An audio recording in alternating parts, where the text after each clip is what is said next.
The air is too still as I approach the bright yellow farmhouse. Children's toys are scattered in the overgrown grass, abandoned mid-game, as if someone knew playtime was about to end. My heart pounds before I even reach the porch. A woman lies crumpled beside the lilac bushes, her life slipping away in front of me. This is the farmhouse promise. By the time I arrive, it's already too late for Ella Harper, and the worst part is knowing my 10-year-old daughter Lacey saw everything. Out riding her bike that morning, she witnessed the killer fleeing the house. She didn't run. She went inside to protect Ella's 2 young daughters, Maisie and Maya. I promise Lacey I will keep them safe. I promise her I won't let anything else happen. But promises are dangerous things. Before I can return the girls to their stepfather, Tim Harper disappears. Whispers spread quickly in this quiet town. Arguments, shouting, a family already breaking apart behind closed doors. And when Tim's body is pulled from the river, my fear hardens into certainty. This isn't random. Someone is erasing an entire family. Now the girls sit in my home, clutching their teddies, while a killer watches from the shadows. And as the danger creeps closer, I'm forced to face an impossible question. How far can I go to protect them? And what will it cost to keep the promise I made to my daughter?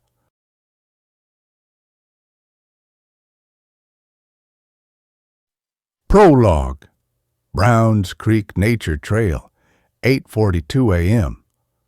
Lacey coasted her bike off the paved trail and onto the packed gravel shoulder, standing briefly on the pedals to avoid the clutch of mosquitoes in the sun-drenched clearing. The creek gurgled behind her, and the wild grasses in front of the old yellow farmhouse bent in the breeze. She had less than an hour before Grandma Ruth showed up. That was the rule. No long stretches of time home alone. Not until January, when she turned 11. And even then, only if she could prove she wasn't distracted. Distracted. As if she didn't already know how to keep the stupid door locked and double-check the windows. She was responsible. She always was. Especially this morning, when both parents had left early and she'd handled everything herself. Breakfast, dishes, even letting the dog out and back in without forgetting. She'd ridden the loop before, up Browns Creek from her house, past the nature preserve, and down toward the side trail that curved in front of the neighbor's place.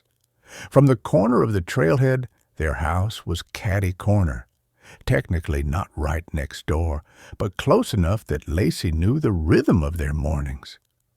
She slowed to a stop just as a bloom of blue violets caught her eye on the edge of the lawn. She liked taking pictures of the flowers, not picking them, especially if the bees were still drowsy from the morning chill. She lowered her kickstand and crouched in the shade, phone poised.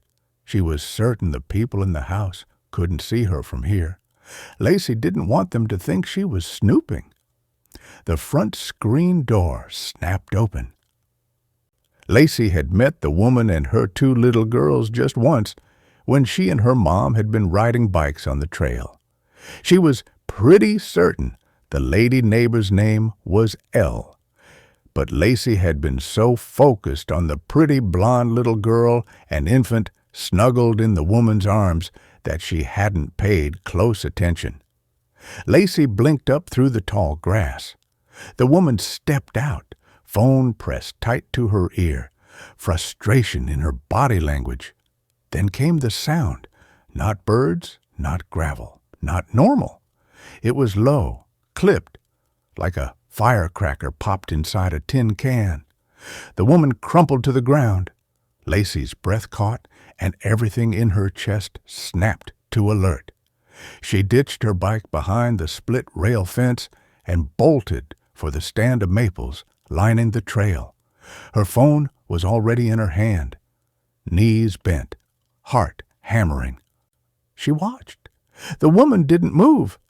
Lacey dropped to her stomach, limbs locked in the dry grass, listening for the sound of spinning tires or an engine, but she heard only eerie silence, as if the birds were watching to avoid making a sound. The screen door banged again. The toddler stepped out, clutching a teddy bear. The little girl trudged toward her mother, bare feet slapping porch wood. Her golden hair glinted in the sun. Lacey moved without thinking. She crossed the yard, heart pounding in her chest. The killer might still be around, watching, but she couldn't leave the little girl by herself. She skidded to a stop, crouching beside the girl, brushing hair from her tear-splotched face. "It's okay," she whispered. "We'll call for help." "Mama won't wake up," the girl sobbed, patting the unmoving shoulder. Lacey saw the woman's face turn toward the trail, eyes open, vacant, fixed in the way Lacey never forgot, not since her dad's murder. It felt like every cell in her body seized. She pushed it down. She had to. She hit the emergency button on her cell phone. "My name is Lacey Hunt. I think my neighbor has been shot." "Are you safe?" the operator asked. Lacey glanced around the big yard, taking in the willow trees in the front and the pretty purple lilacs to the right of the farmhouse. "I don't know. We're a few feet in front of the porch. The little girl came out of the house," she said, as the toddler's wails for her mother grew louder. "Maisie, that's your name, right?" Lacey squeezed her shoulder the way her own mother did when she knew Lacey was upset. Rubbing her teary eyes, the little girl nodded. "I need you to find a safe place to hide," the operator said. Lacey offered her hand, and Maisie slowly took it. Lacey's heart banged against her ribs. Were they being watched? The rational side of her said they'd be dead by now if the killer was still around, but the little girl in her felt exposed, her legs like lead. "We're going inside," she said into the phone. She tugged Maisie to the porch and up the steps, quickly shutting the door and sliding the lock. "We're inside. I locked the door." "Who else is with you?" "The neighbors have 2 little kids," Lacey said. "Maisie came outside. Her baby sister is—" She looked down at the little girl. "Is she still sleeping?" Maisie nodded. "Okay, the baby is still sleeping. Are the police coming soon?" "My mom—" Her voice faltered when she heard an engine slowing down and coming to a hard stop on the gravel driveway. Thud. Boots on porch steps. Maisie cried harder. The baby's wail drifted down from upstairs. "Someone's coming up the steps," Lacey said. "Police are 2 minutes out. Get to another room and lock the door right now." Lacey grabbed Maisie, heart pounding, and ran for the stairs. She didn't look back. The trail behind them stayed quiet, but she knew it wasn't going to stay that way for long. Chapter 1. Nikki turned onto Penfield Avenue, a pretty shaded street, and her stomach dropped at the thick white smoke curling into the late summer sky. It billowed above the canopy of oaks and elms that lined the quiet road. The smell hit her before the fire came into full view, acrid and persistent, like scorched wood and charred insulation clinging to every molecule of air. She slowed at the line of emergency vehicles clustered around the Cooper Electric Building, a low-slung converted home Nikki had passed 100 times without noticing. Now the roof was partially collapsed, skeletal rafters jutting upward like broken ribs. 2 fire trucks dominated the gravel lot, one still hissing from cooling hoses, the other parked with its crew shedding soot-blackened gear in weary silence. Her tires crunched over the loose gravel as she pulled in behind Sheriff Miller's cruiser. She waved to the young deputy managing perimeter access, then popped the center console for her badge. Even here, where she was known by name, she didn't assume familiarity. The Jeep stayed running, air conditioning humming against the heat, shimmering off the pavement. She pocketed her key fob and stepped out into the smoke-thick air and a wall of heat. Morning temperatures were already rising, and the heat from the fire still radiated upward from the scorched ground. The scent of burnt plastic mingled with something darker. Her stomach clenched as she recognized it. She recognized it. "Sheriff Miller and I were supposed to meet this morning," she told Deputy Anderson, flashing her badge. "Desk said he got pulled out here." "No ambulance," Anderson confirmed. "We had to call the medical examiner." Nikki's pulse ticked upward. "Casualties?" "Two." Anderson's voice softened. "They didn't make it." Nikki nodded grimly. "Mind if I head in?" "You're fine. Just watch the hoses. Slippery." She thanked her and followed the black snakes of hose across the soaked gravel, careful of her footing. Matt Klein, one of Stillwater's firefighters and a friend Nikki knew from more than one grisly discovery, stood beside the nearest rig. His turnout gear hung around his hips, undershirt soaked through and clinging to his flushed skin. "You okay?" she asked. Matt downed half a water bottle before answering. "Yeah, 2 victims." "Hell," Nikki muttered. "One fell through the floor. The other tried to get out through the attic window. Didn't make it." He spoke with the numbed cadence of someone keeping grief at arm's length. She patted his shoulder, the gesture quiet but grounded. "Keep hydrating. Talk to someone if it all gets too much. That's the plan. Where's Miller?" Nikki scanned the scene, but fire trucks blocked much of the wreckage. Other side. Fire started near the back. "Fire marshal, just got here." She wiped sweat from her brow and stepped around the corner of the red truck. Heat blasted her like a furnace, forcing her to blink against the smoke. The wreckage looked post-apocalyptic. Blackened beams bowed like warping spines, drywall slumped in soggy slabs, and the central corridor had collapsed into a gaping crater. The scent of burned flesh, faint but unmistakable, clung to the back of her throat.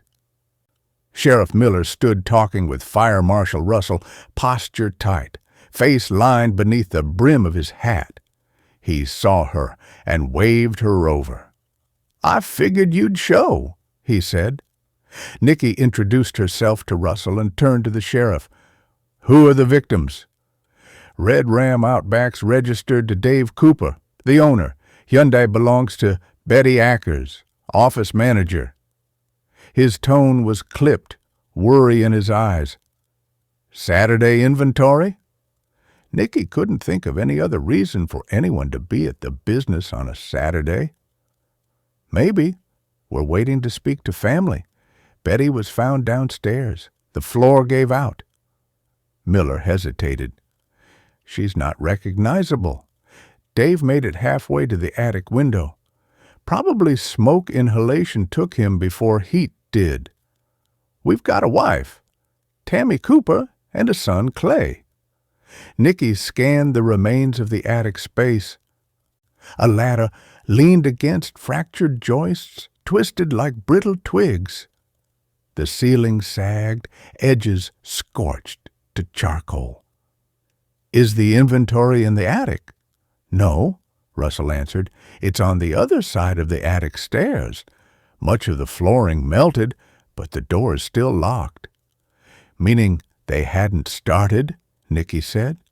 "Any idea what was in the attic?" judging by what fell with Betty, storage, including furniture. Miller gave her a pointed look. An electric company normally closed on a Saturday. The employer and employee in the attic instead of the locked inventory room. Betty and Dave might have been having an affair. Then again, they didn't know enough about the business yet. There might be another plausible explanation, Nikki reminded herself. Accelerant? She asked. Candle pattern around ignition point, Russell said. Looks like some kind of wick, but we'll need lab analysis. Who called it in? Neighbor a few blocks over, walking his dog. Saw smoke. No phones on the victims? Not that we've found. Nikki frowned. In this day and age? Odd. Unless they were incapacitated, Russell said, or left them behind intentionally. What about the next of kin? Nikki asked. Victim advocates from the fire department and my office are heading to Tammy Cooper's home to inform her. Fire Marshal Russell will handle the investigation, so he'll do a formal interview later today or tomorrow. She turned back to the ladder. Windows warped. We've got gear to breach it, Russell said. And the floor? The entire thing looked ready to collapse. Cleared by command. Once it's reinforced, we'll do a joint entry. Salvage covers are en route. Nikki nodded. How long for tests on the accelerant? Soon as we can get clean samples, Russell answered. Tomorrow latest, even with labs short-staffed. Sheriff Miller's phone rang. He glanced at the screen, mouth pinching. Deputy Reynolds, I have to take this. He stepped a few feet away, one hand shielding his ear. Nikki turned to Russell again, gesturing toward the debris field. Was the ignition point set beneath Betty, or farther back? We're still pinpointing. So far, looks like it started near the northeast corner. Betty was pulled from the southeast quadrant, but there's overlap. The fire spread fast, too fast. That's a clear sign it's arson, but we can't make a formal statement until all the tests are done. The radio crackled across the lot. A medic shouted something indistinct. Nikki was about to ask another question when Miller approached, face tight with worry, phone still clenched in one hand. Nikki, he said, voice gravel thick. Dread rippled through her. She'd only heard him sound like that a few times. Miller took her elbow, his voice low. Lacey's okay, but she witnessed a murder. A woman at your neighbor's house. Chapter 2. Nikki's vision narrowed as her mind struggled to comprehend what Miller had just said. Every bit of debris, every screech of distant sirens, every breath of smoke faded beneath his words. Lacey had witnessed a murder at their neighbor's house, her childhood home. Nikki had spent a lifetime running from the scene of her parents' murders until she'd reconnected with Rory. They'd grown up as neighbors, and Rory lived in the house he'd grown up in just down the road from Nikki's old place. Now she and Lacey called it home. Nikki ran to the Jeep, blood rushing through her ears. Why had she left her phone in the Jeep? Rory and emergency dispatch had been trying to call Nikki about her child. Nikki couldn't even picture the neighbor's face right now. She'd only met the young woman once during a ride on the trail with Lacey. She tried to remember her features, but she couldn't recall any details about her. Lacey had been through so much. The worst of all was witnessing her father's murder. Therapy and a lot of support from Nikki, along with her stepfather Rory and his family, had helped her heal. But how would she handle this?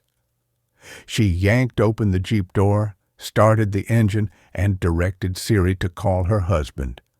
Rory answered immediately. His voice was thin and frayed, like a wire about to snap.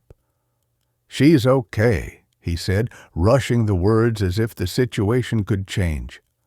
"I've got Lacey and Ella's 2 kids here at the house. I offered to take them. I didn't know what else to do. We couldn't stay there," Rory said. Nicky closed her eyes. Relief and terror made her feel ill.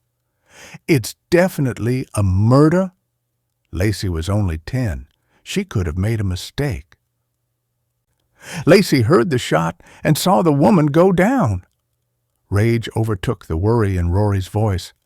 "I swear to God, Nicky, if I find out who did this and put her through this—" "Don't say that," Nicky cut him off. "We'll do our jobs and catch him. I need you to protect Lacey." Anger rose so fast it blurred the edges of her vision. Not at Rory, not at Lacey, at a universe that kept taking and taking from her child like grief was a rite of passage. The Frost case, Tyler's murder, the Roth abduction. And now this. Another image burned into Lacey's brain because the world can't stop breaking. "I told Miller I'm stopping at home before I go to the scene." Nicky accelerated. "I'm 10 minutes out."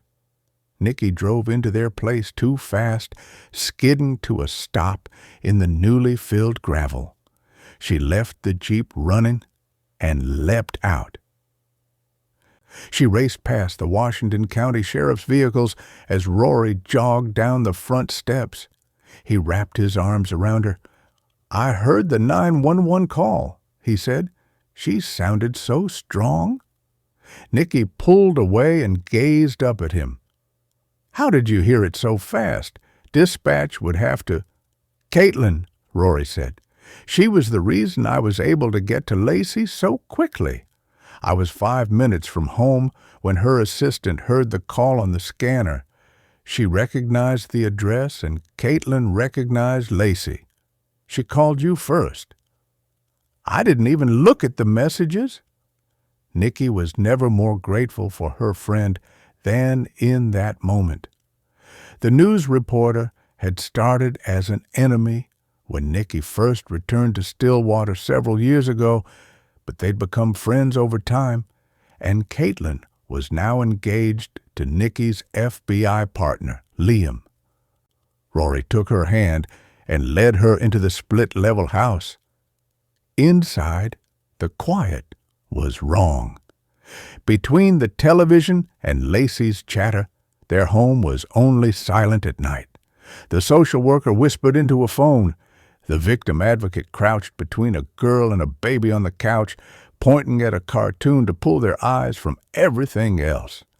Nicky's anger shifted, hot at first, then cold, because those girls would wake tonight screaming for a mother who wasn't coming. She wanted to put her fist through a wall just to give the pain somewhere to go. She was in total control the entire call. Pride still clung to Rory's tone. Nicky's throat pulled taut. How many nights had Nicky taught Lacey to lock doors, to look for exits, to trust the prickling at the back of her neck?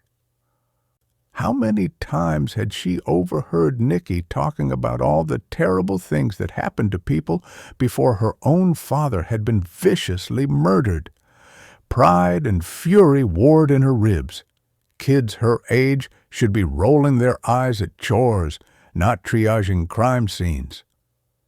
In the kitchen, Lacey sat small at the table, her phone beside a sweating juice cup.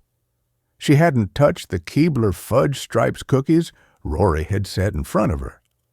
Lacey turned at the sound of Nicky's footsteps. She shoved back the chair and ran to Nicky.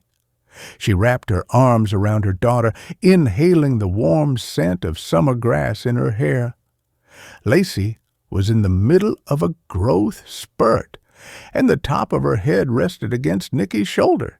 She'd passed Nicky's 5'7" before too long. "You all right?"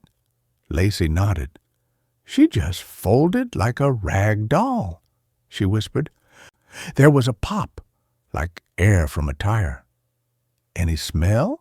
Engine noise? Nicky asked gently, because the investigator in her didn't sleep, even when the mother wanted to. Lacey's brow knit. I don't think so. Just wind. Nicky took her hand. The anger flared again, not at the questions, but at the truth beneath them. Her daughter was building a timeline. That was Nicky's job. Yet here Lacey was, instinctively working through the events, trying to figure it out. Can you tell me what happened? Nicky asked. Lacey told her about her bike ride and stopping to take photos of the blue violets, the neighbor coming out onto the porch, and what happened after. I called 911, and then I had to run into the house with Maisie. Lacey's voice caught. Everything was so quiet, Mom. I didn't know if they were still out there or not, but we had to get into the house. Dad showed up a few minutes later. Lacey finally met her eyes. I didn't see the shooter. I looked for them. Because you wanted to make sense, Nicky thought. Because if you can see a face, you can fix it to a name. You can hunt it.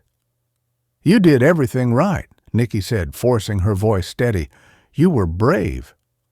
Nicky saw herself at just a few years older than her daughter, standing in the hallway on the other side of the cornfields that stank of bleach and grief, and wondering why this had happened to her family. I don't want you to be me, she thought, swallowing the words.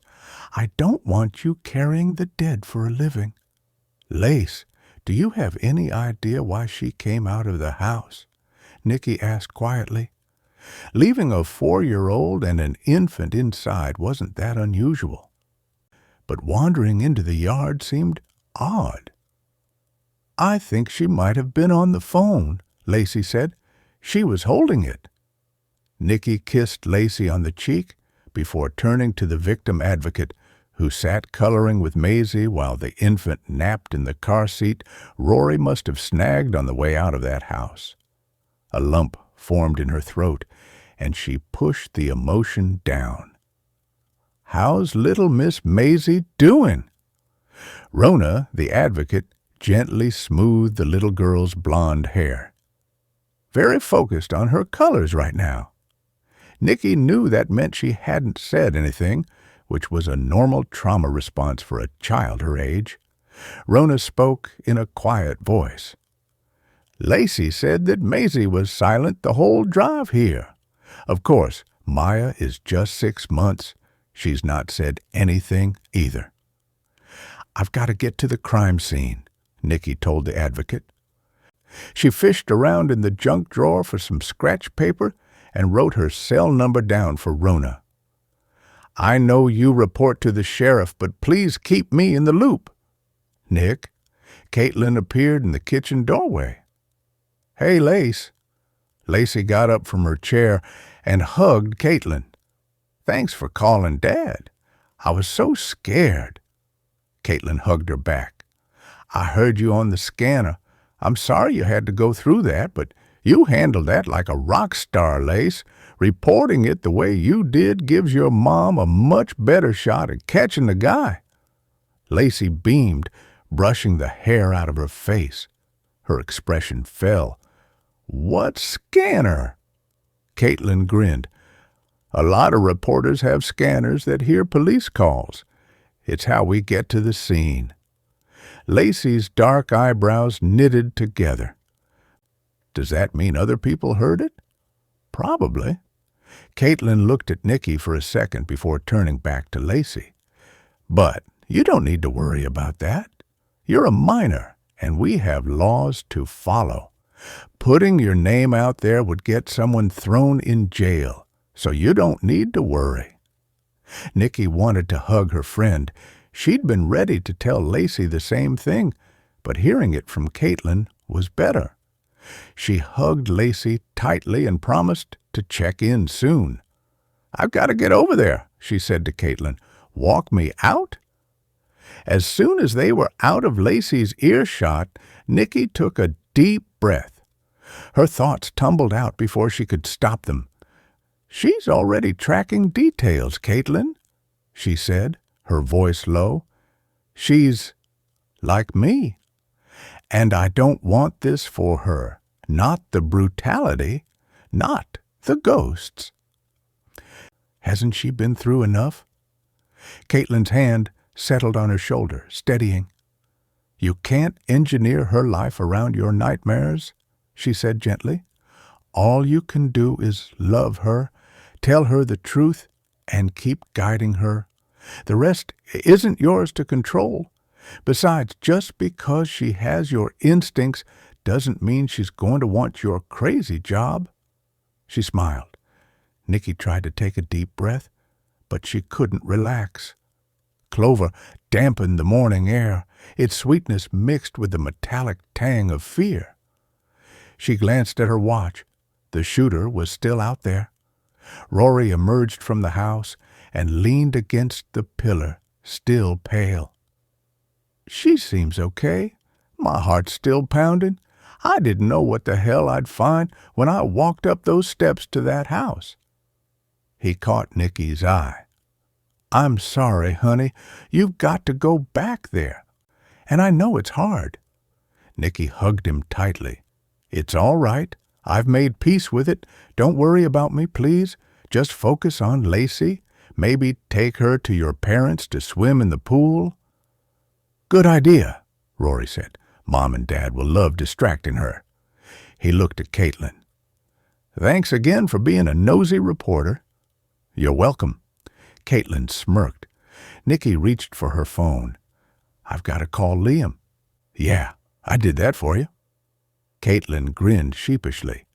As a reporter, she'd butted heads with Nicky and Liam more than once, but she tried hard not to let her job get in the way of relationships over the last few years. "I thought it would be okay if I interfered just once." Nicky thanked her again and then turned to Rory. He hugged her. "Be safe, please." The road blurred past Nicky as she drove.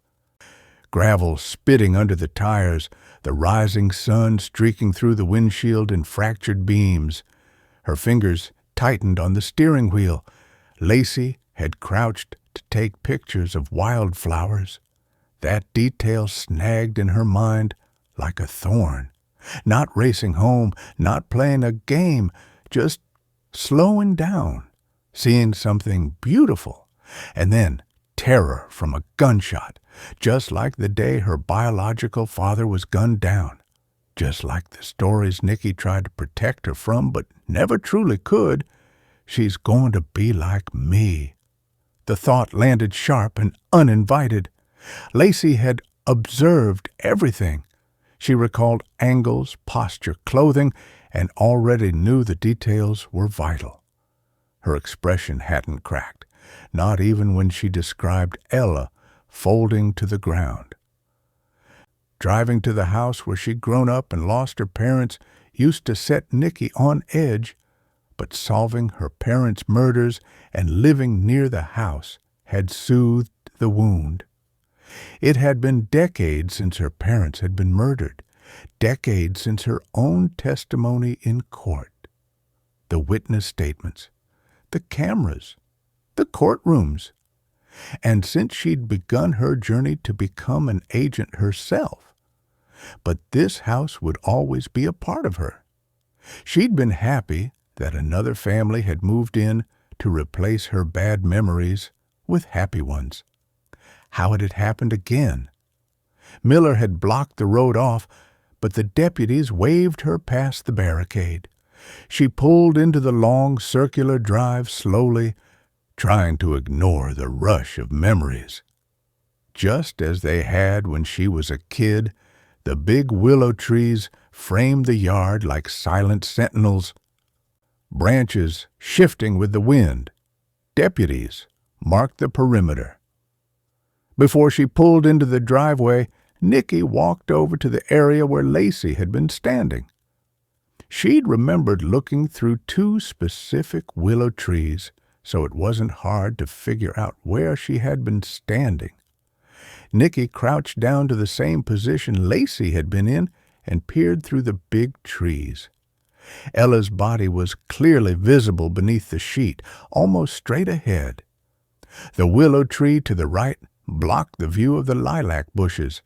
Lacey could not have seen the shooter. She wouldn't have to describe him to a sketch artist or talk about him in court. Nicky got back into the Jeep and drove down the long drive. She parked behind Miller's SUV and made sure she had her notebook and pen along with her phone and exited the Jeep. Elle's body lay covered roughly 15 feet from the sprawling front porch, directly across from the long row of lilac bushes that Nicky had planted with her mother when she was around Lacey's age. The lilac bushes were still there, older and thicker than she remembered, their long spent blooms scattered.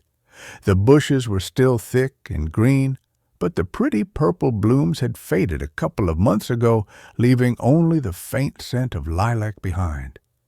Ella had stepped outside, maybe for the mail, maybe for the fresh air, or most probably for the call Lacey said she was on. Nicky turned toward the bushes, eyes scanning for a path, broken branches, footprints in the soil, a casing missed by the sweep.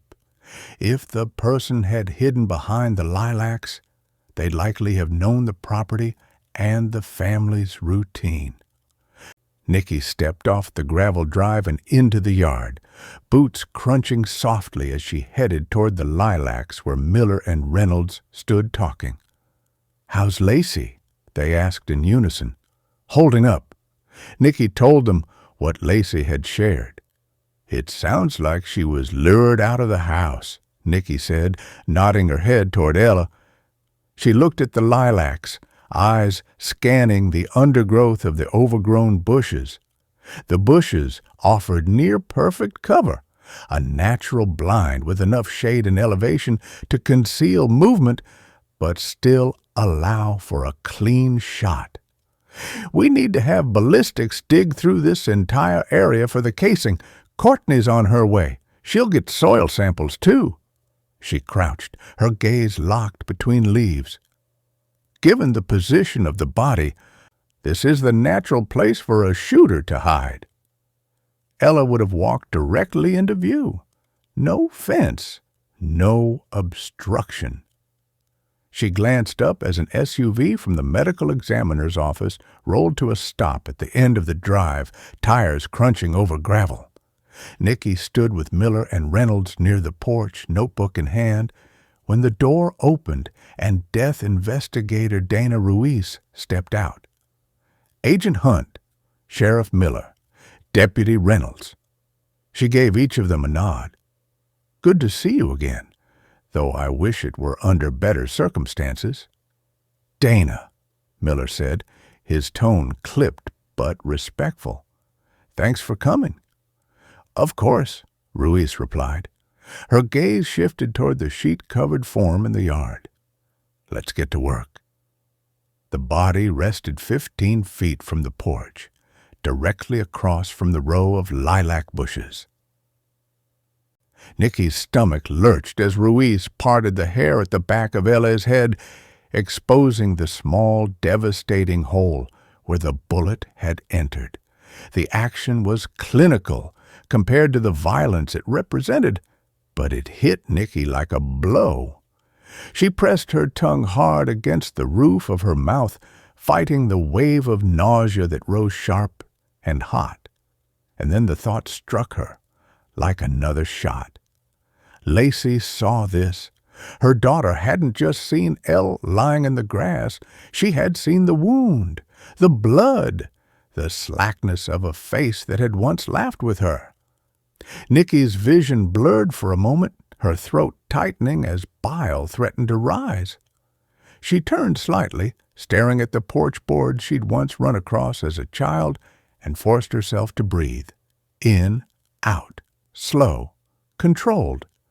But the sickness didn't pass easily. It twisted deeper, because she could picture it too clearly. Lacey's wide eyes, her small body frozen in shock, her mind trying to make sense of something no child should ever have to process. Nicky imagined her daughter's gaze snagging on the dark stain in Ella's hair, the way children fixate on details that adults try to look away from. She pressed a fist against her thigh, nails biting through the latex glove she was wearing. She shouldn't have had to see this, not up close, not like that. The thought made her stomach heave again, but she swallowed it down, forcing herself to stay steady in front of Miller, Reynolds, and Ruiz. The sickness curdled into something sharper, anger that Ella had been reduced to this, anger that Lacey's innocence had been shattered in the yard of the very house where Nicky's own childhood had ended in blood, anger that someone had chosen this place, this family, to destroy again. Her pulse thudded in her ears.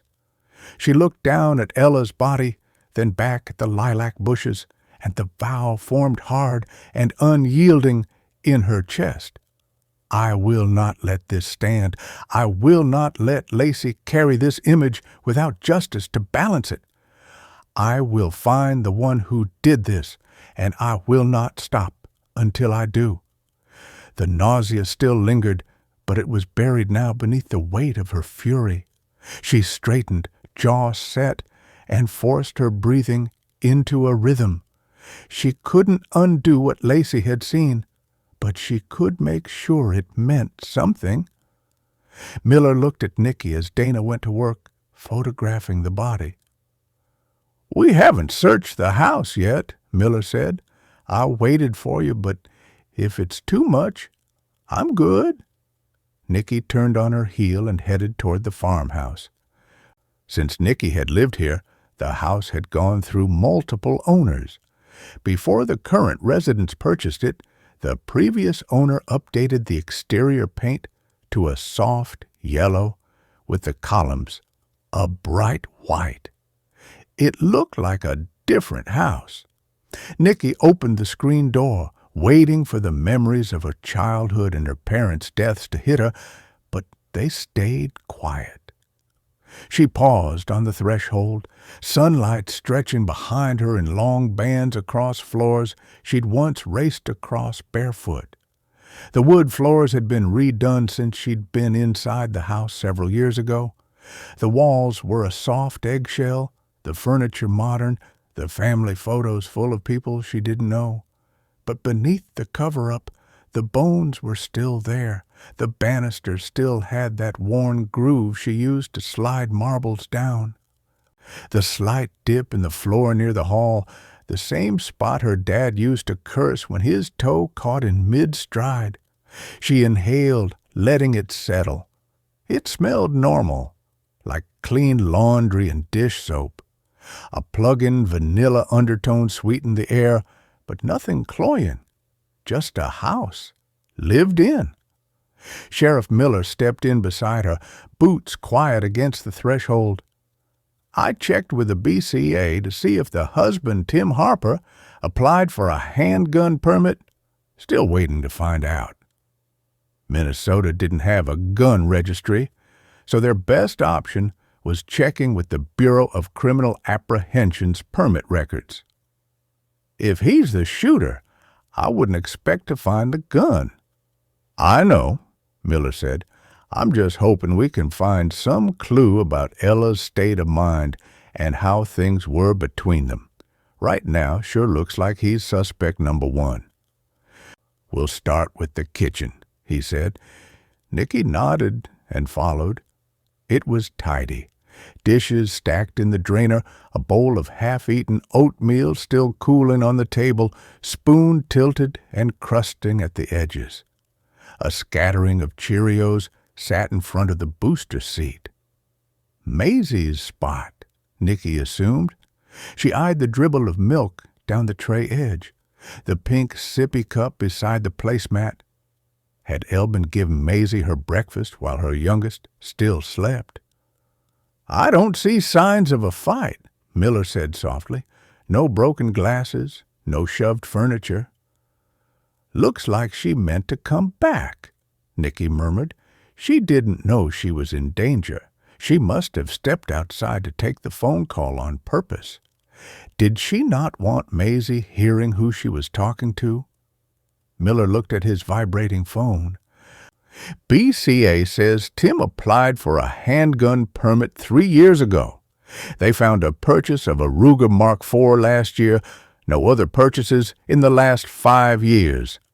He looked at Nicky.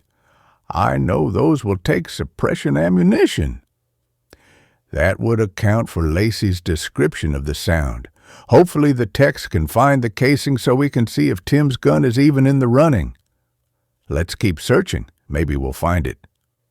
They continued through the house, looking in every possible nook. Miller scratched at his chin. Seems like the shooter made her go outside, either knew her movements or made the phone call to lure her out. We need her phone records. Which means it's personal. The phone call had lured Elle outside. Why go outside to take a call unless she knew who it was? But what could have made her leave both children inside the house? Good question, Miller said. A threat, maybe. Upstairs loomed ahead. Nicky hesitated at the base, palm briefly grazing the banister. She'd walked these stairs the night her parents were murdered in a blur of fear. If she thought about it, she could still smell the coppery blood and hear the thud of her own footsteps and her ragged breath, her mind racing at the horror unfolding. She forced the memories away and started up the steps, waiting for the gut punch. The house gave nothing back, not dread, not grief, just the faint creak of old wood and the hum of peace in her chest. They were gone, her parents. The thought left her oddly at peace, but she knew they'd settled, same as she had.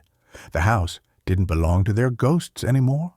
Upstairs was quiet, normal.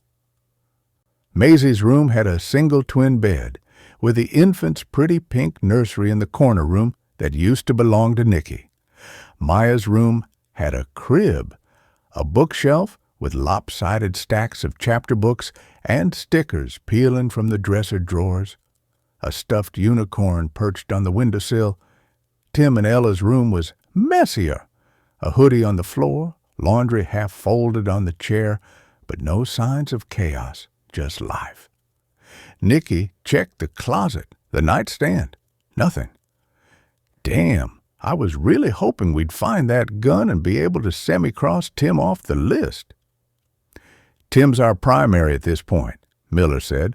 Reynolds ran his information and found out he works nights as a commercial mechanic for Midwest Freight and Haul in Forest Lake. He called his boss, who said that Tim left at his normal time this morning. He's not answering his cell phone. That's a pretty straight route from here, Nicky said. No sign of him? Not yet, Miller said. Forest Lake and Stillwater set up barricades and checkpoints. There's not much CCTV between here and there, but I've already requested it. Cell towers are thin in that area, too. We'll get a warrant for his records, but that's going to take some time. Nicky nodded, gaze narrowing. She stepped to the window, looking out across the yard. She usually didn't have a problem compartmentalizing her emotions at scenes, but Lacey's witnessing the murder made her even angrier at the prospect of Ella being killed by her own husband. She was sick and tired of women dying at the hands of men. Deputy Reynolds entered the house. Sheriff, there's a woman here that says she was supposed to pick Elle up for work. Nicky, Miller, and Reynolds walked across the big front yard, over the circular drive, and past the big willow trees she used to play underneath. A short, curvy woman with raven black hair pulled into a ponytail sat on the ground on the other side of the yellow crime scene tape, head resting on her knees, her shoulders shaking. Deputy Anderson crouched in front of her, blocking her view of the body. She stood when they approached. "This is Riley Thompson," Anderson said. "She works with Elle at a hair salon downtown." Riley stood, tears still streaming down her face. "What the hell is happening? Elle's not really dead, is she?" "I'm afraid so," Nicky said gently. She watched the woman put a hand to her forehead, her eyes wide in shock. She introduced herself and the two men, and then nodded toward Miller. His jurisdiction, and she didn't want to step on his toes. "When did you last talk to Elle?" Miller asked. "This morning." Riley clutched her keys. "Her car's been acting up, and Tim planned on replacing the alternator or something today. I've been picking her up so that Tim's not home during the day with the girls without a vehicle. Tim's usually home between 7:30 and 7:45, but he was late and not answering his phone." "Is that unusual for him?" Miller asked. "Yeah, for sure," Riley answered. "He stops at the Quick Shop on the south side of Forest Lake to get Krispy Kreme donuts every Saturday, and he's always here before 8. That's why Elle was worried." "What does he drive?" "A green Ford Ranger." "I don't know what year it is." Tim should have been home. Chapter 3. Courtney's FBI-issued SUV rolled toward Nicky. The sun was high enough now to bleach the roofline, heat pooling in ripples above the porch. The breeze stirred the crime scene tape a few feet away. It snapped softly against the porch railing like a warning half-whispered. Somewhere beyond the willow, a deputy's camera clicked in a steady rhythm. Liam's long legs were out of the passenger door before Courtney fully stopped. The back door opened, and her second-in-command, Arim, climbed out with 2 hard cases, shoulders squared, expression set to work. Nicky was relieved to have her full team arrive. "Caitlin said Lacey's doing okay," Liam said, closing the door with his hip. "How are you doing?" "Fine," Nicky said. The word came out clipped. She didn't add that "fine" meant her ribs felt strung tight, that every small sound on the property caught somewhere sharp inside her. But they'd worked together long enough that Liam most likely knew exactly how she really felt. Liam leaned against the cruiser, arms folded, his brow furrowed as he read the phone log on Nicky's tablet. Courtney circled the SUV to the hatch and lifted it, metal latches popping. She snapped on gloves, efficient and quiet. Aram set the cases down and opened the larger one, revealing a neat grid of tools: flagging tape, evidence tents, a handheld metal detector, a magnet rake, sieves, a roll of measuring tape, and a compact field scope. "Run me through the call," Liam said without looking up. "Call came in at 8:47 a.m. Nicky pointed to the burner ID on the tablet. "Unregistered, no voicemail." Elle answered and walked out 2 minutes later. That's when the shot was fired. Liam exhaled slowly, the breath thinning at the end. "It's not confirmation it wasn't Tim," he said. "Burners are easy to get. If he wanted distance, anonymity, it makes sense." Nicky's thumb rubbed the corner of the tablet. The screen was clean. She'd wiped it twice already without noticing. She shook her head. Tim was supposed to be home an hour earlier. She was worried. This call didn't add confusion. It gave her direction. She stepped out expecting to find out where he was. So if it wasn't Tim who distracted Elle, it was someone who knew she was worried about his lateness. "He could have done it and fled," Liam said, "or been late on purpose to provide someone else a window of opportunity." Nicky turned toward the bushes where the shooter had waited. The hedge ran thick along the side of the yard. "Why hide?" she asked quietly. "Why position like a sniper? It's not like she was going to run from him. There's no sign of a fight in the house. Her friend said Ella was worried because Tim was late. Why would he need to lure her out of the house? Liam didn't answer. His jaw flexed once, twice. They were usually in sync when it came to suspects, but right now he wasn't seeing what she saw first, or he didn't want to. If it was Tim and he wanted to confront her, Nicky continued, he'd have met her in the doorway, in person. It would have been emotional. It would have been a fight, not an ambush. Silence settled for a breath. A bee nosed into a cluster of blooms, the hum close to her ear, and then gone. The screen door creaked as a tech stepped through with a camera and then stilled. Reading the air, giving them space. "Let's move," Nicky said. "Courtney, Arim, grid the lilacs. Start at the eastern end, work west. We need to find the casing if there is one. If he used a suppressor with subsonic rounds, we still get ejection unless he caught it. We're not lucky enough for careless." Courtney handed Arim a roll of bright orange flagging tape and the measuring tape. 5 by 5 squares? She asked. 4 by 4s? Nicky said, already stepping off distances in her head. Tighter, near the center.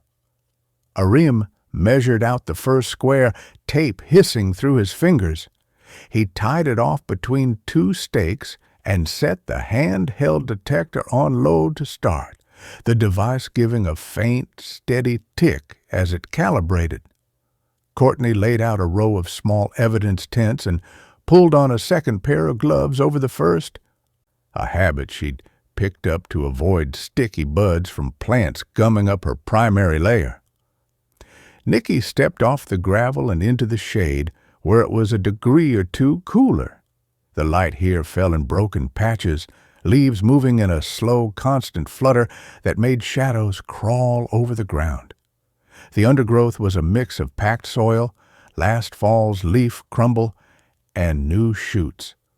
Footfalls were soft, but not silent. A small branch had been snapped at knee height, fresh, pale wood showing in a thin, clean line. She crouched, fingers hovering an inch above the break without touching. "Someone leaned in here," she said, more to the hedge than to the people behind her. She pictured the angle and height. She stood and stepped back to where the trunk split and looked through the weave of leaves toward the porch. The frame of the branches made a natural sight line to the spot where Elle had fallen. No fence, no glare. A clear tunnel. Arim swept the detector slowly over the first square, deliberate overlapping passes. The device chirped at a bottle cap, and he lifted it with tweezers, dropped it into a discard bag, and kept going. Courtney moved parallel with a magnet rake, catching a scattering of staples, a nail, and what looked like a piece of wire. She bagged everything. "Call content?" Liam asked, stepping into the line behind Nicky but staying clear of the grid.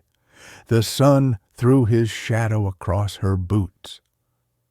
"Any chance we can recover audio?" "Phone's locked," Nicky said. "We'll get the warrant, but the timeline is enough for now." The tablet's weight in her hand felt heavier than plastic.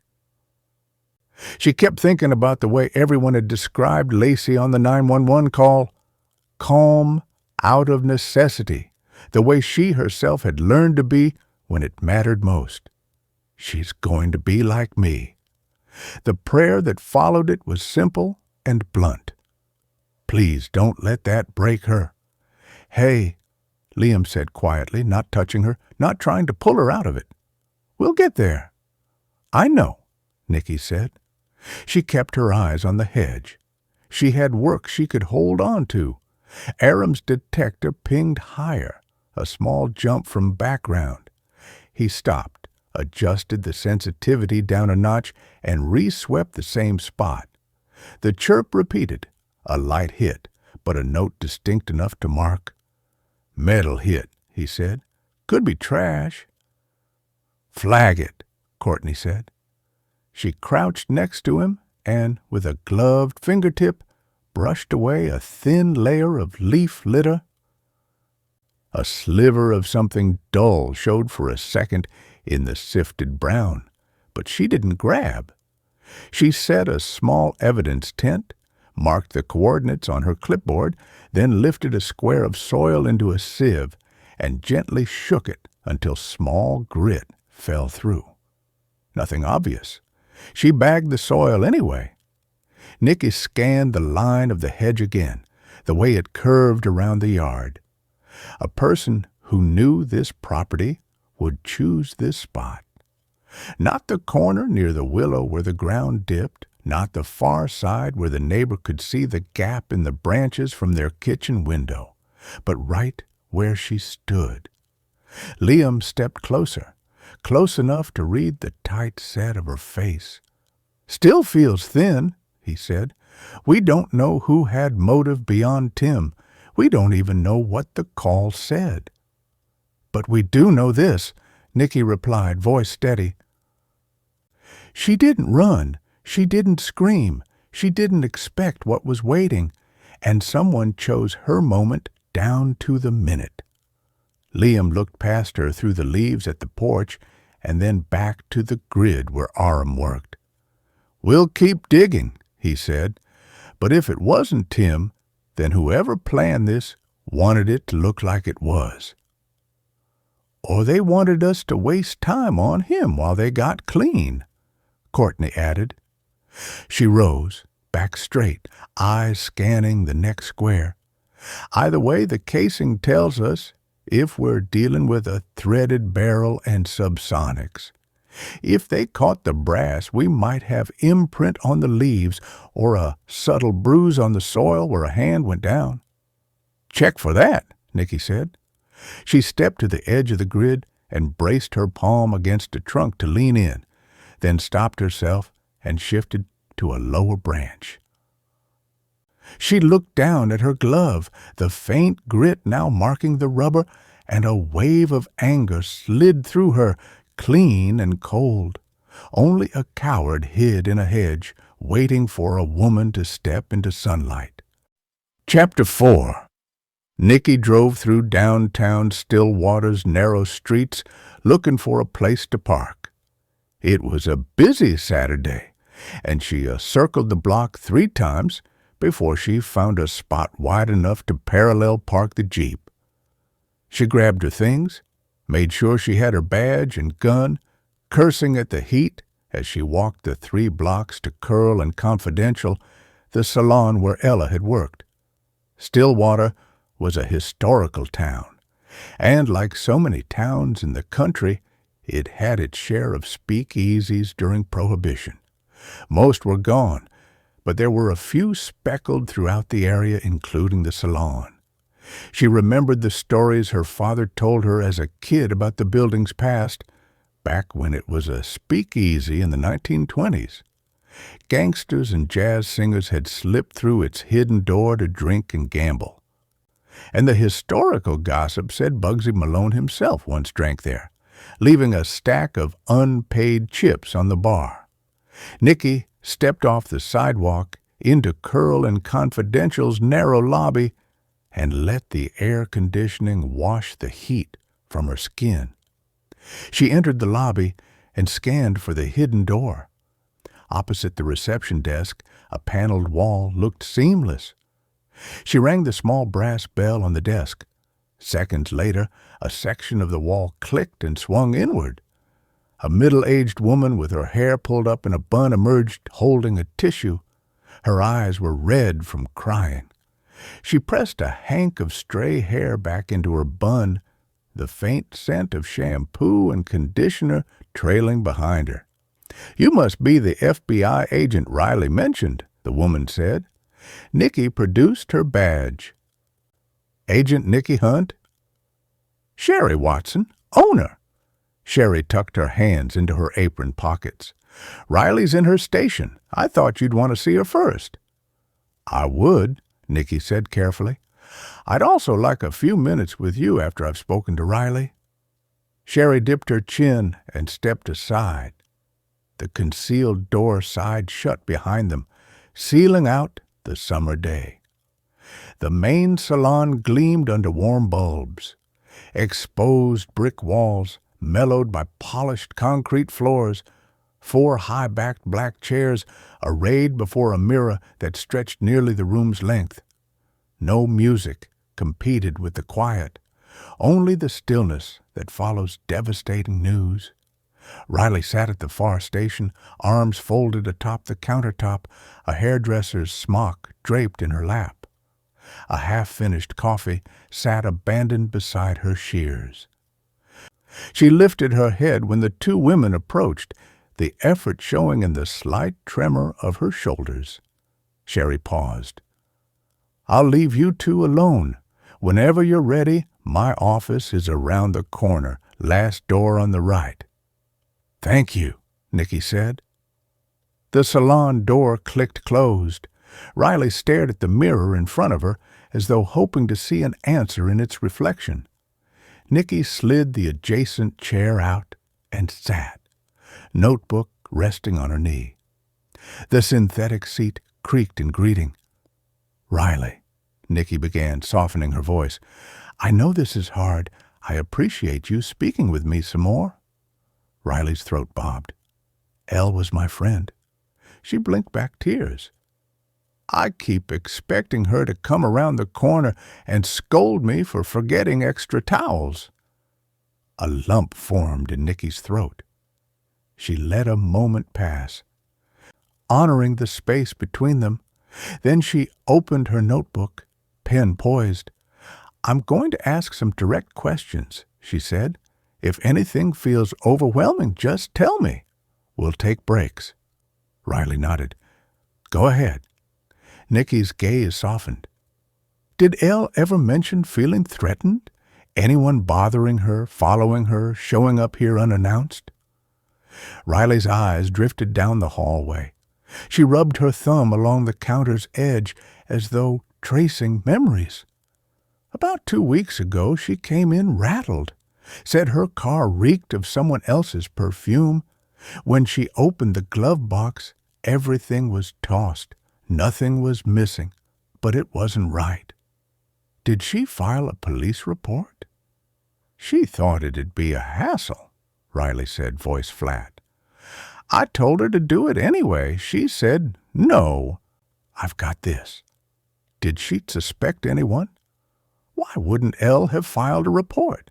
Was she scared, or had she known who did it, or both?" Riley closed her eyes. Elle wondered about Lila, Tim's ex. They'd butted heads. Elle said Lila didn't take the breakup well. She followed Tim from Duluth.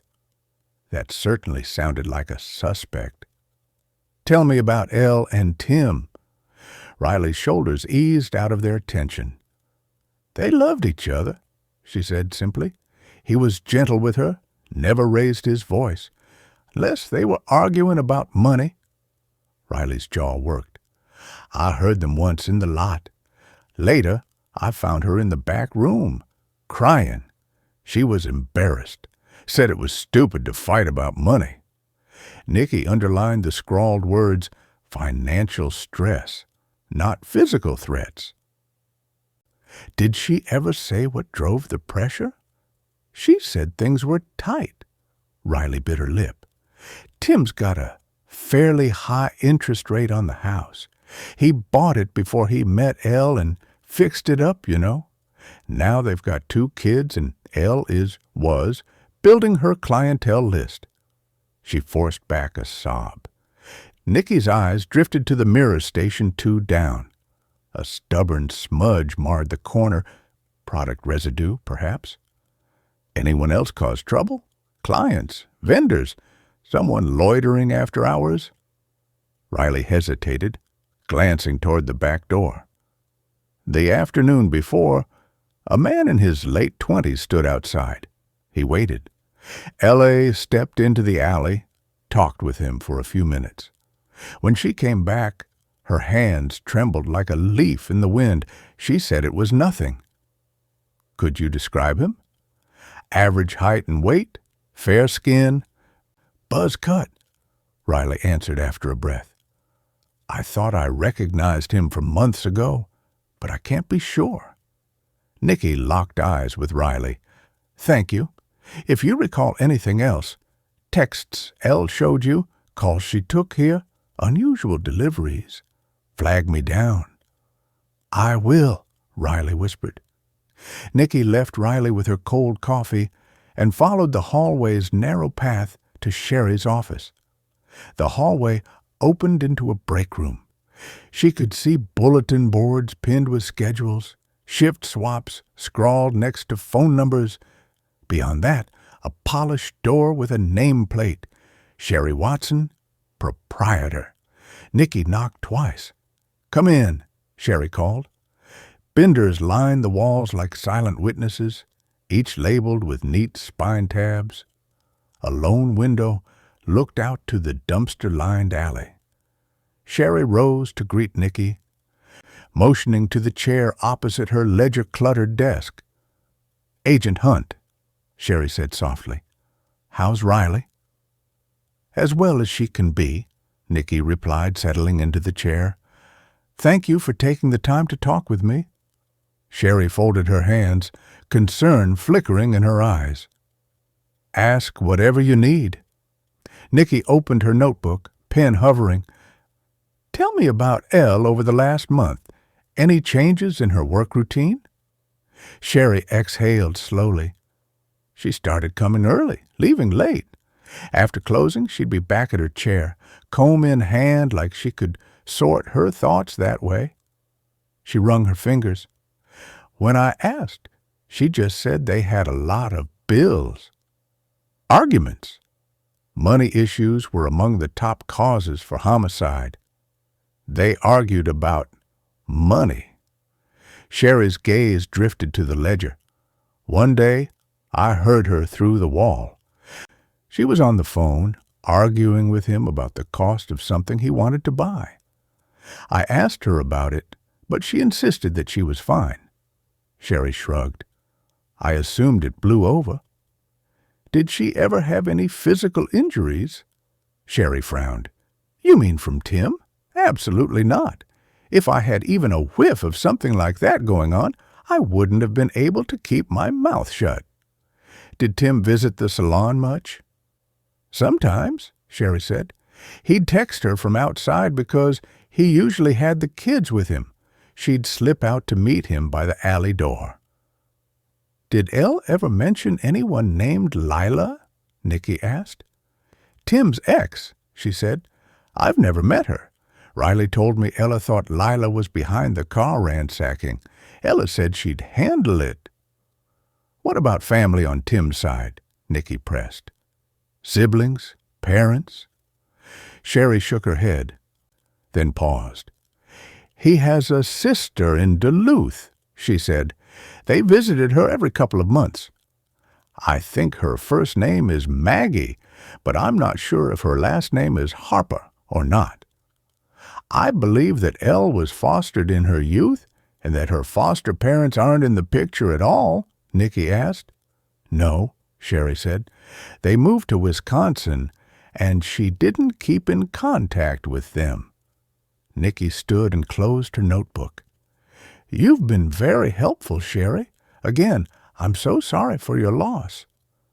Sherry rose and escorted her to the door. Her hand paused on the frame. Agent Hunt, I refuse to believe Tim could do something like this. He adored Elle and those girls. I'm not saying he was perfect, but he wasn't a threat. Nicky met her gaze, compassion warming her voice. I'm looking at everyone in Ella's life, who had access, who cared, who might have cause. Sherry wiped tears. Poor Maisie. She already lost her biological father, now Elle and Tim. Tim isn't Maisie's biological father? Nicky asked in surprise. Who is then? His name was Nate Cooper, Sherry said. He and Elle were together through most of high school. He died in a car accident when Maisie was just a tiny thing. The name struck Nicky like a shift in the earth. Do you know if his parents own Cooper Electric by chance?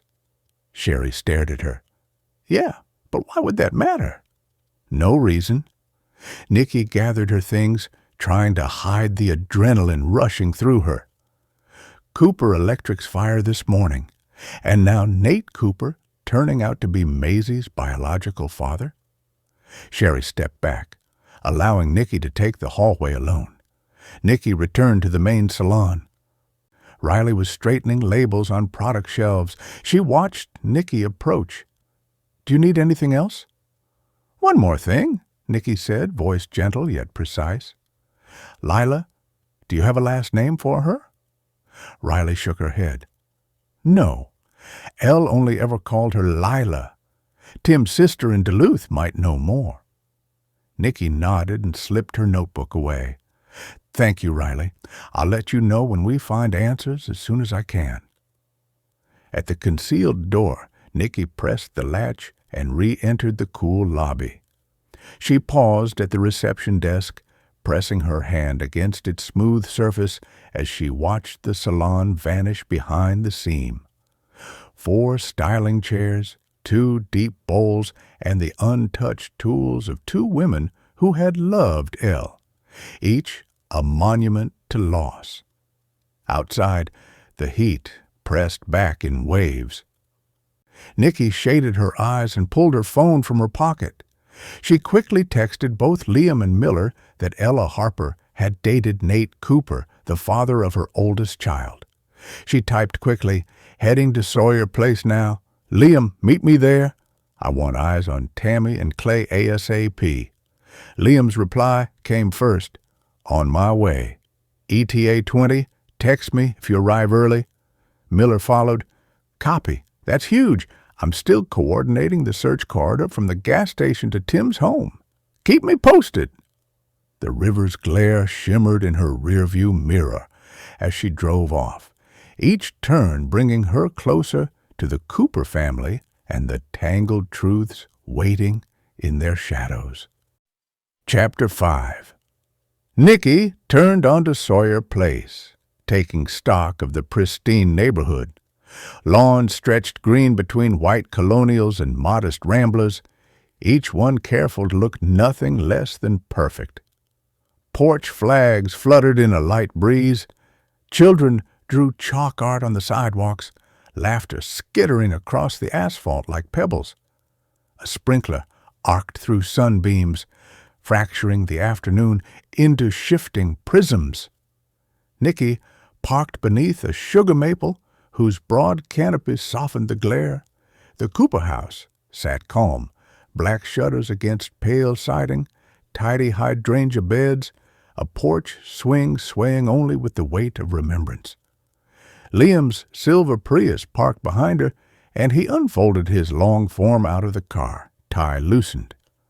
So Nate Cooper was Ella's ex? Nicky nodded. Father of her oldest child. Killed in an accident a few years ago. Now, Elle's dead. Liam raised an eyebrow. On the same morning, a fire killed Dave Cooper and an employee, he said softly. One heck of a coincidence. Nicky scowled at the pressing humidity. This all feels connected, but we can't force it. Fire Marshal's team is still mapping origin points and collecting evidence. It'll be some time before they get test results. They walked up the porch steps in silence, and Nicky pressed the doorbell. The chime rang through the warm afternoon like a single plea.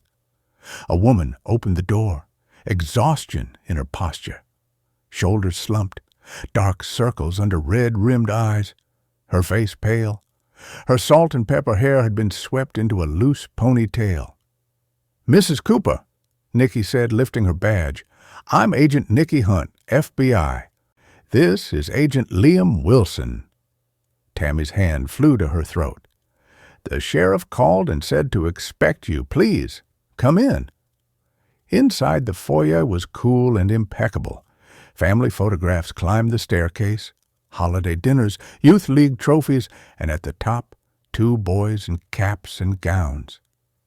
Tammy led them down a short hallway, voice low. "Kitchen," she whispered.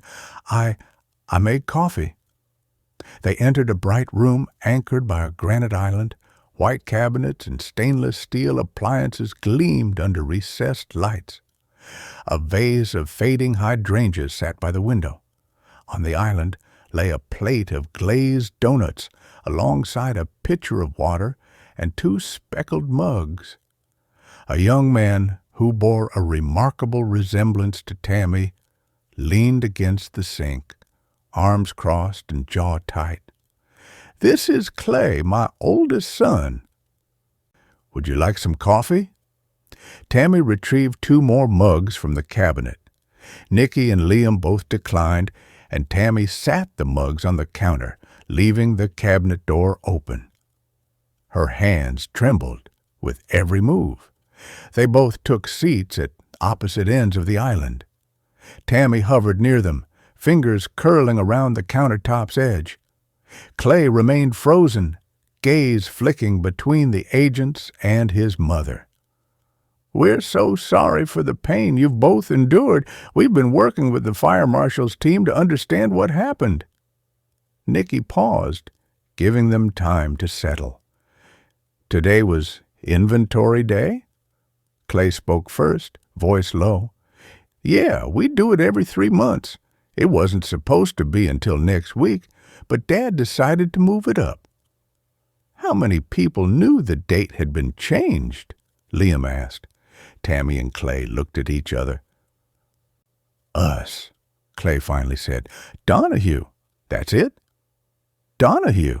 Nicky asked. "Is that an employee?" Tammy nodded. "John Donahue. He's our assistant manager, handles the commercial side of the company." She looked at her son.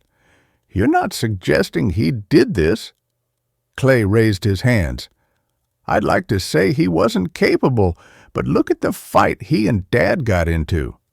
"Fight?" Liam asked. "When was this and what was it about?" Clay flushed. "Donahue has worked for the company for nearly 15 years. He and Dad had reached an agreement for Donahue to buy the family out when Dad was ready to retire. But I came into the family business a couple of years ago." He hesitated. "Dad changed his mind and wanted to keep the business in the family. Donahue was livid. They got into a big fight over it last week." Tammy stared at her son, aghast. "He's at their cabin in Mille Lacs." The small town in northern Minnesota was nearly 2 hours away. "How do you know?" Nicky asked. She rubbed her temples. "They fought on Thursday. Donahue called in on Friday morning and said he was going to the cabin to cool off before talking to Dave again. I told him I thought that was a good idea." Tammy glanced at her son and then back at Nicky. "For what it's worth, I disagreed with Dave's decision. It's nothing against Clay. I just felt it wasn't fair to Donahue. A deal is a deal." She wiped the tears building in her eyes. "John Donahue could not have come in from Mille Lacs to set that fire. He knew Dave—" Her voice caught.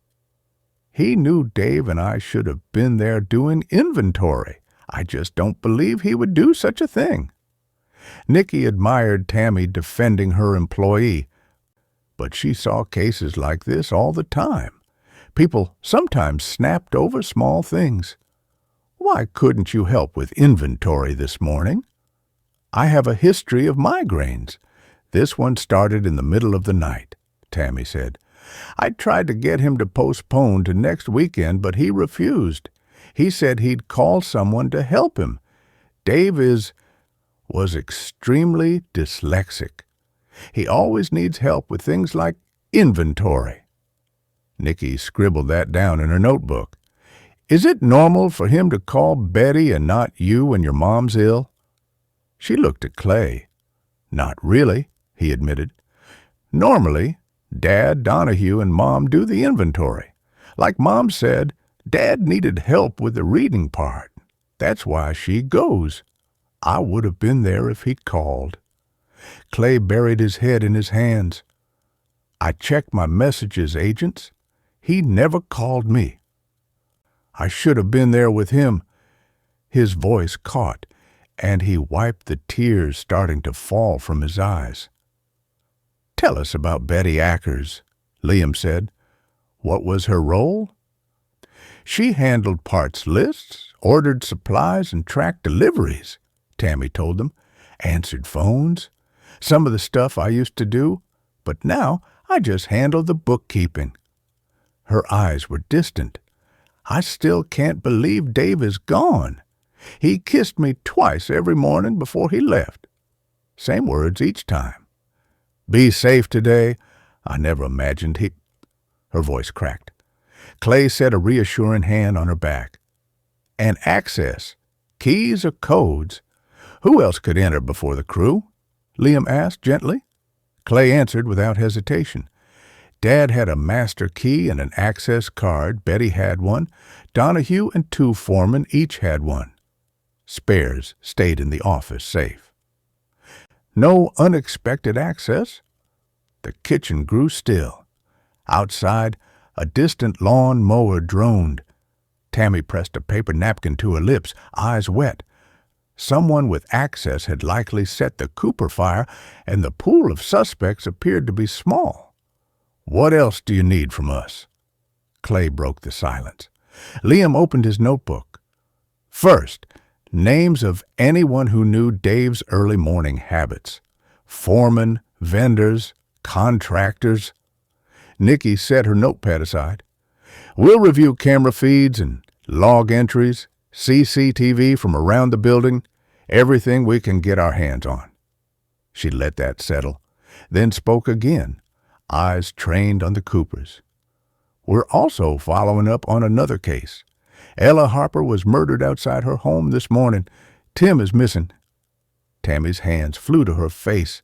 She sank onto a stool, migraine pallor deepening as fresh grief struck. "Elle, not Elle." Tears finally escaped her eyes. Clay's posture snapped forward. He set both palms on the island, knuckles whitening. "What the hell?" Liam's gaze was gentle. "We wanted you to hear it from us. We're looking into her death and any connections to the fire. We'll share more details soon, but right now we wanted you both to know we're here to help." Tammy drew a shuddering breath. "You know my younger son Nate is Maisie's father, then?" Nikki nodded. "I'm sorry about your loss." "Thank you." Tammy struggled to control her tears. "All I care about are Maisie and Maya. Where are they? Are they okay?" Nikki's heart tightened. "They've just been moved to stay with a social worker at her home. She's very experienced in these kinds of cases, and she lives in a gated community, so we think it's the safest place for them. Especially with what's happened to Dave. The sheriff will post a deputy with them until we find Tim." "What do you mean, find Tim? Where is he?" Nikki was taken aback by Tammy's anger. Perhaps she didn't approve of her granddaughter's stepfather, or was she shocked that he disappeared? "We haven't been able to get a hold of him." Nikki let the words linger. If Tim had done this, there was a good chance he'd eventually come looking for the girls. The social workers' community was gated and monitored by security, but having the deputy added an extra layer of protection, as well as giving the law enforcement a shot at apprehending him. "Then something is wrong," Tammy insisted. "Tim wouldn't hurt anyone, and he wouldn't put the girls in that position." She looked at her son. "Right?" Clay nodded. "Tim's a good guy. Treats Maisie like his own, but respects Nate's memory. If you can't find him, something's wrong." Nikki agreed, but she kept her opinion to herself. "I'm going to check on the girls later today, and I'll make sure to give the social worker your information. Her name is Candace. I assume you still saw Elle a lot, since Maisie is your granddaughter? Yes, Tammy said. We tried to help her out in every way we could. Then Tim came along, and even though it was hard to see her move on, we all liked him. Dave and I felt like we couldn't have asked for a better stepfather. Can we ask what happened to Nate?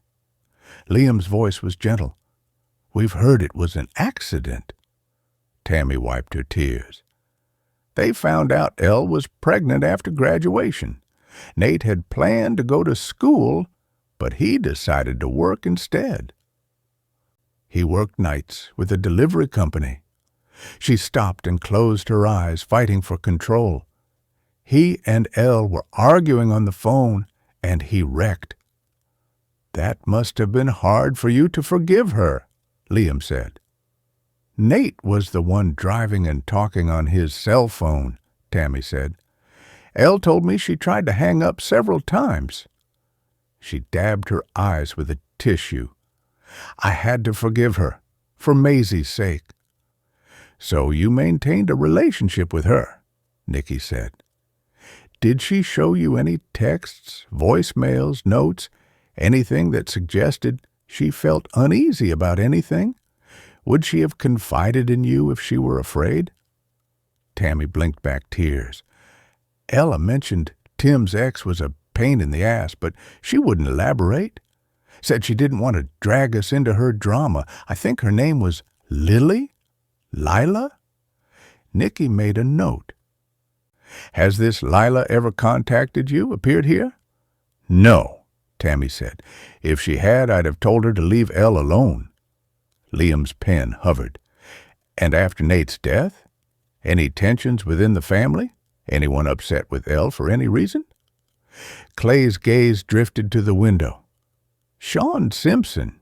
He and Nate were best friends. He spent a lot of time with us growing up. Once Nate started dating Elle, they all became friends. After Nate died, it seemed like Sean really wanted to be there for Ella in ways she wasn't interested in. He lost it when Tim came into the picture. Has Sean ever caused problems, confronted Tim, or spoken harshly? Nicky asked. Once, Clay admitted. He said some cruel things to Tim. I made him apologize. Since then, things have been pretty stable as far as I know. Tammy wiped her cheeks with her cardigan sleeve. He was hurting, she said, not dangerous. Nicky stood and offered them each a card. We know this is overwhelming. If you recall anything else, please call me. Clay tucked the card into his pocket. Tammy accepted hers like a lifeline. Maisie and Maya need their mother, Tammy whispered. Tim wouldn't do something like this either. I know that's what you're thinking with him missing, but it's just not possible. Something has happened. I assume Ella never confided in you about any issues they might be having? Nicky asked. No, Tammy admitted. But Tim just isn't the type to hurt anyone. He loves her and the girls. I refuse to believe he could do this. Nicky thanked them for their information and time, promising to keep in touch. Tammy had endured enough today. She didn't need to hear Nicky's opinion on how easily people could hide their true intentions. I'll speak with the social worker tonight and have her call you, okay?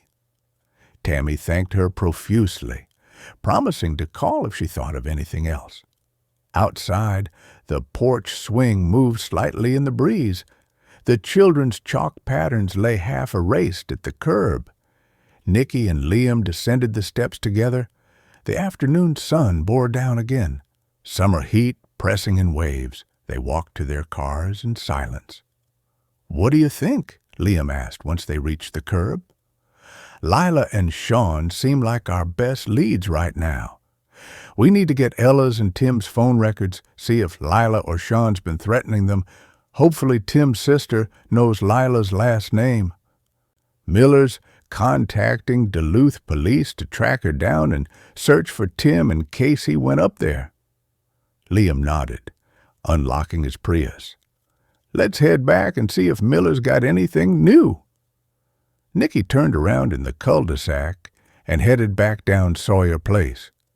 Behind them, the Cooper house stood quiet beneath its sugar maple, innocence intact for now. But Nicky carried the weight of 2 shattered families, determined to follow every thread until the truth emerged from the summer heat. Chapter 6. Nicky drove up McCusick Avenue just as dusk curled around the Harper farmhouse, her childhood home, now bathed in the swirl of portable floodlights. The broad front porch gleamed harshly under the lamps. The air smelled of cut grass, exhaust, and something deeper. Sheriff Miller stepped off the porch, cradling a plain gray T-shirt in one hand. He snapped the deadbolt behind him, then methodically wrapped yellow crime scene tape around the stoop, each click of the dispenser echoing through the growing darkness. Nicky killed the engine and slipped on latex gloves. She met Liam at the SUV's rear. Above them, the sky bruised from lavender to inky navy. "Evening," she called to Miller as she and Liam approached. "Any updates since sundown?" Miller slid the T-shirt into an evidence bag. "House is locked tight. No one in or out untagged." He raised the T-shirt. "Grab this for the K9. We dusted inside, but doesn't look like any fingerprints that don't belong to the family. No sign of forced entry. What did you guys find out?" "We've got some preliminary leads," Nicky answered. "Cooper family mentioned Delilah, Tim's ex, and Sean Simpson, an old friend of the family. Tim and Elle were under some financial stress, but everyone insists Tim would never hurt Elle or the girls." She scanned the farmhouse where she'd once helped paint shutters. "Anything on ballistics?" Miller nodded. "CSU says the projectile matches a suppressed rifle round. Tim's Ruger uses that ammo, but so do other rifles. No serial numbers yet, no latent prints on the casing." Nicky's pen hovered. "Cell tower pings?" Miller flipped a page.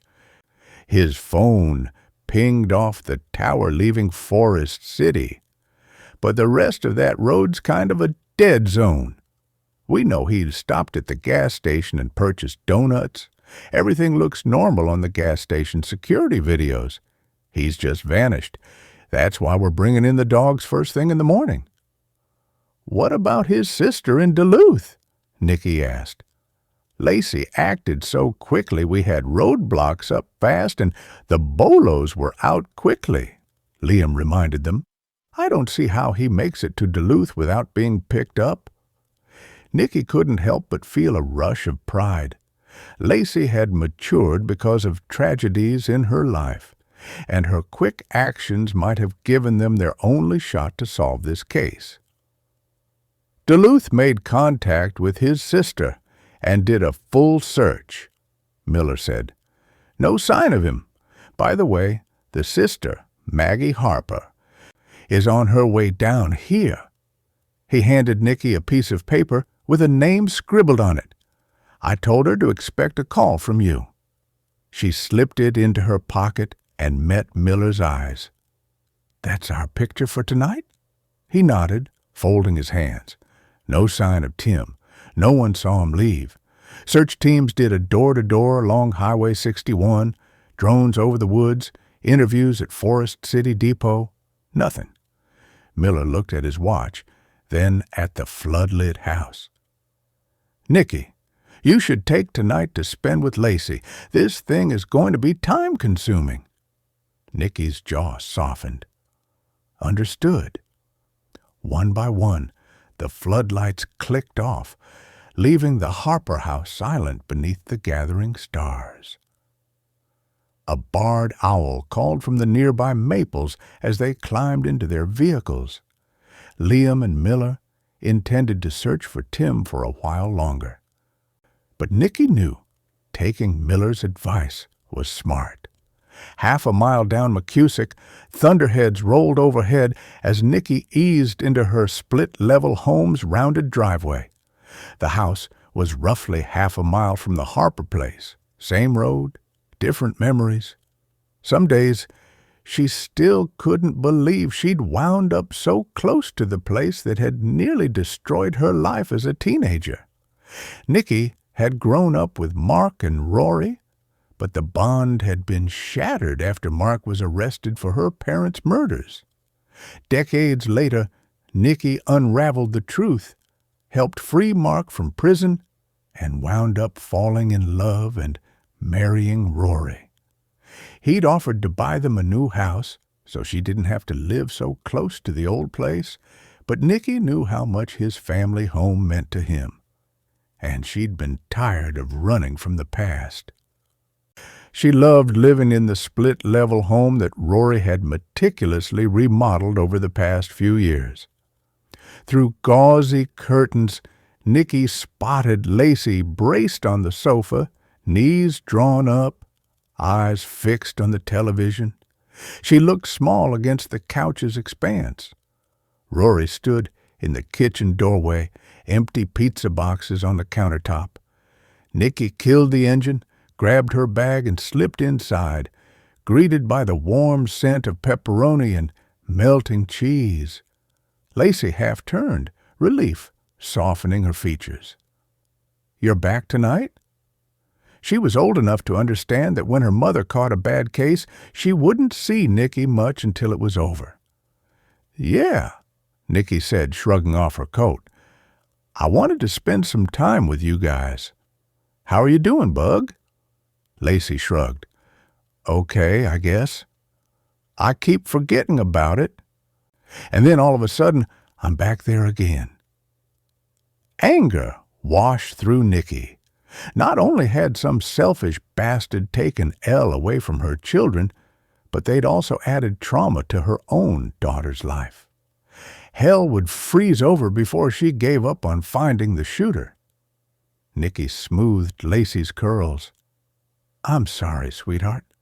Do you want to talk about it?" "Not right now." Lacey took a large bite of pepperoni, the cheese nearly falling off the piece of pizza. "I just want to forget it." Rory caught Nicky's arm. "Pizza," he said, handing her a slice. "You need some kind of fuel." His worried eyes glanced at Lacey. Nicky shook her head, letting him know they needed to follow Lacey's lead. She'd talk about her feelings when she was ready. They had to give her some space. She bit into the warm crust and exhaled, the tension in her chest loosening. "Thank you." Thunder rumbled low. Lacey squirmed under a cozy blanket, one leg tucked up. Rory set another plate on the coffee table and dimmed the living room lamp. The muted soccer game lit the room in shifting blue. Nicky wasn't much of a sports buff, but Rory loved them all and delighted in teaching Lacey the rules of various sports. Nicky settled next to her daughter, and they ate in silence, watching the fast-paced game. Nicky wished she could just stay here all night with her family and pretend all the bad things in the world weren't out there. She wished Lacey hadn't had yet another traumatic experience today. Pride washed through her when she thought of how well Lacey had handled herself, quickly eclipsed by guilt. It was Nicky's fault that Lacey had been exposed to the dark things in life far too early. That's why Lacey had been able to act so quickly. After a while, Lacey finally shifted and looked at Nicky. "Mom, why do people kill each other?" Nicky swallowed hard, her own pulse echoing Lacey's fear. Her throat tightened. She closed her eyes against the image of her daughter witnessing the shooting. When she spoke, her voice trembled. "Because there are sick, bad people in this world who think they have the right to control other people's lives. That's why I have a job." She reached out, brushing a loose strand of hair behind Lacey's ear. What if he comes for Maisie and Maya? Concern darkened Lacey's blue eyes. Nicky pulled Lacey into her arms. Lacey pressed her face into Nicky's shoulder, small and fragile. Those little girls are with a social worker who lives in a gated community, and Sheriff Miller posted a deputy just in case. They're safe. I'm scared, Lacey whispered, voice muffled. I know. Nicky rocked her gently. She glanced at Rory, his hand on her back, steady. I get scared too, but we're together. Lacey's voice was even smaller. I don't want to go to sleep. Every time I close my eyes, it happens all over again. The sound, the blood. I don't want the dreams. Nicky's chest ached. She smoothed her daughter's hair, her voice low and urgent. You're safe here. Nothing is going to happen to you. I'll make sure of it. Lacey lifted her head, eyes wide and wet. But how do you do it? You see so much death. How do you sleep at all? The question hit like a blow. Nicky froze, caught between honesty and the need to protect her daughter. Rory, sitting beside Lacey, went still too, his eyes flicking to Nicky, shocked at the rawness of what Lacey had asked. Nicky cupped her daughter's face, forcing her voice steady. It's not easy. Some nights I don't sleep much, but I remind myself of the people I can still help, the ones who need me. That's what keeps me going. Lacey was quiet for a moment. Do you think that Ella's husband did it? She asked. Nicky shifted to look at her daughter's face. Why would you say that? Because the news said he was missing and a suspect. Nicky cursed the reporters who stuck their noses into everything. That's true. We haven't found him. I don't know if he did it. No one who knows him thinks it's possible. Lacey worried her lower lip. The news also said a witness called it in. That's me, Mom. What if the killer figures that out? That wasn't going to happen. Nicky would do whatever it took to keep her daughter's name out of the case. She wrapped her arms around Lacey. You're a minor. That means the 911 call can't be released. Your name can't be released. People who did that would go to jail for a long time. You're not worried? Lacey leaned into her. No. Nicky didn't think she sounded very convincing. But would it make you feel better if you stayed with Grandma and Grandpa Todd for a few days? You'd be away from here, and their community is gated. Plus, Uncle Mark can take some time off work and hang out, right? She glanced at her husband. Rory owned a large construction company, and his brother worked various jobs for him. Yeah, he'd love to do that. Plus, Mom and Dad have been wanting you to come for a visit. What do you think, Bug? Nicky squeezed Lacey a little tighter. You'll be working long days anyway, Lacey said. Uncle Mark says I owe him a rematch in Uno. She rolled her eyes. He's just a sore loser. Nicky laughed. So's Dad. She stood and stretched. I need to make a call before it gets too late. She stepped into the hallway, opened her phone, and dialed Maggie Harper's number. Static crackled, and a soft sob answered. Maggie? This is Agent Nicky Hunt with the FBI. Agent Hunt. Maggie's voice trembled. Please tell me you found Tim. Not yet, Nicky assured her. I'm sorry to call so late. Sheriff Miller said you were headed to town. I'm about 10 minutes away from the Lowell Inn, Maggie answered. I made a reservation there. Nicky could hear the exhaustion in her voice. Maggie had already been interrogated by Duluth police, and rushing down here didn't exactly suggest she was hiding her brother. You need to get some rest. There's a great little bakery not far from the Lowell called Hearth and Scone. Can you meet me there at 7 a.m.? I'll be there. And if he contacts you tonight, call me immediately. I will, but Tim isn't capable of hurting anyone, even when he should be standing up for himself. Everyone seems to have the same opinion on Tim. I'll see you in the morning." Nicky slipped the phone into her pocket and rejoined Lacey and Rory on the couch. Do you think you'll find who did it?" Lacey whispered. Nicky tilted her daughter's chin up. "We absolutely will." Lacey exhaled, her grip relaxing. "Promise?" Nicky kissed the top of her head. "I promise." She never made that promise to a victim's family, but she had to make it for Lacey. Rory shifted closer. "You two okay?" "Yeah," Nicky said, voice tight but sure. "Thank you." Rory ruffled Lacey's hair. Lacey's eyelids drooped. "Love you, Mommy." "I love you more," Nicky said. Not long after, Lacey's eyelids finally started to sag, her small body heavy against Nicky's side. She snored softly. Rory stepped forward, arms out. "I'll take her to bed," he said quietly. Nicky hesitated and then let him lift their daughter. Lacey curled instinctively into his chest, already half asleep. Rory carried her down the hall, his step slow and careful, and laid her gently in bed. He tucked the blanket around her, brushed her hair back, and stood watching her for a long moment before returning to the living room. Nicky pressed her hands to her face. "If word gets out she saw anything," her voice cracked. "She's just a kid, Rory. I can't—" Rory crouched beside her, steady hand on her knee.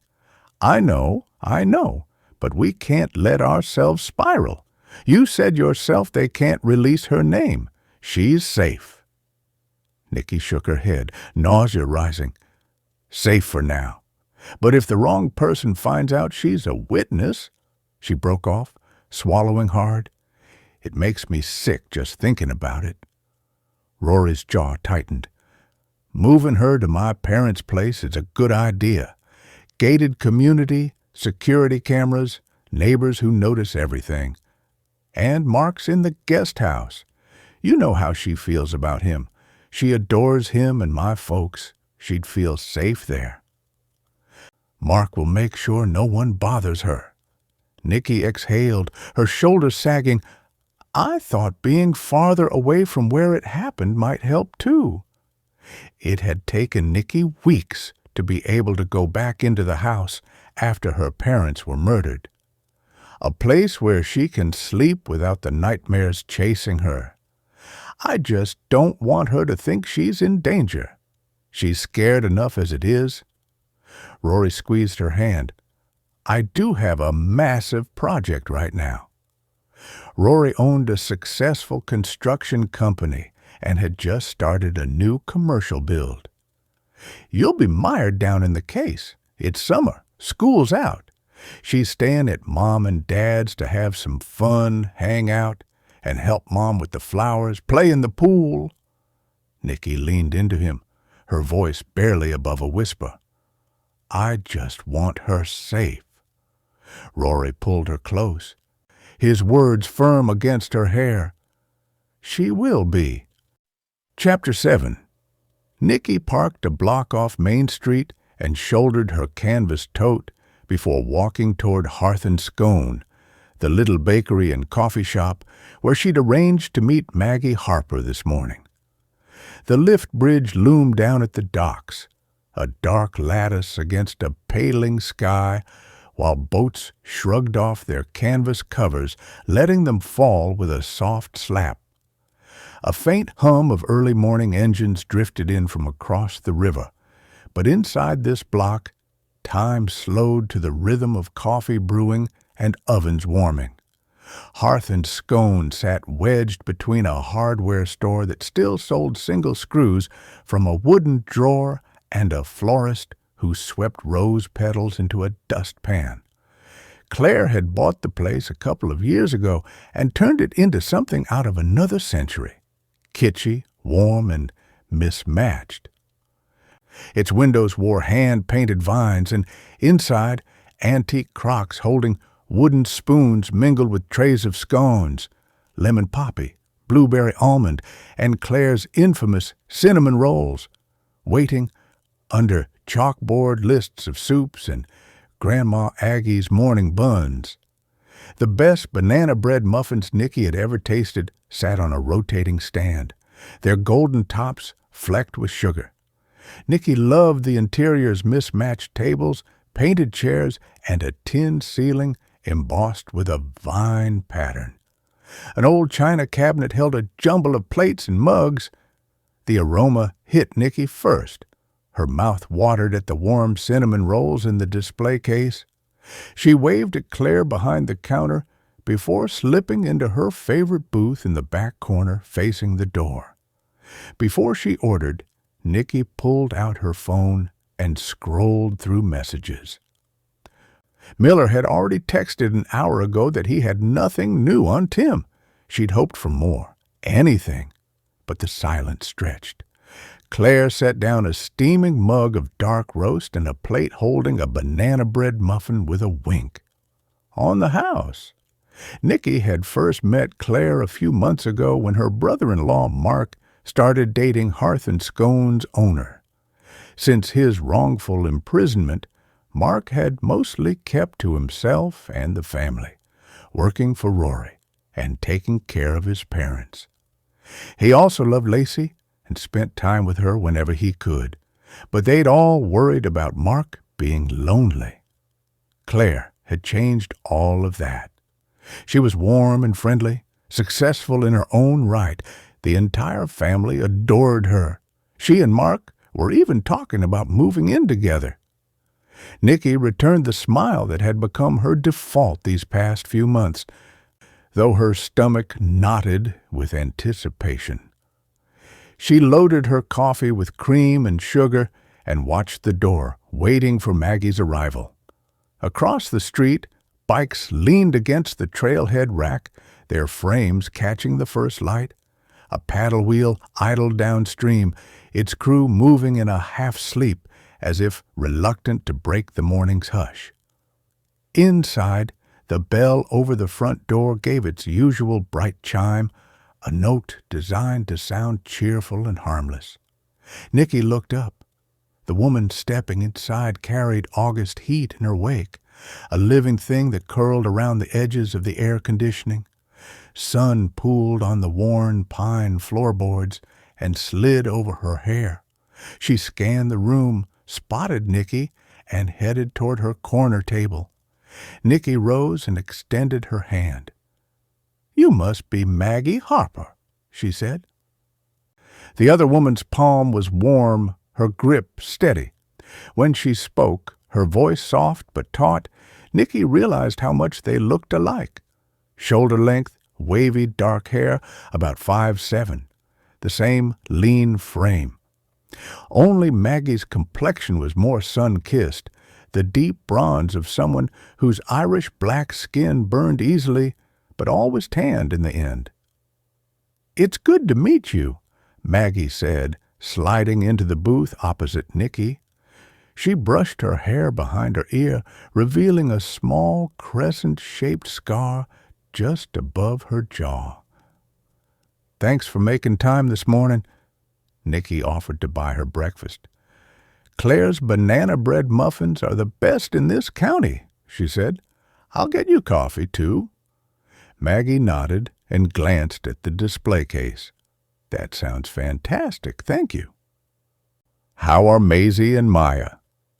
"They're with a very experienced social worker in a safe area," Nicky reassured her. "I'll make sure you can visit them as soon as possible."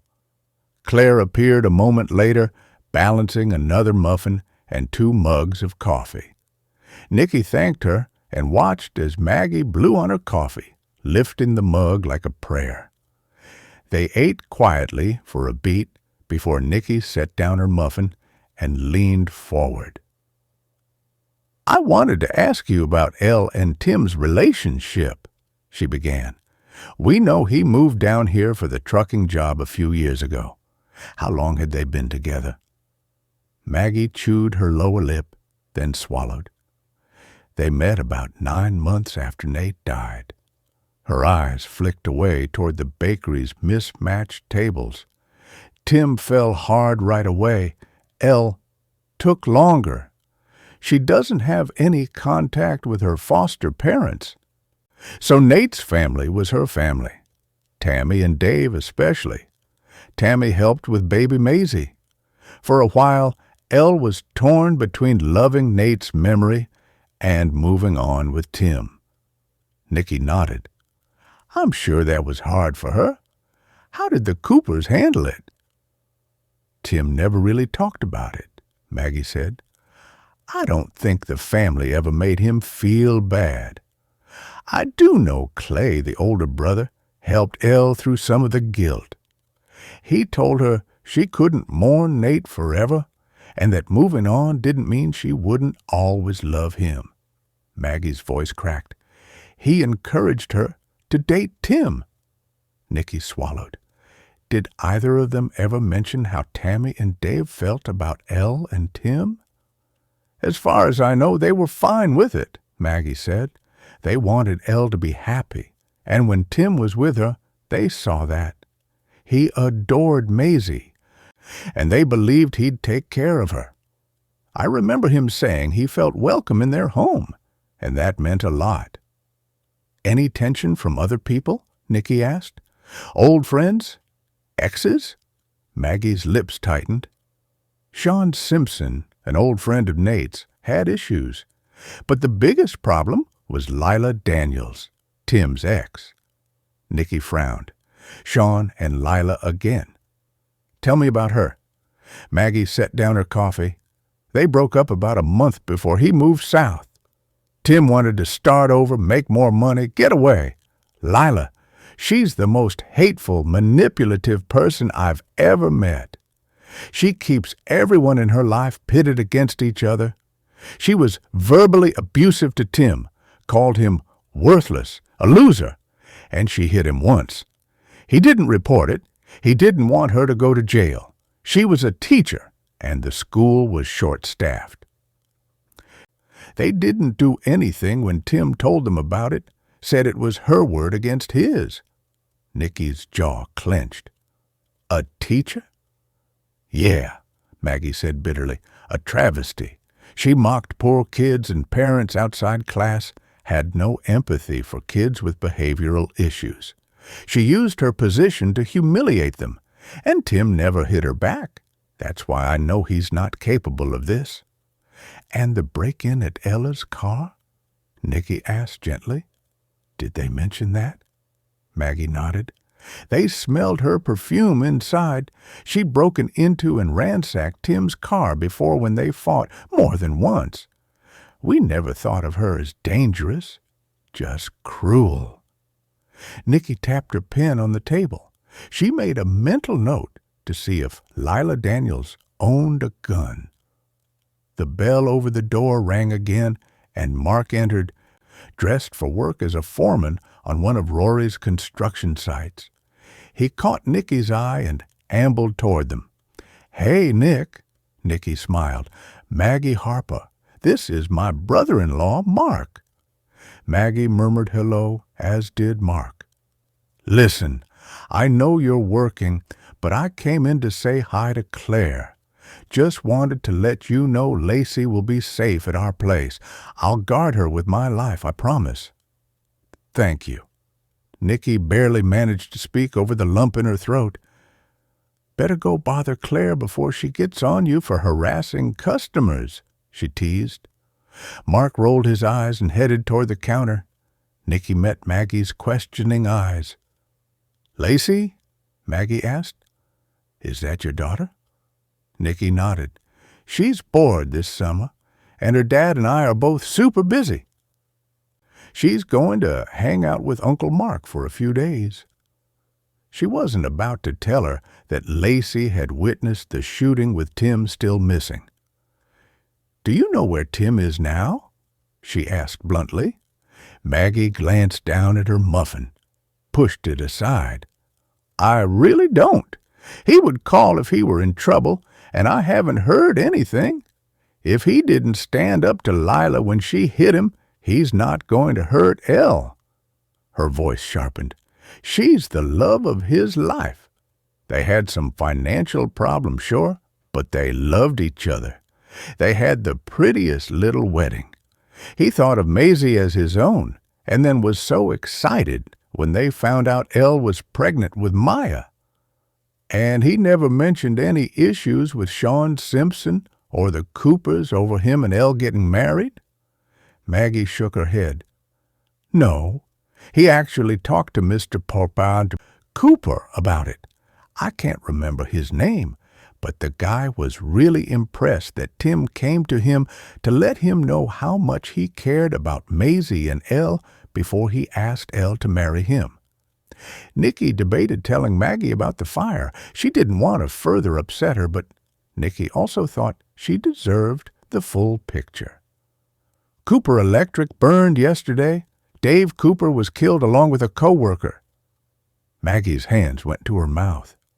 No, that poor family. Tim spoke so highly of Mr. Cooper. Nicky studied Maggie's face and the tension around her eyes. When did you last hear from Tim? 3 days ago, Maggie said. He was on his way home from work in the morning. Her chin quivered slightly. He just wanted to check in and see how I was doing. I took forever to get back to him.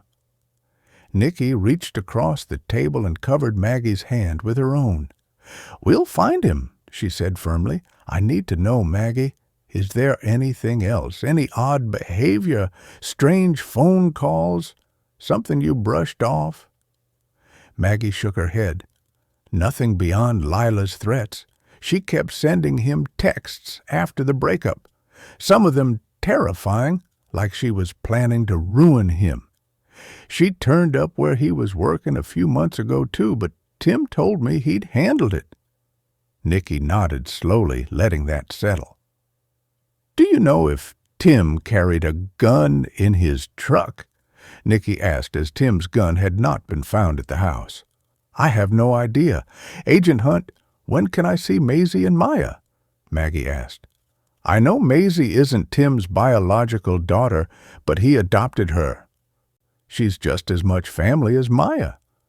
Anyone willing to go through the difficult adoption process truly cared about the child, a rarity these days. I'll contact the social worker and get something arranged, Nicky said. She's very experienced and is great with kids. Maggie sipped her coffee. I know this might sound awful, but Elle and Tim told me they had paperwork stating I was to be the girl's guardian if something happened to them. They were worried about something happening. I don't think so, Maggie said. This wasn't long after Maya was born. They felt it was the responsible thing to do. I know the papers are notarized, but the last time I heard, they couldn't afford an attorney to file them, so they're at the house. Is there any way we can look for them?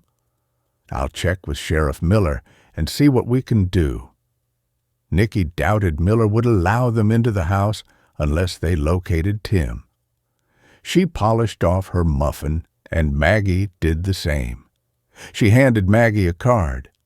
I've got to get to work, but if you think of anything else, call me, and I'll be in touch about getting into the house and seeing the girls. Maggie rose, brushing crumbs from her jeans. Thank you. They walked outside, the bakery's bell chiming behind them. The August heat pressed in, but Nicky felt a cold certainty settle in her chest. Tim Harper was a victim, not a suspect, but where was he? Chapter 8. Nicky pulled the Jeep into the sheriff's station lot, the August sun hot enough to see mirages on the asphalt. Steam still curled from her latte cup in the console, the sweetness a distant hum against her thoughts. Maggie's comments about Lila Daniels, Tim's ex, were interesting at the very least. She pulled her phone free and opened Lila Daniels' public social media profile. She posted lots of selfies, as well as a handful of family snapshots tagged with Tim. smiles frozen in 3-year-old pixels. One comment still stood at the top. "You and Tim make the perfect couple." Her thumb lingered over that post. Lila seemed to use the account for selfies. Keeping the photo with Tim pinned seemed odd after all this time. Nikki scrolled until she saw Lila's latest check-in. Brick and Bourbon downtown. A summer gig while school was out. Nikki tucked the phone into her coat pocket and headed into the sheriff's station. Her hair curled in the humidity, her roots dampened with sweat by the time she entered the sheriff's station. Nikki nodded to the desk sergeant, who buzzed her in. "Sheriff Miller and Agent Wilson are waiting for you in the large conference room." Nikki thanked her and headed down the hall to the big room where they usually worked cases together. "Maggie insists her brother wouldn't hurt a fly." She tossed her canvas bag on the table. She confirmed Tim's ex broke into Elle's car. Nikki told them what she'd just learned from Maggie Harper. "She hasn't heard from Tim and insists he would have called," Nikki said. "Lila Daniels is clean on paper. According to her social media, she's working at Brick and Bourbon this summer. I'm hoping to catch her by surprise later today." Miller steepled his fingers. "We had a couple of sightings of Tim that turned out to be false. CCTV at the trucking company tracked him leaving at his usual time, and the gas station confirmed he stopped for donuts. Problem is, we don't have any more CCTV on his route home, so K9 units are our best option right now." He pointed at the map. "No sign of him beyond that station." Liam leaned back, tapping a pen against his notebook. "Ballistics matched the suppressed round at Ella's scene. Several different types of guns will take this ammunition, including Tim's Ruger. But we need the gun to compare to the bullet to find out if Tim's Ruger is the one that killed her. No sign of it so far." Nikki folded her arms on the table. "Maggie said Lila showed up at Tim's work and caused a scene. Right now, she's at the top of my list to interview. Following Tim down from Duluth certainly sounds obsessed." "Did the sister have any idea if he carried the gun in the truck with him?" Miller asked. "She said no," Nikki said. "But since the case isn't even in the house, it's definitely possible. And now that we know Lila threatened Tim and likely broke into Ella's car, he might have started carrying it for protection from her." Miller looked at his notes. "The fire marshal handles the bulk of arson investigations, but I usually question everyone involved as well. Any chance you two could speak with the Ackerses and the Donahues today?" Betty Ackers had perished in the fire after volunteering to help out Dave Cooper with the inventory. "We can do that." Nikki glanced at her partner, who nodded. "John Donahue is the assistant manager of Cooper Electric, right?" Liam asked. "Yeah.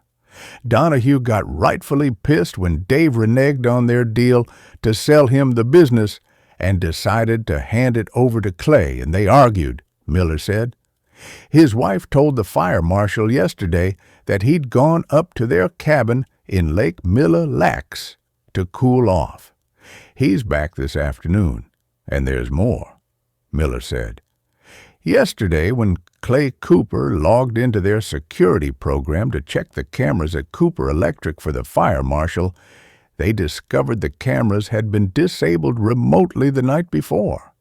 He looked at Liam. "Any chance your techs could help out so we can get the location information a little sooner?" Liam nodded. "I'll get the cyber team on it." "You and the fire marshal have any theories?" "Arson is usually about revenge or money," Miller said. "We need to find out who had the most to gain, or if Donahue lost so much he snapped."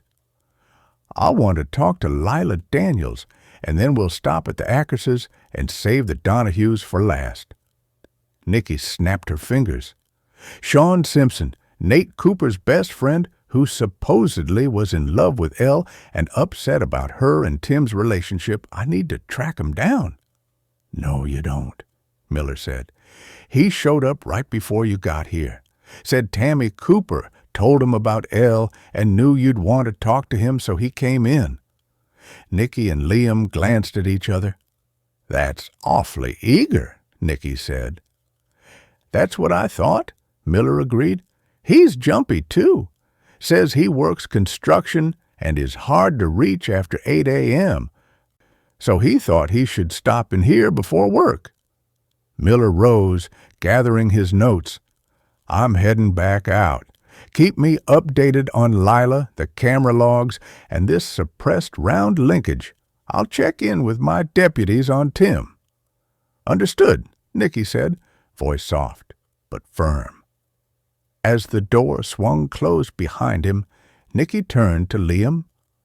Ready to see what Sean has to say? He nodded, tightening his grip on his notebook. Let's go. They stood and moved down the corridor together. Nikki's senses sharpened the way they always did before an interview. The faint hum of the ventilation, the hush of the hallway, the distant clip-clop of other agents moving files.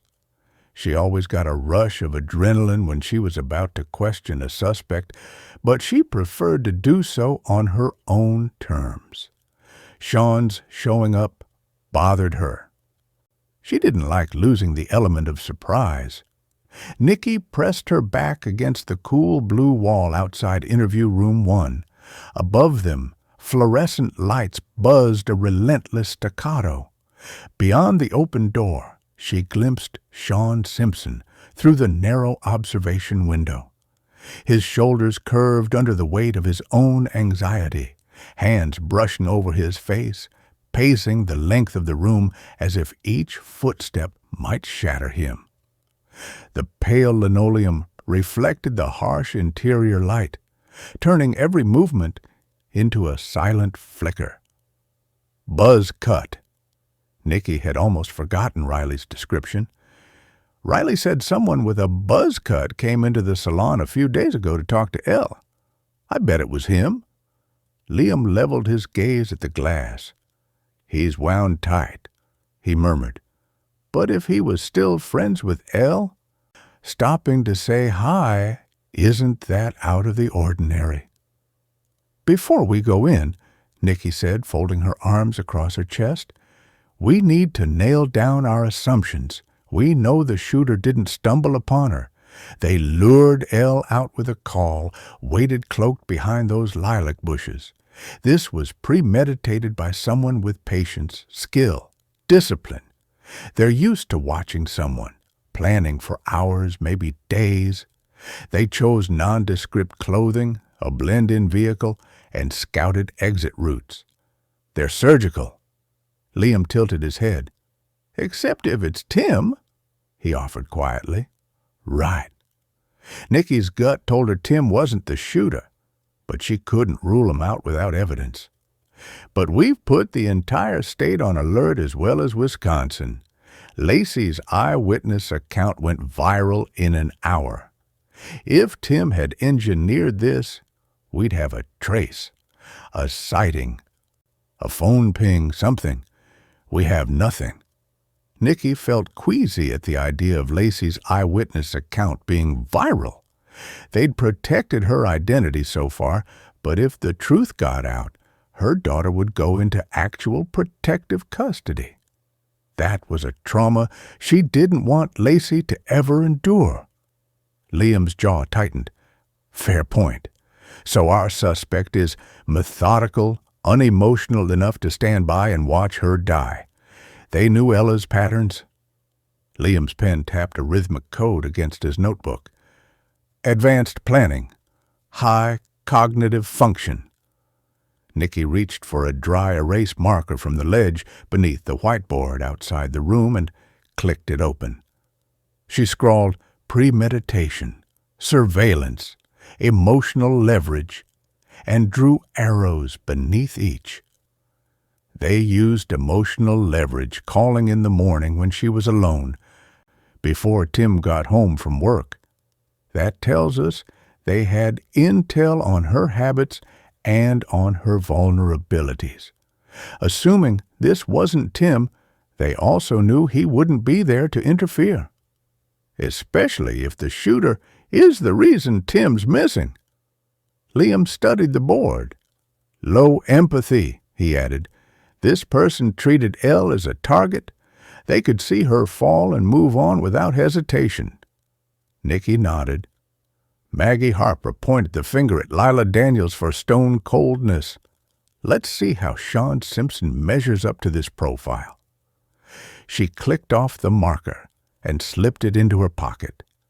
Liam touched his jacket pocket, where his badge waited like a promise of order. They stepped into interview room 1 together. Inside, stale coffee and disinfectant mingled in the air. A single overhead lamp ignited a pool of white light over a battered metal table and 2 chairs. Sean Simpson froze in the center of the room, breath hitching the moment they walked in. His pacing halted. Nicky moved with calm authority, measuring each step. "Mr. Simpson," she said, voice firm but not unfriendly, "thank you for coming in." She gestured to the chair closest to the door. "Please, have a seat." Sean's hand trembled as he sank into the vinyl seat, his fists resting in his lap, knuckles paling. Liam settled opposite, notebook open, pen at the ready. Nicky sat at the head of the table, badge clipped just below her collarbone. Sean seemed truly upset, but she couldn't tell if his anxiety was about losing his friend or something more sinister. "We saw you through the window," Nicky began, voice steady. "You looked like you were on the edge of walking out. Why did you decide to talk to us today?" Sean exhaled, shoulders sagging a fraction. He glanced at Liam, then back at Nicky. "Tammy Cooper asked," he whispered. His voice was raw, laced with loyalty. "After Nate died, they took me in. I owe them." He wiped his eyes. "Have you found Tim yet? Tammy said he's missing and that it seemed like you think he might have hurt Elle. He wouldn't do this." "Not yet." Nicky leaned back, so her presence felt supportive rather than threatening. Sean pressed his palms to his knees. "Nate was my best friend. We did everything together, and he was the brother I never had. My dad, he wasn't around. He was always working. He never asked about my school, my friends. The Coopers did. When Nate died, they made room for me." A tremor passed across Nicky's chest. She recognized that brand of grief, the orphan's loyalty that bound you to the people who stepped in when the world fell away. She kept her expression gentle. "You and Nate were inseparable. That must have been devastating." He nodded, eyelids heavy. "It was." Liam cleared his throat, leaning forward. "We understand there was an incident with Tim Harper when he and Elle first got together. Can you tell us about that night?" Sean's expression flickered. Guilt, shame, confusion tangled together. He ran his palms down the table's edge. "Several months after Nate died, I saw Elle with Tim. I lost it. I accused Elle of cheating, accused Tim of stealing her grief. I said things I shouldn't have." "You weren't proud of that confrontation," Nicky said softly. Watching him for honesty in his eyes, Sean exhaled harshly. "No. Clay pulled me aside, told me to man up. He reminded me that Ella needed compassion, not accusations. I apologized to both of them." Tim shook my hand. We moved on. "You and Tim made amends?" Liam asked. He managed a small nod. "Yeah, everything was fine." Liam checked his notes.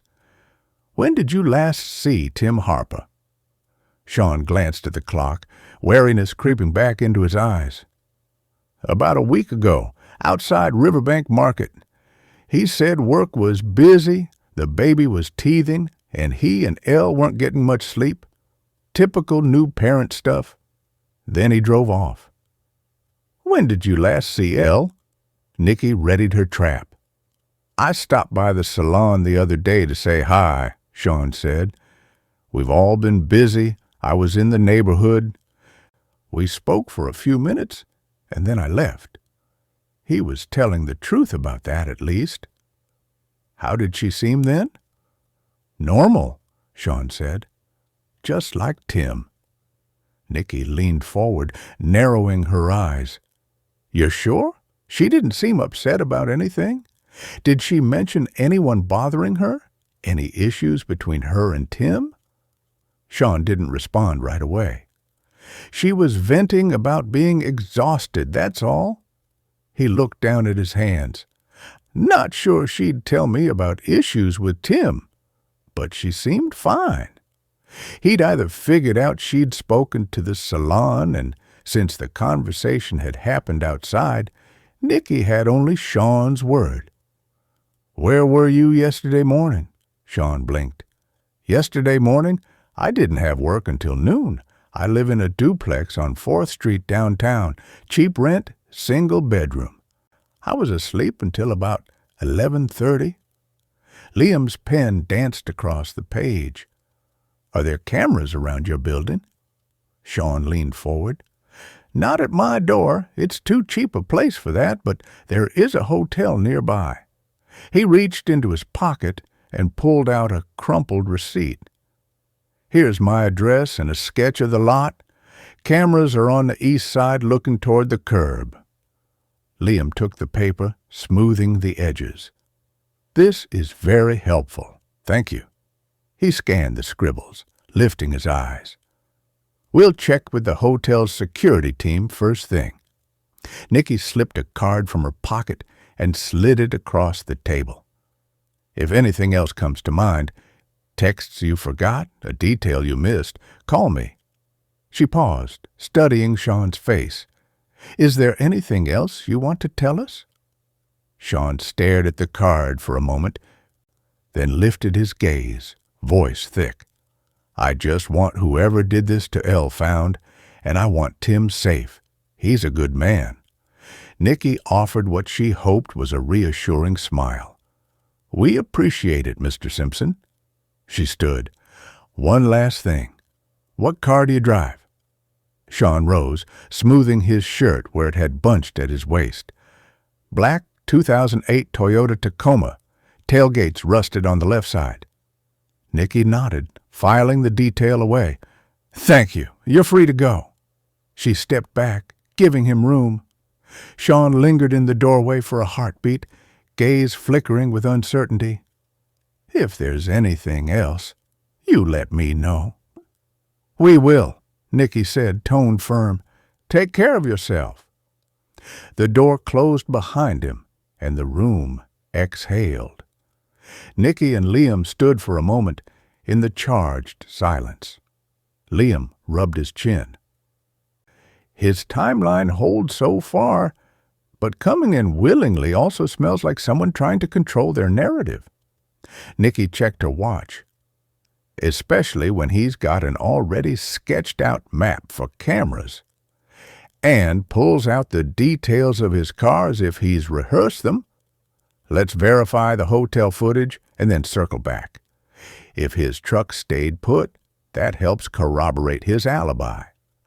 But I also want to see if there are any blind spots around his duplex. She tapped her pen against her notebook, her mind already spinning through the next steps. Brick and Bourbon opens in an hour. Lila's working. Chapter 9. Nikki stepped off the sidewalk into Brick and Bourbon's cool foyer and let the air conditioning wash the humidity from her skin. Mid-morning sunlight slanted through the front windows, staking rectangles of brightness across the polished concrete floor. Empty tables waited in quiet rows for the lunch rush, their bare surfaces reflecting the hush that seemed to hover over the room. Servers lingered at the bar station, crisp napkins folded in their hands, eyes darting toward the door as if expecting both regulars and the unknown. The faint aroma of toasted bread and charred oak curled in Nicky's throat, making her think of fresh croissants even before she smelled coffee rich enough to warrant dessert. Liam followed, hands tucked into the pockets of his khakis. He inhaled slowly. "Smells like they've been at the griddle since dawn," he murmured, voice low enough that only Nicky could catch it. He rubbed his stomach. "I could eat, you know?" Nicky rolled her eyes. "You can always eat." She walked to the hostess stand and tapped her badge against the wood. Nicky scanned the woman's name tag. Kayla was the assistant manager. "FBI," Nicky said. "We're here to speak to Lila Daniels. What can you tell me about her?" Kayla's eyebrows knitted together. "Lila? She's worked here almost a year. Reliable, great with customers." "You haven't had any complaints about her?" "No." Kayla looked between the two of them. "What's this about, anyway?" "It's a personal matter," Nicky answered. "Where can we find Lila?" "Third station on the left, in the back," Kayla said crisply.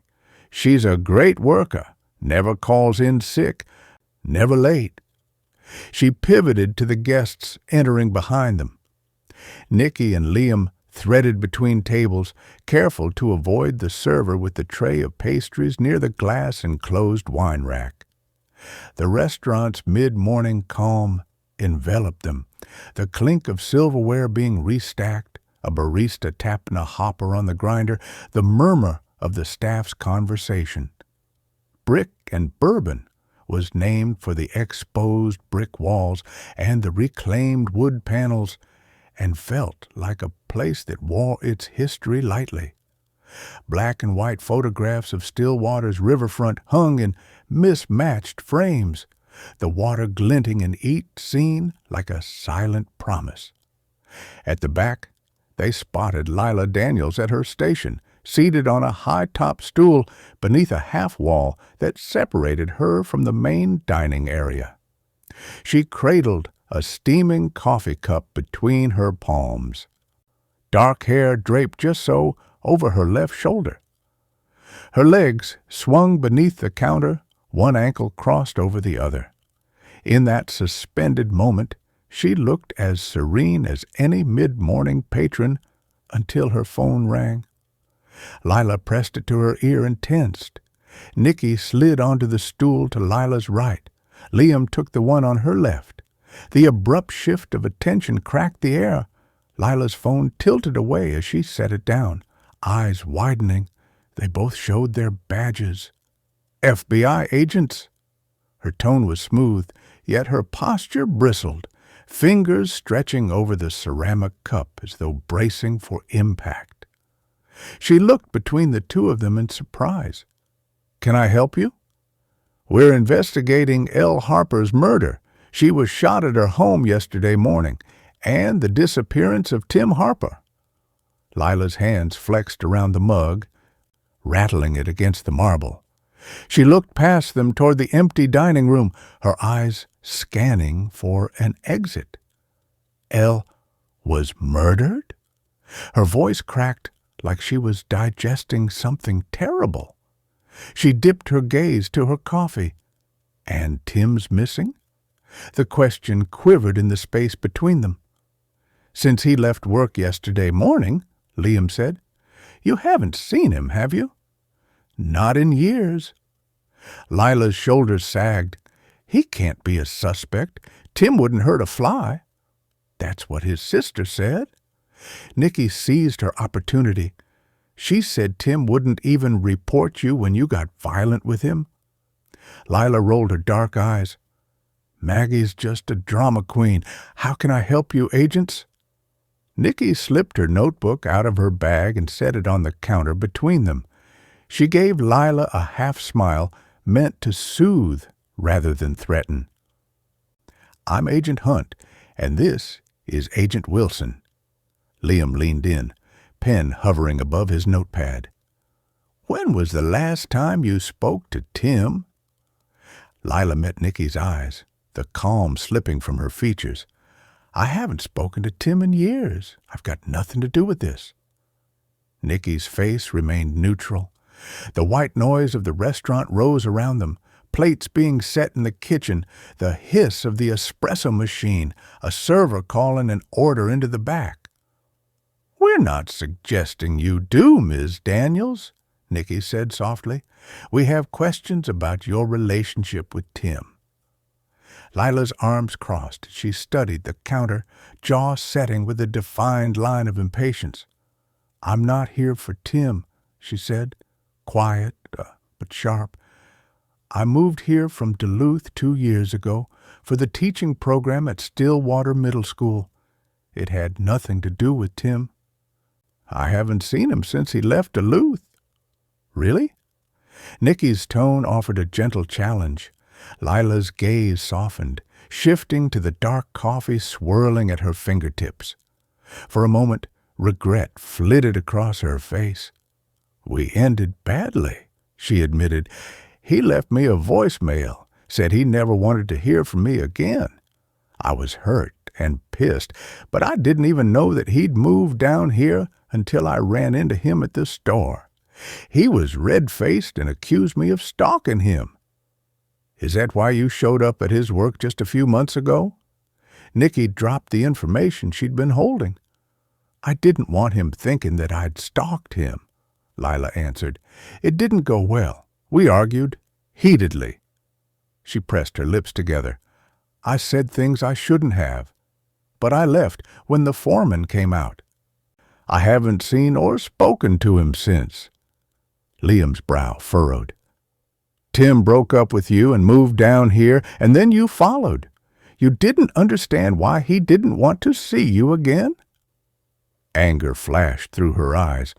"I understood that, but he thought I followed him here. That's not the case. I'm not a stalker." Lila's nostrils flared. Fingers clenched the coffee mug as though determined not to let it go. "I stormed off and went home. People argue. It happens." She set the cup down with a muted thud that echoed in the hush. Nicky leaned forward, gaze steely, but not accusatory. "Someone rifled through the glove compartment of Ella's car a couple of weeks ago. They both suspected you." Nicky hadn't noticed any sort of overwhelming perfume on Lila, but that didn't mean she hadn't been the one to break into Ella's car.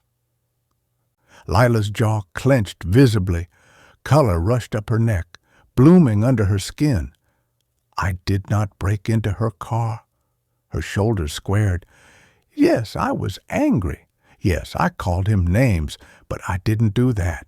It's not Ella's fault that Tim won't listen to me. I don't have an issue with her." Lila's eyes flickered with a combination of indignation and something darker. Resentment. "I've moved on with my life.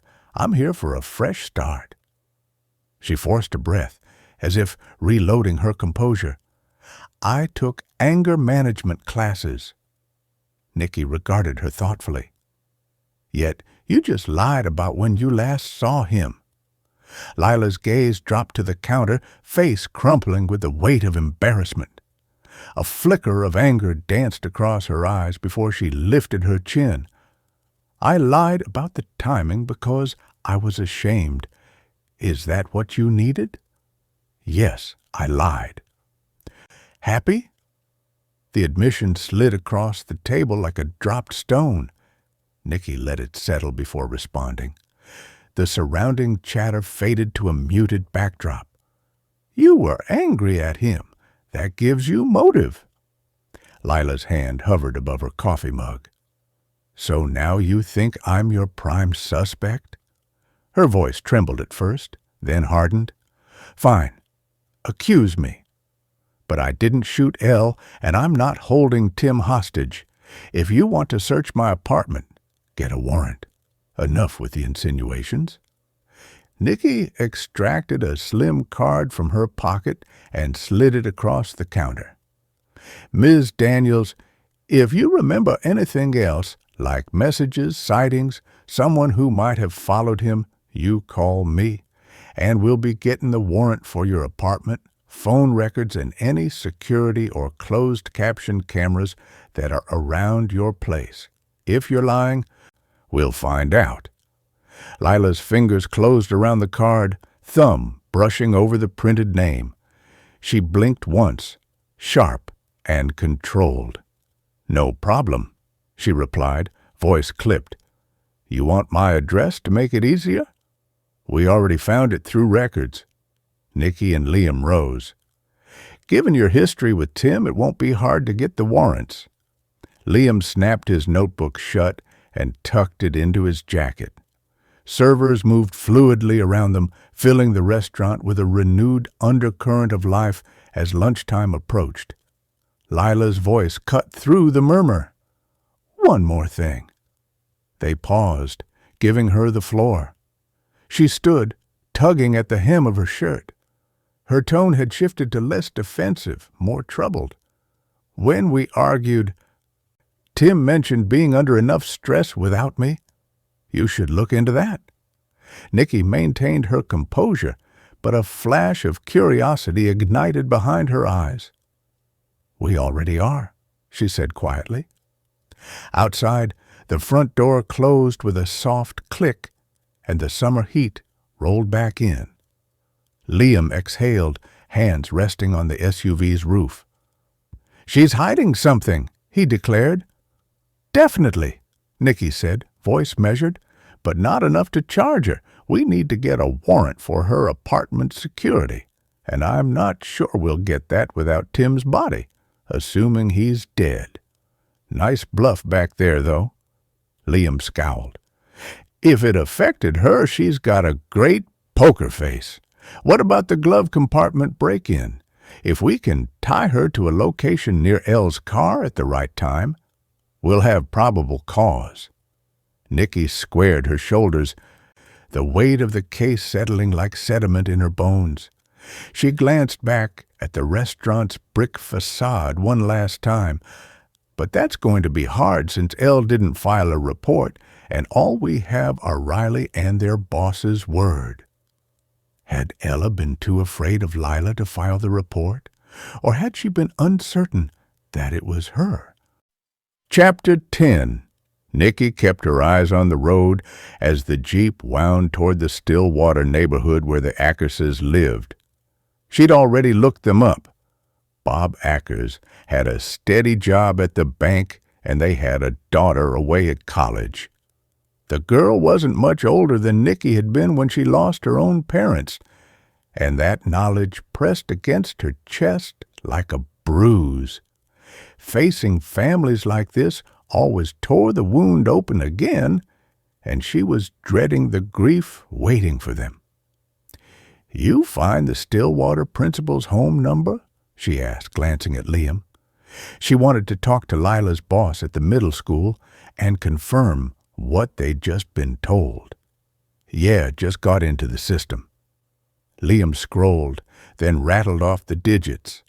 Law enforcement had access to reverse lookup and databases the public didn't. And Nicky knew a message left at the school would sit unheard for weeks. She dialed, listening to the rings. 4, and straight to voicemail. She left a message with a brief explanation about Lila Daniels and asked the principal to call her back as soon as she could. "You think she's lying about not following him?" Liam asked. "I don't know," Nicky said, turning onto the Ackerses' street.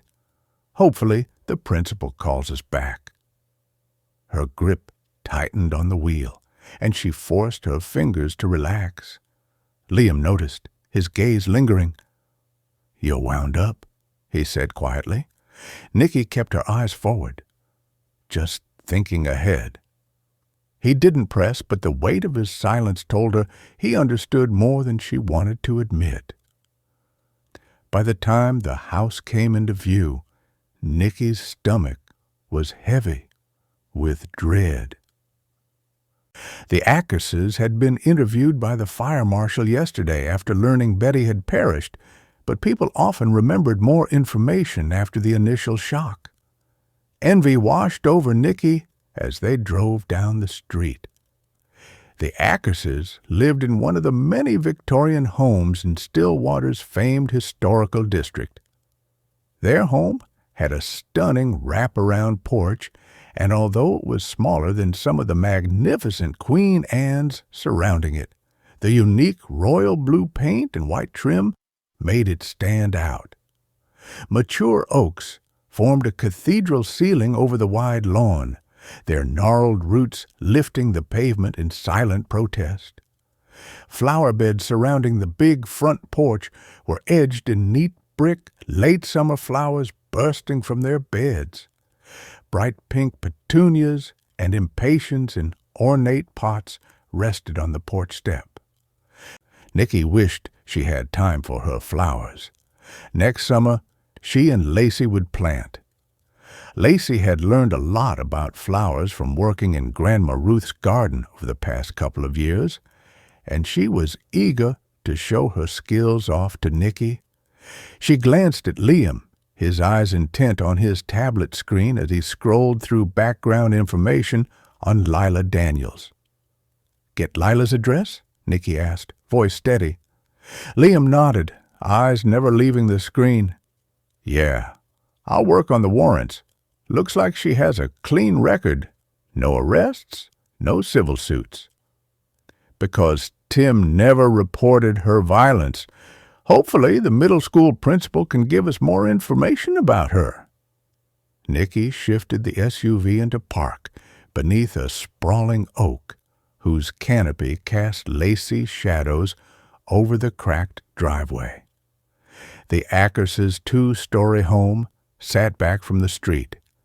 Its flower beds front and center, a porch swing made the place look like a postcard. They climbed from the SUV in silence, the gravel crunching beneath their shoes. Nicky inhaled the sharp sweetness of crushed grass and warmed vinyl.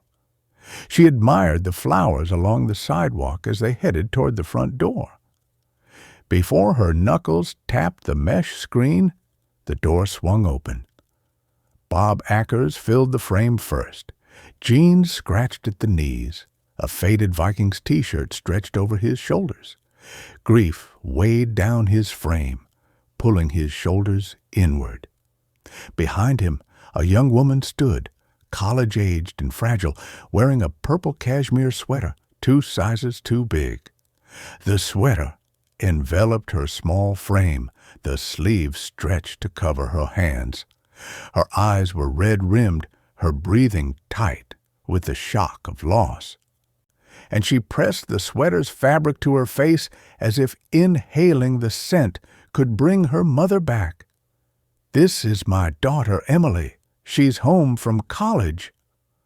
Mr. Ackers. Nicky struggled against the emotion building in her throat. When her own mother had been murdered, Nicky had held on to her clothes and her scent for weeks. She pushed the sadness down and extended her hand in a gesture that felt both awkward and necessary. "I'm Special Agent Nicky Hunt with the FBI. This is Agent Liam Wilson. We're so sorry for your loss." Bob managed a brief, earnest shake before stepping aside. "Please, come in. The kitchen's cooler." He motioned them inside. Emily slipped past him, sweater pulled tight. The door closed behind them with a soft click. Inside, a grand oak spiral staircase beckoned to the right. But Nicky followed the Ackerses into the kitchen. An heirloom oak table claimed the center of a sunlit room. On the counter, 3 casserole dishes sat ready. A white ceramic baking dish filled with lasagna, a glass pan of scalloped potatoes, and a foil-wrapped tray of green bean casserole. The generous offering smelled faintly of garlic and rosemary, a quiet kindness from neighbors. Nicky drew a chair close enough to see both Bob and Emily without turning her head. She let the hollow ache in the room settle before speaking. "Thank you for agreeing to speak with us," she began softly. "We'd like to go over Betty's movements yesterday. Can you start with the morning, please?" Bob swallowed and ran a hand through his hair. Deep circles rimmed his bloodshot eyes. "I woke up around 6. Betty was still asleep, so I made coffee and fed Jasper," he said, motioning to the small dog curled under the table. "Then I spent the next hour weeding the front beds. At 7:30, Emily left for her shift." He nodded toward his daughter without looking at her directly. Emily's hand tightened on the purple sweater. She pressed it closer as though battling the urge to drift away in her grief. "I got to the store at 8, Emily said, voice small but clear. "The Starbucks on Cedar Avenue." She brushed a curl from her face. "I worked until noon." Liam glanced up from his notes. "And you drove straight home?" Emily nodded, her grip on the sweater relaxing slightly. Nicky tapped her pen against her notebook. "Bob, I'm sorry to ask, but it's protocol for me to ask if you can confirm where you were yesterday morning." Bob reached into his pocket and produced 2 crumpled slips of paper. "Gerton's in Inver Grove, 8:37 a.m. I bought mulch, landscape fabric, and a few perennials Betty wanted for the back garden. We were supposed to plant them this weekend." He set the receipts on the table. "I was back here by 9:20 or so." "Thank you," Nicky said, marking the time. "What time did Betty leave yesterday morning? Was she planning on working?" Bob's jaw tensed. "No. She was supposed to be with me, but Dave called about inventory. Tammy had a migraine and Clay wasn't answering his phone." Nicky glanced at Liam, knowing he'd caught the same thing. Clay said his father hadn't called, so who was lying? Clay Cooper or Betty Ackers? Clay might have missed the call, but he'd sounded confident yesterday when Nicky spoke to the family. Did Dave and Betty have a secret they'd been keeping from their families? "And when did you first know something was wrong?" Nicky asked, voice gentle. Bob drew in a ragged breath. "When my phone blew up with texts and calls." His voice cracked. I couldn't make sense of it. It all happened too fast." He buried his face in his hands. For a long moment, only the cicadas buzzed in the eaves. Nicky let the silence hold them before turning her gaze to Emily. "You were at work when the fire started?" Emily blinked, tears sliding down her cheeks. "I had no idea until Dad told me." Liam tapped his pen thoughtfully. "Are you aware of any issues Betty or Dave might have had with anyone?" Bob managed to control his tears. He shook his head. "Everyone loved Betty. I guess Donahue and Dave fought about the business. Have you spoken to him?" "Not yet," Nicky answered. "I know this has been tough. We ask these questions to rule out possibilities. No one is a suspect just for answering. We appreciate your honesty." She took a deep breath and asked the question she'd been dreading. "I have to ask this. Is there any chance Dave and Betty might have been seeing each other? By all accounts, it's unusual for her to have been the one Dave called." Bob stared at her, but Emily flinched as though she'd been smacked. "How dare you?" "Emily?" Bob managed a weary nod. "I understand. I trusted my wife, Agent. She'd never do something like that. And no, I didn't have any suspicions." Emily pressed her cheek against the sweater again, hugging the cashmere close. Nicky watched her, heart aching. She closed her notebook and rose from her seat. "Emily," Nicky said softly, crouching beside her, "I'm so sorry." She reached out and gently touched her arm. "These things, they hold memories. It's okay to hold on." Emily's shoulders shuddered. She wrapped her arms around Nicky, burying her face in the agent's shoulder. Nicky's throat swelled, but she held the girl until she calmed down. Mr. Ackers rose and approached, voice thick. "If there's anything you need or any more questions, just call me." Nicky stood. "Thank you, Mr. Ackers. You two are not alone in this. If you remember anything," she offered him a card, "here's my contact information." He accepted the card with trembling fingers. "Thank you, Agent Hunt." Outside, the late morning humidity pressed against the screen door as it rasped closed. They walked in silence to the Jeep. The flowers seemed less bright and full, as though they'd wilted from the emotion. "They both seem pretty torn up," Liam said as he sank into the passenger seat. "Yeah," Nicky said. "We'll check with Starbucks and Gerton's, which shouldn't be hard to confirm. We'll need CCTV around the Ackerses' place, too." Nicky started the engine. As they pulled away, the Ackerses' porch swing creaked in the breeze, beckoning memories of quiet summer afternoons, as though the worst thing a family could endure hadn't just struck the home. Nicky called the social worker on the drive to the Donahues to check on Maisie and Maya. Candace Walker's gated neighborhood and the additional security the sheriff had placed at the entrance made it very hard for Tim to approach, but Nicky felt better hearing it from Candace herself. "Sounds like the girls are doing okay," she told Liam after she ended the call. "Maisie has opened up a little to the victim's advocate, so that's good." "Any chance she knows something?" he asked. "She told the advocate that Mommy got a phone call and told her she'd be right back. That's it." Nicky eased the Jeep onto the gravel drive of the Donahue farmhouse. Horses grazed in the fenced-in pasture east of the driveway, one fat chestnut rolling under the massive oak shade tree. The farmhouse reminded Nicky of the one she'd grown up in, but the Donahue home had white clapboard siding with burgundy shutters. A second-story balcony sat above the big front porch. She killed the engine and grabbed her things, making sure she had pen and paper in her bag. They climbed the wide pine steps to the front porch together. Nicky knocked on the cherry-red door and waited. "Agents, come in."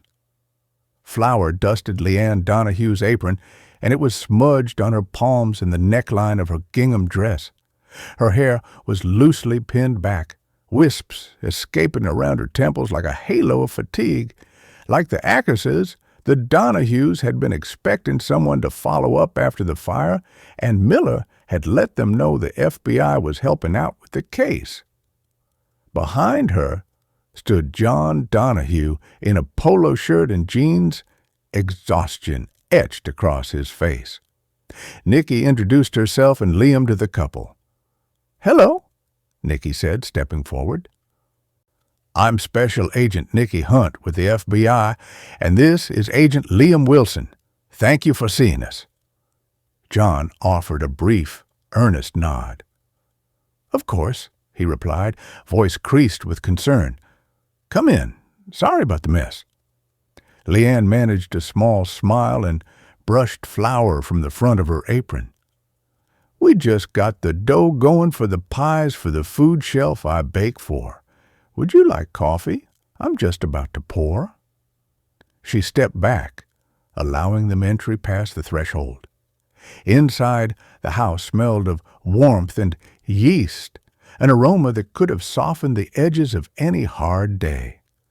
Family photographs lined the mantel, and a homemade blue and red quilt lay folded over the back of the sofa. Leanne led the way to the kitchen, where a worn oak table sat beneath a sash window overlooking the barn's whitewashed boards. Outside, the sun glinted off a row of metal feed bins. On the counter, bowls of flour and sugar waited alongside a mound of dough. Leanne poured steaming mugs of coffee, and Liam accepted one with a grateful nod. Nicky shook her head, opting for water. She studied the way Leanne's hands trembled slightly as she carried the mugs, how John's eyes lingered on his wife with a mixture of worry and tenderness, the kind of worry that came when you loved someone too much to let them carry heartbreak alone. Leanne glanced at the antique clock on the wall. "Shall we start with Saturday morning?" she prompted, settling into a chair that creaked under the weight of years. "Yes, please," Nicky said, drawing her notebook into view. She snapped it open, pen poised. "How did you first hear about the fire at Cooper Electric?" Leanne set her mug on the table, leaning forward. The surface rattled under her palm. "I was volunteering at the food shelf when I got the call about the fire," she said, voice hushed. "The fire marshal was looking for Johnny, and I told him John was at our cabin in Mille Lacs. I called him right away, but he was out on the lake, so it took him a bit to get back to me." John flushed. "I didn't get her message until late afternoon. I couldn't believe it. I wanted to drive back, but Leanne wanted me to rest and wait for the morning. She'd already spoken to the fire marshal by then." "Have you spoken to the Coopers?" Liam asked. Leanne shook her head. "No," she replied, brows knitting. "They've been swamped with insurance and paperwork. I didn't take it personally. There's a lot on their plates." Nicky offered a sympathetic smile. "Absolutely. We know they're under enormous pressure." "I left a message yesterday," Leanne said, "giving my condolences and letting them know we're here if they need us." Nicky tapped her pen against the table, each tick echoing softly. Leanne struck her as the kind of person who always knew how to handle a tough situation with grace and ease. John just seemed tired and nervous. Nicky turned her attention to Cooper Electric's assistant manager. Dave Cooper moved the inventory count from next week to Saturday morning. Did that strike you as unusual? John cleared his throat. The heavy sigh he released carried both regret and frustration. "A bit," he admitted. "I've been doing that count every summer for 20 years. Same time, same routine. I'm sure you heard about our argument. He knew I was heading out of town. I figured he switched inventory to mess with me." "Is it unusual for Dave to call Betty in and not Clay when he needed help?" Liam asked. The Donahues glanced at each other. "I thought it was, but maybe Clay didn't answer his phone," John finally said. Nicky believed Clay Cooper when he said his father hadn't called. His grief had been too raw and real. "Tell us about the argument," Liam prompted. "Couple of years ago, Dave and I made a verbal agreement that when he was ready to retire, I'd buy out the company." John reached for a tissue from the box on the adjacent counter and blew his nose. "We never got around to getting the contracts drawn up. Then he hired Clay, which was fine. But next thing I know, Dave's reneging on the verbal agreement. He's given the business to Clay." I felt blindsided. "We got into a huge fight on Thursday about it." He paused, pressing his palm to the oak tabletop as though bracing himself against the memory. "I left Friday morning. Just felt too raw to come back right away. Drove up to the lake cabin for some space. I meant to clear my head." Leanne squeezed his hand, her eyes soft. Nicky measured the moment before speaking. "Do you have any record of that trip? Gas receipts or credit card charges?" John reached into his jacket pocket, drew out a crumpled slip of paper, and smoothed it on the table. "This is from the Shell station at 3:14 p.m. Friday. That's when I fueled up." He handed her a second receipt from a Holiday gas station. "That's today driving home." Leanne glanced at her watch and then back at Nicky. She seemed eager to be done with the interview, and Nicky couldn't decide if she was just uncomfortable with law enforcement or if it was something else. Nicky snapped her notebook closed with a soft click. "We will need to do routine cross-checks. We're not suggesting either of you is involved. We're just building a clear timeline." Leanne exhaled, releasing some of the tension held tight in her shoulders.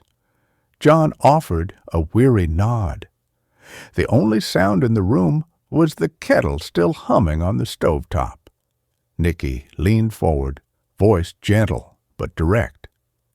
"There's another matter. We're investigating a homicide, L. Harper, and we're still trying to locate Tim Harper, her husband. Did Tim or Elle ever come to Cooper Electric? Did Tammy or Dave mention them?" John's eyes widened, disbelief and horror flickering in their depths. "Elle was murdered?" His voice cracked. I'm sorry. That's awful." Leanne's coffee mug rattled on the table as she raised it in a shaky wave. "I didn't know her well, but how tragic." Nicky nodded, pen already in motion. "We appreciate your candor. Do you remember Elle bringing the kids, or maybe Tammy mentioning any issues she might be having with Tim?" Both shook their heads. "I never saw Elle come around after Nate died, but I'm not often there either," Leanne said. "I'm sure it was real hard for her after Nate's death. Coming to the shop probably reminded her." "You don't remember any disgruntled customers? Anyone who might have threatened the business?" Nicky asked. "Not at all," John said. "Our reputation is impeccable." He looked between Nicky and Liam. "The fire marshal hasn't said, but this was an accident, right?" "Honestly, I haven't spoken to the fire marshal since yesterday morning. I can't tell you what they're thinking, but I know they'll do whatever they can to get to the bottom of it." Nicky handed John a business card. "Please call us if you think of anything else." John's jaw worked as he accepted the card. "Will do." Leanne stood, her apron rustling as she moved them toward the door. "Thank you for being respectful. This has been a lot." Liam exhaled as they stepped onto the stoop. "They seemed straightforward," he said quietly. Nicky walked toward the car, her eyes tracing the weathered barn in the morning glow. "Still have to double-check CCTV and Mila Lax and Cooper Electric before we clear him." Liam flipped his notebook closed and took the passenger seat. "What about Lila Daniels and Sean Simpson?" Nicky tapped the wheel. Eyes on the Donahue house framed by oaks and sunlit dew. "Still needs her records pulled? I don't know if we can get a warrant without any record of her being violent with Tim, but it's worth a try. Need to get the CCTV from Sean's apartment, even though it doesn't show a full view. We'll need to pull surrounding CCTV, too." The iron gates of the Todd's community swung open as Nicky waved to the familiar guard and eased the Jeep forward. The Todds had given Rory their old house and moved into a smaller one when Nicky first moved back to Stillwater, but after Mark's wrongful conviction had been overturned, he received a huge settlement from the county and state. The first thing he'd done was buy his parents an amazing home, complete with a guest house, so that he could keep an eye on them as they got older. Nicky should have felt relief bringing Lacey here, behind gates and cameras and neighbors who noticed everything. Instead, her stomach knotted tighter with every turn. No one could protect Lacey like she could. Emily Ackers's face continuously flashed in her mind. Seeing the girl grieving her mother, clutching the sweater, had not only brought back memories of Nicky's own loss, but also the stark reality that Lacey could end up enduring the same thing. Nicky's job put her life on the line every day, and the older Lacey got, the more the risks seemed to mount. She pulled into the wide drive, the house rising in pale stone and glass. The guest house sat off to the side, sleek and modern, with a line of smoke curling from the grill on the patio. Mark stood there, tongs in hand, his easy grin flashing as he turned a row of burgers. Beside him, Claire, his girlfriend, laughed at something he said, her auburn hair catching the late sun. Nicky cut the engine and sat for a beat, forcing herself to breathe. She had to keep it together. For Lacey. The sound of water drew her around the side of the house. In the garden, Ruth Todd bent over her flower beds, hose in hand. Lacey stood beside her, carefully aiming the spray at a row of petunias. Her hair was pulled back in a messy ponytail, her sneakers already soaked. "Mom!" Lacey spotted her and dropped the hose, splashing her shorts. She ran across the grass, arms flung wide. Nicky crouched and caught her, holding on longer than she should have. The smell of sun-warmed grass clung to her daughter's hair. "Hey, Bug, you helping Grandma?" Lacey nodded, pulling back just enough to look at her. "She says I have a green thumb. I agree." Ruth straightened, smiling, though her eyes flicked over Nicky with the sharpness of a woman who noticed more than she said. "She's been a big help and a good distraction." Nicky smoothed Lacey's damp hair. "That's good. You need distractions." She tried to keep her voice light, but the words scraped her throat. Lacey's smile faltered. "I still see it when I close my eyes." Nicky's chest tightened. She glanced at Ruth, who busied herself with the hose, giving them space. Nicky bent closer. "I know, sweetheart. Bad dreams don't go away all at once. But you're safe here, and Dad and I are still right here for you. Always." Lacey's biological father would always be the daddy, but she'd started calling Rory Dad in the last year, which made everyone emotional. Lacey had been through so much. Why did she have to witness Ella's shooting? Because she's strong enough to handle it just like you. "Come on," Ruth said gently. "Let's get you both something cold to drink. Mark's nearly got dinner ready." They walked back toward the patio. The smell of grilling meat and rosemary drifted in the air. Mark waved with the tongs. "Hey, sis, you made it." Claire offered a warm smile. "Hi, Nicky. We've got burgers, chicken, and I brought cupcakes from the bakery." Nicky managed to smile. "I'll have to have one of everything. Smells great." She sat at the edge of the pool, shoes off, feet skimming the cool water. Lacey plopped down beside her, splashing lightly. For a moment, it almost felt normal. Family, safety, but the image of Emily Ackers wouldn't leave her. The way the woman had clutched Nicky's hand, whispering, "Don't let her be gone forever." Nicky's gaze drifted to Lacey, laughing now as she kicked water at Mark. Claire set a glass of iced tea beside her. "You okay?" Nicky blinked, pulling herself back. "Yeah, just long day." Claire nodded, not pressing. She turned back to Mark, who was teasing Lacey with a spatula. Ruth joined Nicky on the pool's edge, lowering herself carefully. "She's doing better than I expected," she said quietly. "But she's holding it in. You can see it in her eyes." Nicky swallowed hard. "I know. I'm worried about her, about what this will do to her long term." "She's strong," Ruth said, "like her mother." Nicky didn't feel strong. She felt brittle, one more blow away from shattering. The sound of tires in the drive pulled her head up. Relief loosened something in her chest as Rory stepped out of his truck.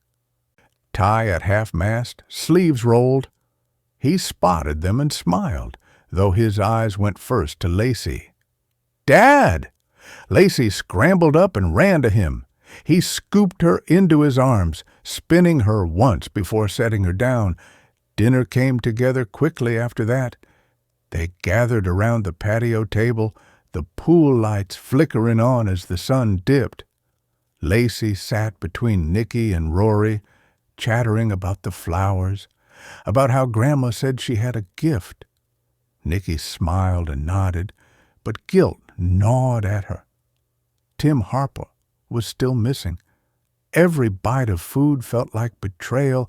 Somewhere out there a man was running, hiding, maybe hurting someone else. And she was here, behind gates, eating burgers while her daughter laughed. Rory caught her eye across the table, reading her as he always did.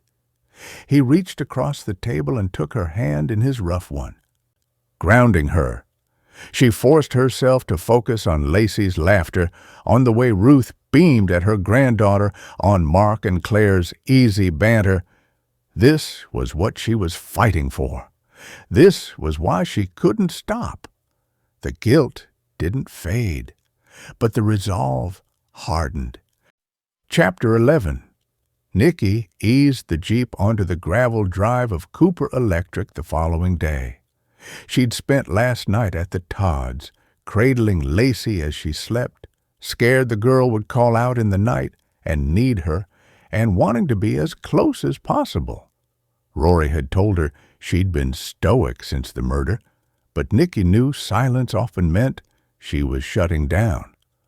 Lacey had still been asleep when she'd crept out. Morning light slanted across charred pallets and the warped steel beams of the building in front of her. The lot was fenced off, yellow tape strung between forklifts and ash-gray crates. She killed the engine and stepped out, Liam close behind, their boots crunching on the gravel. Sheriff Miller stood beside a marked cruiser, clipboard in hand, scanning the burn scar on the east wall. Fire Marshal Russell's white tent flapped behind him, anchored by sandbags. As Nicky and Liam approached, Miller looked up. "Agents," he said. "Marshall gave me a heads up. He found something. Ready to see it?" Nicky nodded. "Yeah, but I want to fill you in before we step into that tent." She met Miller's gaze. "It'll save time." Miller tucked his clipboard under his arm and gestured toward the lot. "Let's hear it." Liam took the lead. Lila Daniels, Tim Harper's ex. She moved here from Duluth 2 years ago.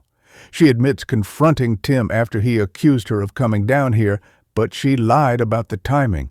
We're pursuing her phone records, but we need a warrant to confirm her calls and pings. Miller made a quick notation. He glanced at Nicky, who continued, "Next, the Ackerses. Bob Ackers and his daughter Emily. Emily works at Starbucks from 8 to noon. Co-workers confirm her shift and closing time. Bob's Girton's receipts back up his story, but he was home when the fire broke out, so we need CCTV for his neighborhood too. So far, no link to L. Harper and no suspicious behavior beyond their grief." Miller nodded again. "Finally, the Donahues," Liam said. "Leanne was volunteering at the food shelf Saturday morning. She only learned of the fire when the fire marshal called her phone. John was at their lake cabin Friday afternoon through Sunday. He has a gas receipt to prove it. They have had no direct contact from the Coopers." Miller let the summary settle. "What about Dave calling Betty Ackers instead of Clay?" Nicky met Miller's eyes. "Still a puzzle. Tammy's migraine came up. Clay doesn't understand why he didn't call. We'll circle back, but so far nothing implicates them directly." Miller folded his arms. "All right, let's see what Marshal Russell wants to show us." They walked across the lot toward the forensic tent.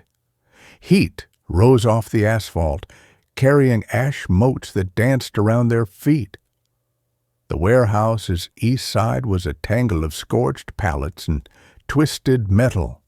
A battered forklift leaned against the wall like a silent witness to the blaze's intensity.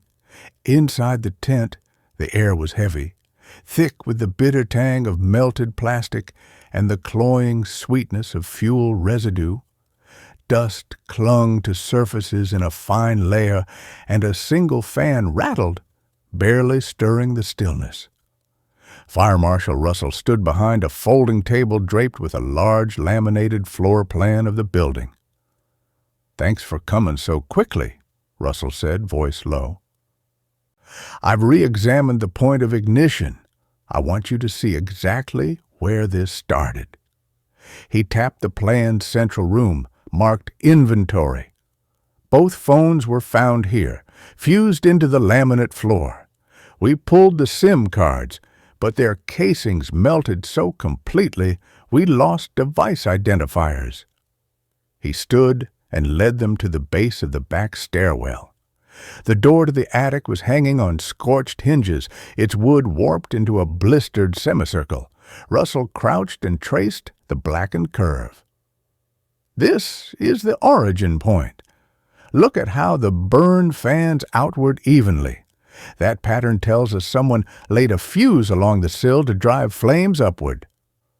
Liam crouched opposite, leaning on one knee, eyes fixed on the charred wood. A gust rattled the tent, carrying a sharp hint of unburned fuel. He glanced at Nicky. Urgent. Intentional. Russell extracted a sealed evidence bag. He held it so light, caught on tiny beads of wax and paper fragments. Wick fragments, with the paper soaked in wax and accelerant. They were arranged just here. He indicated the threshold. When ignited, the flame would race straight up. Nicky pictured the makeshift fuse burning bright orange, cutting off any escape route. Her throat tightened. "Downstairs," Russell said as he waved a gloved hand over the laminate near the plan center. "We found patches of residue in the floor seams. Water washed away most traces, but some fuel remains. We'll send these samples for lab analysis, likely a lighter fluid mix." Sheriff Miller took a small canister from the table and placed it in a cooler. "Lab will test for exact composition by tonight. All signs point to a quick burn. Fast spread setup," Russell continued. "Ignite the wick, trap anyone upstairs." He tilted his head toward the attic door. Liam rose, brushing ash from his knee. "That gives anyone above these stairs less than 2 minutes before it became impassable." "Under 2 minutes," Russell agreed. "That stairwell would fill with flames and smoke almost instantly." Nicky studied the floor plan again. She traced a path from the inventory room up to the attic threshold. "Phones down there, melt spots here, wick at the door, flames straight up. It's a trap." Russell tapped the map. "You work backward from this ignition point to people with access and any opportunity to set that wick." Nicky turned to Miller. "We need ring cam footage from Cooper Electric's entrances, camera pulls on the Ackers' driveway, the Donahue's property gates, and Clay Cooper's badge access logs. Also any interior cameras near that stairwell." Miller glanced at Russell, then back at Nicky. "I'll get deputies on those pulls immediately, and I'll notify security to hold all footage from the last week. We'll coordinate with you on where to pick up those files," Nicky said. Liam added, "Once we have the footage and logs, we'll match times against that ignition window. Then we'll know who was in position to light that wick." Miller nodded. "Consider it done." Russell packed up the evidence bag and folded the laminated plan. "Lab results should be in by this evening. You'll have confirmation of fuel type, which narrows suspects to those who could have obtained it." Nicky turned toward the tent's entrance. The wind tugged at the canvas, and ash drifted in lazy spirals behind her. Miller and Russell exchanged a brief look and then followed. The heat inside Sheriff Miller's Suburban pressed in like a second skin. Nicky dropped into the back seat, Liam sliding into the passenger seat. Miller settled behind the wheel, gaze on the burned skeleton of Cooper Electric through the windshield. He cranked up the air conditioning. "We've got two persons of interest," Nicky said, flipping her notebook open on her knee. "Lila Daniels and Sean Simpson. Sean walked us through his alibi, which checks out so far. Lila's stonewalling. She wants us to get a warrant before she talks." She tapped a page. "CCTV's our next step, and Elle's autopsy came back. A single shot, fatal on impact. Ballistics will confirm the weapon once we find it." Miller leaned back, arms crossed. "And then?" Nicky lifted her eyes. "Then we broaden the net. We need to find Tim. I want to head to his work in Forest Lake. Lila stirred up trouble there before Elle was killed." Liam, in the front seat, shifted and peered over the console. "I'll push the tech team for every camera angle around Cooper Electric, the Cooper house, even any traffic cams on Tim's drive home from work. We need timestamps." Miller nodded once. "Solid." He glanced in the rear view. "You two sticking together on this?" "We will," Nicky said, tone firm. She hated being in the back seat, but she leaned forward, elbows on her knees. "Apart from Sean and Lila, our threads don't tie yet. No one else has motive or opportunity except Tim, maybe." Liam's mouth tightened. "Tim had money problems. I still think he pulled the trigger." His long legs stretched out, leaning back. "We'll get a warrant on their financials, dig into insurance policies." Nicky's eyes narrowed. "Tim's not a suspect in my book. He's a likely victim. He disappeared the same morning Elle was killed. Everyone who knew him has nothing but good to say. This doesn't look like a lover's spat gone wrong. It was planned." Liam's shoulders twitched. "Could be both. Maybe Tim cracked under pressure." Nicky straightened. "Or someone wanted to frame him and make it look like a crime of passion. We owe it to Tim to find out which." She closed her notebook and set it beside her. No one snapped. Someone plotted. Silence filled the Suburban as Miller studied the lot one last time. Then he turned the key. "I've got to head back to the search perimeter. Could be something in the underbrush yet." Nicky nodded. "Understood. We'll handle the interviews and CCTV pulls." She reached into her coat and produced 2 business-style envelopes. "Here are the drafts for the financial warrants. Can you take them to the judge this afternoon?" Miller took them without a word. He peered at Liam. "Keep me posted on any phone pings or suspicious footage." "Will do," Liam said, voice measured. Nicky climbed out first, smoothing her jacket. The air hit her in waves of heat and ash. She turned back. "We're heading to Tim Harper's work next. Lila's waiting, and Sean might want a second chat." Miller offered a curt nod. "Be safe. I'll call if anything turns up out here." Nicky and Liam walked across the cracked asphalt to the Jeep, boots raising tiny puffs of grit. Nicky's phone vibrated against her hip with an unknown number. "This is Agent Hunt." "Yes. This is Principal Kelly from Stillwater Middle School returning your call." Nicky put the call on speaker and glanced at Liam. "Principal Kelly, thanks so much for calling me back." Principal Kelly cleared her throat. "I have to admit, I was very surprised to get a call about an employee from the FBI," Principal Kelly said. "You're calling about Lila Daniels, right?" "Yes," Nicky replied. "Her name came up during an investigation, and I'm just following up." "Did she do something wrong?" Nicky didn't want to throw Lila under the bus without proof. "No, I'm just trying to make sure I've got all the information I need. She started at the school 2 years ago, right?" "What grade does she teach?" "Ms. Daniels works with us as a substitute teacher," Principal Kelly said. "Wow," Nicky said. "I know she moved from Duluth." "I'm surprised she did that for a substitute position." "Her boyfriend had already moved and she was looking for a job," the principal replied. The words landed like a brick. Lila had lied again. Nicky thanked the principal for returning her call.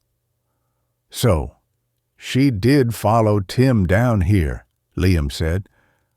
"Let's see what his employer remembers about Lila's visit." Chapter 12. Located in the northern part of Washington County, Forest Lake began as a stop on the St. Paul and Duluth Railroad not long after the Civil War.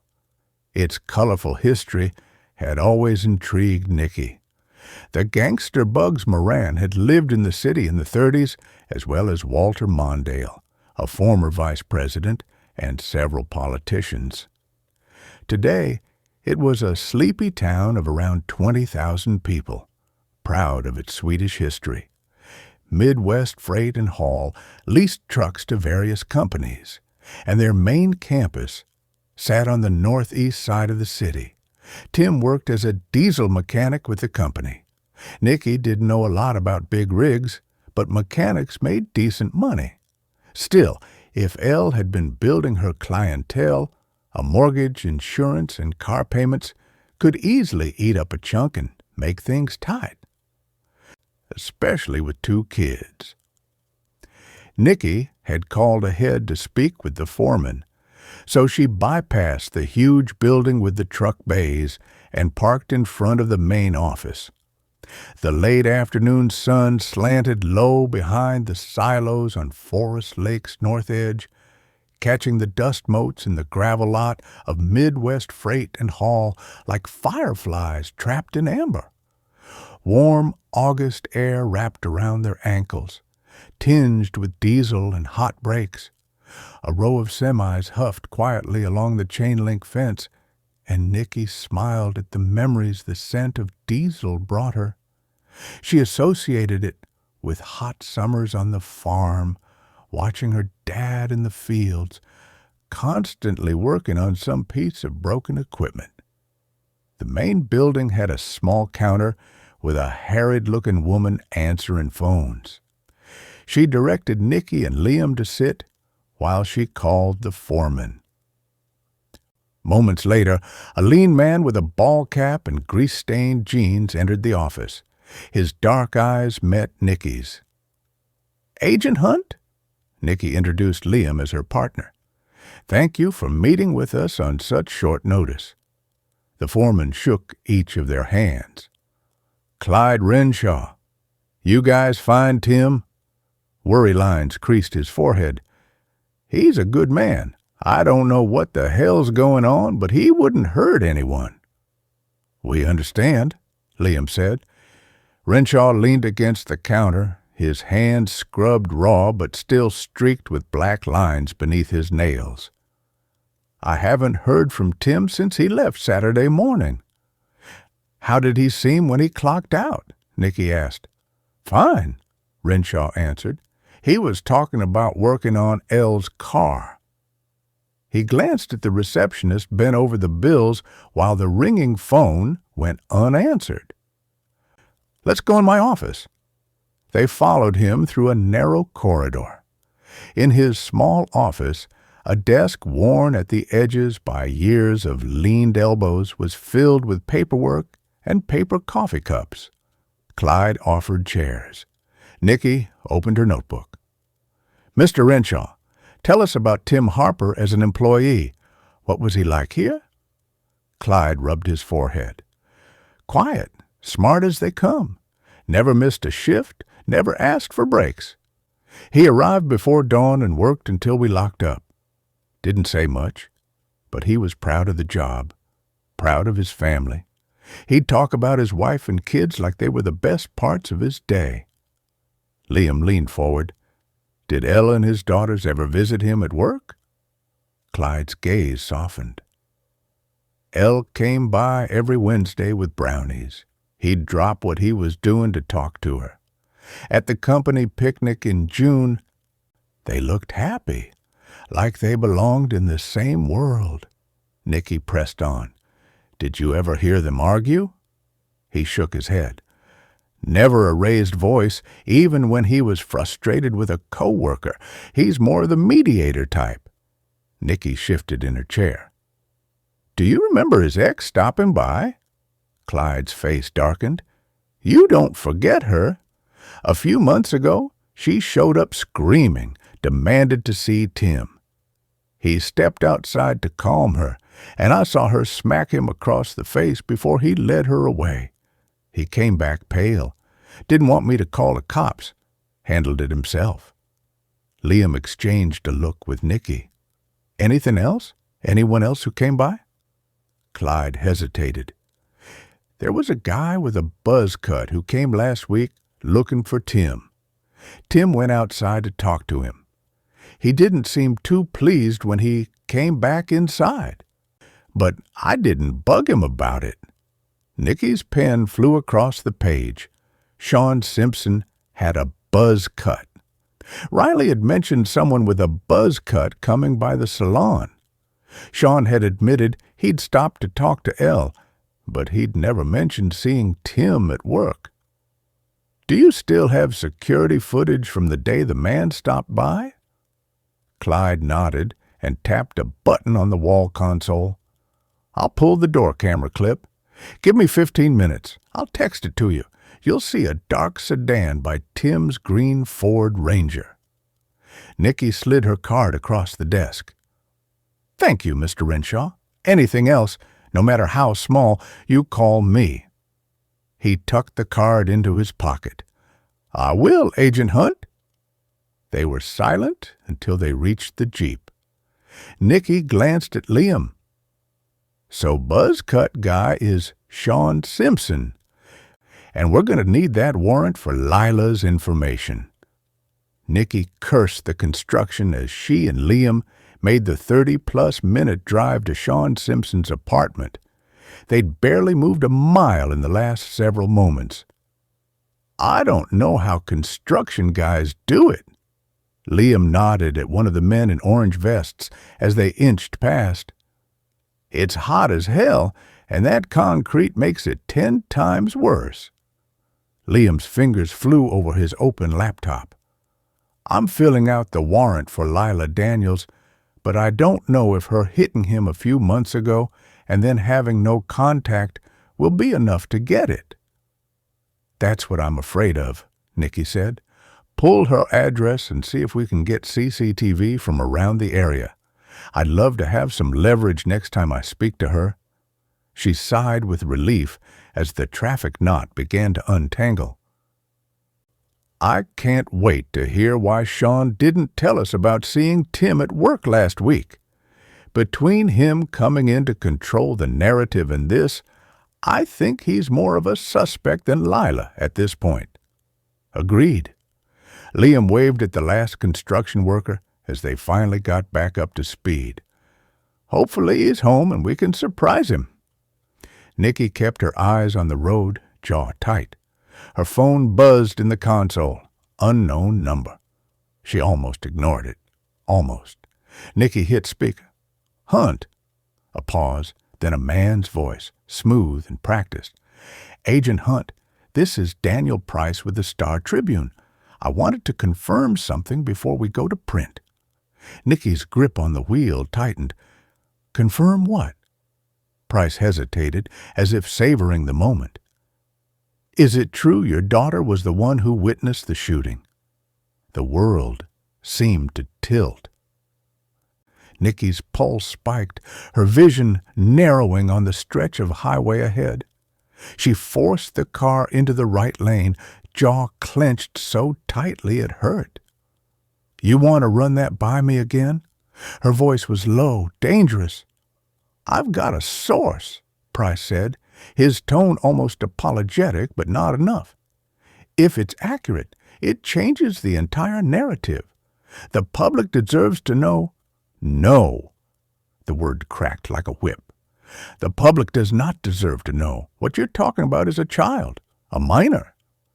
Beside her, Liam shifted, his head snapping toward her, eyes narrowing. Agent Hunt, I understand your position, but you don't understand anything. Nikki's voice rose, sharp and cutting. If you print one word that ties the child to this case, I will bring the full weight of the FBI down on you and your paper. Do you hear me? Silence. Then, carefully, that sounds like a threat. It's a promise. Her hand shook on the wheel, but her voice was steady and lethal. You think you're chasing a headline? You're putting a target on a little girl's back. You want to be responsible for that? You want her blood on your hands? Price cleared his throat. Agent Hunt, I'm just doing my job. People are asking questions. If it's true. Nikki's hands ached from her grip on the wheel. You print it, and you'll be obstructing an active federal investigation. You'll be interfering with the safety of a protected witness. You'll be finished. Her reflection in the windshield caught her eye. Her face was pale, her eyes blazing. She barely recognized herself. Price's voice faltered. I didn't mean to upset you. I thought you didn't think? Nikki's voice dropped to a whisper, more dangerous than a shout. You saw a chance to exploit a child for clicks. Don't call me again. Don't call anyone connected to this case again. If I see so much as a hint of that child's name in your paper, I will personally make sure your career ends in a courtroom. She jabbed the button, ending the call. The car filled with silence, broken only by the hum of the tires on the road. Nikki's hands trembled on the wheel. She forced them tighter, white-knuckled as if she could hold herself together by sheer grip. Liam cleared his throat. Jesus, Nikki. She didn't look at him. Don't. You threatened a reporter. I protected my daughter. Her voice cracked, raw. Liam leaned back, studying her. You think he'll print it anyway? Her stomach twisted. If he does, it's over. Lacey's already scared. She's already having nightmares. If her name gets out, if anyone knows she saw... Nikki broke off, swallowing hard. She'll never feel safe again. And if the wrong person finds out... The words hung between them, heavy and unspoken. Liam shifted, his voice softer now. You're right. But you can't let them see you rattled. Reporters smell blood. If he thinks he got to you, he didn't get to me. Nikki's laugh was sharp, humorless. The road blurred for a moment, her eyes burning. She blinked hard, forcing the tears back. She couldn't afford them, not now. Liam was quiet for a long stretch, the hum of the tires filling the silence. Finally, he said, You ever think about walking away? Nikki's head snapped toward him. What? From all of this, the bureau, the cases, the danger, just walking away. For Lacey? Her chest tightened. Every damn day. And I can't. Her voice was barely above a whisper. Because if I walk away, someone else's kid ends up on a slab. Someone else's mother ends up begging me for answers I can't give. I can't live with that. Liam studied her profile, the hard line of her jaw, the way her hands gripped the wheel. But you can live with the risk to Lacey? The question cut deep. Nikki's throat closed. No, I can't. That's the problem. The silence that followed was heavier than before. Finally, Liam said, Then we make sure she's safe, whatever it takes. Nikki nodded, but the fear didn't ease. It sat heavy in her chest, a weight she couldn't shake. If he prints it, Liam, I swear he won't. Liam's voice was firm, steady. You scared the hell out of him. He won't risk it." Nicky wanted to believe him. She wanted to believe her words had been enough, but she knew better. Words didn't stop bullets. Words didn't stop monsters. She pressed harder on the gas, the car surging forward. "Then we find Tim Harper, fast, before anyone else decides to start talking." Liam nodded, his gaze fixed on the road ahead. "Agreed." The highway stretched out before them, endless and unforgiving. Nicky kept her eyes forward, jaw tight, the echo of the reporter's question still ringing in her ears. "Is it true your daughter was the one who witnessed the shooting?" Her stomach twisted again. The truth had a way of bleeding out, and when it did, she wasn't sure she could protect Lacey from it. 20 minutes later, Nicky and Liam finally turned into Brick Pond Apartments, where Sean Simpson lived. The lower-rent, older complex was surrounded by big, mature trees and a couple of men on zero-turning radius mowers taking care of the grass. "There's Sean's truck." Liam pointed to the black vehicle parked at the end of one of the rows. Nicky parked the Jeep, locked it, and left the engine running to keep it cooler as they headed into the building. She scanned the front of the building for security cameras, but didn't see any. Sean had been telling the truth about that. They opened the door to a hallway that smelled faintly of cleaner and old paint, the kind of scent that clung to buildings stuck in another decade. The tan carpet was worn but vacuumed, the walls clean, the air still. Their footsteps echoed softly as they moved down the corridor. Apartment 117 was at the end of the hall. Nicky knocked, the sound sharp against the quiet. A muffled voice cursed inside, followed by footsteps coming to the door. Sean opened the door slowly, surprise flashing across his face. He appeared dressed for work, in jeans and paint-stained work boots, a hat covering his shorn hair. Hi, agents. How can I help you?" "We've got some follow-up questions," Nicky said, her tone even. Sean hesitated, hand still on the knob, then stepped back. "Come in." The one-room apartment mirrored the building. Oak woodwork, white walls, tan carpet. The galley kitchen opened into a small dining nook, with mismatched furniture in the living area dominated by a large entertainment system. A laptop sat open on a recliner. Sean shut it quickly, the snap of the lid loud in the stillness. "What can I do for you guys?" Liam spoke first, voice casual but steady. "You last saw Elle when you stopped at the salon, right? And Tim a few weeks ago at Riverbank Market?" "That's right," Sean said, shifting on his feet. He crossed his arms over his chest. A muscle in his jaw worked. Nicky's eyes stayed on him. "Why aren't you telling us about surprising Tim at work?" Sean blinked and stammered.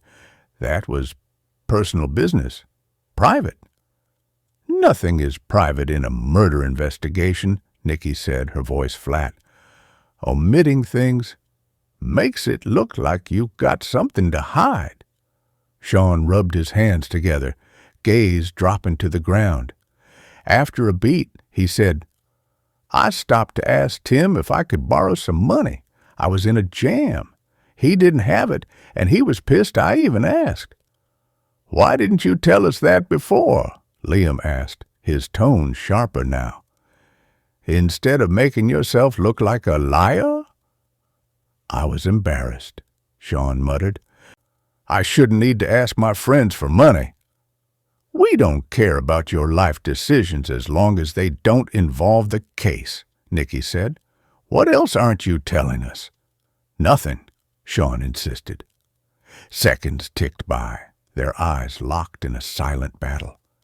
Nicky studied him, letting the silence stretch while he continued to shift nervously. Anything else?" "No," Sean said quickly, his eyes looking past Nicky to the door. He wasn't going to give anything up. Nicky was tired of standing in the hot apartment. "Listen, it doesn't matter that the only security cameras are in the parking areas. We'll get CCTV from the businesses around here. We'll find out if you left. Stop wasting our time with lies." Sean paused, jaw tightening. "I've told you everything." "Right." Nicky thanked him and left, Liam behind her. Sean was too jumpy, too defensive, and what had he been watching on his laptop? Was he just embarrassed about porn? Or was he hiding something?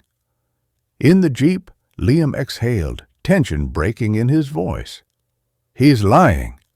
Nicky started the engine, eyes fixed ahead. "We need warrants for all the surrounding CCTV. There are several businesses on either side that should have security cameras as well. If he slipped out a side door, they should catch him walking." Her phone buzzed with a text from Miller. Her mouth went dry. "There's been a sighting of Tim at the Keystone Wildlife Management Area." Chapter 13. Nicky called to check on the girls on the drive. Candace's voice filled the Jeep's speakers.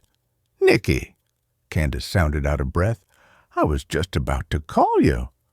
She laughed softly. "We just had a false alarm. I saw someone skulking around my yard. Turned out to be the neighbor looking for a baseball." "Thank God," Nicky said. "We've had a possible sighting of Tim that we're going to investigate. Keystone Wildlife Management Area." "That's a ways from here," Candace said. "But I'll call the security at the gate and let them know." "How are the girls doing?" Nicky asked. "Better today," Candace said. "Maisie is very excited to see Aunt Maggie." Nicky passed a left-lane camper on the right, resisting the urge to glare at the driver. "She'll be happy to hear that. I'll check in with you later today. Call me if anything else happens." At over 1,800 acres, the Keystone Wildlife Management Area was the county's largest tract of undeveloped land, and the mix of hardwood forests, wetlands, and grasslands, along with small lakes, made it the perfect hideout for someone on the run from law enforcement. Miller had arranged for them to meet at the main entrance, near the DNR's satellite building. Late afternoon sun beat down on the group. Nicky pulled on her FBI cap to protect her face from the sun's glare and quickly changed out of her sneakers for boots better suited for walking through the woods and muck. She checked to make sure she had her Kevlar vest and gun, along with extra ammo. Liam did the same before they joined the group standing around Miller's Suburban. Miller, Reynolds, 2 deputies, and 2 K9 handlers waited, the dogs straining against their leads. 2 drone pilots hastily got their equipment ready to help search. She nodded at the K9 handlers getting their dogs ready to chase Tim's scent, and then turned to Miller. "You think this is a legit tip?" "Caller described Tim and his clothes pretty accurately," Miller said. "He was walking pretty fast along the tree line and then ducked into the woods when he noticed the witness." "Could have been anyone," Nicky said. "I know, but we can't ignore the tip." Miller adjusted the mic on his shoulder. "Have you been able to track the call?" Liam asked. "They left the message on the tip line earlier today, and it took our people a while to get through all of them." Miller adjusted his Kevlar. "We called back and got automatic voicemail, ran the phone number, and the carrier wouldn't tell us much. But they did confirm SIM was activated without a billing address or a plan. Sounds like a burner." Nicky immediately thought of the call that had lured Elle out of her home to her death. Hopefully, it's not someone playing with us. They couldn't skip searching the area, but her gut told her it would be a waste of time. She glanced around at the imposing woods. The air smelled of pine and damp earth. The woods stretching dark and dense beyond the trailhead. Miller spread a map across the hood of his SUV, flashlight beam steady on the paper. Area's big and butts up to Big Marine Park Reserve. We've got eyes around Big Marine. We need to clear this area. He tapped the map. One K9 enters from the east, the other from the west. Nicky and Liam, you'll start from the south. Reynolds and I will drive up and start from the north. Near Big Marine, we converge in the middle. The dogs have Tim's scent, Miller said.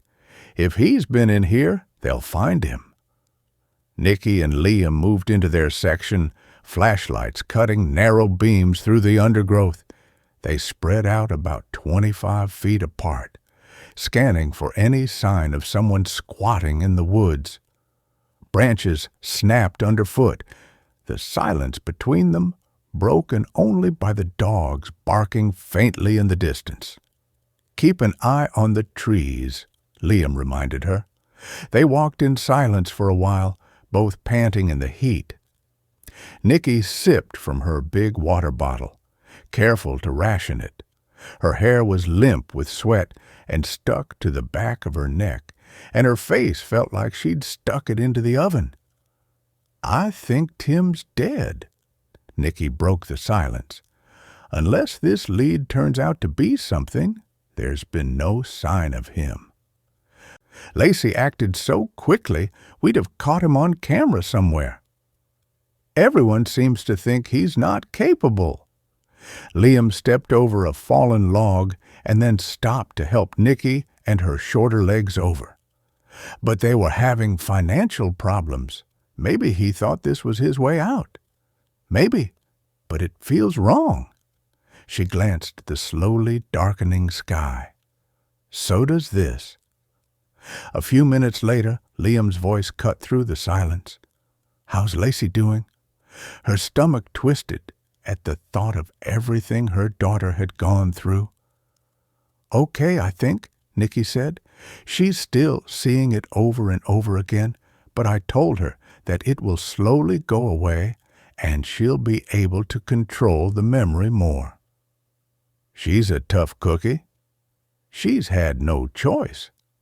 Resentment rushed through Nicky, quickly replaced by guilt. Her job was the reason Lacey's life had been so drastically altered. Her father had been killed several years ago by a serial killer Nicky had chased. Witnessing Ella's murder had been a stroke of bad luck, but Lacey's ability to respond came from growing up too early. Liam wiped his sweating face with his untucked shirt. If you think Tim's a victim, then let's talk about the profile. It's someone who knew Elle and Tim. Nicky had little doubt. Someone Elle trusted to walk outside and leave her children in the house. Mothers wouldn't do that for some stranger on the phone. She'd definitely trust Sean Simpson, Liam told her, but not Lila. Unless Lila manipulated her to the point Ella felt like she had to come outside. Nicky slowed, the hair on her neck prickling. The trees felt too still, the shadows too deep. She hadn't felt this way since the frost killer, as though someone was always one step ahead, watching. A branch snapped somewhere ahead of them. They both dropped into a crouch, guns drawn. Nicky's heart pounded as she waited to see what emerged from the rustling brush. A 6-point buck shouldered his way through the thicket. Nicky breathed a sigh of relief. The late afternoon sun filtered through the canopy in sharp beams that dappled the forest floor. The air smelled of pine and damp earth, the kind of clean mountain scent that should have been calming. Instead, Nicky's nerves thrummed with every step. The search grid stretched around them, deputies moving in staggered lines, the occasional bark of a K9 punctuating the silence. She lifted a hand. signaling Liam to pause. The woods had gone still. No birdsong, no rustle of squirrels. Just the faint hum of insects and the crunch of boots on dry needles. A branch snapped. Nicky's head jerked toward the sound. Sunlight flashed off movement at the edge of a clearing. A figure, broad-shouldered, dark shirt, jeans, brown hair. "Hey!" Liam shouted. The man bolted. Nicky lunged forward, branches whipping at her arms as she tore through the undergrowth. Liam pounded the ground beside her, both crashing after the runner.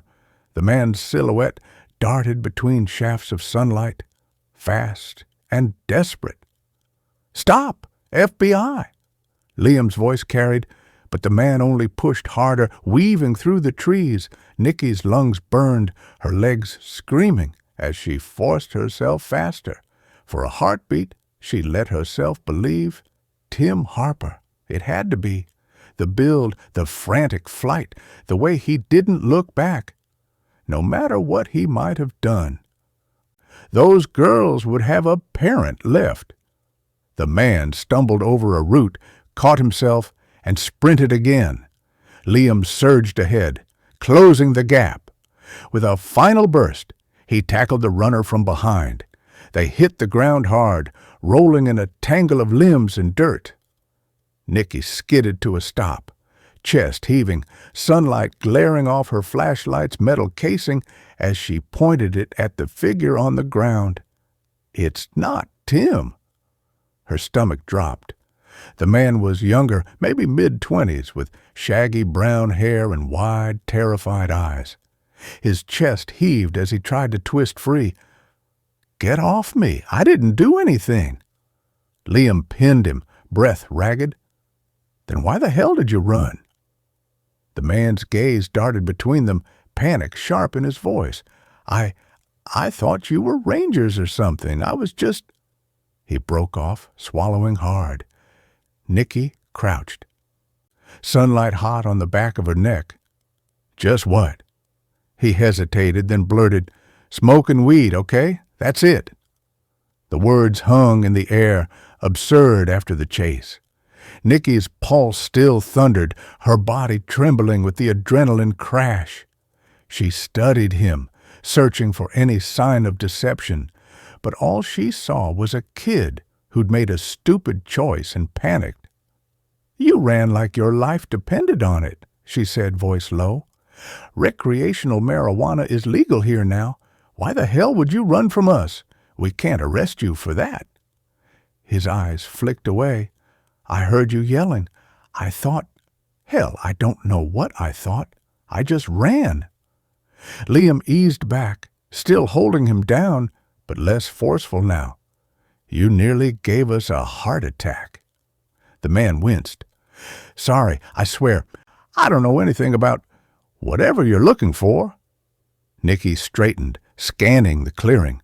For a moment, she'd believed it was Tim. The disappointment was a physical ache, sharp and hollow. She forced her voice steady. "What's your name?" "Derek. Derek Lawson." "You out here alone, Derek?" He nodded quickly. "Yeah, just me. I didn't see anybody else." Nicky gave Liam a small nod. He released him, stepping back. Derek scrambled to his feet, brushing dirt from his jeans, eyes still wide. "You need to head home," Nicky said, her tone clipped.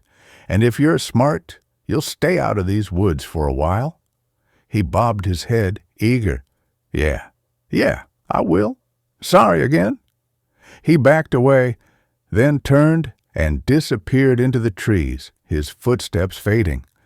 Silence settled again, broken only by the drone of cicadas and Nicky's ragged breathing.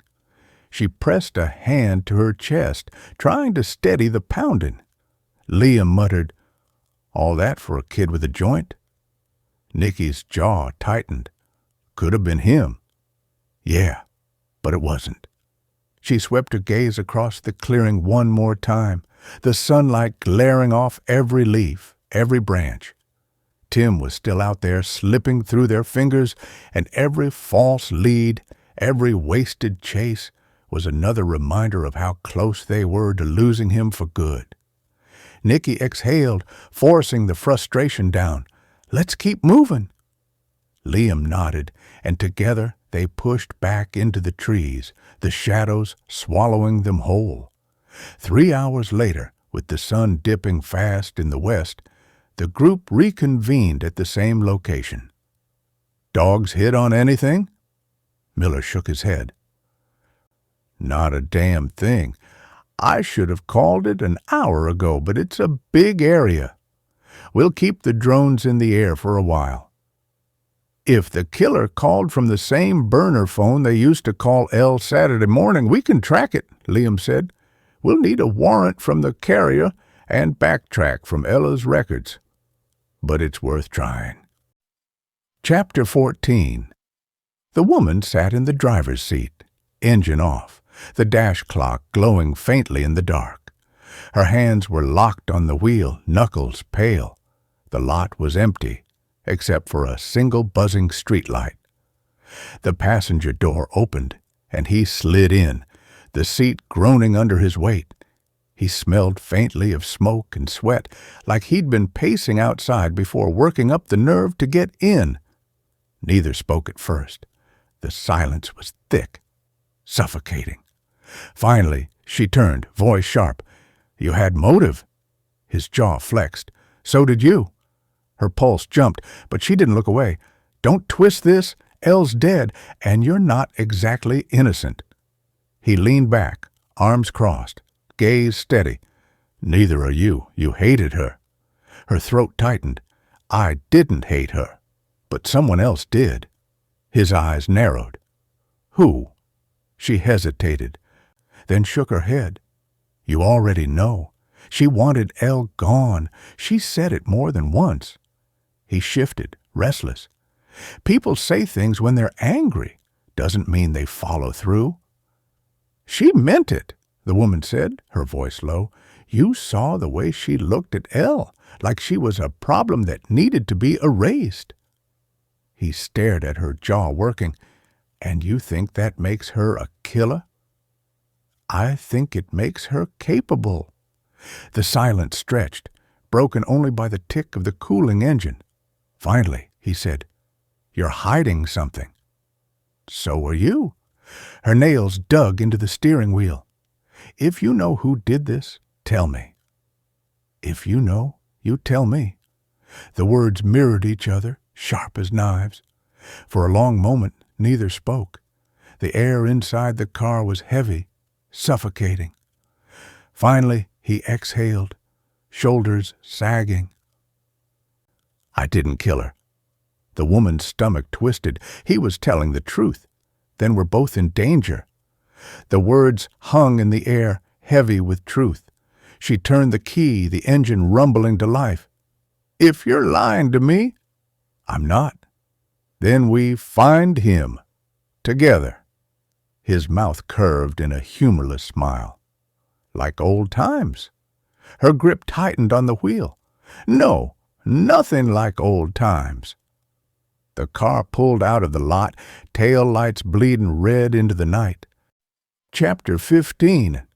Nicky was glad to see the security at the social workers' community had already been briefed on the situation with Tim. After making sure the guard had a photo of Tim Harper, Nicky drove down the street past manicured hedges into the cul-de-sac. Street lamps pooled golden light onto the asphalt, and a humid breeze carried the faint scent of honeysuckle and freshly trimmed grass.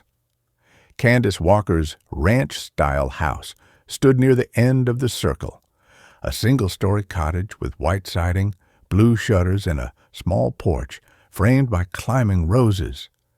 Nicky killed the engine and stepped out, making sure she had everything she needed in her bag. Beyond the soft hum of cicadas, she heard the distant drip of a sprinkler system winding down after its evening run. She admired the roses as she climbed the small porch and knocked. Candace appeared on the porch almost immediately.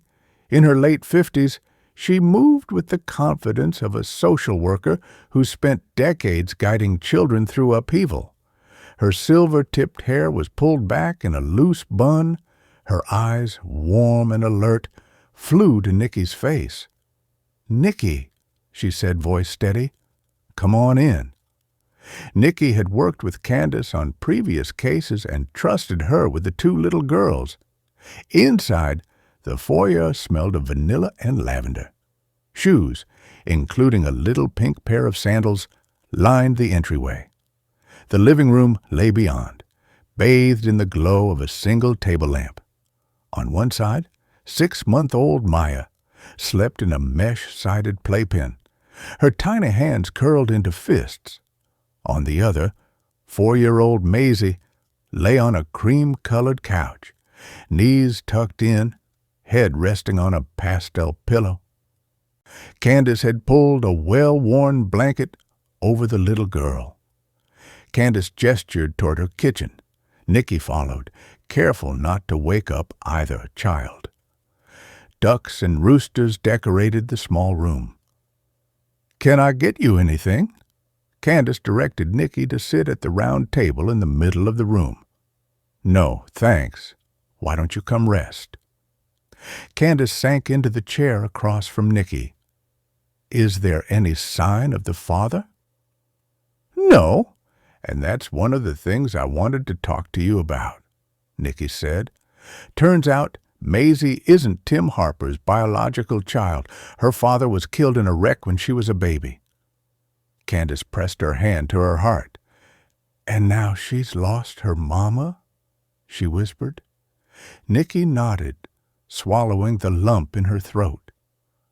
"I spoke to the father's family yesterday. I'm not sure if you heard about the Cooper electric fire on the news, but that's the same family." A flicker of fear crossed Candace's face. "That seems like one heck of a coincidence, Nicky." "We think so, too," Nicky admitted. "But the fire marshal's handling that case, so until we get direct evidence, there's not much to go on. I gave Tammy your number." "I spoke with Tammy about an hour ago," Candace said. "She introduced herself as the girl's grandmother. Now I know why she sounded so exhausted. She's worried about the girls, but asked for a little time.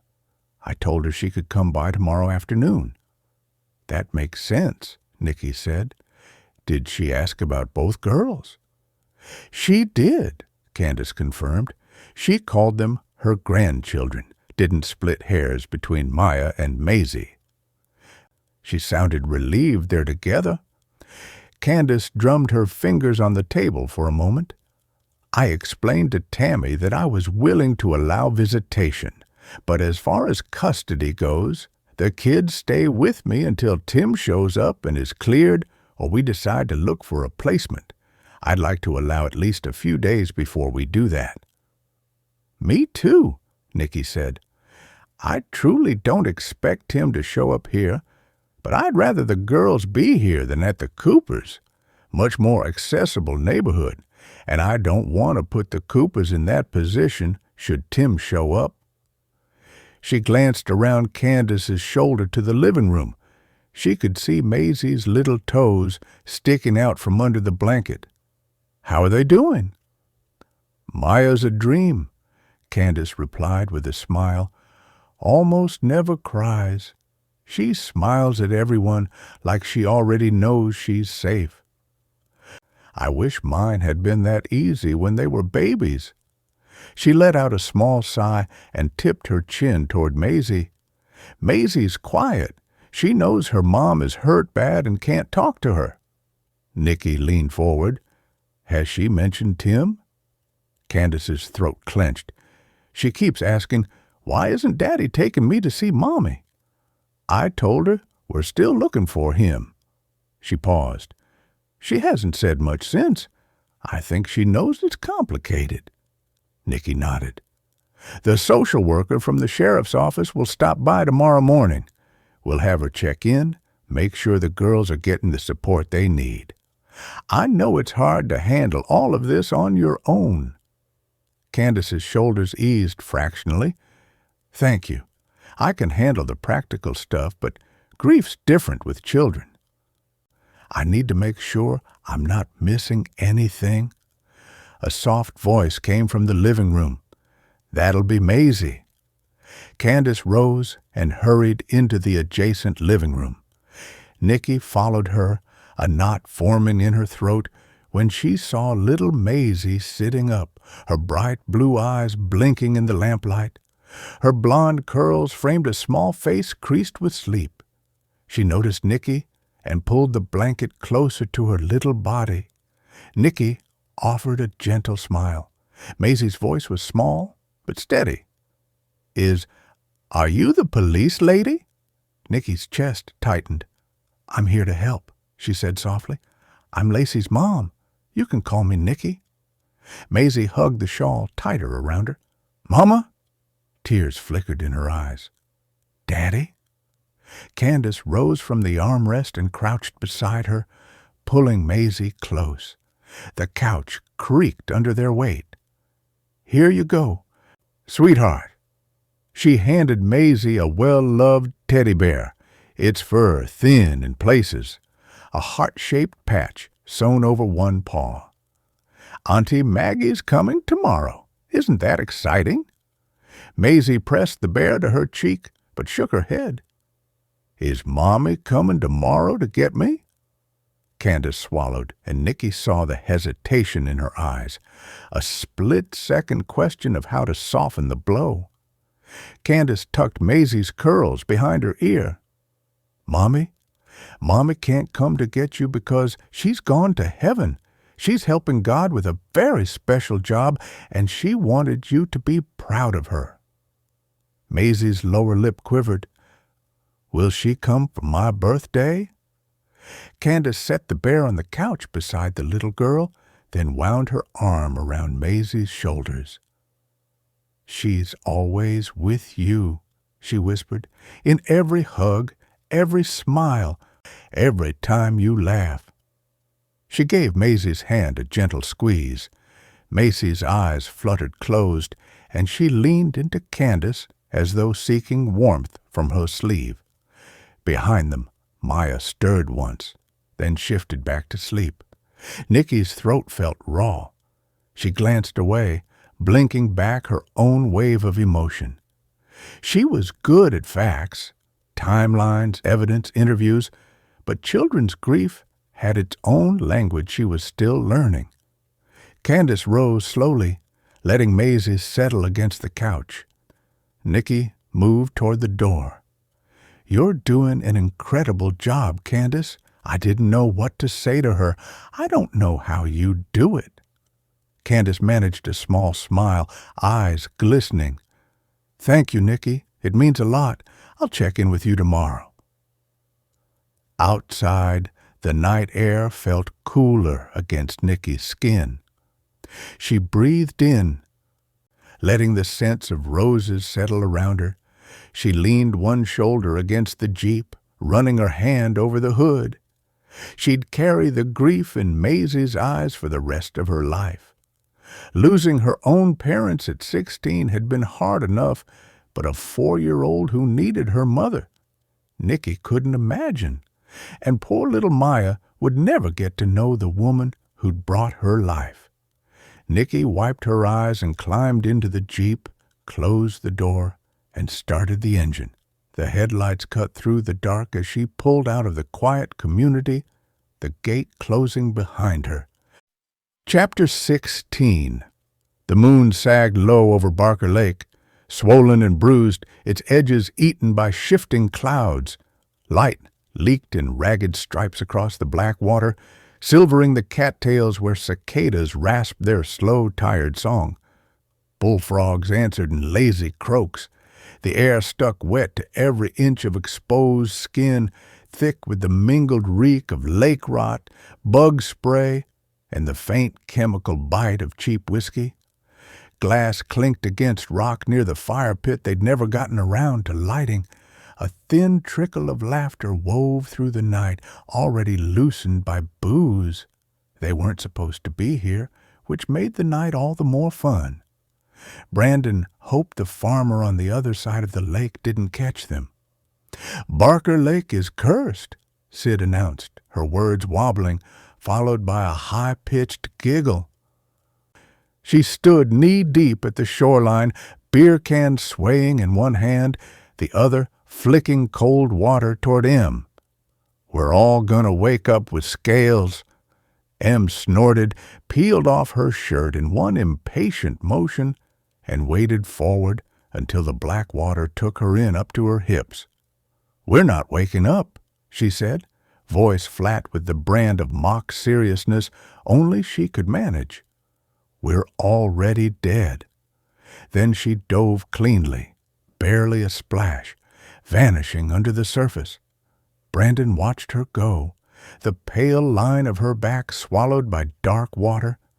He muttered something under his breath, half amusement, half irritation, before plodding out into chest-deep water.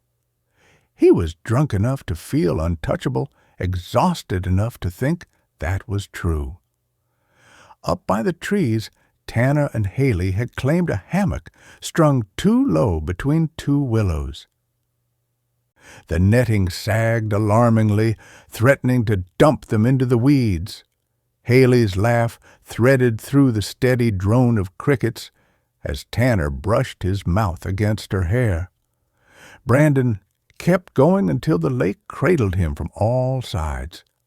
The dock was a shadow 100 yards north, abandoned since August's end. No rangers, no curious neighbors, no eyes but theirs, and the still, wide dark. He flipped onto his back, letting the gentle slap of small waves carry him. Above, the moon blinked in and out of view, shrouded by ragged clouds. His mind fuzzed pleasantly, the alcohol dulling edges, until a prickling awareness cut through. He rolled forward, sucked in a breath, and ducked under. 5 seconds of blessed cool wrapped around his head, clearing some of the haze. His foot hit something. Solid. Not the rubbery give of lakeweed. Not the scrape of stone. Metal. He came up choking, water spilling from his mouth and nose. "What the hell?" Em broke the surface beside him, hair slicked to her skull, eyes bright with adrenaline. "You okay?" "There's something down there," he said, still coughing. "It's not a log. I felt it. It's metal, flat, wide." Her smirk slipped, replaced by a small frown. "Like a boat?" He shook his head, sending droplets into the dark. "Too big, way too big." For a moment, neither moved. The night seemed to gather close, cicadas thrumming louder, moonlight snagging on the restless ripple between them. Then they both went under. Brandon led, arms pulling hard, Em close enough behind that he could sense her kicks. The cold deepened as they sank. Moonlight fractured above, breaking into pale ribbons that bled into the murk. And there, emerging from shadow, was a wall of dull steel. He stretched a hand. Fingertips skimmed a surface pitted with rust. His other hand found a side mirror, twisted inward like a folded wing. Something jagged scraped his ankle. He twisted for a better look, and the outline resolved. Not a wall, a truck. It crouched at an angle, nose down in the silt, its shadowy bulk looming larger with every kick forward. Lake muck clung to the hood and shaggy ropes. He pointed, and Em's eyes went wide behind the cloudy veil of water. She drifted closer, hand skimming over the hood, then along the door, until her palm flattened against the driver's window. Something shifted inside. A pale oval took shape in the gloom. Skin leached of color. A shirt, plastered to a chest, unmoving, eyes open, staring through the distorted pain. Brandon's gut cinched hard. The sudden urge for air clawed at him. Em jerked upward in a trail of silver bubbles, kicking hard toward the surface. He was right behind her, breaking into open air with a gasp that ripped his throat raw. The taste of lake water and bile burned at the back of his tongue. He coughed until his ribs hurt. "It's a body," Em rasped, voice so low it almost dissolved into the night. "Someone still in there?" On shore, the hammock sagged empty. Haley stood near the fire pit now, phone in hand, flashlight beam jittering across the water in skittish arcs. "What's going on?" Sid called from the shoreline. Brandon swam hard for the shallows, each stroke heavier than the last. "Call someone," he said hoarsely, spitting lake water. "Get your phone, now." Em treaded water, her breath sharp and shallow. "It's a ranger," she said, gaze flicking to the black gape of the lake behind her. "A full truck. I don't think it's been down there long."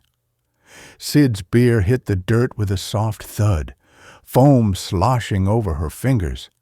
She was already moving, bare feet thudding against damp soil as she sprinted to her bag. Haley was dialing before Sid reached her, eyes fixed on the place where Brandon and Em had surfaced. Her flashlight quivered, catching quick glints off the shifting ripples. Brandon dragged himself onto the bank, knees giving way so he landed hard against a root, chest heaving. The weight of what they'd found pressed down thick as the night air. Somewhere beyond, the lake settled again. The frogs resumed their slow percussion. The cicada's metallic chant filled the spaces between breaths. Barker Lake looked the same as it had minutes ago, but it wasn't. Chapter 17. Nicky latched the front door behind her, the last chirr of cicadas unraveling into a hushed evening. The porch light cast a warm, buzzing glow across the slate steps. Inside, the sweet scent of basil and tomato sauce made Nicky's stomach growl. In the kitchen, Rory stood at the counter, one hand wrapped around a clear glass jug of iced tea, the other dropping cubes into 2 tall glasses. Beside him, a homemade lasagna cooled on a wire rack. Thin crusts, painted with olive oil, scattered basil leaves crisping at the edges, ribbons of melted mozzarella pooling in golden rivulets. Lacey wanted to come home tonight and get a few things, but she'll be back with my folks tomorrow, Rory told her. They hadn't discussed the obvious. So far, the news hadn't reported anything about a witness. But Nicky wasn't about to take any chances. "Good. I didn't think I'd get to see her tonight." Nicky closed her eyes against the day's fatigue, trying to steady the churn in her chest. She forced a tired smile and hugged Rory's shoulders from behind. She was so grateful for his parents and brother, who loved Lacey like their own. "Thank you," Nicky whispered. "I'm going to check on her." She headed down the hall, memories fluttering. Lacey's first day at school, the late-night story sessions, the Easter egg hunts in the yard. The lights were dim, just enough to see the framed family photos lining the wall. Lacey's 9th birthday dance recital, a snapshot of Nicky and Rory on their wedding day. Outside Lacey's door, Nicky pressed a hand to the doorframe, inhaled the soft scent of her daughter's favorite lavender lotion, and eased inside. Lacey sat on the edge of the bed, curls damp from a late bath, legs crossed at the ankles under a patchwork quilt. Her small frame was hunched forward, hands folded in her lap, jaw shut tight as though holding back a storm. Nicky knelt and brushed a loose curl from Lacey's forehead. Her daughter's eyes were glassy. "Did you eat some of Dad's lasagna?" referring to Rory as Dad still sent warm feelings through her. Lacey had lost her biological father to a killing several years ago. They kept Tyler in their hearts, but she'd grown to love Rory as a father and asked to call him Dad. Yeah. Lacey pushed a curl out of her eyes. Are you mad I came home tonight? Nicky rushed to her daughter's side. Of course not. Why would I be mad? Lacey's dark eyes stared into hers. Mom, I know why I'm staying there. Do you think people will find out I'm the one who called the police? Nicky sat down on the bed next to her. No, I don't. Since you're a minor, we're allowed to keep your name private. Having you at Grandma and Grandpa's is just a precaution and for my peace of mind. You need to be with people who love you while Dad and I are working all day. Nicky smoothed Lacey's damp curls. How are you really doing, baby? Her voice cracked on the last word. Lacey looked at the quilt and then at Nicky. I keep forgetting, like everything is normal, she whispered, voice raw and small, and then wham! It slaps me in the face. Nicky felt her throat constrict. She reached out, threading her thumb over Lacey's knuckle. It doesn't work on our schedule, she said gently. Memories come when they're ready. Lacey's lower lip trembled. She lifted her chin, met Nicky's eyes. Have they found Maisie's dad? Not yet, Nicky said, brushing each word across Lacey's cheek. But we're looking, and we won't stop until we know what happened. Lacey searched her eyes. What if you don't catch them? Nicky cupped her daughter's face, brushing tears from the corners of Lacey's eyes. I can't promise every story has a happy ending, she said, voice thick. But I will hunt this killer to the ends of the earth, no matter how long it takes. Lacey's tears slipped free. She leaned in and pressed a kiss to Nicky's cheek. Nicky stayed until Lacey's breathing evened out, each inhale soft and sure. Then she tucked the quilt around her daughter, kissed the top of Lacey's head. How many nights had Nicky spent as a teenager reliving the horror of finding her parents? How many years had it taken for those memories not to be the first ones whenever she thought about her parents? How long before horror stopped flashing through her daughter's eyes? She slipped from the room, closing the door on that small world of safety. Nicky rejoined Rory in the kitchen for a piece of warmed-up lasagna. They sat at the little breakfast nook, the only table that fit in this kitchen. Outside the window, the moon glowed in the cloudless sky. They ate the lasagna in companionable quiet.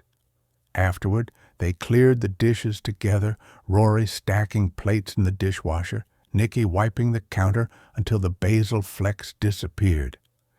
Clean surfaces felt like a ritual. Scrub away the day, and maybe with it the unease. Think she'll sleep okay with Grandma tomorrow? Nicky asked quietly, resting her head on Rory's shoulder. I'm sure she will, he answered. If she doesn't, we'll figure something out. Relief washed over Nicky. Together they'd shoulder this. Together they'd protect Lacey until the case let them rest. Back in the living room, Rory sat cross-legged on the couch, watching the soccer game on mute while Nicky went over her case notes. He paid no attention to what she was doing, but he was there nonetheless. A chime sounded from Nicky's phone, breaking the silence. Dread settled into Nicky's stomach as she read Miller's text. Ranger, Barker Lake, body inside. Nicky's heart slammed against her ribs. The paper in her lap slipped to the floor. Rory froze. What is it? He whispered. Nicky's fingers trembled across the screen. She exhaled, voice barely more than air. It's Tim. Chapter 18. Some of the heat had broken with nightfall, but it still pressed close, thick with the smell of algae and mud. turning each breath into something to push through. The moon hung swollen behind a rag of a cloud, its light warping across the water in broken veins. Cicadas sawed from the cottonwoods, bullfrogs answering with slow, guttural notes as Nicky drove toward the water. Barker Lake wasn't a recreational lake. Owned and operated by the state, it had no public access and was surrounded by a private livestock grazing corporation. Why had Tim been here? Had he been lured? Fog clung to the ragged shoreline, muting the rust-red lines of livestock fencing marking the edge between private pasture and preserve. The light on an all-terrain vehicle jittered in the damp breeze, throwing torn silhouettes across water where the cottonwood reflections wavered and bled with the slow current. Nicky cut the Jeep's engine and stepped into August air so thick it felt almost wet against her skin. Sweet-cut grass soured quickly under the reek of the stale lake water. Mosquitoes landed instantly. Across the inlet a barred owl called, but the fog offered no reply. Nicky pulled on gloves and headed toward the yellow tape. Dr. Blanchard, chief medical examiner, had already arrived along with Courtney. Both had on waders and were standing near Commander Marley Minor, who stood thigh-deep in black muck at the water's lip, a tablet balanced on one palm. Washington County's dive team was among the best in the country, and Nicky had worked with them in multiple cases over the years. Nicky spotted Miller walking up the shoreline and joined him. "Who found the truck?" Miller wiped his brow with his forearm. "Teenagers snuck in here to party and decided to jump in the lake. Got the scare of their lives." Nicky couldn't imagine swimming in a lake, let alone discovering something. She hated feeling the fish and other creatures around her. "How deep is the lake?" "DNR says it's about 16 feet in the middle." He pointed to the western side of the lake, where the dive team had set up. "Right over there, just past the dock, is 11 feet. Drops pretty quickly." "That's not public knowledge, though," Nicky said. "You'd have to search for that information, be familiar enough with the lake to know where to push the truck in." "Right," Miller agreed. "I don't know too many people who commit suicide and then drive themselves into the water to hide it. It might have been months or longer before he was found if those kids hadn't been where they shouldn't have been." They walked over to the three women watching the sonar. Nicky nudged Courtney in greeting, not wanting to disrupt the dive commander. They watched the screen as the sonar image wavered with interference, then sharpened into the shadowy outline of the Ford Ranger, nose down in the water, chassis wedged between broken river rock and soft pockets that could swallow a foot whole.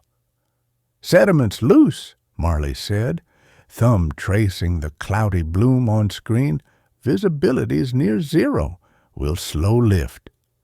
Behind her, her counterpart worked the perimeter on the mic, adjusting floodlight angles to avoid backscatter. Near the reeds, algae pooled yellow-green where runoff fed it, each sweep of light slicking the surface in oily color. "Once the truck is back on land, we'll extricate his body and then get the truck back to the FBI where I can tear it apart," Courtney muttered to her. Two divers ghosted into the shallows, masks black under the glare. One kick, and the lake closed over them. Off to Nicky's right, the tethered camera feed bloomed grainy green, the water dense with suspended grit. "Ranger located!" A diver's voice crackled in her earpiece. "Roof rack intact. Securing slings.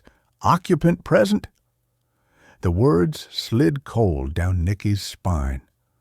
The lake rocked against the bank in slow inhales while the divers looped webbed straps over the rack and clipped on heavy yellow lift bags. Each hiss of air made them swell, stirring silt in lazy curtains. The tow truck driver eased the boom, steel groaning in the fog. The ranger peeled free of the lake bed with a wet pop of suction. Water streamed away in ochre sheets. The truck swung toward the modular dock, the plastic cubes rocking until the load steadied. Snails clotted in the wheel wells, ribbon weed trailed through the mirrors, flashing green in lamplight before the darkness claimed it again. Nicky followed Courtney and Blanchard onto the slick planks, steadying herself against an upright post. Blanchard shined her light in the yellowed window. The cab beyond the glass was a terrarium of shadow and rot. A man in his early 40s, skin waxed pale, shirt ballooned with water, slumped with his head tipped toward the passenger side. Water filled the cab up to the bench seat. Working together. Miller and Blanchard used a Slim Jim to unlock the truck, while Courtney placed a large tub next to the driver's side to catch any crucial evidence once they opened the door. Nicky covered her nose and braced herself as the door slowly opened, the smell of death choking the group. Water filled the basin, but Nicky didn't see anything other than debris in it. Courtney would still sift through it all to make sure nothing had been missed. Trying not to breathe, Nicky peered into the cab. She reached through the open window and grabbed the wallet off the dash. The body's description matched Tim's, along with the green Ford Ranger. But water decay required an identification. She opened the wallet. Sadness sweeping over her. It's him. A compact .38 lay in Tim's lap, barrel filmed in algae and grit, settled exactly where gravity would drop it from a hand gone slack. It wasn't the weapon that had killed Elle. Dr. Blanchard's waterproof LED swept the scene. Photograph first. She and Courtney worked methodically, framing the gun in relation to his feet, the silt pattern on the floor pan, the gentle sway of hair at his temple. Shifting the beam caught the clouded crystal of a battered Casio on his right wrist. Its hands locked at 8:13 a.m. A small dark hole in his left temple made it easy to determine how he'd died.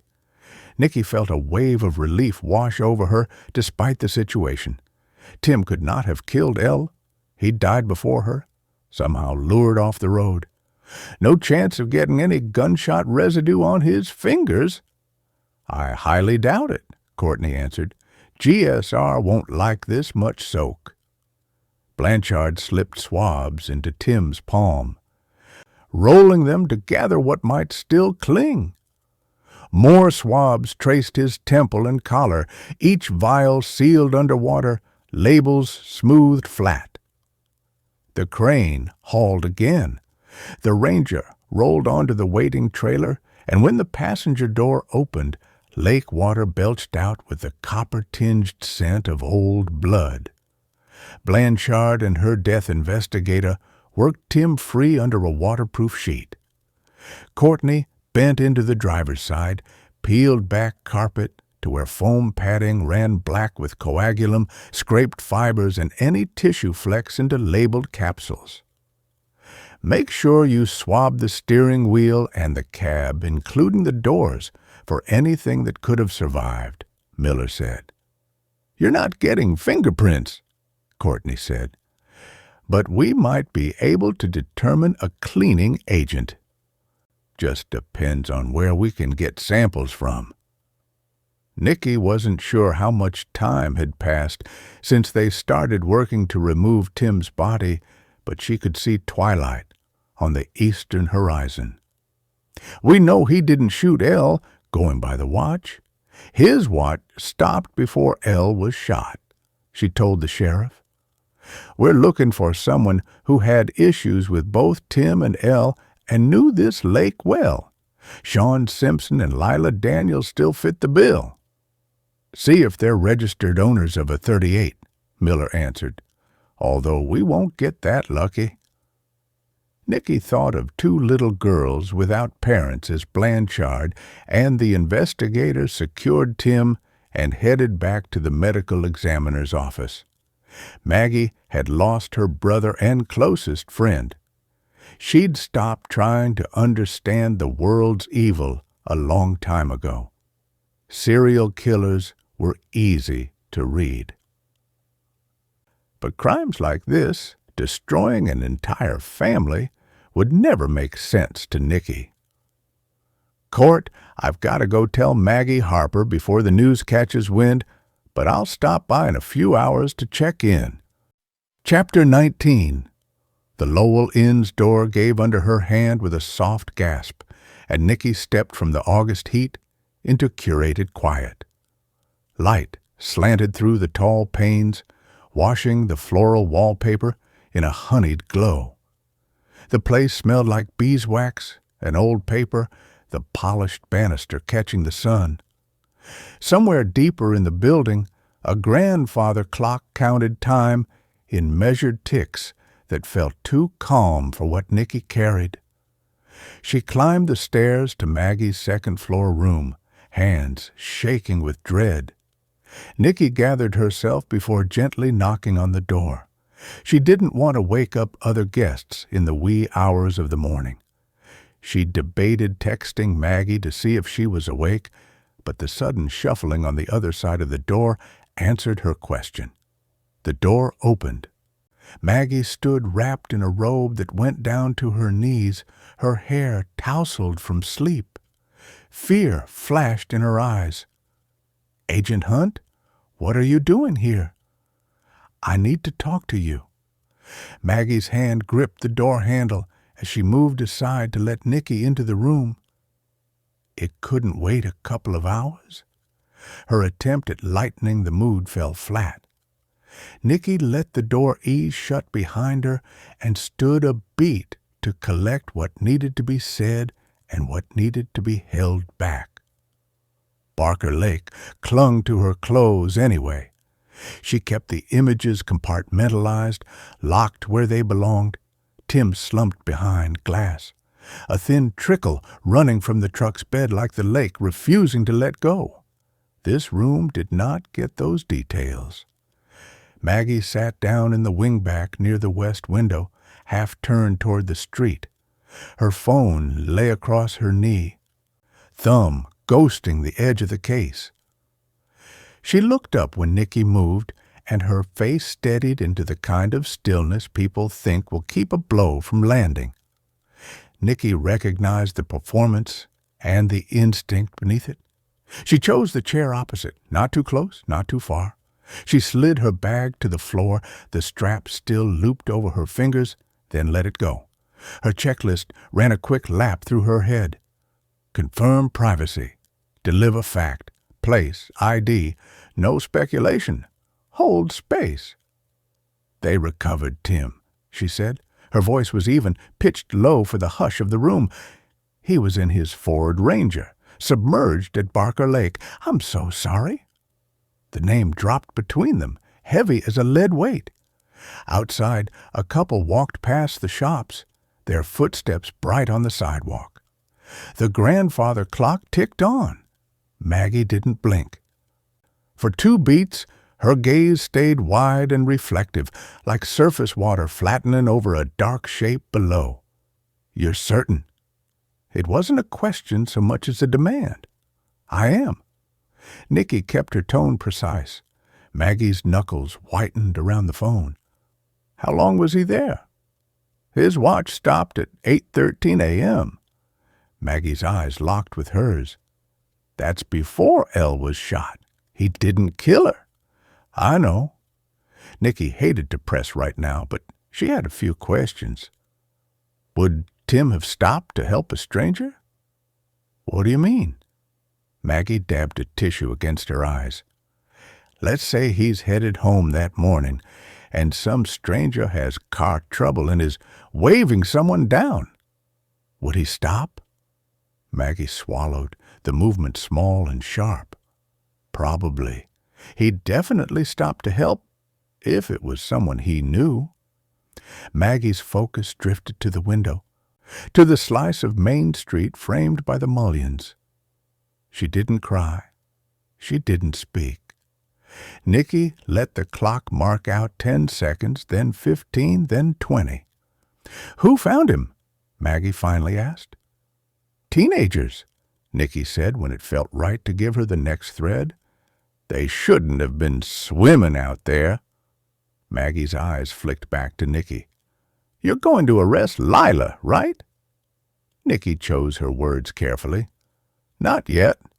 We don't have enough evidence to bring her in." "She hated Elle and wanted Tim," Maggie insisted. "She would absolutely kill him to keep anyone else from having him. We're going to run a deeper background check on her, check for gun registration, and we won't have a problem getting warrants for her cell records and other information. If it's her, we'll get her." "You don't think it is?" "I don't know," Nicky admitted. "Barker Lake isn't a residential lake.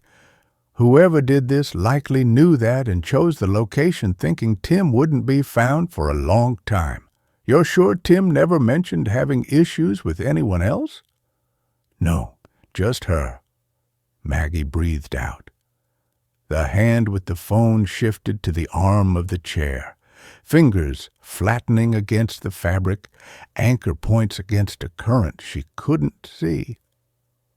"I need you to stay here for now," Nicky said. "Keep your phone on. If anyone contacts you, press, friends of Tim, anyone, you let me know before you respond. We'll manage the noise." Maggie's gaze slid back to the wallpaper, the climbing blossoms that looked like they wanted to escape. "How do I sit still while you—" She broke off, jaw tightening.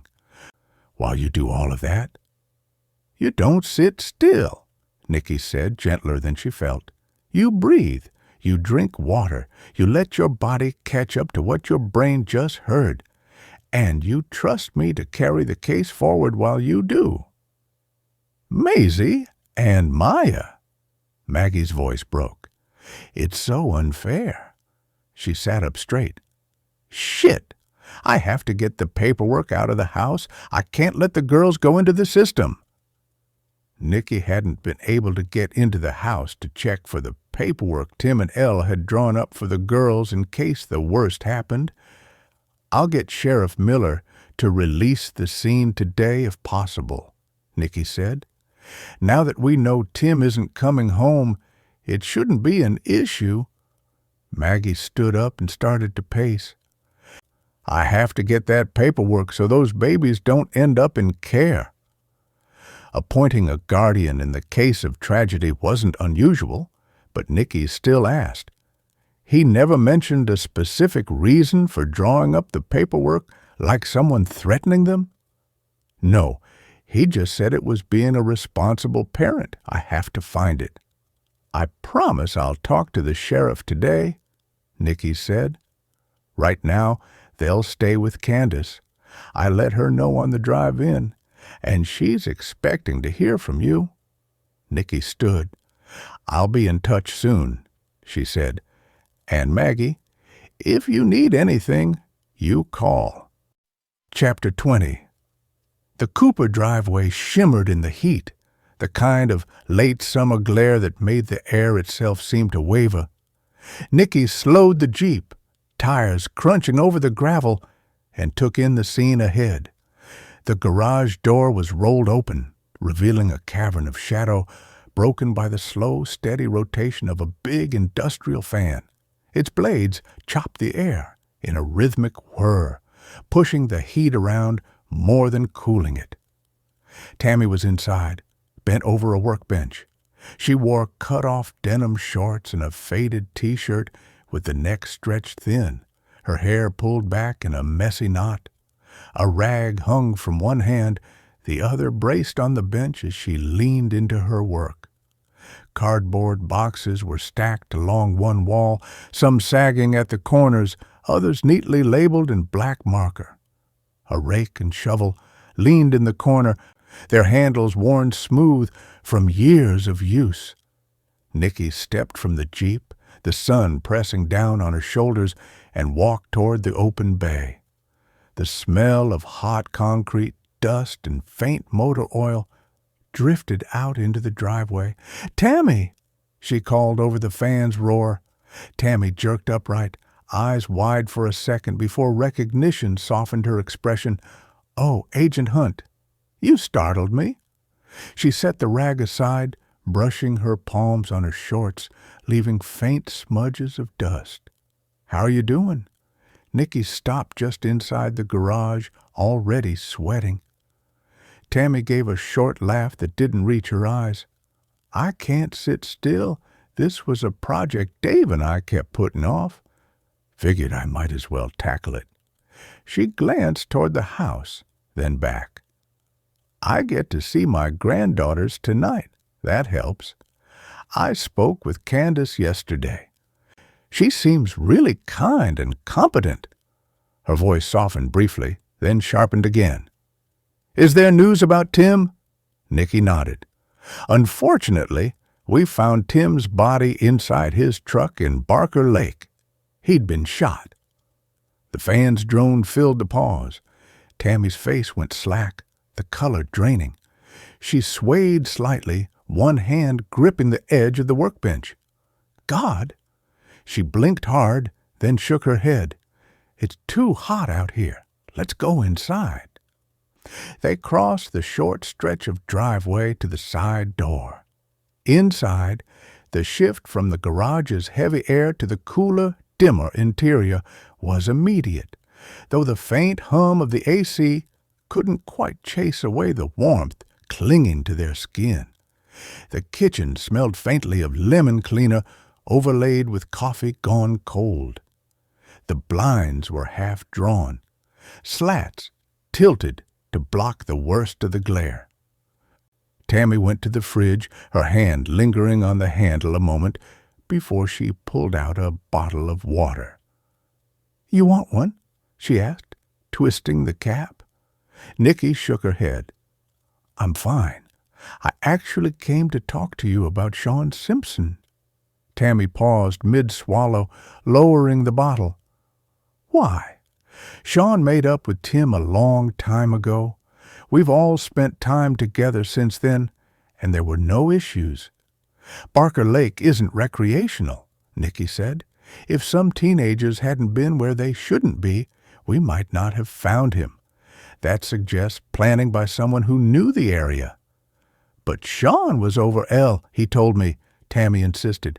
"And if he was still in love with her, why kill her? And why kill Tim?" "Maybe he just couldn't hide it anymore," Nicky said. Snapped. "Has he been acting any differently lately?"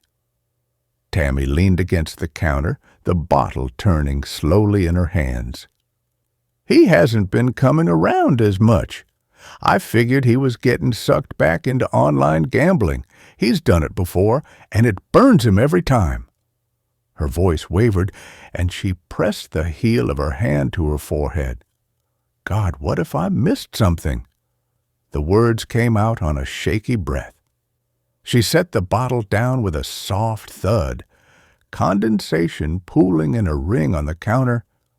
"You can't be expected to predict something like this," Nicky said, her tone steady but not unkind. Tammy sniffed, swiping at her cheek with the back of her hand. Nicky waited a beat, letting the quiet settle before asking, "Where can I find Sean today?" Tammy exhaled slowly. "He's working on a site in Stillwater." Nicky sat in her Jeep outside Tammy's house and cranked the air. Tammy was grieving, that much was obvious. The hollow eyes, the tremor in her hands, the way her voice had cracked when she whispered that she'd known but hadn't wanted to believe. But grief was never simple. Nicky had seen it twist people, reshape loyalties, blind them to truths they didn't want to face. Tammy's grief had come in waves, first losing Nate, then Dave, now Tim, and always, hovering at the edges, Sean. Nicky couldn't shake the image of Tammy insisting Sean wouldn't be involved because he'd been Nate's friend. The words had come too fast, too certain, as if she'd rehearsed them. Nicky had heard that tone before. Wives swearing their husbands couldn't possibly be guilty. Mothers insisting their sons were incapable of violence. It wasn't dishonesty so much as desperation, a refusal to let go of the one thing that tethered them to the life they'd lost. She wondered if that was what Sean had become for Tammy. Maybe a stand-in for Nate? The two boys had been close, and Tammy might see Sean as one of her few remaining links to Nate. But that made Tammy unreliable. If she couldn't be objective about Sean, then every word out of her mouth was suspect. Nicky rubbed at the tension in her neck, staring at the quiet street. She wanted to give Tammy the benefit of the doubt, wanted to believe her grief was just grief. But the job didn't allow for that kind of faith. Not when a man was dead and the threads kept circling back to the same names: Lila Daniels and Sean Simpson. Chapter 21. Nicky called Candace on the drive to the sheriff's station. "Agent Hunt, how are you this morning?" Candace sounded tired. Nicky couldn't imagine taking care of two little ones at her own age, and Candace was a decade older. She had to be exhausted. "Honestly, I've been better. We found Tim's body this morning." Candace gasped. "You're kidding. Did he kill Elle and then himself?" "I can't share details, but I don't think so. I think we still have a murderer on the loose. These poor babies." Candace's voice was a mixture of pity and rage. "I will never understand why people think they have the right to do stuff like this. How dare they make orphans out of these girls?" "It's awful," Nicky said. "I'm so angry and disgusted. Sometimes I wonder why the hell I still do this job." "Because it's your calling and people need you," Candace reminded her. "Think of all the cases that wouldn't have been solved if you hadn't been involved." Nicky signaled and moved into the left lane to pass. "I'll come by sometime today to check in on the girls." "We'll be here," Candace said. "Has Tim's sister Maggie been informed?" "I talked to her first," Nicky said. "She's devastated. I'm hoping that seeing the girls later today will help a little." "I'll do everything I can." Nicky thanked Candace and ended the call, her thoughts flashing to Lacey. How was she going to tell her that Tim was dead and the girls orphaned? The blast of air conditioning inside the Washington County Sheriff's Office hit Nicky in the face, but it barely skimmed the heat that had settled deep into her skin. It was the kind of heat that didn't just sit on the surface, it soaked in, clinging to muscle and bone. Her shirt stuck between her shoulder blades, damp fabric pulling slightly when she moved, and the back of her neck still carried the slick sheen of sweat from the walk across the lot. The lobby smelled faintly of burnt coffee and floor polish, a combination so ingrained it had become part of the building itself. No matter how many times the floors were mopped, the scent never left. It was the olfactory equivalent of a watermark, faint, permanent, and impossible to scrub away. Behind the counter, the desk sergeant looked up from his clipboard. His expression was neutral, the kind of professional blankness that came from years of seeing people walk in with bad news or worse. Recognition softened it by a fraction, a small shift in the eyes more than the mouth. "Morning," Nicky said, her voice carrying just enough to bridge the counter. "Morning, Agent Hunt." His tone was even, but there was a thread of acknowledgement there. He reached for the buzzer without further comment. A metallic click sounded a beat later, sharp in the quiet. Nicky pushed through the inner door, letting it swing shut behind her with a muted thud. The hallway beyond was cooler than the lobby, but not by much. The air carried the weight of the heat, as if it had seeped into the walls and refused to leave. Fluorescent lights hummed overhead, a low, constant note that followed her steps like a shadow. The conference room door was propped open. Miller sat at the far end of the table, legal pad in front of him, pen tapping a steady, unhurried rhythm. His jacket was draped over the back of his chair, sleeves rolled to the elbow, forearms resting on the table's edge. Liam sat off to the side, leaning back in his chair, phone in hand, scrolling with his thumb. The blinds were only half drawn, and stripes of sunlight cut across the table, catching on the condensation ring from someone's abandoned coffee mug. She dropped her bag onto the table with a muted thump and slid into a chair, the scrape of the legs against the floor briefly filling the room. "How did Maggie Harper take the news?" Liam asked without looking up from his phone. "About as well as you'd expect?" Nicky's gaze shifted to Miller. "I guess Tim and Ella had papers drawn up after little Maya was born, giving Maggie custody if something happened to both of them. They're notarized, but haven't been to an attorney because they couldn't afford it. Paperwork is supposed to be in the house. Can you release the scene so she and I can go in and get them?" Miller looked up, pen stilling mid-tap. "Yeah, everything happened outside. We're done." "Good," Nicky said. "I'll take her tonight or tomorrow. Leave the lockbox." The room settled into an uncomfortable silence. The hum of the lights pressed in from above, and the faint tick of the wall clock marked the seconds. Miller's pen started tapping again, soft and steady, a metronome in the stillness. Nicky shifted forward, forearms on the table, and stifled a yawn that still managed to pull at her jaw. "Where are we on forensics? Courtney take the truck to the lab?" Liam set his phone down, the faint click of plastic on wood punctuating the question. "She got there about 20 minutes ago. She'll be processing all day. Said she'd call if she found anything." Miller leaned back, his chair creaking in protest. "We still don't have Ella's murder weapon. Maybe we'll find the Ruger in Tim's truck. Blanchard expects his autopsy tomorrow." His gaze moved between them, weighing. "Let's talk suspects." "Lila and Sean," Liam said without hesitation. "Neither has a registered firearm. Lila told us to get a warrant for the security videos, and the judge has stonewalled us so far. Finding Tim's body should help." Nicky crossed her arms, the movement slow, deliberate. "Tammy said Sean hasn't been around much the last couple of weeks. She thinks he's back into online gambling."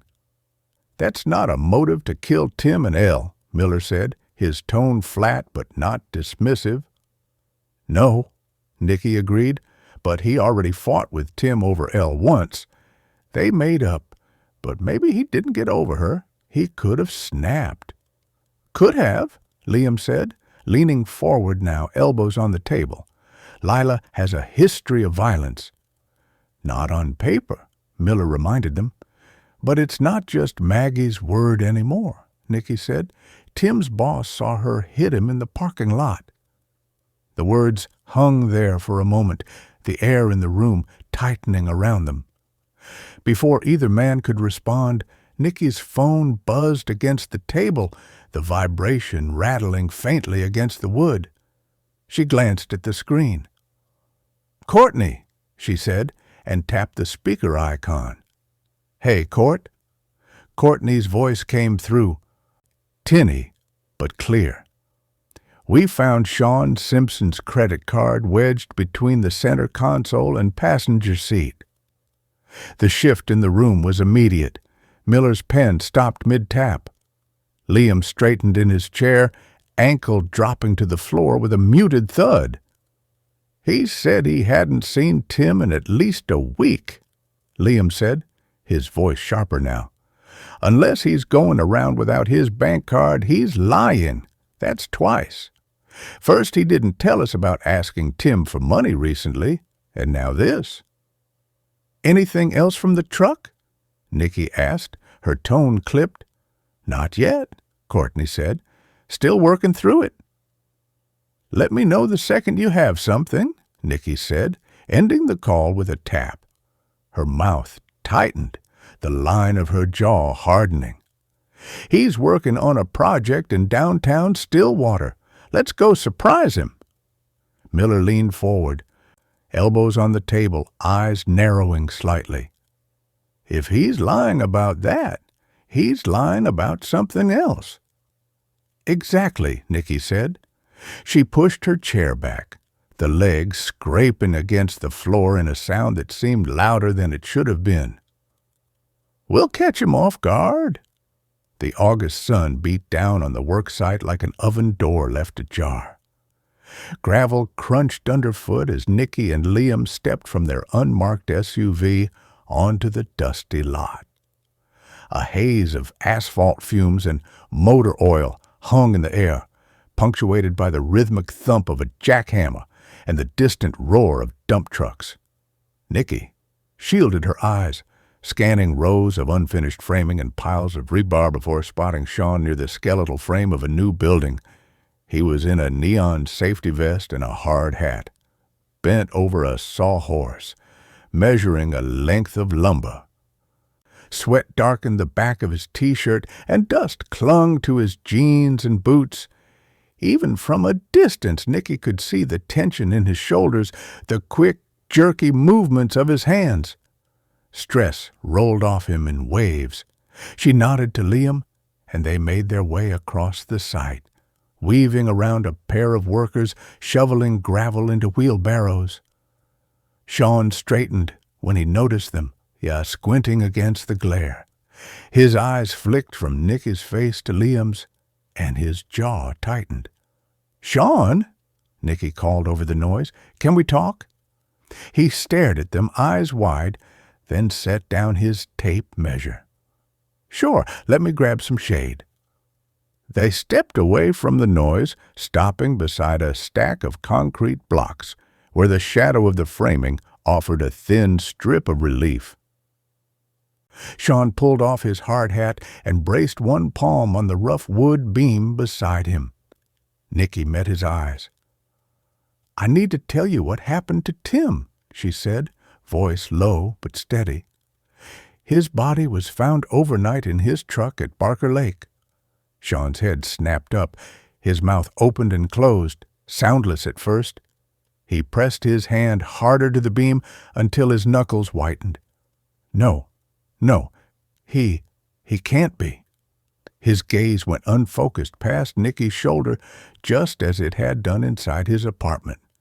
He swallowed and shook his head, a raw, reflexive denial. "This has to be wrong." Nicky let the silence hang. A loader bucket clanged against steel somewhere on the far side of the site. Dust drifted in the narrow strip of shade, rising and falling. Sean blinked hard, eyes wet. "What happened?" "We're still working that out," Nicky said. She gave him a beat to breathe, then leveled her tone. "Your credit card was found in his truck, wedged between the center console and the passenger seat." He flinched like she'd struck him. His fingers went to the hem of his vest and worried at a loose thread. "My what? No, He dragged in air. "I lost it. I thought I lost it Wednesday night. I reported it Thursday morning. That's on the record." His voice shook, but didn't break. "I wasn't in his truck, I swear. I haven't seen Tim in a week." Nicky kept her posture still. "Then how did it get into his truck?" "I don't know." He ran his hand through his hair, leaving a chalky streak. "Maybe I set it down. I was distracted. We were talking by his truck. I could have taken it out to check something or—" He shook his head, frustrated. "I can't picture it. I just remember realizing later it wasn't in my wallet."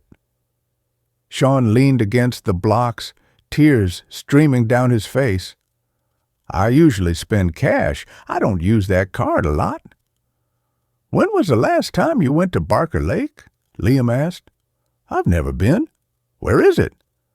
"On Tim's route home," Nicky told him. "It's not a public lake, which means the person likely planned ahead and didn't expect Tim to be found." Sean's face bloomed red. "I would never hurt Elle or Tim. They're my friends, and I haven't had a lot of friends since Nate died." "What about Clay?" Liam asked. "Aren't you close to the family?" "Clay's older. We don't have anything in common." Sean wiped his eyes and made a face. "God, I can't believe he's stuck with just Tammy." Bitterness crept into his tone. "Hang on," Nicky said. "I just talked to her this morning, and she spoke highly of you, defended you. Why would you say something like that?" "It's nothing against Tammy," he insisted, "but she resents Clay and always has." "Why would she resent him?" Liam asked. "He's her child." Sean steadied himself. After Clay, she had problems getting pregnant. Then Nate came along and was her miracle baby. She favored him, Clay saw it, went off the rails for a few years, but then he got cleaned up. That's why Dave let him into the business. His shoulders jerked. He brushed away fresh tears. "I'm sorry, I don't mean to point fingers. I just know what Clay's been through." Nicky closed her notebook slowly. "Right now, we have to figure out what happened that Saturday morning, and your card was found in his truck." His gaze dropped to the gravel. "I told you I was home that morning." He looked up again, voice steadier. "If you need my phone logs, fine. If you need my credit card statements, you've got them. I'll cooperate. Just don't think I'm a monster." "We'll go through the proper channels," Nicky said. "We'll be submitting for warrants for your phone records, GPS pings, and nearby CCTV. We'll reach out when we have more questions. Until then, you can return to work." Nicky gave Sean one final look, measuring every twitch and hesitation for the lies she still suspected were there. They left him in the narrow strip of shade as the sun shifted and the heat edged closer. Nicky and Liam crossed the lot, weaving past stacks of rebar and pallets of cinder block. The jackhammer had gone quiet, replaced by the grind of a cement mixer and shouted signals as a load swung into place. By the time they reached the Jeep, sweat had gathered again at the base of Nicky's neck. She slid behind the wheel, started the engine, and let the air conditioning roar. Liam settled into the passenger seat, flipping open his notebook to catch a few lines before they cooled. "He looked wrecked," he said finally. "That wasn't an act." Nicky kept her hand steady on the wheel. "Grief doesn't clear him. People can mourn and still lie through their teeth." "True," Liam said, watching the scenery slide past his window. "But if he's faking, he's damn good at it." She thought about the way Sean's voice had cracked, the way his eyes had gone glassy when she told him about Tim. Genuine or not, there'd been something else there, a hesitation, a tightening in his jaw when the card came up. "He's holding something back," she said. "I don't know if it's about the shooting or something else, but it's there." Liam nodded slowly. "We've only got the lot's cameras. That's a problem." "Exactly." Nicky turned onto the main road, the Jeep's tires humming against the asphalt. "If he left on foot or someone picked him up, we'd never see it. He could have walked out the front door and been gone before anyone noticed." Or slipped into a car waiting just out of frame, Liam added. Nicky's mind was already mapping the area. We need to pull every camera within a block of his place, gas stations, shops, traffic cams, anything with a lens pointed toward that street. If any of them has a line of sight on his front door, we might catch movement the lot's cameras missed. Even a shadow, a figure, a vehicle pulling up, it's something. I'll start a list. There's that auto parts store on the corner and a laundromat a few doors down. Both usually have cameras facing out. The Jeep slowed at a light, and Nicky drummed her fingers once against the wheel. If he's clean, the footage helps him. If he's not, it gives us the gap we need to close. Liam glanced at her.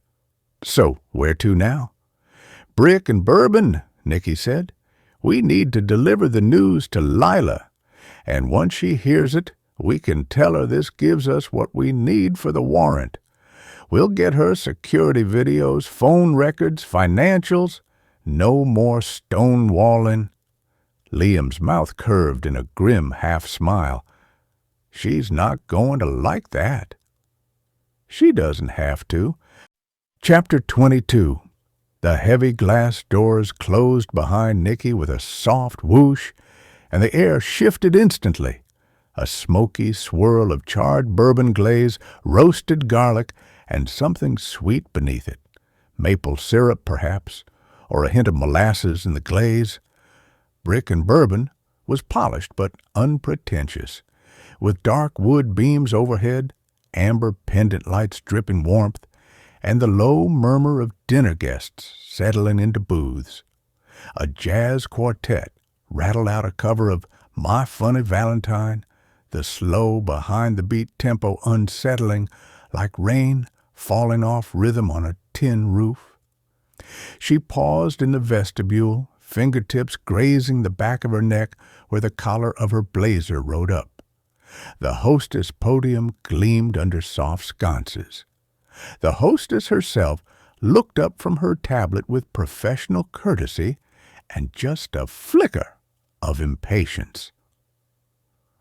Hi there. Table for two? Nicky offered a polite nod. I was hoping to sit in Lila Daniels' section. Is she working?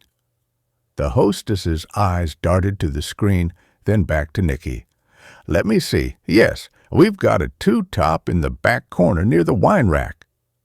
She tapped a few icons and then extended a hand. Follow me. Nicky and Liam stepped onto the textured plank floor and followed, each footstep muted by the hush of cloth-backed chairs and the occasional clink of silverware.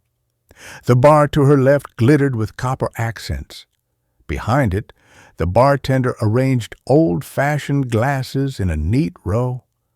Servers in crisp white shirts and black aprons moved through the room with rhythmic precision. As they passed a couple laughing over bourbon-spiked cocktails, Nicky caught a whiff of smoke and sweetness in the air. A smoky brandy note that reminded her of her mother's kitchen on holidays. At the back, the hostess paused and gestured to a table nestled under the wine rack's lattice of bottles, backlit in muted gold. Here you go. Thank you, Nicky said softly, folding her notebook and pen into her lap. She watched the hostess retreat, then settled against the wall, back flush to the banquette. From this vantage she could see the entire room, the way light pooled in golden spots, the soft rise and fall of diners' shoulders, the invisible lines of each server's path. They waited. At last, Lila emerged from the kitchen alcove with her apron tied at the waist, pin tucked behind one ear, a small notepad in her hand. Her dark hair was pulled back into a ponytail that brushed her shoulder blades. The overhead light caught the fine lines at the corners of her eyes, hints of laughter that now seemed brittle. When she saw the two agents, Her practiced smile flickered once, and there was a breathless pause, just long enough for Nicky to see it. Lila approached with a glass of water balanced on her tray. "Hello," she said, voice smooth as the bourbon glaze in the air. "Surprised to see cops eating here for lunch. It's pricey." Nicky leaned forward, her gaze steady. "Actually, Lila," she said, voice low enough that only the three of them could hear, "I was hoping we could talk." Lila's hold on the water glass tightened just slightly. The ice clinked. She tucked a loose strand of hair behind her ear, shoulders straightening as though bracing for an unexpected storm. "About what?" she asked, voice measured. "We found Tim Harper's body." Lila blinked and swallowed, eyes momentarily centered on the glass in her hand. I'm actually working. I have tables." "And we requested you," Liam said. "I'm actually hungry. You want to order something?" He looked at Nicky. "Sure." She grinned at him. "Cheeseburger and fries is fine with me." "Same." Liam looked up at Lila. "This will give you some time to think about it." Lila glared at him. "I don't need to think about anything. I'll put your order in." She stalked off to the corner where the kiosks were for ordering. Lila's hand shook as she entered Nicky and Liam's order. When she was finished, she took a deep breath and wiped her eyes. Nicky was about to call her back to the table when Lila turned and walked toward them. "You want anything to drink?" Lila asked hoarsely. "Water," Nicky said. "Lila, we know you are just a sub at the school. You didn't come down for a fantastic job opportunity. You followed Tim. Now he's dead, and I'd expect you to be more emotional since you just found out." Lila's blue eyes turned to ice. "You have no idea what I'm feeling." "Then why don't you tell us?" Nicky demanded. "You understand your history with Elle and Tim puts you at the top of the suspect list?" "Not if you do your job," Lila spat back. "Instead of chasing me, why don't you find out who did this to them?" Nicky folded her arms on the table. "That's what we're trying to do. I have questions, and we've got time. So you can either answer them here, or I'll bring you to the sheriff's station." Lila's jaw clenched, and for a split second, Nicky thought the woman might hit her. Lila folded her hands over the notepad. "What do you want to know?" she asked, voice barely above a whisper. The clink of a server at a nearby table punctuated the moment, then the room exhaled politeness and moved on. Nicky drew a slow breath, letting the silence settle as an invitation. "First off, why did you lie to me the first time we spoke?" Lila rolled her eyes. "Seriously, I was embarrassed. I'm not proud of coming down here the way I did, but like I told you, I moved past Tim. It's been forever since I even saw him." "Fine," Nicky said. "I want to know where you've been for the last 48 hours. Lila's gaze drifted to the wine rack behind Nicky, the mirrored bottles catching and fracturing the soft glow of the lights. She closed her eyes for a moment, blinking away a memory. "I worked the early shift. Left here around 8:30 p.m., home by 9. "You have anything that can prove that?" Liam asked. "Gas receipt?" "I told you my building has security. Get a warrant for the security videos." "We are," Liam replied. "Now that we have Tim's body, getting a warrant for your personal records and the security camera shouldn't be a problem.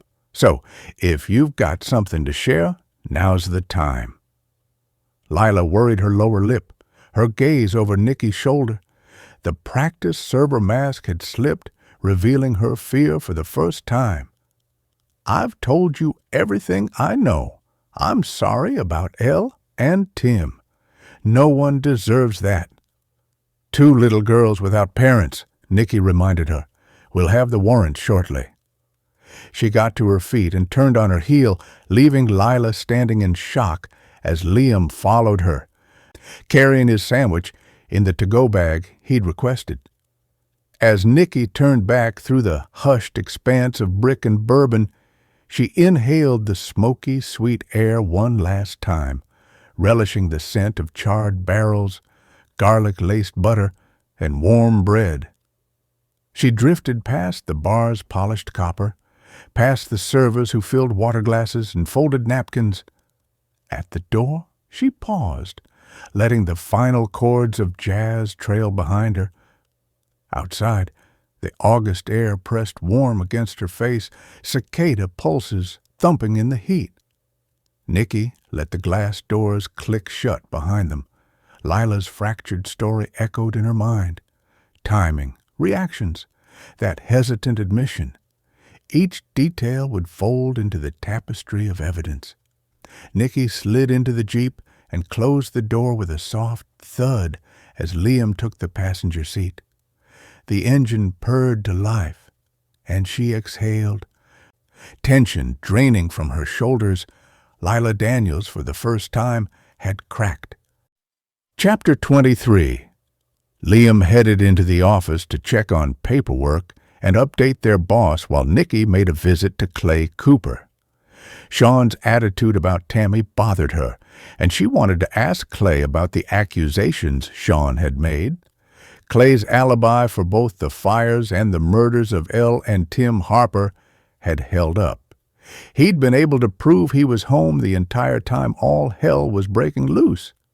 But something niggled at her ever since she'd spoken to Sean Simpson, and he'd mentioned the issues between Clay and Tammy. He lived about 10 minutes from his parents' home, but the area was rural and the 70s split level much more modest than the Coopers' large home. An older model GMC Sierra sat in the driveway along with a Kia Soul. Nicky parked behind the Kia and headed toward the well-kept older home. Its wood siding had been painted a pretty shade of blue, surrounded by established trees. The gravel drive crunched under Nicky's boots, each step sending up a faint puff of dust that clung to the air before settling back into the ruts. The sound was sharp in the stillness, a brittle counterpoint to the low hum of insects in the fields beyond. The warm air carried the dry, sweet tang of cut hay from somewhere nearby, mingled with the faint mineral scent of sun-warmed earth. The porch boards flexed slightly under her weight as she stepped up. The wood bleached pale in spots where years of sun had stripped away the stain. An old wind chime hung in the doorway's shadow, its metal tubes dulled and pitted, swaying just enough to click softly against one another without finding a note. She lifted her hand to knock, but the door opened before her knuckles touched it. A slim brunette stood in the doorway. "Can I help you?" Nicky introduced herself. "You must be Simone?" She knew from Clay's file that he lived with his partner. The woman nodded. She looked tired, her eyes bloodshot, the skin beneath them shadowed and puffy. She blinked at the sight of Nicky's badge, a flicker of recognition passing through the exhaustion, and gave a polite, sorrowful nod. "Agent Hunt," Simone said, her voice hoarse, as though she'd been speaking too much or not at all. "Clay's in the kitchen. We were just talking about Dave. I can't believe he's gone." Simone wiped her eyes. "Please, come in." Nicky stepped inside, her eyes adjusting. Family photographs lined the narrow hallway, their frames mismatched, but carefully hung. Clay as a toddler on a pony, his small hands gripping the saddle horn. His brother Nate as a lanky teenager in a Letterman jacket, grinning at the camera with a mix of pride and awkwardness. Clay with his father, Dave, both of them standing beside a newly rebuilt barn, the boards behind them still bright with fresh paint. The smiles in each frame seemed fragile now, as though they might crumble if touched. The kitchen was cramped, the battered linoleum floor worn to a dull shine in the paths most traveled. Scuffs from heavy work boots marked the space between the back door and the table, a faint track of daily life. Clay sat hunched at that table, a chipped mug of coffee cupped in both hands, his elbows resting on the scarred surface. Simone hovered just behind him, one hand resting lightly on his shoulder, her thumb moving in a slow, unconscious arc. "Can I get you anything?" Simone offered, her tone polite but distant. Nicky shook her head. "No, thank you." She set her notebook on the table, the cover making a soft thud against the wood, and took the chair opposite Clay. "I'm sorry to surprise you like this, but I wanted to go over a few things with you." She kept her voice gentle, the cadence measured. "I wanted to follow up on something Sean Simpson mentioned about you and your mom." Clay's jaw tightened, the muscle there shifting under his skin. He slid the mug a few inches away, the scrape of ceramic on wood faint but deliberate. "Okay, what do you need to know?" "Sean said you were stuck with Tammy after the fire," Nicky said. "I know your family has done a lot for him, and even though he walked it back, it bothers me. Has there been tension between him and your mom?" Clay exhaled slowly, the sound carrying more weight than the words that followed. "He's got money problems, online gambling debts. He gets into trouble for a while, borrows money from someone, and then the cycle starts over. Last I heard, Mom cut him off for good." Nicky let the silence stretch, the faint tick of a wall clock filling it. She shifted slightly in her chair. "Do you feel stuck caring for your mom and handling your dad's estate?" His shoulders sagged, the fight going out of his posture. "Mom and we've always been distant. When I was born, there were complications. Doctors said she might not have more kids. She blamed me, said I was a reminder of that scare. Then Nate came along, and she forgot I existed unless I screwed up. Dad brought me back around." He struggled against his emotions, tears building in his eyes. Nate was the golden child. He got perfect grades, was a star pitcher. I was the troublemaker. Dad never gave up on me, but Mom, well, she was proud of Nate. "When Nate died," Nicky asked carefully, "did your mom ever blame Elle?" Clay's gaze drifted to the window, the blinds casting narrow stripes of light across his face. "At first, yeah. Said if Elle hadn't called him, maybe things would have been different. But then she realized that her granddaughter needed her more than ever. That morning of the fire, your mom had a migraine. Normally, your dad would check in with you, right? I just want to confirm that he didn't call you and called Betty instead. There's no chance you missed a call?" Clay blinked, the answer seeming to hit him as he spoke it. "He never called me." Nicky held his gaze, debating her next words. She didn't want to upset Clay further, but he'd clearly been close with his father. "Clay, this is a difficult question, but do you think there's any chance your father called Betty because—" Her words trailed off. "The fire marshal told me where their cell phones were and how they were both found." Clay gazed out the window. "I can't prove it, but I think Dad and Betty might have had something going on.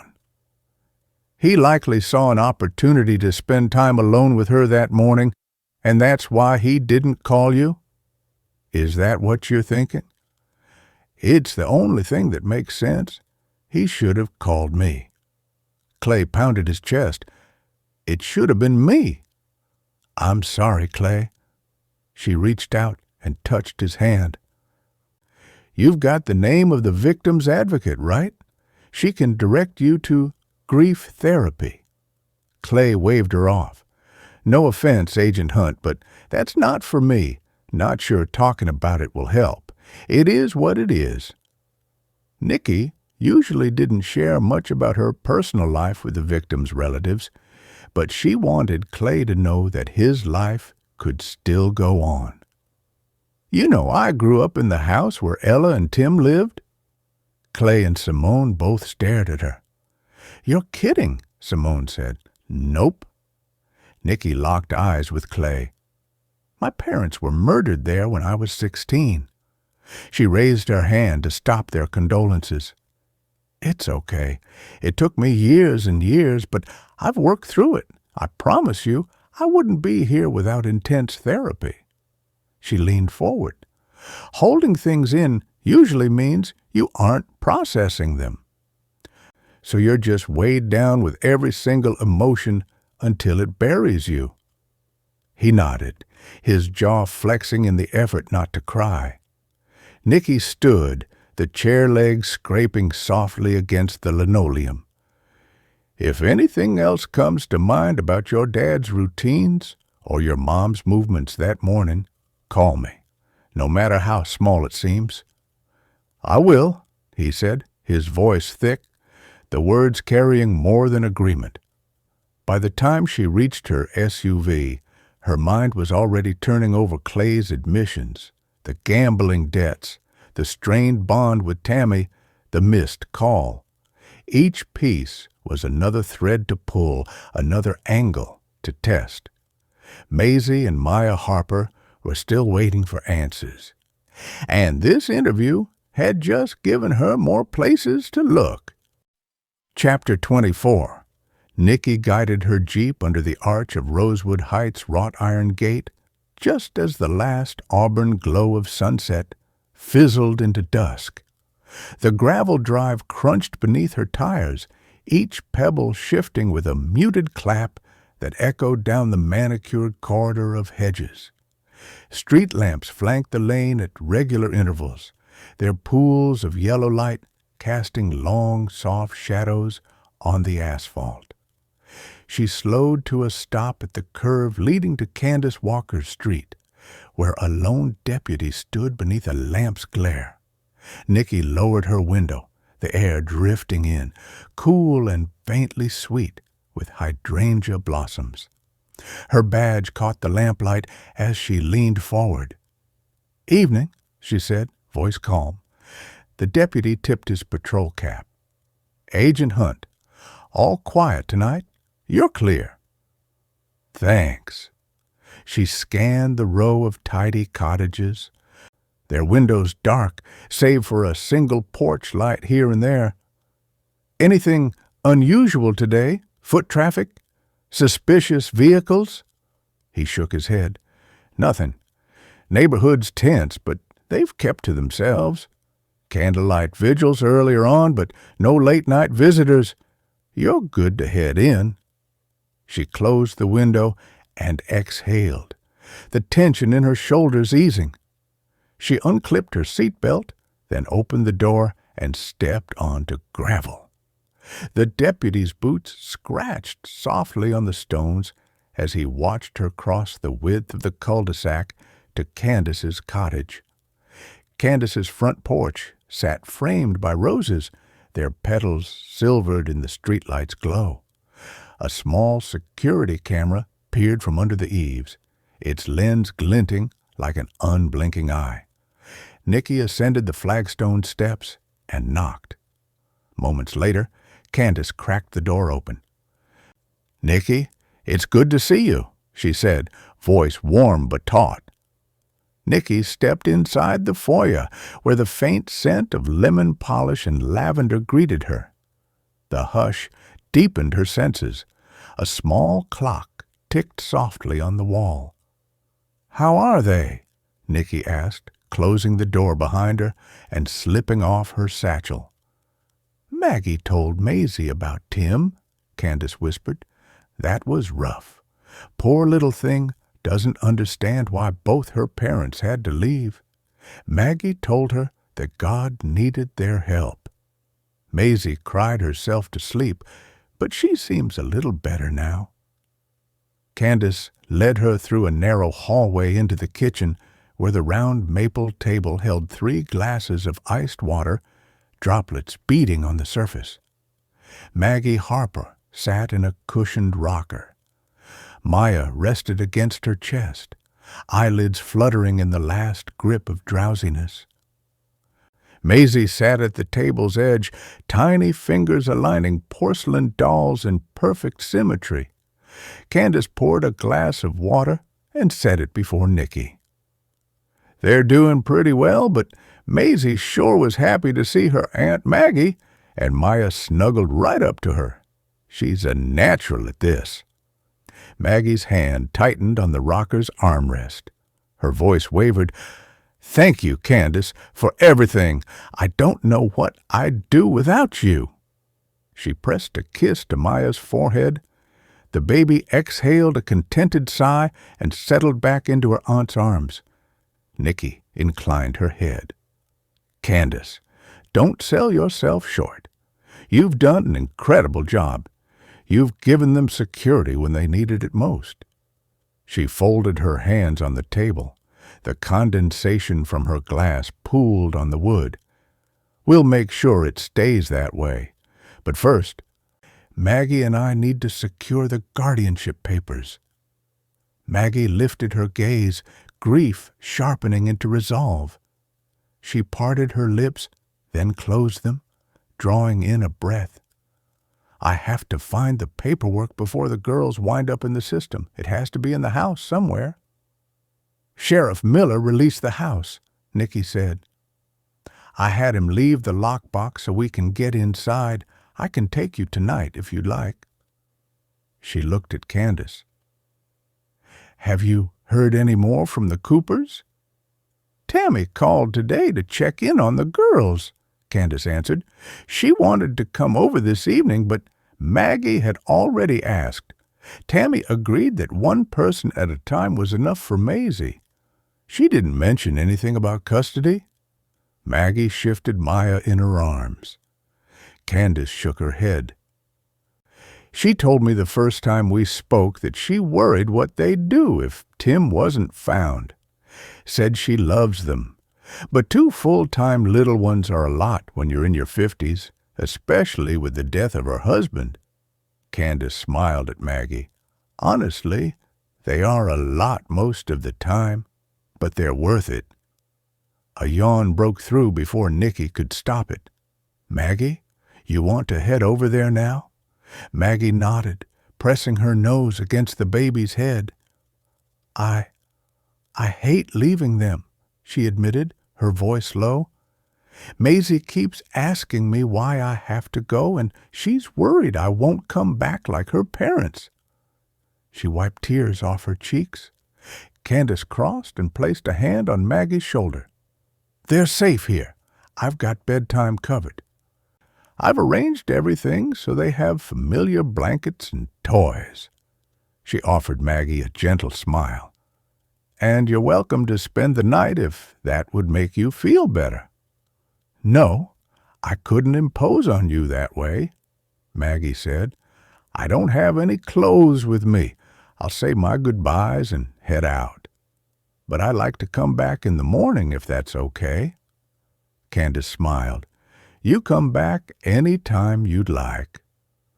Nicky stood and tucked her notebook under her arm. "Thank you, Candace, for the kids, and for keeping this place a refuge." She placed her hand on Candace's forearm. "I'll let you know once we find the papers." Maggie stood and carefully handed the baby over to Candace before crouching down to meet Maisie's eyes. The little girl had been sitting quietly at the table, playing, but still likely absorbing the conversation. "I've got to take care of something, but I'll come back tomorrow and we'll play more dolls. That sound like fun?" She touched the little girl's arm. Maisie nodded. Maggie kissed the top of her head and stood. "Agent Hunt, I guess I'll follow you." No, the road is dark and unfamiliar. Nicky didn't want to backtrack, but Maggie was exhausted, and the less she drove on unfamiliar country roads at night, the better.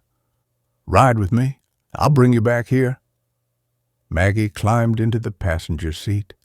Nicky flicked on the low beams. The headlights carved pale arcs across the gravel drive. The engine hummed as she shifted into reverse, then steered out onto Candace's street. Gravel whispered beneath the tires. Nicky guided the Jeep toward the enclave's gate, the street lamps pulsing overhead. The wrought iron pillars loomed, their scroll work catching the headlights' glow. The gate's sensor pinged, the metal panels slid open, and they headed west toward the Harpers. Nicky drove up the long, winding drive leading to the Harpers' home, headlights brushing willows and lilacs that lined the gravel drive. The air smelled of damp earth, but the silence felt heavier than any fragrance. The house loomed ahead, its dark windows like watching eyes. Crime scene tape still fluttered on the railing. She killed the engine and let the Jeep roll to a stop. Listen, I need to tell you something about this place. It's not relevant to your family, but it seems wrong not to tell you. I grew up here. She pointed to the lilacs moving slowly in the night air. Mom and I planted those lilacs. Really? Maggie studied the house. It must be hard for you to see it in this situation. It's not the first time. Nicky took a deep breath. When I was 16, I came home from a party and found both my parents dead. Maggie gasped. I'm so sorry. Nicky reached over and patted her hand. Thank you. It's been a long time, and I'm okay talking about it. I ran through the cornfields between our houses to a neighbor who called the police. I was afraid the killer was still out there and that he'd snatch me at any moment. I've hated cornfields ever since. Maggie looked stunned. That's just awful. I don't even know what to say. You don't have to say anything, Nicky reassured her. I just felt like you should know. And I've healed, Nicky explained. That's part of the reason I'm telling you. Healing is possible. Thank you. Maggie hugged her arms to her chest. It doesn't feel like that could possibly happen right now. The girls are still so scared and confused, but perhaps one day they'll forget. I know. Nicky opened her door, and Maggie followed. Nicky grabbed her big flashlight and her phone, trying to ignore the nerves plucking at the back of her neck. She hadn't been to this house after dark since the night it happened. Memories began to flash. Her friend driving her home, sneaking up the steps and into the house as quietly as possible, drunk and ready to puke, the bloody footprints on the stairs, her mother in the bedroom. No, let them rest. This wasn't about Nicky. She truly had worked through her parents' deaths and moved on, and she wasn't about to let the past interfere with tonight's mission. Nicky clicked on her flashlight and swept its beam over the porch. No sign of violence remained. Nicky held up the flashlight to the lockbox and punched in the code Miller had given her. The lockbox clicked open. She lifted the lid and retrieved a solitary brass key that looked a lot like the one she used to have for this house. The lock protested with a metallic squeal, then surrendered. She turned the handle. The door swung inward on silent hinges, just like the night they died. She pushed the thoughts away. A draft greeted them, carrying the faint, familiar scent of wood polish and stale coffee. Technicians had likely left the house exactly as they'd found it. Nicky moved inside, raising her flashlight to study the foyer. A runner rug lay threadbare beneath their feet. its floral pattern muted by age. A small table against the wall held a vase of artificial flowers, purple and white lilacs, forever in bloom. She turned on the lights. Maggie's eyes brimmed with tears. First your parents, now this. Maybe this house is cursed. She reached out to touch the edge of the table as though anchoring herself. Nicky drew a steadying breath and stepped past her into the living room. "It's not fate," she said firmly. "It's just bad people doing bad things." The living room looked unchanged. Sofas tucked against the walls, coffee table stacked with magazines, family photos clustered on the mantel. Nicky swept her eyes across the frames, taking in Ella's bright smile beside Tim's easy grin, Maisie's first birthday cake moment frozen in frosting, a watercolor rendition of the house itself rendered by Maisie's small hand. She set her jaw. "Let's find what we're here for."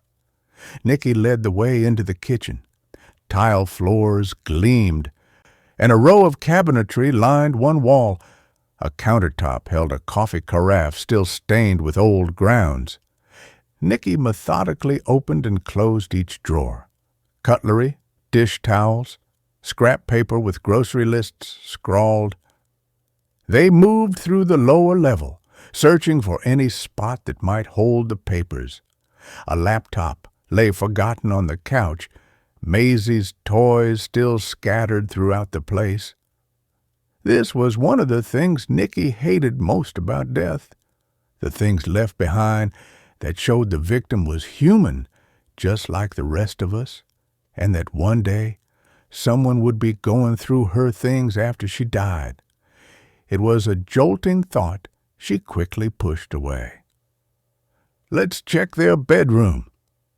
Nicky reached for the banister, fighting the memories of walking up the steps that fateful night, following the bloody footprints of a killer. She swallowed hard as she went upstairs to the master bedroom, forcing herself to think of this as Elle and Tim's room, instead of the room her mother had died in. The room had been much bigger in her memories. The queen-sized bed in the middle took up a good portion of the room, and the rest of the bedroom set didn't leave a lot of room to maneuver. Maggie smothered a sob. Nicky turned to her. "If this is too much, I can finish the search." "No." Maggie looked around the room with wild eyes. "It's just seeing his things. I bought him that shirt that slung over the chair in the corner for Christmas last year." She burst into tears. Nicky squeezed her shoulders. "Stay in the hallway or go back downstairs. Don't put yourself through this before you're ready." Maggie nodded and left the room, unable to stop the gut-wrenching cry. Nicky buried her own emotions and started going through the dresser drawers. No sign of the papers in the dresser or in the closet. Nicky crossed to the nightstands. The one on the left stood upright, its drawers closed tight. Nicky tugged the top drawer open. Empty picture frames and loose change jangled inside. She closed it and moved to the second. That drawer sat slightly ajar as though nudged by unseen hands. Nicky dropped to one knee and tugged it open the rest of the way. A manila envelope rested inside, its corner peeking out. Nicky extracted it, blinking as dust motes danced. Maggie's name had been written in black ink across the front. Nicky opened the envelope and peeked inside at the papers. Thank God! She would have felt awful putting Maggie through this if they hadn't found the papers. Nicky slipped her hand into the drawer again. Beneath a couple of old magazines, she found a small pile of photographs. She drew them out one by one.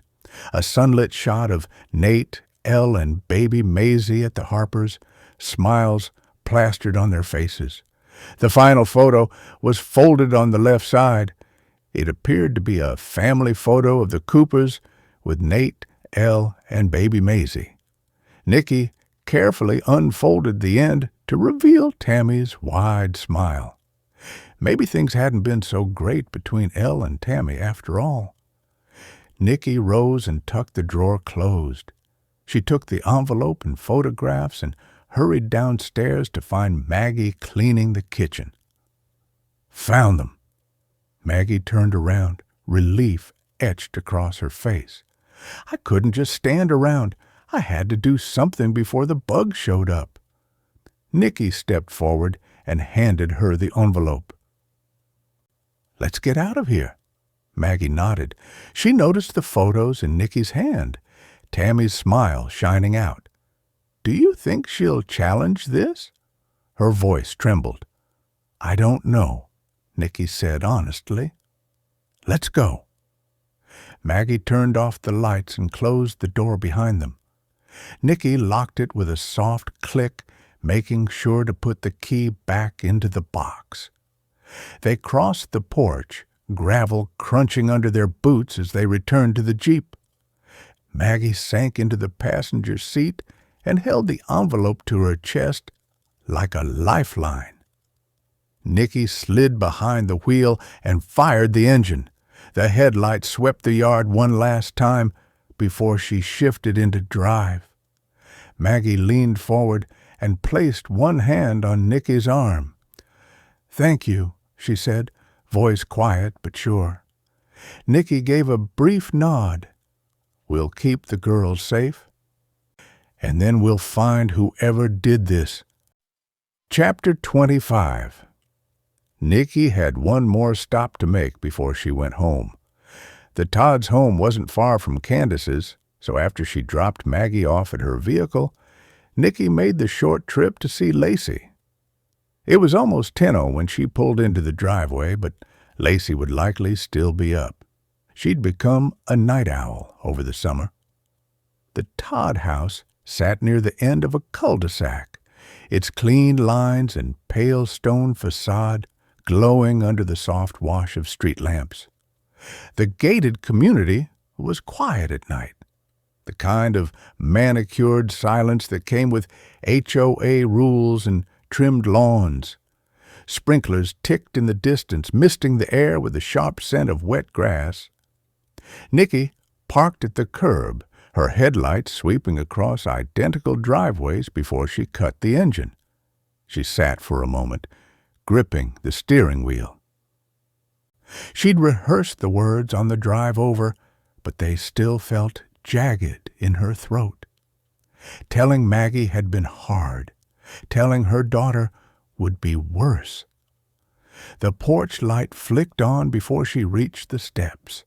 The door opened, and Lacey burst out barefoot, her hair loose around her shoulders.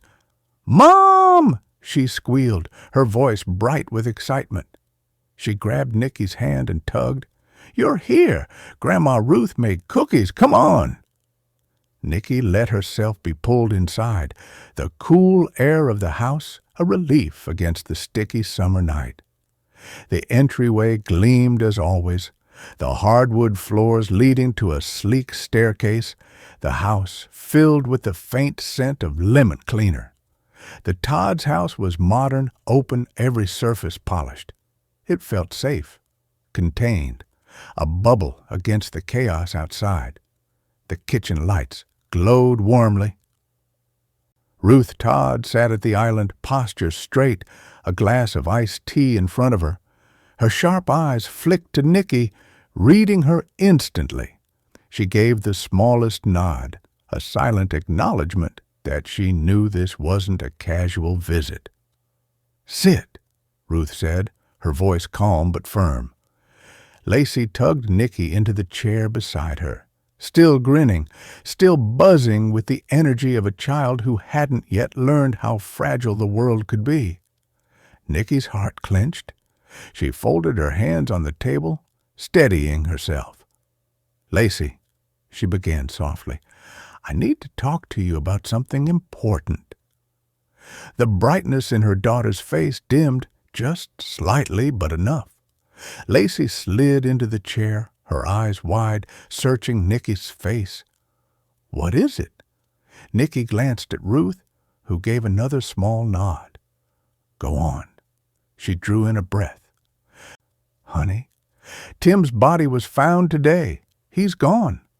The words seemed to hang in the air, heavy and unnatural. For a moment, Lacey didn't move. Then her eyes widened, and she sucked in a sharp breath. "No," she whispered. "No, he can't be. That means the girls won't have a mom or dad."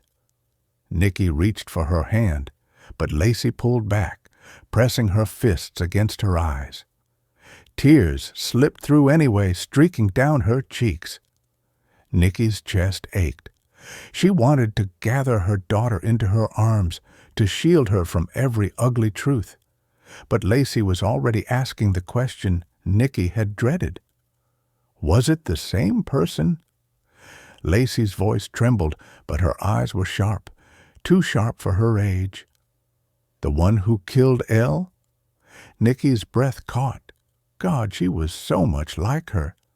That same need to connect the dots, to see the truth, even when it hurt.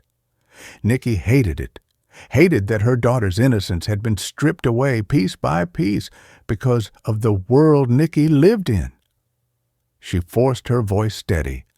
"We think so, but we're still investigating." Lacey nodded, swallowing hard.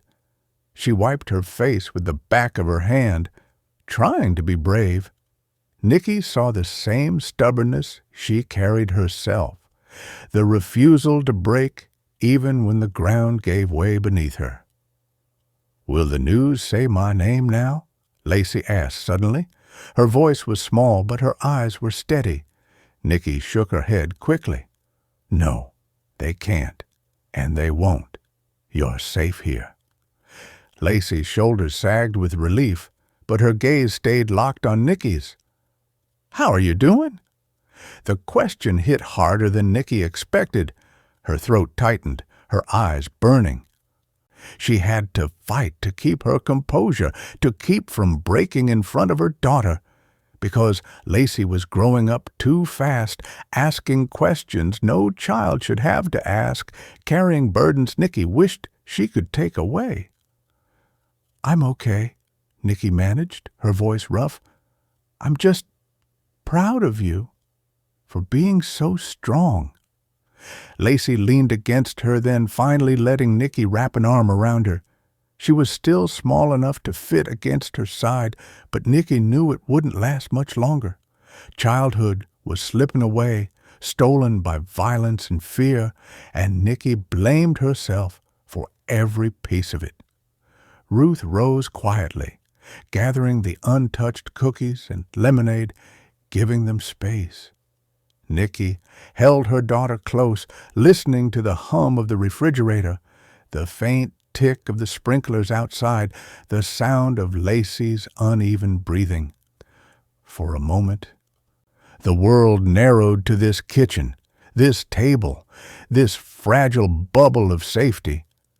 Nicky knew it couldn't last, but for tonight, she would let her daughter believe it could. Nicky wasn't surprised that Rory was still up when she finally got home. She dropped her things on the table in the entryway and headed to the kitchen, where Rory stood cleaning the dishes. She wrapped her arms around his waist and pressed her face between his shoulder blades. He stilled, then asked softly, "How are you doing?" Her voice cracked. "I had to go into the old house to look for something." The words caught, and she started crying. Rory turned, pulling her into his arms. He held her while she cried, his chin resting against her hair. After a long moment, Nicky drew a shaky breath and pulled back. "I'm hungry." Rory warmed up soup and bread, the microwave humming, the smell of broth filling the kitchen. He set the bowl down, and they sat in companionable silence while she ate. "How much can you share with me about the case?" he asked as she finally set her spoon down. Nicky sat, shoulders still tight. "I found a photo of Elle with the Coopers. Tammy was bent back, so she was out of the photo. It bothers me. I'm starting to get a different picture of Tammy." "Is she a suspect?" Rory asked. "No. Her alibi is solid. But it bothers me to get two different pictures of someone. Maybe Tammy's the kind of person who hides everything bad in her life." Nikki shook her head. "She lived vicariously through Nate until he died. She says there was no issue between her and Elle, but it seems there was. I'm thinking of looking online at Tammy's socials." Rory's eyes were steady on hers. "Do you have to do that right now, or do you have time for a shower? Together?" Nikki's mouth curved into a smile, the tension easing just a little. "Let's go." Nikki sat in her office long after the house fell silent, the glow of her desk lamp cutting a cone of light through the darkness. The digital clock in the corner of her screen read 12:17 a.m. Her office smelled of cooled coffee and paper. Outside the street was quiet, with no sirens, no passing cars, just the hush of a neighborhood winding down for the night. Her phone lay next to her keyboard. She lifted it, thumb hovering over Candace Walker's name in her recent calls list. Candace had been her lifeline today, easing Maggie's fear, watching the girls, finding the guardianship papers. Nikki needed one more piece of information. She pressed call. The line rang twice before Candace's calm voice answered, "Agent Hunt? Hey, Candace, sorry to wake you." Nikki kept her voice low, even though no one else would hear. "Quick question. Did Tammy Cooper ever file or try to file for custody of Maisie or Maya? Any motion, hearing notice, something that landed in court files?" A pause. "Not that I've seen," Candace said. "I'll check the intake log tomorrow. If there's even a loose query, I'll flag it." "Thanks. I'll dig into public records on my end." Nikki pressed her lips together. "Let me know if anything pops up." "I will. Get some rest." She tapped off the call and exhaled, the tension in her chest loosening fractionally. No filings meant Tammy hadn't formally moved against Maggie. Yet. Nikki returned the phone to its cradle and leaned back in her chair. She flipped to a new tab and typed Tammy Cooper Facebook. The page loaded slowly, the banner photo of lilac blossoms filling the top of her screen. Nikki's pulse quickened. Those lilacs stood along the Harper driveway, too familiar to be a coincidence. She clicked Photos and scrolled. First, Nate's graduation ceremony. Tammy's beaming face in the front row, the diploma in Nate's hands. Second, Nate's engagement party and Tammy hugging Elle and Nate beneath twinkling lights. Third, Maisie's first birthday, with Tammy wiping frosting from the toddler's chin. Fourth, Maisie's kindergarten graduation, Tammy beside her in a floral dress clapping. Each milestone revolved around Nate, then Maisie, not one photo of Maya. Nikki's stomach clenched. She scrolled deeper, past vacation snapshots and holiday greetings. Still nothing. No toddler giggling in a high chair, no sleepy morning cuddle, no muddy footprints at a park. She narrowed her eyes. Tammy had told her she loved both granddaughters equally. Yet, on this public stage, Maya didn't exist. Nikki closed her laptop's lid slowly, her breath catching. Her phone rang. Nikki glanced at the screen. "Sheriff's Station." She tapped the answer button. "Agent Hunt?" Deputy Malone's voice was terse. "We've arrested a woman trespassing at Barker Lake. She gave her name as Lila Daniels, and she's demanding to speak with you." Nikki sat forward, heart tightening. "Is she secured?" "She's in interview room 2, refusing to cooperate with anyone else." Nikki pressed her lips together. "I'll be there in 30 minutes. Understood?" The line clicked dead. Nikki set the phone on the desk and closed her eyes. The room felt smaller now. The quiet too deafening. She needed to move. No more late-night sleuthing in cyberspace. Rory had gone to bed an hour ago, but was used to her nighttime absences. Her boots thudded on the hardwood as she crossed to the front door. She paused outside Lacey's bedroom, swallowed the lump in her throat, and eased out the door. Her Jeep waited under the carport, its black silhouette sharp against the night sky. She climbed into the driver's seat, the leather cool beneath her. She slipped the key into the ignition. The engine rumbled to life, a familiar anchor in the dark. Nikki flicked off the interior light and peered out through the windshield. The street lamps cast long shadows. She clicked on her headlights, the beams cutting through the gloom. As she shifted into drive, her fingers tightened on the wheel. Tammy's social media told a story of obsession, first Nate, then Maisie, while Maya lingered in the margins. Something clicked. The folded-over photo she'd found, Tammy's tears that day. Nikki steered toward the main road, mind tracing the route to Barker Lake. The night air rushed through the open window as she accelerated up the hill. Above her, the sky was clear, the stars bright witnesses to her determination. Nikki's jaw set. Tomorrow, she'd confront Tammy's secrets. Tonight, she would meet Lila and see what demands she had and find out why only Nikki could hear them. The questions swirled, but one thing was certain. She would follow this thread wherever it led. Nikki stood just outside Interview Room 2 in the Washington County Sheriff's Office, her palms pressed flat against the cool vinyl of the hallway bench. The corridor's fluorescent lights hummed overhead, filling the air with a sterile buzz. Every few yards, doors with small, opaque windows waited like silent sentinels. From behind, one of them, muffled voices drifted, a deputy's clipped retort, soft protest, the scrape of a chair leg against linoleum. Deputy Malone hovered at the door, arms crossed over his patrol jacket. His eyes flicked toward Nikki. Farmer, who lives nearby, saw the flashlight beam from his house, he said, low enough that only Nikki could hear. We picked her up sitting on the dock just outside the roped-off area. Said she wanted to see the place where Tim died.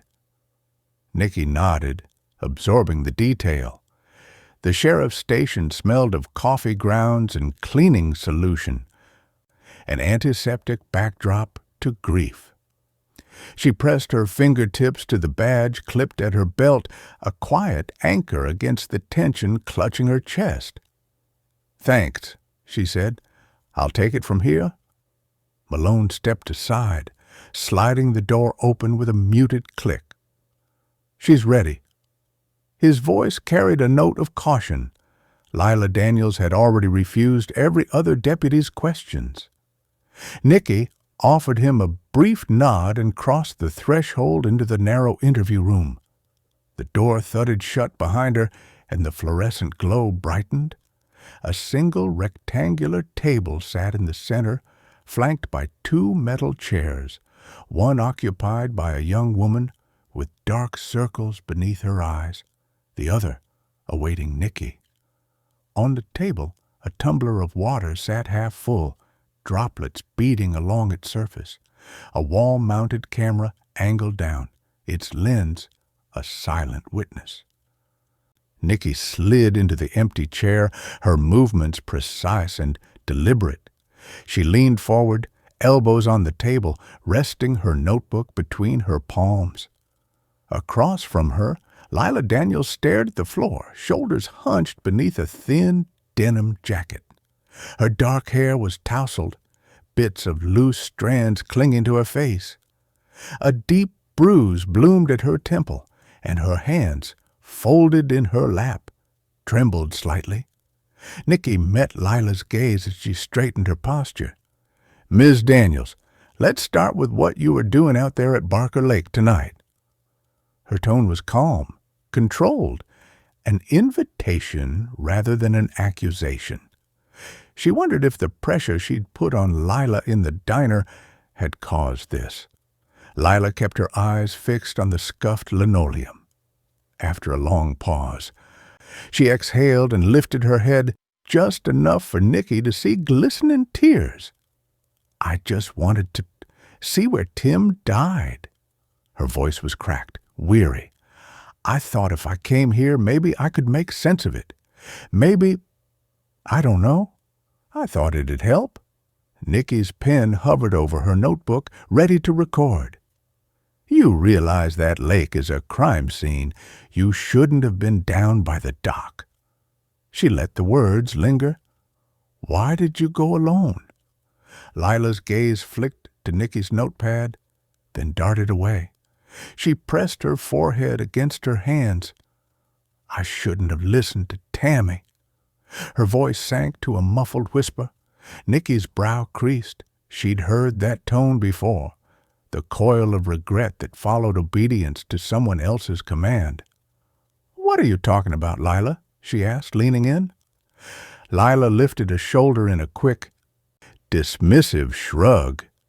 When she spoke again, her tone hardened with bitter clarity. "Tammy Cooper, she's controlling. Paid me to come from Duluth, offered to cover my expenses to try to break up Elle and Tim before they ever got married." Nicky blinked, surprised by the pointed accusation. "Break them up?" she repeated. "Lila, I'm not sure I follow." Lila rolled her eyes, a flicker of frustration crossing her features. She straightened and looked Nicky square in the eye for the first time. "Yeah. Paid me to drive down here and interfere, to convince Tim that Elle was cheating, spread rumors. Tammy said Sean would raise Maisie as his own if Elle walked away. She said it'd be better for everyone, but Tammy's a control freak. She thinks everyone should live under her thumb." Nicky leaned back, arms folding across her chest. "And you went along with it?" she asked quietly. "You tried to sabotage their relationship?" Lila's shoulders slumped. She looked down again, voice small. "I tried, but it was obvious Tim was in love, completely head over heels. So, after a week of failing, I said I couldn't do it. Tammy only paid me half the money to get here. Told me if I'm not useful, why pay the rest?" Nicky's pen scratched across the paper. "So, you just stayed?" she asked, surprise edging her tone. "Despite Tammy not paying you in full?" Lila's mouth twisted into a bitter smile. "I couldn't afford to go back. No bus fare. She said once I'd done my job, she'd cover it. But when I admitted I'd failed, she pulled the second half. So, I stayed and took a teaching job here. Figured I'd stay until I could scrape up enough for the ride." Nicky studied Lila's face. Behind the exhaustion and bruises, she saw a woman caught between guilt and survival. "How did Tammy react when you told her you wouldn't finish the job?" Lila's eyes darkened with anger. "She was pissed. Texted me at 2 a.m. Told me I'd regret it, that I'd regret siding with that perfect little family over her. Called me ungrateful, a fool. Said she'd make me wish I hadn't crossed her." Lila swallowed hard, her voice thick with emotion. "So I went to Barker Lake. I thought, maybe, if I saw where—" Her voice broke. "I don't know what I thought, to be honest." Nicky exhaled slowly, absorbing the layers of manipulation and resentment. She closed her notebook, clicking the pen shut. "Lila, I'm going to hold you here until we obtain CCTV footage from Barker Lake. security camera footage from your apartment complex and your financial records. She met Lila's gaze steadily. Warrants are going in. We should have everything back by tomorrow morning. Lila's head snapped up, a defiant spark igniting in her dark eyes. Fine. Her voice was flat. Do what you need. I have nothing to hide. Nikki allowed herself a measured nod. The room's fluorescent glare seemed to intensify as she leaned back. Do you understand why you're here? Why were you arrested for trespassing? Lila shrugged, crossing one arm over her chest. I know I shouldn't have been on that dock, but I'm not an idiot. I knew the risk. I needed to see it. She turned her head to stare at the wall-mounted camera. Does the camera believe me? Will it show what I did or didn't do? Nikki sat forward again. Her voice softer, but no less determined. That's why we're getting the footage. To verify your story, to confirm exactly where you were and what you were doing. Right now, I don't know if I believe every word you're telling me, Lila. She paused, letting the silence stretch. I'm not sure. Lila's jaw clenched. She looked away, eyes tracking the seam between the wall panels. The tension in her shoulders radiated through the thin denim of her jacket. For a moment, the room held only the hum of the camera and the quiet tension between the two women. Nikki rose from her chair, slipping the notebook into her satchel. She clicked open the door to the hallway. Deputy Malone hovered in the doorway, arms still crossed. Nikki gave him a nod. We'll hold her here. Let's get that footage first thing in the morning. Malone stepped in and placed a gentle hand on Lila's elbow. She didn't resist. Nikki met Lila's gaze one last time as Malone guided her to the holding cell beyond. Lila's eyes held equal parts defiance and fear. Nikki closed the door, the latch clicking shut. The hallway lights greeted her back, the hum of the building picking up as officers and deputies moved through their nightly routines. She paused, pressing her fingertips to her badge once more. Outside, the night waited, full of unanswered questions and the promise of surveillance tapes that would speak truths louder than any confession and help protect those two little girls from whoever had taken their parents. Chapter 26. Nikki decided to stay at the station and spent another hour researching Lila on social media, searching for any slip-up she could use against the woman, but found nothing. She'd fallen asleep on the vinyl couch in the sheriff's break room, one arm draped across her eyes as pale fluorescence hummed overhead. A half-empty notebook lay open on the table beside her, pages heavy with yesterday's notes. Fatigue had claimed her so fully that she barely registered the soft click of the door. A paper cup dropped onto the table with a soft thud. Steam curled into the stale air, carrying the acrid bitterness of fresh coffee. Nikki startled awake, hair tumbling over her face. She blinked at the cup, then at Sheriff Miller's silhouette framed in the doorway. Her pulse jumped before she remembered where she was. "Nikki," Miller said, voice low and careful, as though he might wake the walls if he spoke too loudly. He pushed off the doorframe and set a second cup beside the first. Both rims glistened with dark liquid. Nikki sat up with a groan, spine cracking against the couch. She lifted the nearer cup and inhaled sharply, then took a tentative sip. The coffee's heat seeped through the paper and into her palms. The taste was a jolt of burnt rubber and metal, exactly what she needed. Miller folded his arms against his chest. His uniform looked freshly pressed, the badge on his collar catching the harsh light. "I heard you've got Lila Daniels in holding?"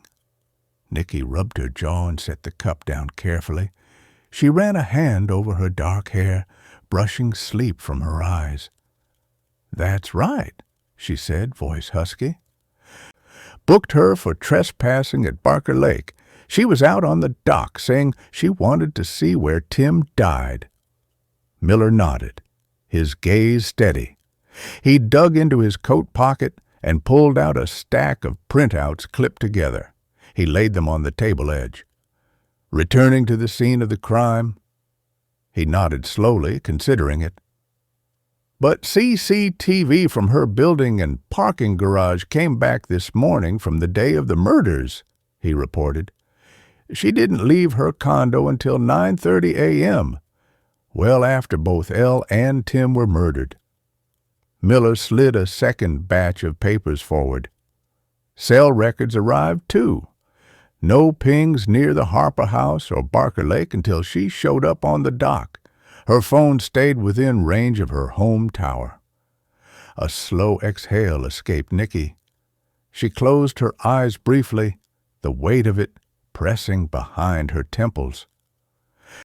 "Not surprised," she said softly. "I spent some time digging into her social media accounts. She's one of those who likes to argue online. I think she's been into it with most of her friends over the last year. Someone even commented that this is why your parents don't talk to you. Sounds like Lila's always been adept at twisting her story." She looked at Sheriff Miller. "I wanted it to be her. She's a better suspect than Sean."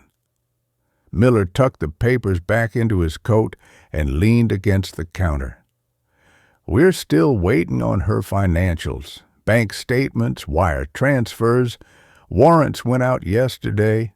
Should pop up this afternoon, but unless she climbed out the window of her fourth-floor condo and shimmied down the drain pipe, she didn't leave her building until well after both victims were dead." Nicky tipped the nearly empty cup back and set it down. She lifted her pen and jotted a bullet in her notebook. Then she met Miller's eyes.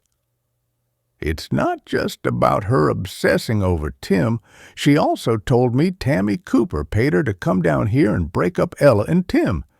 Said Cooper wired half her fare from Duluth." Miller's eyebrows rose. He folded his arms tighter, the crease of his sleeve shifting. "Paid her? Tammy Cooper?" "She said Tammy wanted Sean Simpson to raise Maisie as his own," Nicky continued, voice low. "Thought it'd be better for everyone," Lila said. "I understand it on one level. Sean was Nate's best friend. Tammy is clinging to that. But it backfired on her. Lila said Tammy never paid her the rest of the money either." Miller's posture softened, but his expression grew pensive. "I'm on the Stillwater High Alumni Board," he said, voice quiet. "I did a little research of my own yesterday because I knew I recognized his name from somewhere. Nate Cooper was our star quarterback. Tammy was the sports mom, lived every game through him, screaming on the sidelines like it was her own glory, head of the booster club all through high school." The corners of Nicky's mouth tightened. "That doesn't prove she's capable of murder," she said, chin lifting. He nodded, gaze drifting to the fridge in the corner. Miller opened it and produced a bottle of water. He handed it to Nicky, who accepted it without a word. "Listen, can you ask Liam where they're at on the Cooper Electric remote log on the night before the fire? That's the key to that case." Nicky set the bottle beside the coffee cups and picked up her phone from her jacket pocket. She thumbed through the screen until she found her thread with Liam. Her fingers hovered, then typed, "Liam, need remote login logs from Cooper Electric server, urgent." She tapped send and slid the phone back into her pocket. Miller gave her a curt nod. "Keep at it. I'll push tech for updates too." Nicky let her shoulders loosen fractionally. She reached for her cup again, but it was empty. She set it down and leaned back against the table's edge. The humming lights felt louder in the silence between them.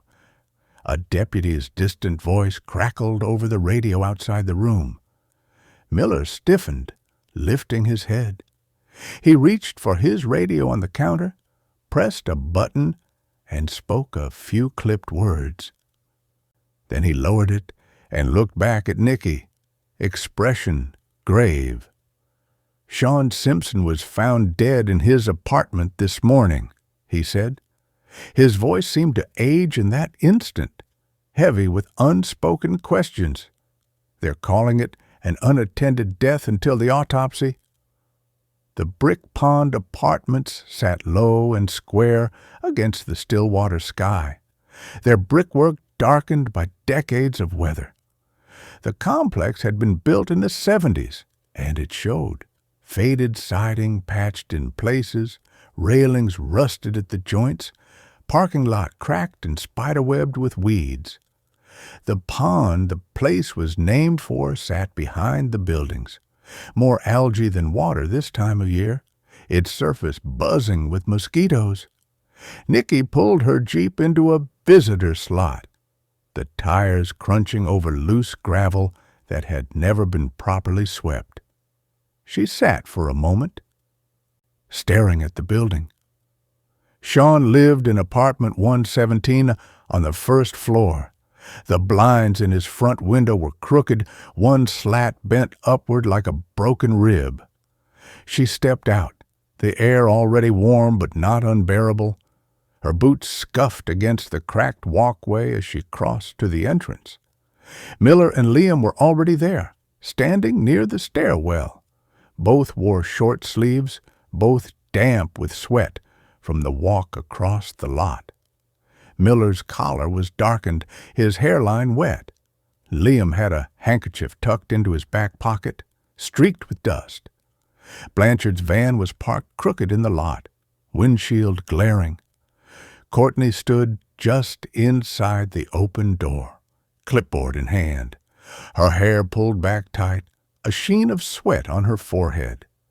Nicky nodded to them, her throat dry. She wiped her brow with the back of her hand before stepping inside.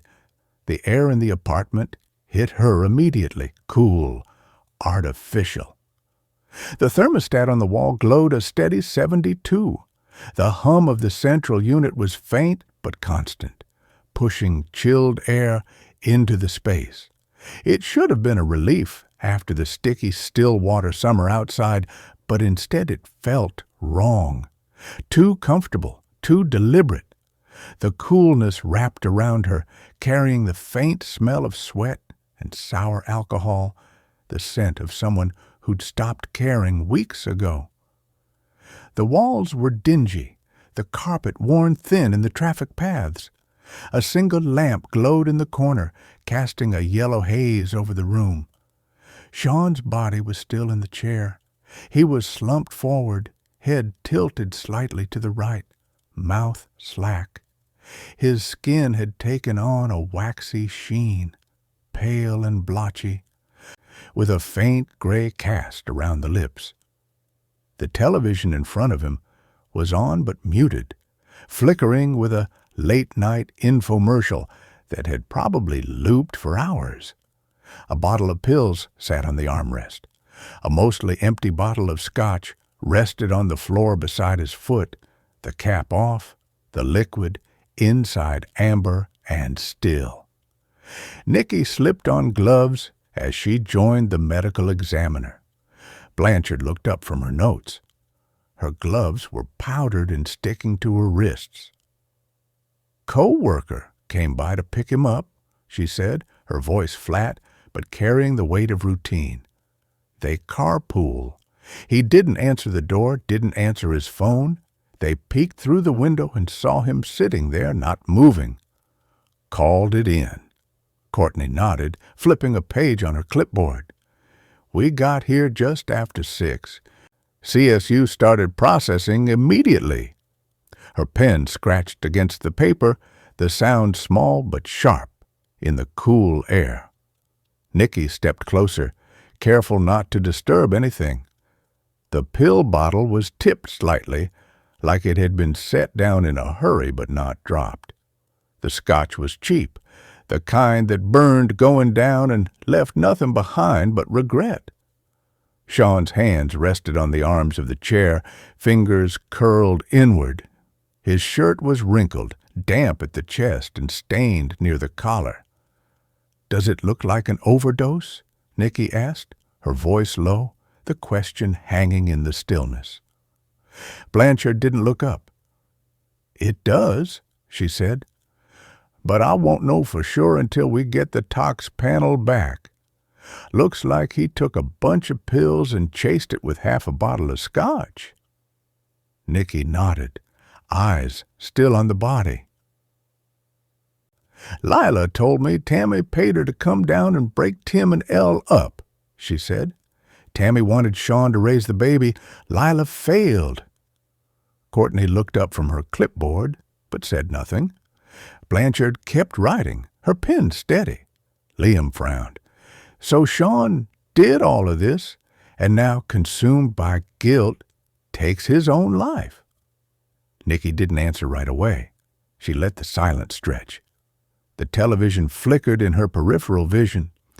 The air conditioner hummed steadily, keeping the room at its perfect, unnatural 72. Sweat gathered at the back of her neck anyway, sliding down between her shoulder blades. She looked at Sean again. His posture was slack, but not collapsed, like he'd sat down with intention, like he'd meant to stay there. The bottle of pills wasn't spilled. The scotch wasn't shattered. Everything was placed, deliberate. She turned away, scanning the apartment. The living room was sparse, with only an old couch, a coffee table scarred with rings, and a stack of unopened mail on the counter. A pair of sneakers sat by the door, laces untied, tongues curled forward. "Keep processing," she told Blanchard. "I want to take a look around." The bedroom was cooler still, the vent above the bed pushing out a steady stream of air. The blinds were drawn, the room dim. The bed was unmade, sheets twisted, a sweat stain darkening the pillow. A dresser stood against the wall, top cluttered with loose change, receipts, and a cracked phone charger. Nicky moved to the closet. The door creaked when she pulled it open, the smell of dust and fabric softener mixing with the artificial chill. Shirts hung unevenly on wire hangers. A few pairs of jeans folded on the shelf above. She pushed the clothes aside, scanning. That's when she saw it, a brick and bourbon work shirt. Nicky froze, her hand hovering over the fabric. The shirt was unmistakable, black with the bar's logo stitched in red on the chest. But it wasn't Sean's size. It wasn't even close. Her stomach tightened. Lila had been here. She'd left this behind, and she hadn't said a word. Nicky pulled the shirt free, holding it up. The fabric was soft, worn from washes, the faint scent of perfume clinging to it. She stared at it, her pulse ticking faster. What game was Lila playing? She'd already omitted information once, twisting the truth to suit herself. Now this, a shirt in Sean's closet, hidden among his things. Proof she'd been here. Proof she'd left something behind. And she hadn't breathed a word. Nicky folded the shirt carefully, sliding it into an evidence bag. Her jaw tightened. Lila was lying, or at least withholding. She stepped back into the living room, the cool air pressing against her skin, the weight of the discovery heavy in her chest. Sean's body sat slumped in the chair, the television flickering silently. Everything about the scene screamed deliberate. And now, with Lila's shirt in the mix, the questions multiplied. Nicky turned toward the door. "I'm going to inform Tammy," she said, her voice clipped. "I'll check back when I'm done." Chapter 27. Nicky turned off the main road and eased the Jeep down Sawyer Place, the narrow lane hemmed in by old cottonwoods. Their branches arched overhead, dappling the hood with shifting shadows. The mid-morning sun was already hot, and the air through her open window carried the mingled scents of cut grass and the faint sweetness of someone's garden phlox. She slowed as the Cooper property came into view at the end of the lane. The white-sided house sat back from the road, dark shutters framing the windows, the wide porch lined with pots of mums just starting to bloom. Clay's truck was parked off to the side, its hood glinting in the sun. Disappointment ran through Nicky. She wanted to confront Tammy Cooper about Lila's accusations without an audience to back her up. She pulled into the gravel drive, the crunch under her tires loud in the stillness. Cutting the engine, she sat for a beat, fingers drumming the steering wheel, then pushed the door open. The heat hit her immediately, wrapping around her like a heavy blanket. She adjusted her jacket, squared her shoulders, and walked up the front steps, each boot a dull thud on the wood. Her knock was firm, echoing in the quiet. A moment later, the door opened. Tammy stood there in a pale blouse, her hair pulled back, eyes shadowed. "Hi," Nicky said, keeping her tone even. "We've got some updates on the case I wanted to give you." Tammy's mouth tightened, but she stepped back to let Nicky in. The kitchen smelled faintly of coffee gone cold. Papers were spread across the table, insurance forms, policy folders, a calculator pushed to the side. Tammy sat down at the head of the table. One hand pressed to her temple. Clay was to her right, leaning back in his chair, and across from him sat Simone, her dark hair pulled into a loose knot, arms folded. Nicky stayed standing, the strap of her bag still over her shoulder. "I just came from Sean Simpson's place," she said. "He was found dead this morning." The words landed like a stone dropped into still water. Clay's head snapped up. "What?" Tammy's hand fell from her temple. Her eyes widened, and then she let out a sharp, keening sob. No, I can't." She pushed back from the table, the chair legs scraping the tile. "I can't take much more of this. First Tim, then Elle, Dave and Betty, and now Sean. It's like losing another son. I'm basically alone now." Her voice broke on the last word, and she covered her face with both hands. Nicky's gaze shifted to Clay. For a moment, she saw the hurt flicker across his face, raw and unguarded. Then his jaw tightened, and he moved to his mother's side, wrapping an arm around her shoulders. "It's okay, Mom," he murmured. "We'll get through this." Across the table, Simone's expression hardened. She looked away, lips pressed into a thin line, her fingers tightening around her own arm. Nicky let the moment stretch, then said, "We don't know the cause yet. We're treating it as suspicious right now, and we'll need alibis for last night." Her voice was steady, but she kept her eyes on Tammy, watching every twitch, every shift in her expression. Tammy's sobs quieted, but she didn't look up. Clay's head snapped toward Nicky. "Are you serious? You come in here, tell us Sean's dead, and then start fishing for alibis? Losing him is like losing family." "We've been through enough. I understand this is hard," Nicky said evenly, "but I have to ask." Clay's arm tightened around his mother. "You should leave."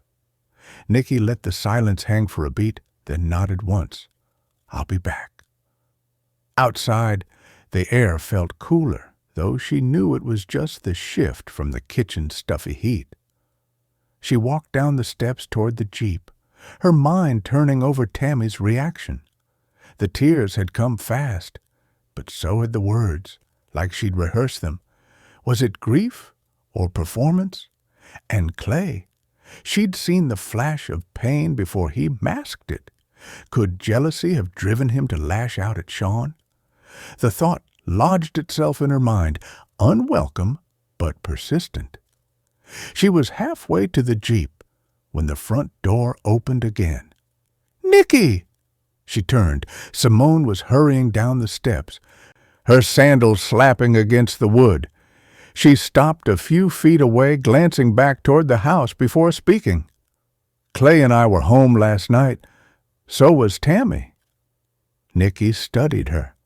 She wasn't sure she believed the woman's alibi, but emotions were riding high in the house, and she needed everyone to calm down. Was Clay angry at his father's affair? Angry at being unloved his whole life? Had he killed his own father, Elle, Tim, and Sean, in a jealous rage? She opened her mouth to respond, but her phone buzzed in her pocket. She pulled it out and saw Miller's name on the screen, followed by a short text. Donahue lied. Came back to town.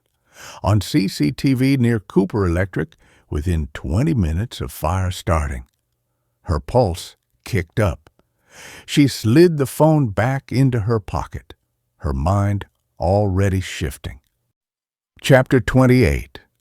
The hallway outside interview room 2 was quiet, except for the low hum of the overhead lights and the faint, stale scent of burnt coffee drifting from the break room. Nicky stood in front of the one-way mirror, arms folded, her reflection faint over the glass. On the other side, Donahue paced the cramped room like a caged animal, 3 steps toward the table, pivot, 3 steps back.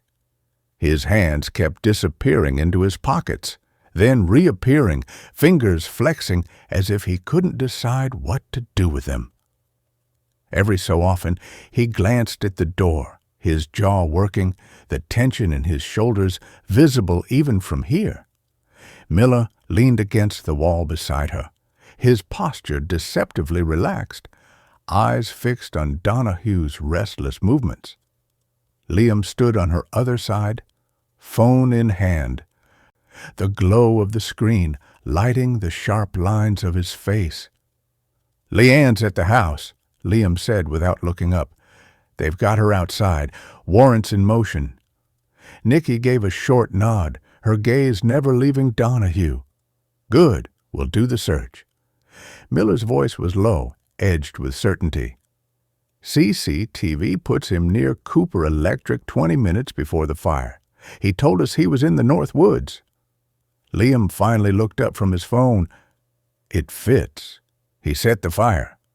Nicky exhaled slowly, nodding. "Yeah, looks that way. But he's got no motive for Elle or Tim, no connection, different case." Nicky checked her watch.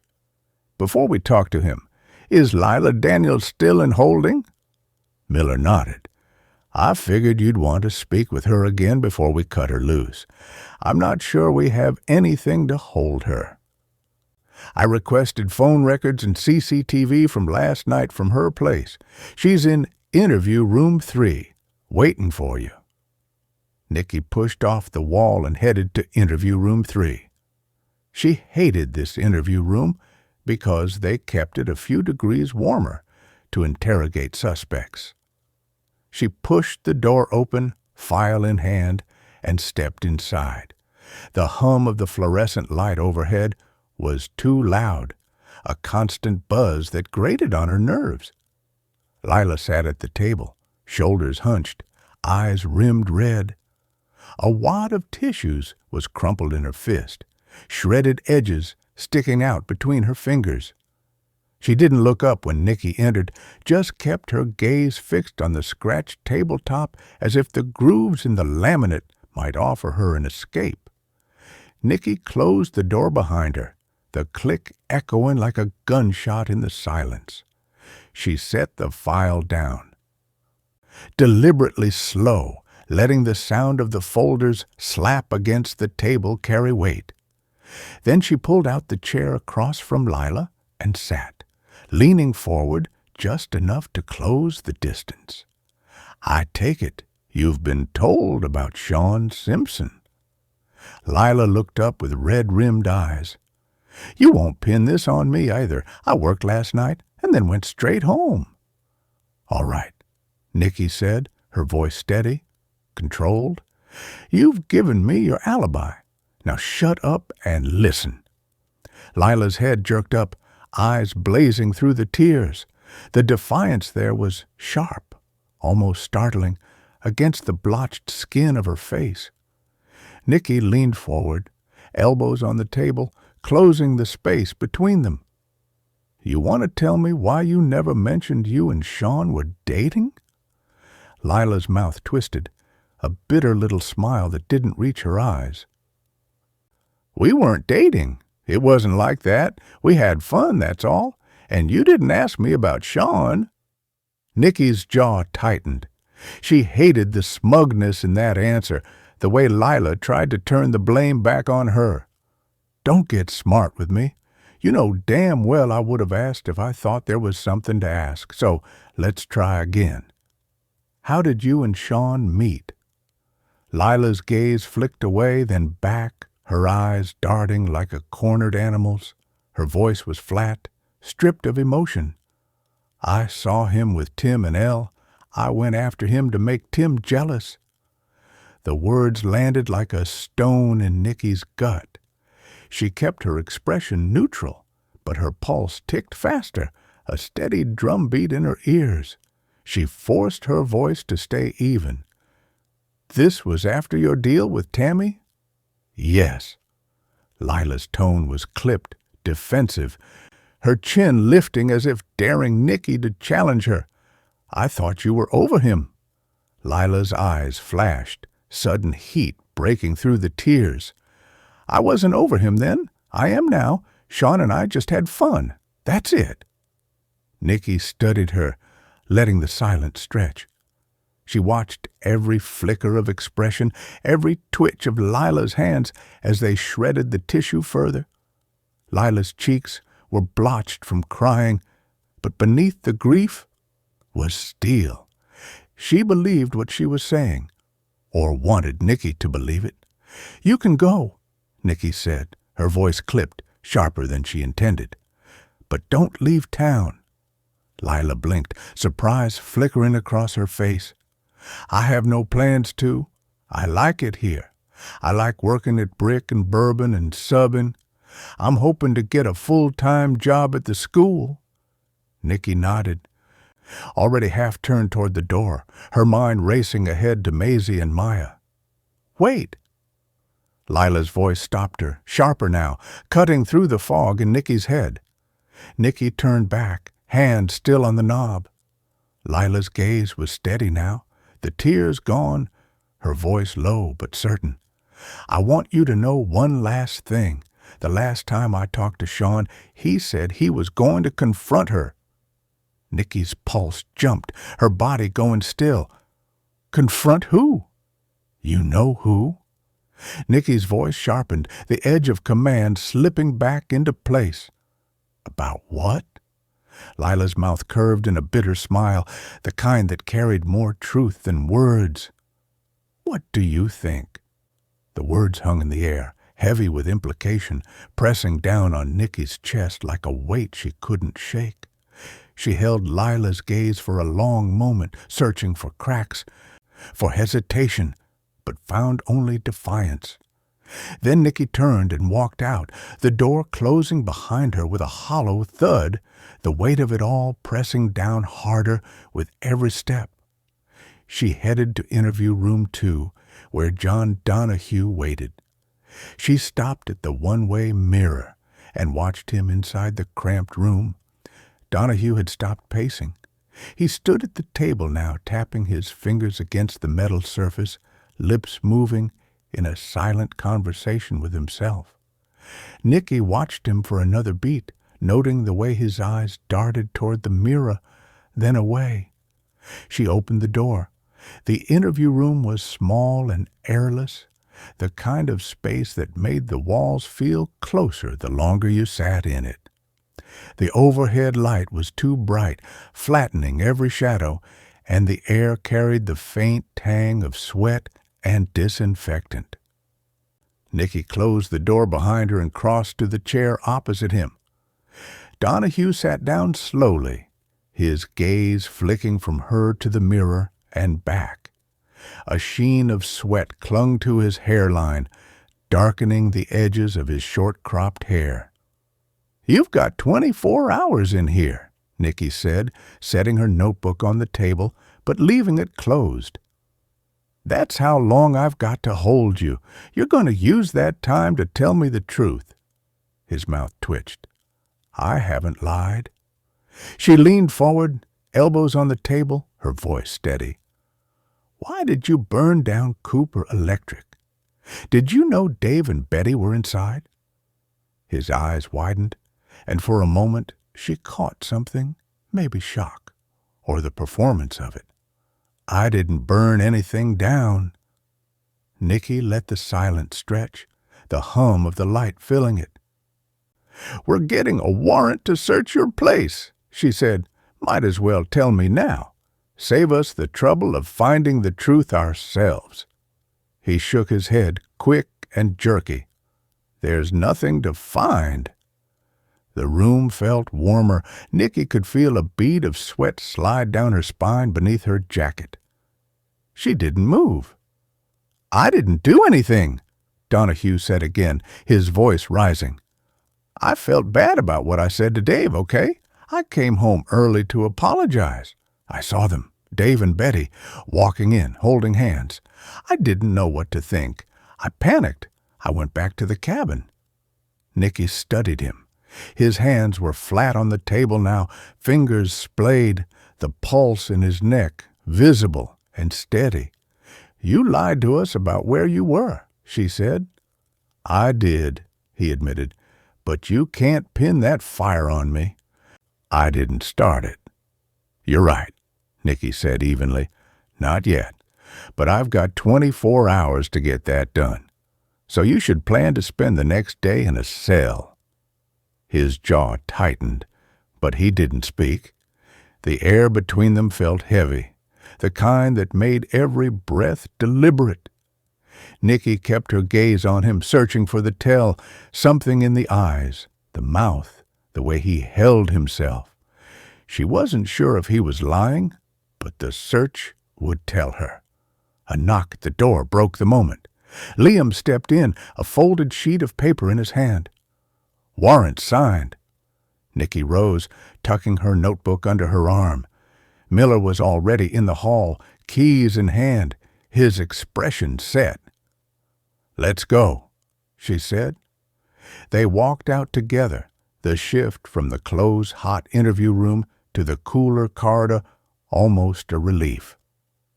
Outside, the late morning sun glared off the Suburban's hood, the air sharp with the scent of asphalt warming under the light.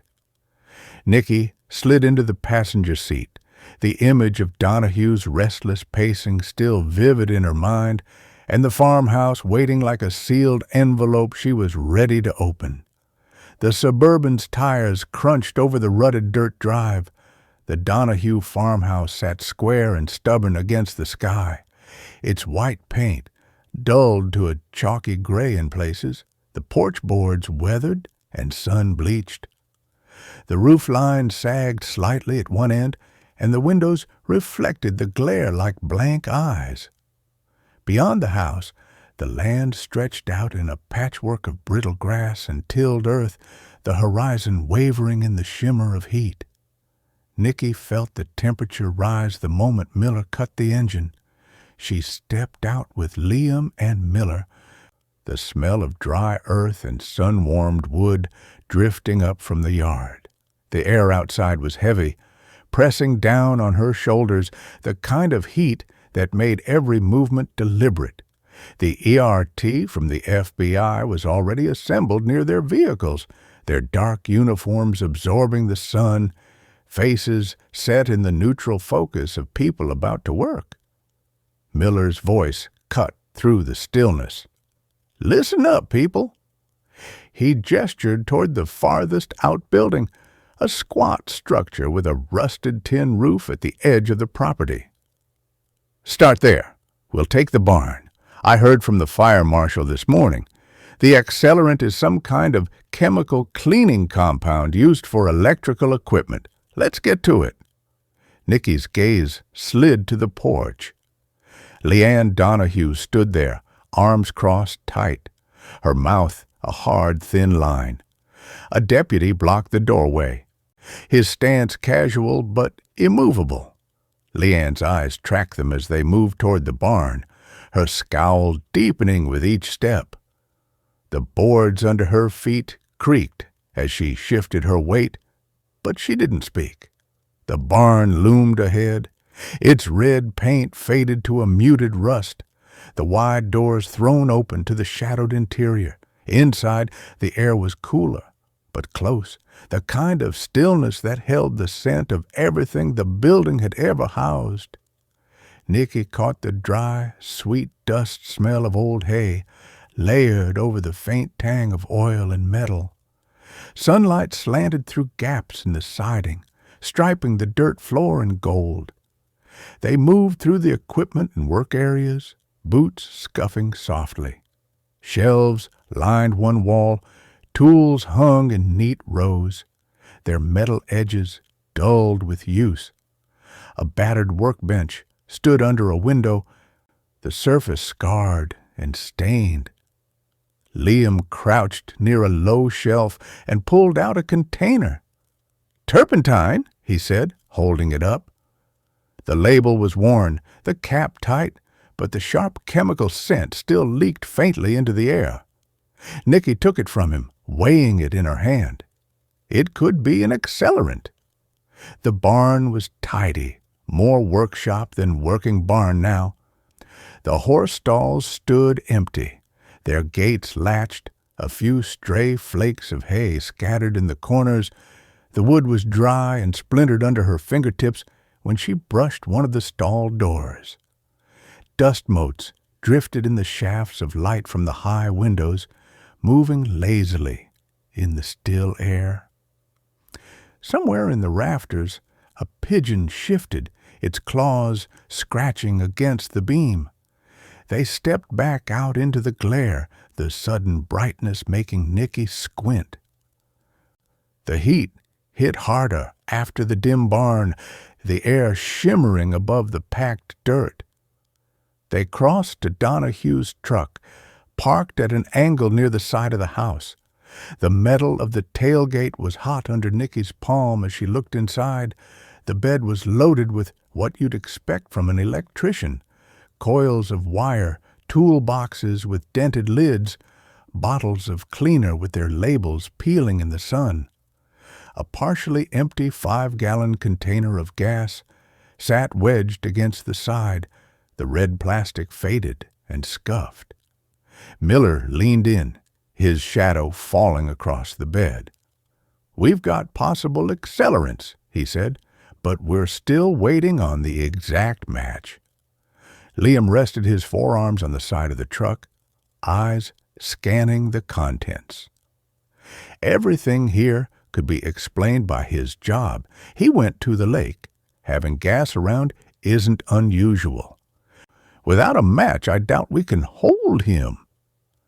Nicky shut the tailgate with a solid thud.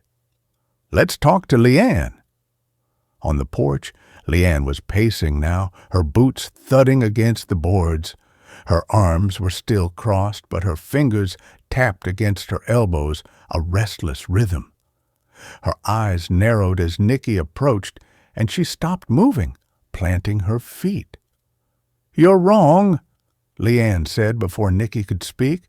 Her voice was sharp, carrying easily in the hot, still air. "You're wasting your time." "Is that so?" Nicky kept her tone even, her gaze steady. "Did Tammy send you?" Leanne's voice sharpened further, the words almost a challenge.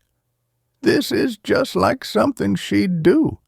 Just because Dave Cooper and John fought doesn't mean he'd do something like this."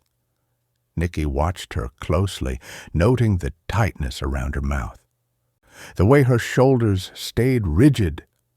Then why lie about where he was? Leanne's chin lifted, her eyes flashing. He was scared to admit what he saw. He knew telling you he was there after the fight would be trouble. Tammy is vindictive as hell. What are you talking about? Nicky asked. Why would Tammy Cooper mess with finding out who killed her husband? If she knew about the affair, she'd do something to hurt them, Leanne said. Look at what she did to Elle about custody. Nicky frowned. What do you mean? Tammy tried to say Elle was unfit. Went after custody of Maisie when she was just an infant.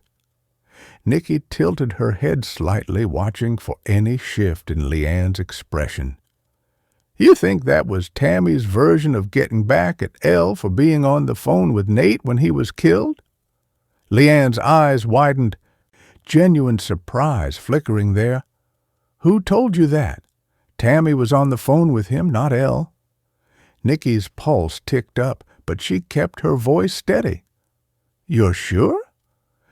My brother-in-law works for the delivery company Nate drove for, Leanne said. All the trucks have audio recording, and employees know it. He heard it himself. She was bad-mouthing Elle, and Nate had had enough. Roads were bad. The boards under Nicky's boots radiated heat, and the air between them felt taut, stretched thin by more than just the weather. Leanne's gaze didn't waver, her jaw set, as if daring Nicky to contradict her. Nicky held it, the weight of the exchange settling in her chest, before finally stepping back, the farmhouse looming behind Leanne like a silent witness. Chapter 29. Then sleet pounded the windshield, each sliver of ice slicing against the glass as Nate cranked the wipers to their highest setting. They squealed in protest, bracing against the downpour, but never quite clearing his view. He tugged the AirPod from his ear and jammed it back in, hoping the next gust of static would muffle his mother's shrill voice. She'd called nearly 10 minutes ago, and by now she was deep into her routine, questioning the paternity of his baby girl, demanding a paternity test, critiquing Ella's every move. Mom, I need to go, Nate snapped, squinting through the sleet to spot the next bend in the St. Croix scenic byway. Bare trees arched overhead, their limbs already frosted with ice. The road was slick, black ice lurking like a hidden trap. He eased off the accelerator, letting the van's speed drop another 5 miles per hour, though his hands trembled on the wheel from more than just the cold. I'm not done talking, his mother insisted, her voice rising an octave that made his teeth chatter. How do you even know the baby is yours, Nathaniel? Why won't she take a test? He ground his teeth, willing himself to stay calm. Yelling back would only feed her appetite for drama. Because I trust her, he said through clenched teeth. And the baby looks exactly like Dad did at 6 weeks. She's 6 weeks old, Mom shot back. All infants look alike at that age. You tell her you want a test or else... Or else what? He countered, feeling heat gather at his collar despite the van's feeble heater. His breath misted against the windshield. We've got a place of our own. You can't control me anymore. I can cut you off, she warned. You'd be lucky to feed that kid without my help. Let's not pretend Ella's saving every penny at beauty school covers diapers and bills. Nate's jaw flexed. They'd had this argument every week since Elle's pregnancy announcement. His mother refused to accept that he'd chosen a different path, one that included a foster child past, a tiny baby, and responsibilities he'd never asked for but now embraced with every ounce of his stubborn pride. She's working part-time, he said. Ella's doing her best. It's not her fault she was in foster care. Praise for Elle always softened his heart.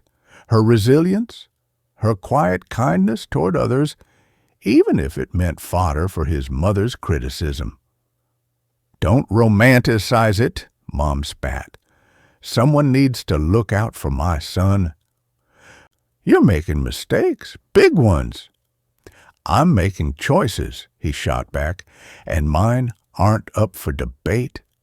Static crackled in his ear, and then silence. He tapped the corner of the phone, switching to speaker so he could tuck the AirPod back under his jacket. The van's cabin suddenly felt cavernous, the sleet drumming deafening without her voice. Ahead, a bend opened into a straight stretch skirting the river. Gray water roiled just beyond the tree line, waves slapping against a snow-dusted shore. A single lamppost flickered at the curve's apex, haloed by mist. The road glistened with a sheen of black ice, unmarked by any other tire tracks. He exhaled, trying to shake off the tension, when something flickered at the edge of his headlight's beam.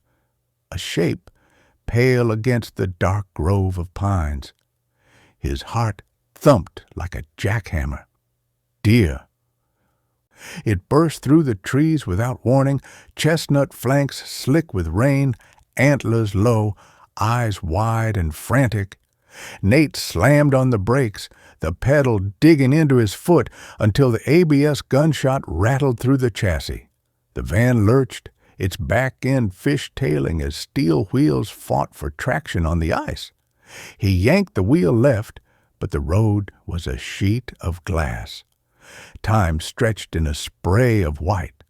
Inside the van, the heater's click faded, replaced by the screech of metal and the roar of wind as the vehicle spun. Glass shards danced in the air, glittering like malicious confetti.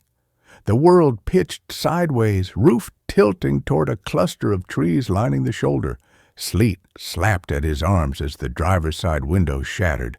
Nate's chest slammed into the steering wheel, the airbag erupting in a thunderous bloom of fabric and gas. Pain seared along his shoulder and jaw, hot, bright, insistent.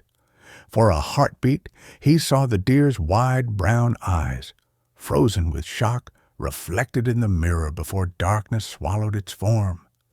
The van rolled again, metal groaning in protest, until a violent jolt flung him into silence. He was weightless for a moment, and then the engine died, the world settling with a groaning finality. The high beams flickered once, sputtered, and went dark. All that remained was the death rattle of the wipers as they ground against glass fragments. Nate blinked, tasting blood in his mouth. His head lolled, smacking against the seatbelt anchor with a dull thud. Sleet soaked through the shattered window, wetting his hair and clothes. Every nerve ending buzzed with cold and shock. The van leaned against the trunk of a massive oak, its bark cracked under the impact. Outside, the storm raged on, indifferent. He tried to move, but found his right arm pinned against something hard, perhaps the crumpled dash or a shard of metal. His breath came ragged, each inhale feeling like pain bloomed in his ribs whenever he shifted. And then, against the roaring silence, a thought forced itself through the haze. Mom will kill Elle for this.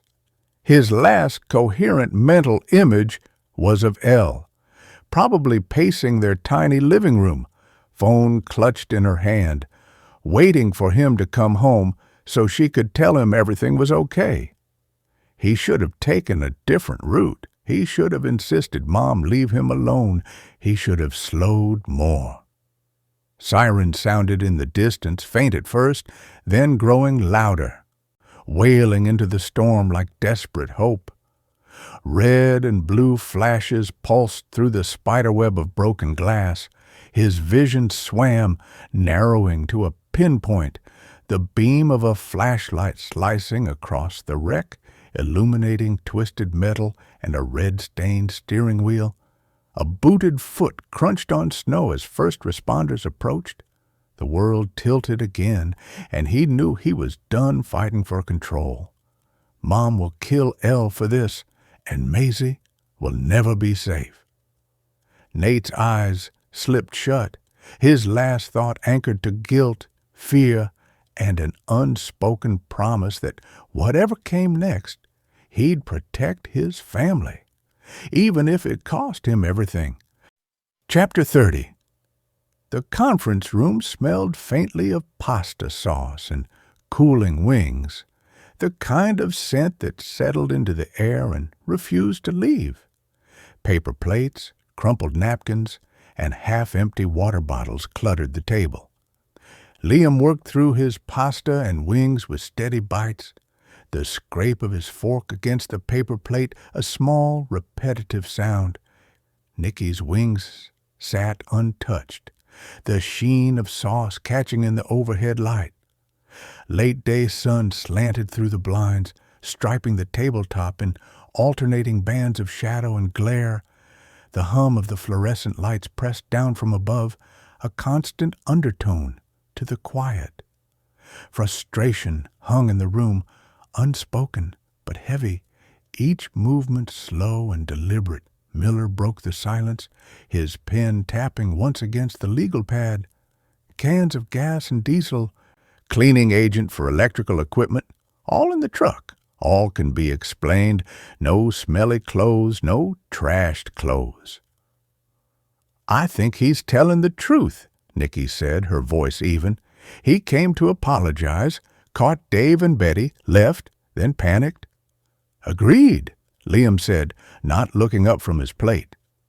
"We'll have to let him go," Miller said, the pen falling still. He shifted topics without warning. "Ella and Tim Harper. Aram confirmed the Ruger found in Sean's closet was Tim's. That's the gun that shot Elle. Blanchard still isn't convinced Sean's death was suicide," Liam said. "No note, no other signs. He planned to work. Just feels off. Gun was in plain view in his closet. Too late to test for GSR." "His car never left the lot," Nicky countered. "Yes, we caught him sneaking out of the building from another angle. But how did he get to Tim's location and the Harper's home? Too far to go on foot with the timeline?" Liam reached for the dessert pizza, the cardboard box rustling. "Courtney never found the donuts Tim bought. Bugs me. Wouldn't there be something left of them in the truck of water?" "Fish could have eaten some of them," Miller said, his tone flat. "Something's off," Nicky said. "I want to watch the CCAV from across the street that showed Sean walking." Miller queued it up on his tablet, the faint click of plastic on wood punctuating the moment.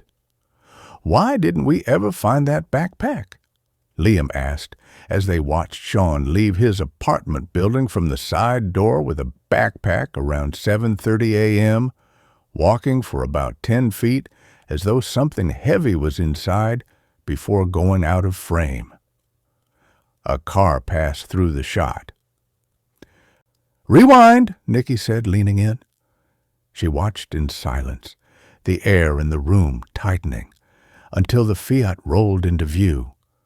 The image froze on the screen, the Fiat's shape crisp in the grainy footage. "That's Nate Cooper's Fiat Spider, I'm certain of it," Nicky said, her voice low but edged. All this time, she'd assumed Tammy Cooper would have driven the Tahoe. That's the vehicle they'd been looking for in all the CCTV footage. Tammy could have driven it, and we'd never know. Liam's head came up, the chair creaking under his shift and weight. "You think Tammy helped Sean do this?" "Someone in that family did." Nicky's gaze held his. "I keep thinking about the donuts." She leaned back slightly, the memory sharp. "Remember the first day we went there? She had donuts on the counter. Tim picked up donuts at the gas station, and they weren't in the truck." "You think she took them as some kind of trophy?" Liam asked. his tone measured but skeptical. "I don't know." Nicky sat forward in her chair, elbows braced on the table, eyes fixed on Maisie's picture on the whiteboard. The little girl's smile was frozen in time, but the longer Nicky stared, the more fragile it felt. Liam leaned back, arms crossed, his chair tilted just enough to creak. "If Tammy was behind the murders, this isn't grief anymore," he said. "It's obsession. She's not mourning her son, she's rewriting him. Every decision she's made has been about controlling the narrative, shaping how he's remembered." Miller tapped his pen against his notepad, the sound sharp in the quiet. Elle, Tim, Sean, they all threatened that version. They didn't fit the story she wanted to tell, so she cut 'em out. That's not grief, that's control. Nicky nodded slowly, her throat tight. And that makes Maisie part of the story, too. If Tammy sees her as a piece she can shape, or worse, claim, then Maisie's still in danger. The room went still. The hum of the air conditioning filled the silence, but Nicky felt the weight of their collective realization pressing down. "She's not just a grieving mother," Nicky said, her voice steady but low. "She's a threat, and if we keep treating her like she's fragile, we're going to miss the fact that she's dangerous." Liam leaned forward now, the chair legs thumping back to the floor. "So, we build the profile around that. Obsessive, controlling, manipulative. She'll justify anything if it protects the version of her son she wants the world to see. That means Maisie isn't safe until we take her out of the equation." Miller's jaw tightened. "We need to move fast. Protective custody for Maisie if we can get it. And we hit Tammy hard in interview, no sympathy. She'll twist that. We confront her with the facts, force her to see the cracks in her own story." Nicky exhaled, her gaze still on Maisie's photo. "She's already written the ending in her head. We have to tear that apart before she makes it real." The three of them sat in silence for a moment, the weight of it heavy in the room. Nicky felt the familiar coil of urgency in her chest, the knowledge that every minute mattered. Maisie's face stared back at her from the board, innocent and unknowing. "We don't have time to wait." The air in the room felt heavier, pressing down on Nicky's shoulders. She opened her mouth to press further, to push at the cracks she thought she saw forming, but her phone buzzed against the table. The vibration rattled against the metal, sharp and jarring, the sound cutting through the silence after the Fiat footage. She glanced at the screen. Maggie. Maggie's voice came in a rush, broken and uneven. Nicky pressed the phone tighter to her ear, straining to catch the words. "Maggie, calm down," she said firmly. "Take a breath so I can understand you." There was a pause, the sound of Maggie pulling herself together. "Candace isn't home? She's supposed to be? She's not answering her phone?" "You were supposed to meet her at the house," Nicky asked, her tone clipped. "Yes, I was coming over to spend time with the girls." Maggie's voice wavered. "I know she was taking them to the park, but I don't know which one." "Sit tight," Nicky told her. "We'll find Candace." She ended the call, the weight of it settling over the room. "Candace is missing. She had the girls with her." Liam was already at his laptop, fingers moving fast. "Got her vehicle. I'll put out an APB." Miller had his phone to his ear, his voice brisk and precise. "Candace Walker, woman in her 50s, salt and pepper hair, petite, social worker. She'd have a toddler named Maisie and an infant named Maya with her." He listened, pen tapping against the table. Then his expression shifted. Lakeview Hospital reports an unconscious woman found at a park with an infant matching Maya's description. No toddler.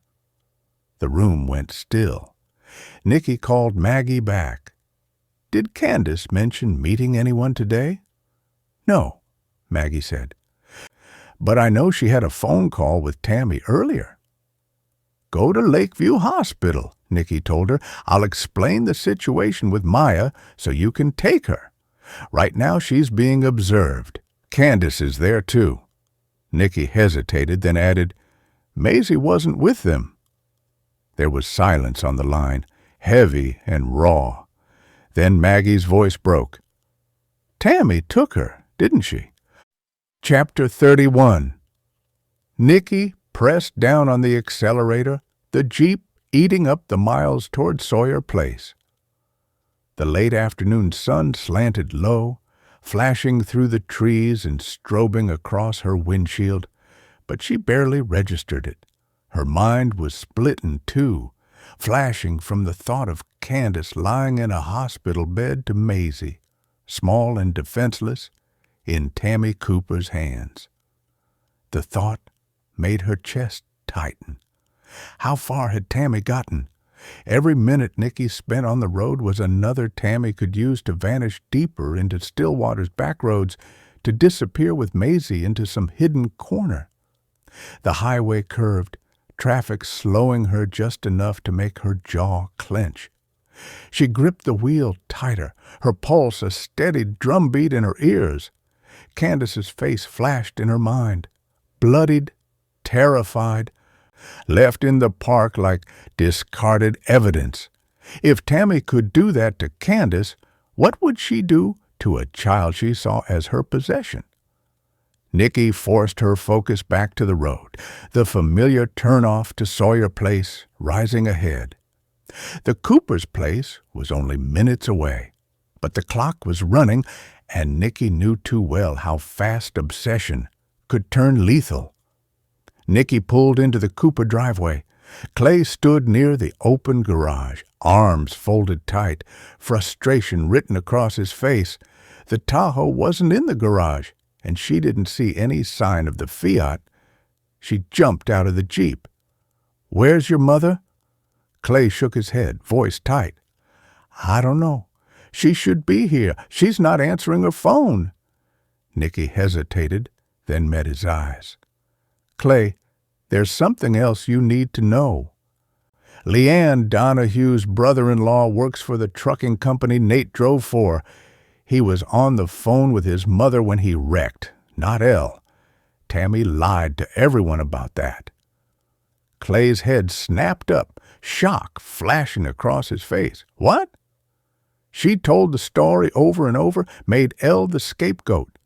But it wasn't true. She twisted it to fit the version she wanted people to believe." Clay's mouth opened, then closed again.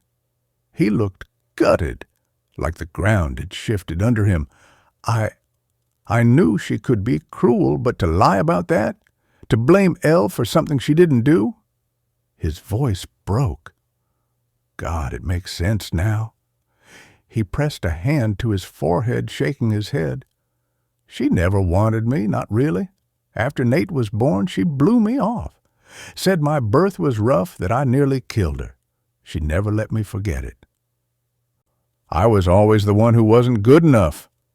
Nicky stayed quiet, letting him speak. "She resented me," Clay went on, voice raw. "But Nate was her possession. Everything revolved around him. He could do no wrong. She wrapped herself around him so tight he couldn't breathe, but he was still the golden boy. I was just there."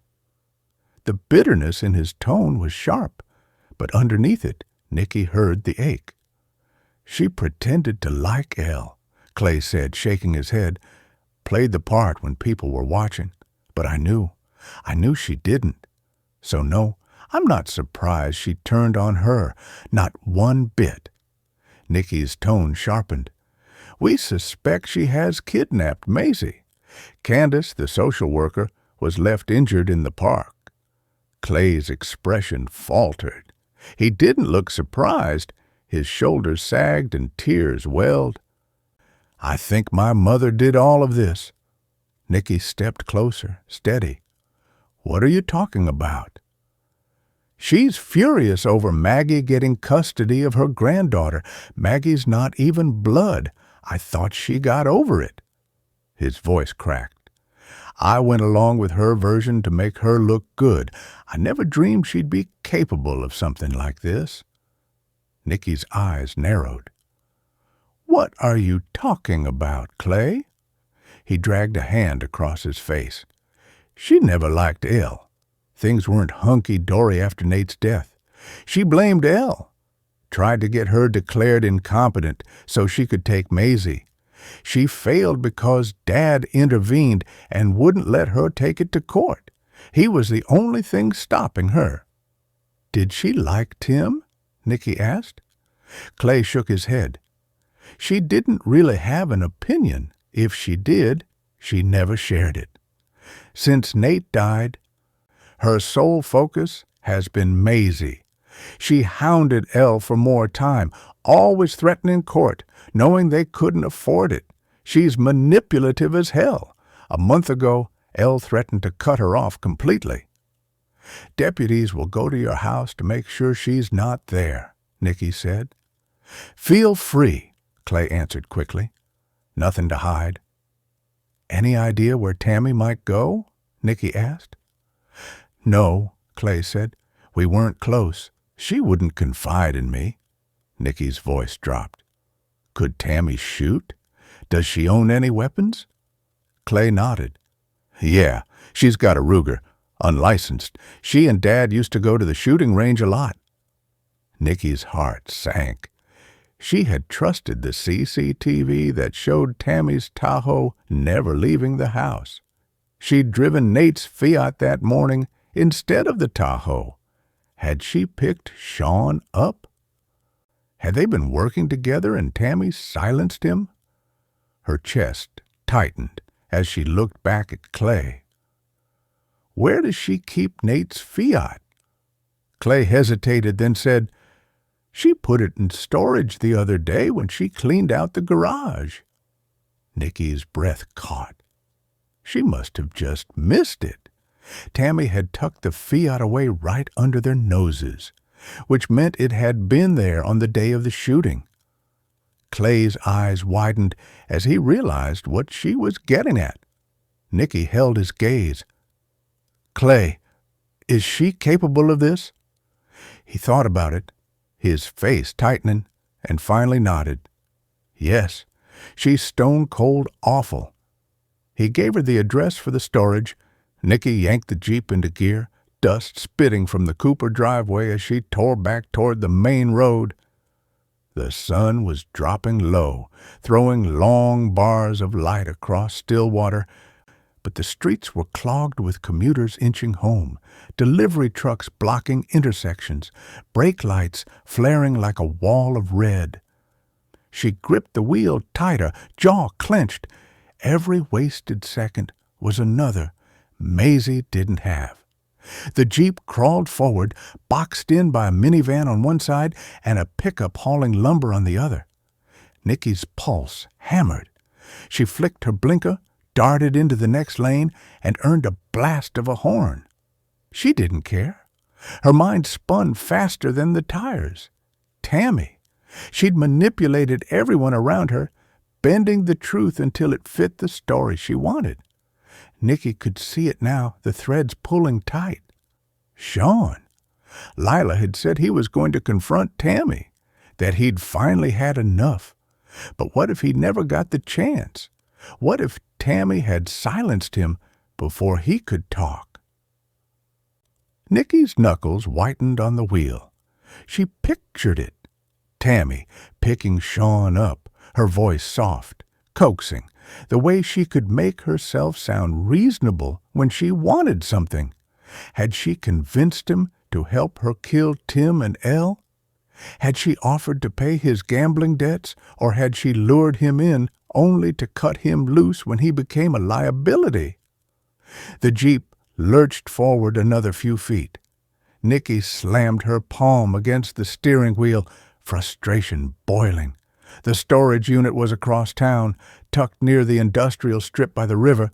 Too far, too much traffic. She forced herself to breathe, to focus. The pieces were there if she could just lock them together. Tammy's motive was control. She'd lost Nate, and Maisie was all she had left. Ella threatened that control, and Tim, too. Sean was weak, easily manipulated. Tammy could have dangled loyalty, guilt, even affection in front of him. Maybe he'd helped her without realizing what he was part of. Maybe he'd driven, carried, covered, and when the weight of it pressed too hard, when he thought about confessing, Tammy had shut him up, permanently. Nicky's stomach twisted. She could still see Sean slumped in that chair, the bottle of pills, the scotch. Too neat and deliberate. Tammy's fingerprints all over it, even if she'd never touched the glass. The line of cars inched past a light.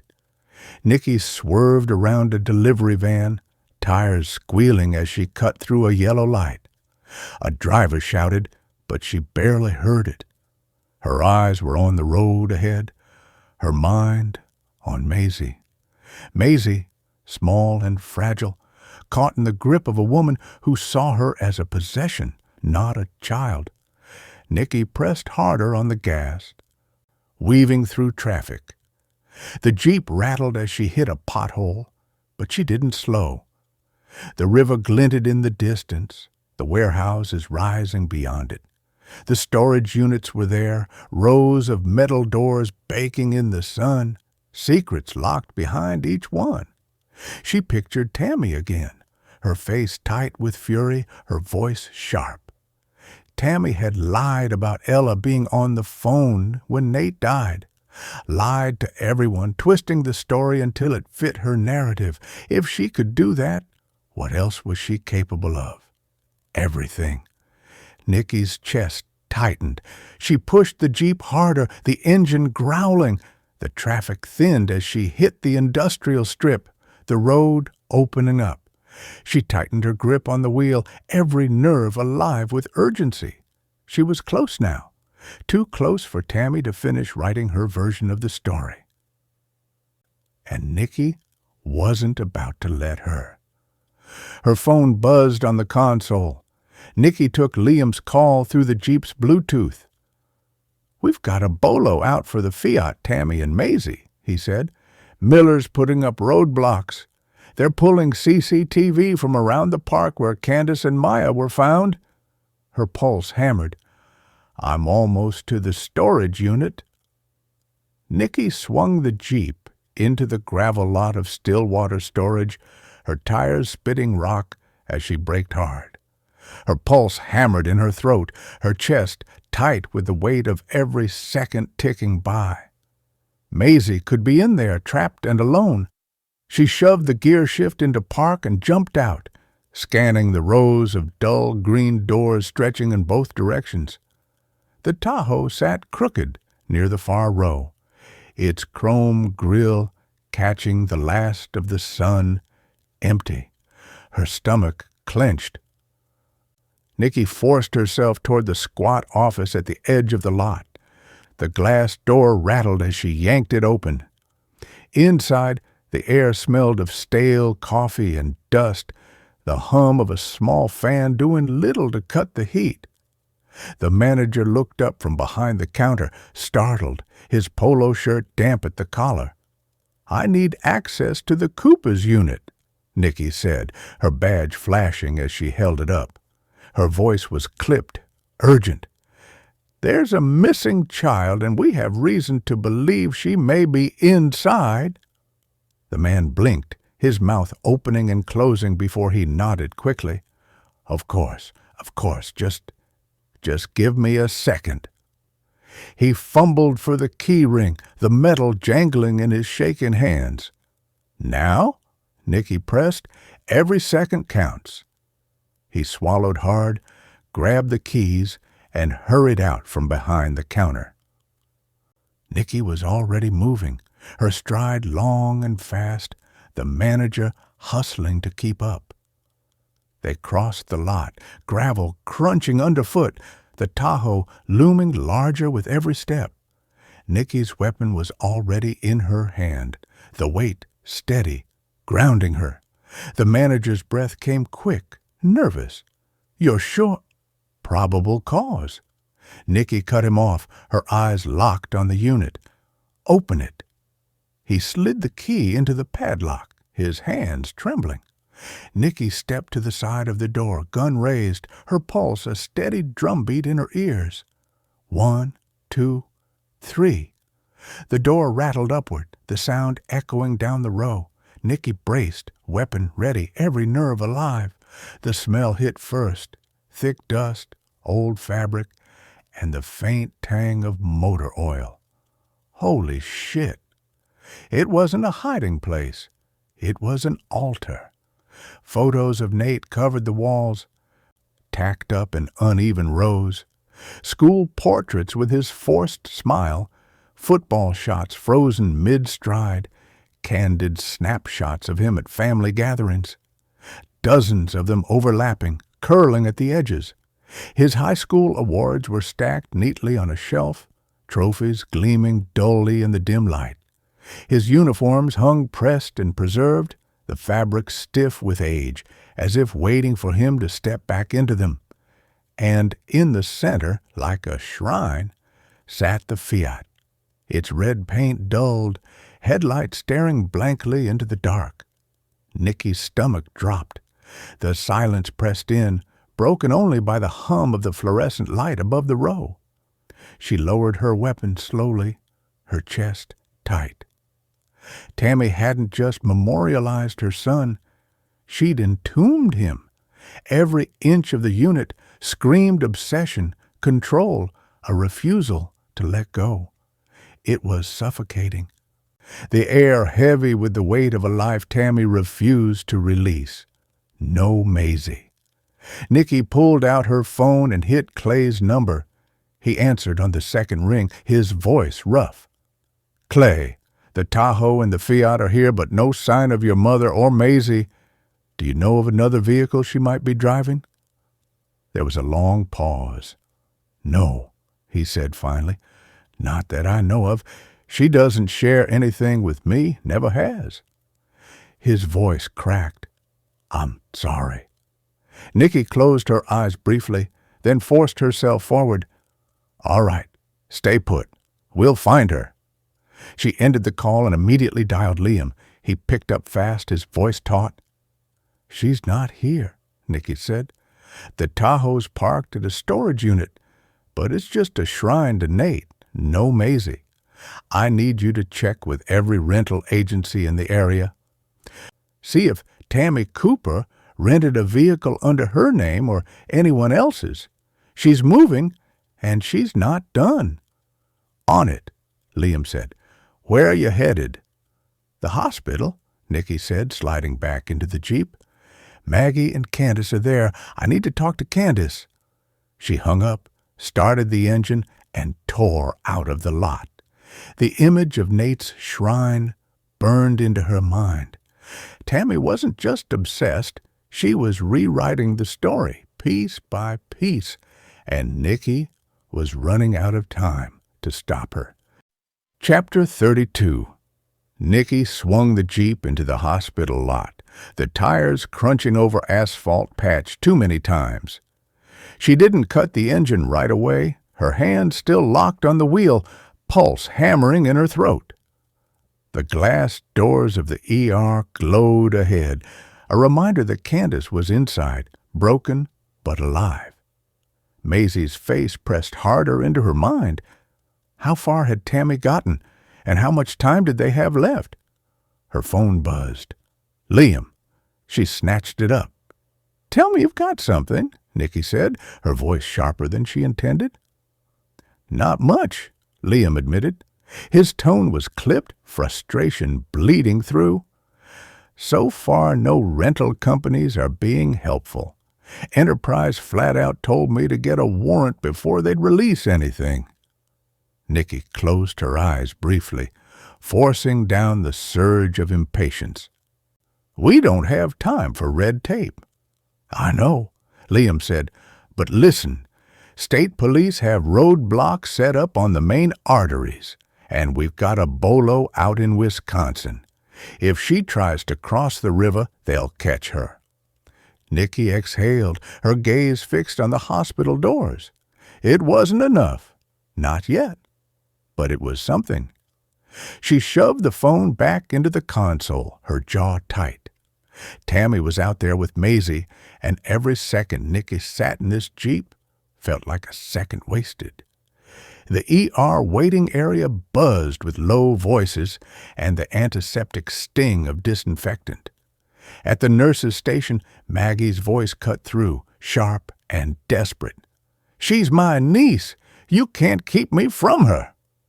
Maggie's hands gripped the counter, her face flushed, eyes wild with fear.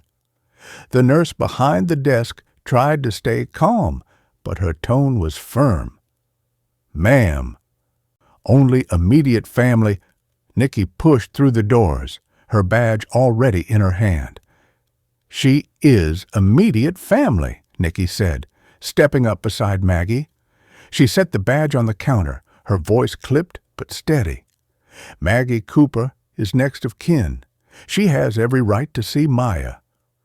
The nurse hesitated, eyes flicking from Nicky's badge to Maggie's stricken face. After a beat, she nodded. "I'll take her back." But Maggie didn't move. She turned on Nicky instead, her grief boiling over.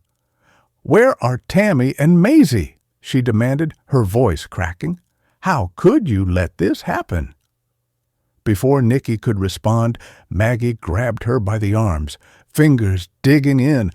Her eyes were wild, brimming with tears. For a heartbeat, the whole waiting room seemed to freeze. Then Maggie blinked, realization crashing in. She let go as if burned, her hands trembling. "I'm sorry," she whispered, voice breaking. "I didn't mean—" Nicky shook her head, her own throat tight. "It's okay. I'm angry at myself, too." The nurse stepped forward gently, guiding Maggie toward the hallway. Nicky watched them go, the weight of Maggie's words pressing down like a stone. She'd promised herself she wouldn't let Maisie slip through the cracks. And yet Tammy was still out there, with a child who had no idea how much danger she was in. Nicky looked at the other nurse still sitting at the U-shaped station. "Can you tell me what room Candace Walker's in?" Nicky followed the nurse down another hall. The woman's voice dropped. Her insulin spiked. She passed out. Nicky's jaw clenched. "Has she woken up?" "She was just starting to come around when I checked a few minutes ago." They reached the door. Inside, Candace was propped against pillows, speaking weakly to a nurse. When she saw Nicky, tears spilled. "It's okay," Nicky said, moving closer. "Maya's okay, but Tammy must have taken Maisie. Can you tell me what happened?" Candace's hands trembled as she wiped her face. She looked pale, and 10 years older than she had the last time she'd seen Candace. "We met at the park. Things were fine for the first few minutes. Then she brought up Maggie getting custody of Maisie, said she wasn't even related to her. I tried to be sympathetic, and then I felt a prick on my forearm. Everything went blurry." Nicky steadied her voice. "It's not your fault. Maggie is upstairs with Maya.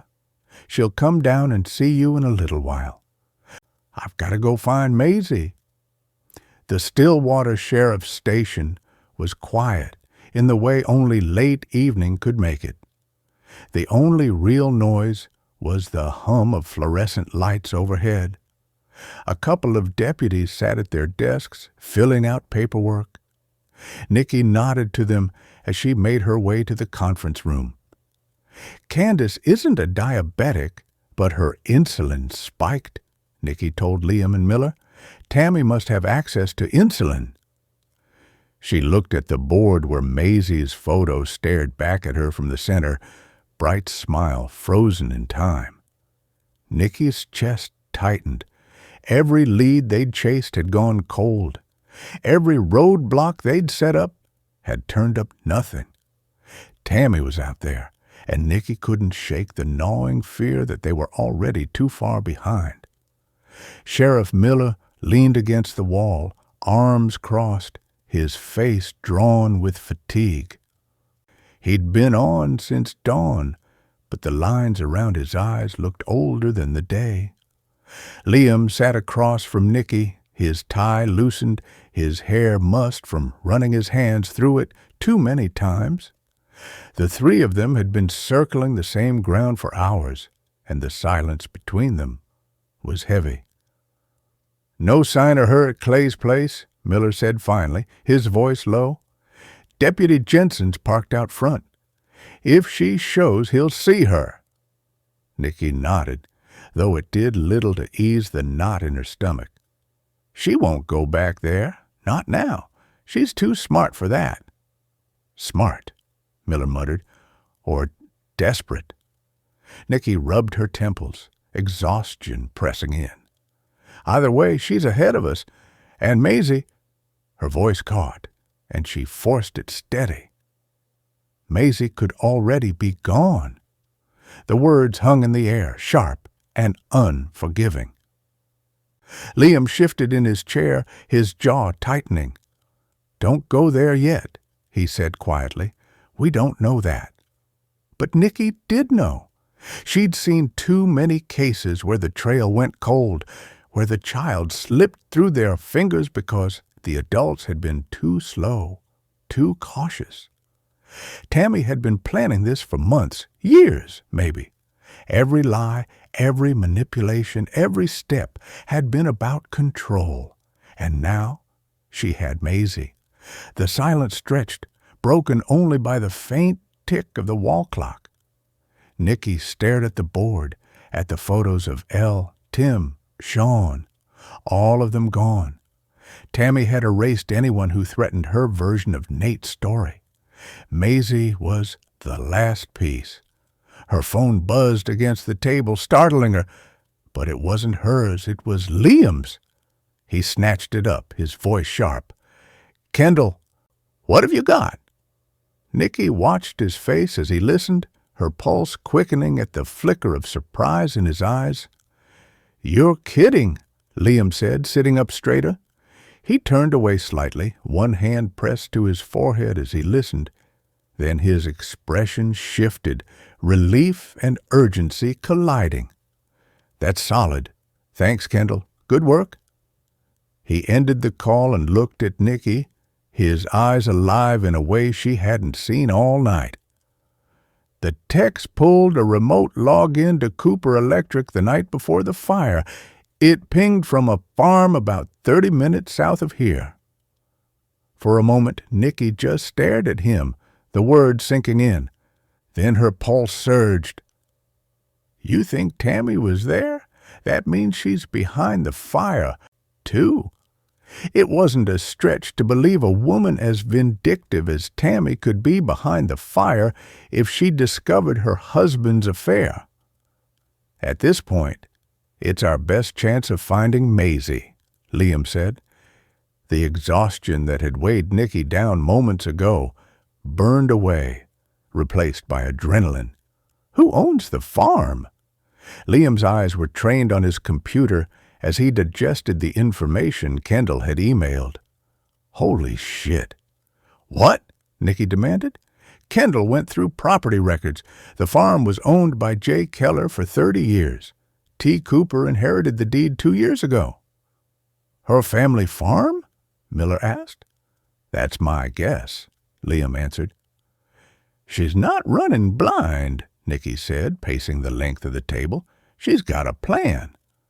Miller rubbed his jaw, his expression grim. "Then that's where we go."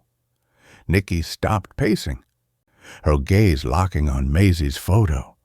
The little girl's smile seemed to mock her, a reminder of what was at stake. We don't have time to wait for warrants or backup. If Tammy's there, Maisie could be with her." Liam stood, his chair groaning. "We'll take 2 units. Quiet. No sirens. If she sees us coming, she'll bolt." Nicky nodded, though her chest tightened with unease. Tammy had already proven she was capable of anything. If she felt cornered, what would she do? Her mind flashed back to Clay's words. "She's stone-cold awful." Nicky forced the thought down. She couldn't afford doubt now. Maisie was still out there, and this was their chance. Miller moved toward the door, his voice clipped. 10 minutes. When he was gone, Nicky turned to Liam. His face was pale, but his eyes were steady. "You think she's there?" she asked. He hesitated, then nodded. "It fits, and it's the first thing that makes sense." Nicky exhaled, her shoulders tight. "Then we don't waste it." She grabbed her jacket from the back of the chair, the weight of her badge heavy in the pocket. The fear was still there, gnawing at her, whispering that Tammy was too far ahead, that Maisie was already lost. But she shoved it down, burying it beneath the steel edge of determination. Chapter 33. The drive northwest out of Stillwater was all fields and the occasional weather-leaning barn, sky overhead, turning the pale gold of dinner hour. Nicky took the lead car, Liam riding shotgun with the map in satellite view, Miller behind them in an unmarked SUV. No one spoke. The asphalt thinned to patched chip seal with grass up the center line. Houses were set far back, hidden by oak and pine. Visibility was a coin toss at every turn. Half a mile from their target, a flash of color snagged Nicky's eye.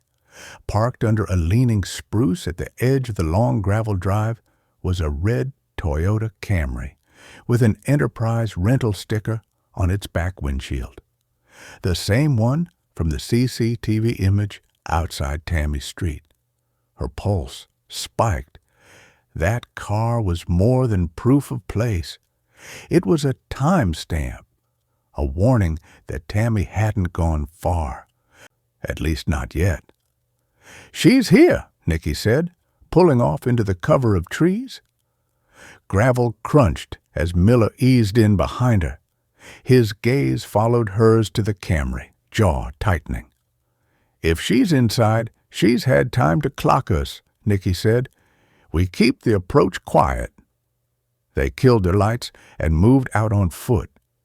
The farmhouse came into view, peeling white paint, porch sagging at one corner, lace curtains limp with dust. Off to the left, a gray-sided barn and 2 smaller outbuildings, doors shut. Miller surveilled the house through binoculars. Movement inside, 1 adult female. "Any sign of Maisie?" Nicky asked. A pause. "Not yet." Nicky tightened her grip on her weapon. "Then we move." The storm built fast out of the west, a bruised wall against the fading light. By the time they hit the edge of the Keller property, the wind was driving in sheets of cold rain that blurred the outline of the farmhouse, lightning strobing in the distance like the flicker of an old camera flash. The red car was still there in the drive, beaded over with water, its silhouette so familiar it pulled at Nicky's focus like a magnet. Liam took the front, Miller circling to the rear porch. Nicky's boots sank into wet earth, the smell of ozone sharp in her nose. They breached almost in sync, back and front doors bowing under their shoulders, splintering open into the close, musty dark. It reeked of damp carpet. A blanket crumpled on the couch, a pair of muddy rain boots by the door, one tipped on its side. The rain outside hissed against the roof and windows, drowning out the creaks of their movement. No voices, no footsteps. Nicky swept the kitchen. Noticing a plate in the sink with the shadow of a sandwich crust, 2 mugs on the counter still faintly steaming, She put her fingers to one, warm. "They were here," she said into the calm, pulse snapping. "Upstairs is clear," Liam replied, his breathing tight in her ear. "Empty closets, no bags." Miller appeared at the mouth of the hallway, water streaming off his jacket. No one in the cellar. Back door was unlatched. His gaze cut to Nicky. She heard us coming. Outside, the wind surged hard enough to make the house groan. Lightning flared, throwing all their shadows long against the walls. The storm was on them now, turning the afternoon into night. "Options?" Liam asked, already knowing. "The creek runs west," Miller said. "Thick brush, but possible cover if she was heading out on foot." Nicky shook her head. "Cornfield's closer. If she didn't want to risk the open road, she'd use it to put distance between us." She jerked a thumb toward the line of dark stalks beyond the north fence. The tassels whipped sideways in the wind. Miller waited for a second, then nodded. We split. Liam with me on the creek. Nicky, take the field. Chapter 34. The air hung heavy and electric the moment Nicky crossed the fence into the cornfield, as if the stalks had been holding their breath until now. It wasn't just the storm. It was the heat pressure of a day of baking sun, the air muggy enough to stick her clothes to her back. Every step she took felt like wading through the last moments before something snapped. She paused, letting her eyes drift upward at the tops of the stalks, bending in a swift, darkening wind and heavy rain. The sky was a bruise, low and swollen, fingers of thunder rippling through the clouds. Nicky clicked on her tactical light, setting it to low. The beam was a slender thread through the canopy of green, illuminating only what was directly ahead. Beyond that, the darkness opened like a void, swallowing the rows into blind corridors. She swallowed hard, tasting bitterness on her tongue. Hatred tightened her chest. Hatred for what Tammy had done, for her arrogance, for the lives she'd shredded like paper, for Elle, and for that little girl buried in fear somewhere out here. She squared her shoulders and moved forward. Boots sank into wet earth, traction fighting sticky mud left by the first spits of rain. Each row looked the same, an endless tunnel of tall stalks. Nicky counted steps in her head, a silent rhythm to keep her orientation. 40 paces, turn right. 35, turn left. But the storm was already upending everything. A lightning flash overhead made her count second-guess itself, and thunder rattled the stalks, sending them creaking around her. Wind whipped through the leaves, a hiss that might have been voices. Every snapped stalk sounded like a footstep behind her. She forced her breathing slow, even. She let the rumble of the storm become her metronome. She thought of Liam and Miller on the creek banks, cutting through brush and shadows. The creek was the logical funnel for someone escaping the house. The cornfield felt like a living maze, but if Tammy was desperate enough to come this way, then so would she. 3 rows in, Nicky spotted the first mark, a partial print, the ball of a small foot pressing into the mud, the heel dragged clean. Her chest stuttered. Maisie's? No, Tammy's. The fugitive's smaller stride, the way she looped back on herself. Nicky dropped her light beam farther, tilting it to show the disturbed earth. She knelt briefly, tracing the edges with a gloved finger. The mud smeared dark and loose, but the pattern was clear. "Come on," she whispered, gathering herself. She rose and angled her steps to match the print, her cig gripped tight, but loose enough to pivot. Her boot pressed into the next shallow depression, and she advanced. The wind grew sharper, nearly driving her off balance.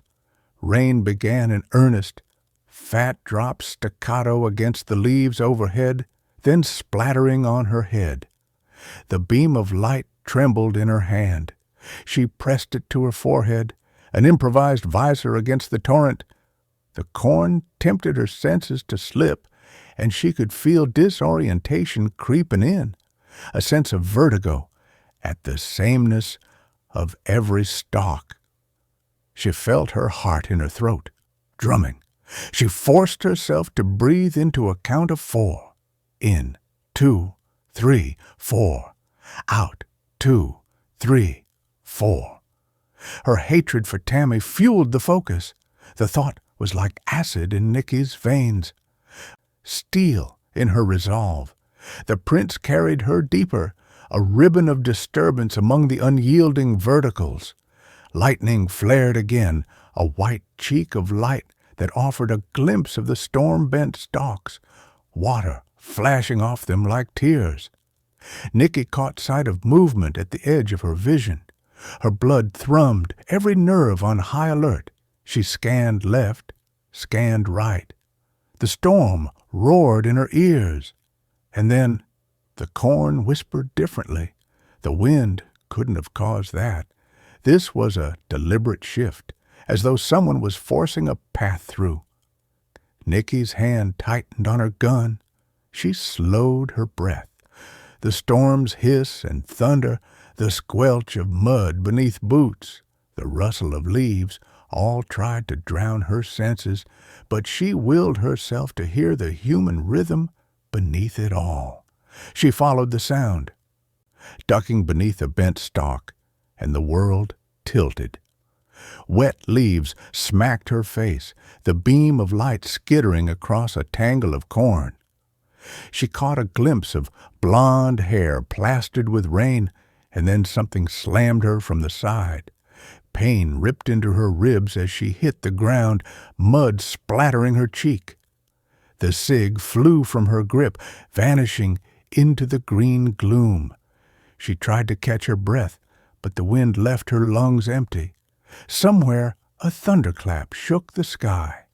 She rolled to her side, drawing in air in desperate gulps, and the barrel of a gun hovered inches from her face.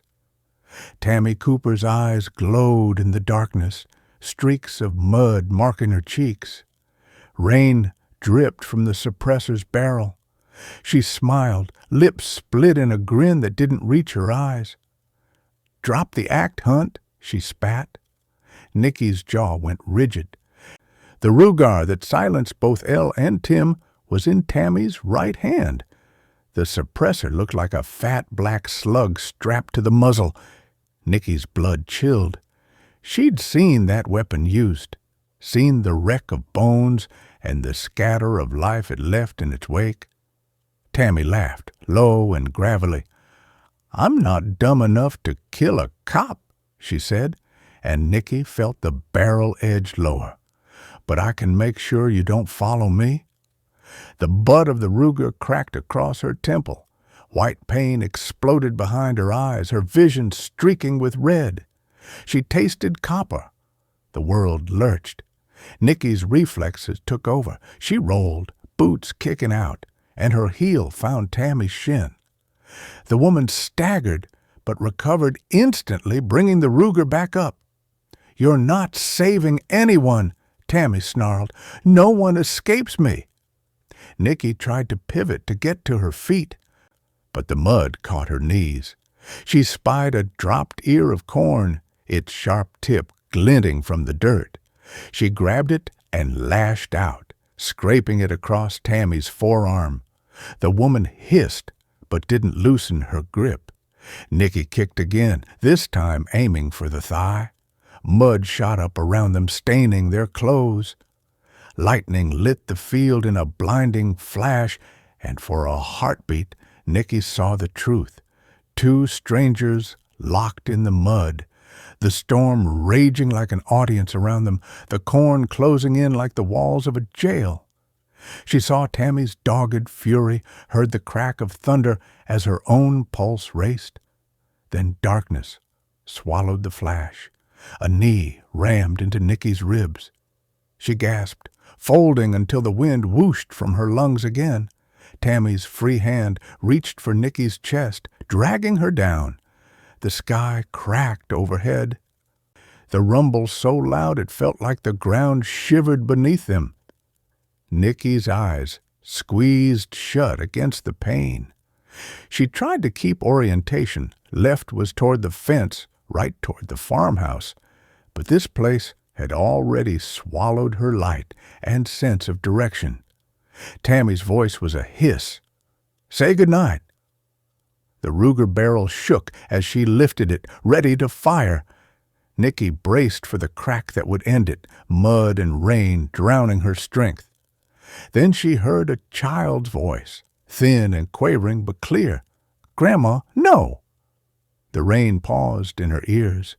Her pulse slowed into the rhythm of Maisie's fear. Tammy's head jerked toward the sound. Maisie stood there between a break in the stalks, her clothes soaked through, tears carving tracks down her face. She was small against the towering stalks, but her voice was a beacon. Even under Tammy's weight, she found grit in her gut. The world narrowed.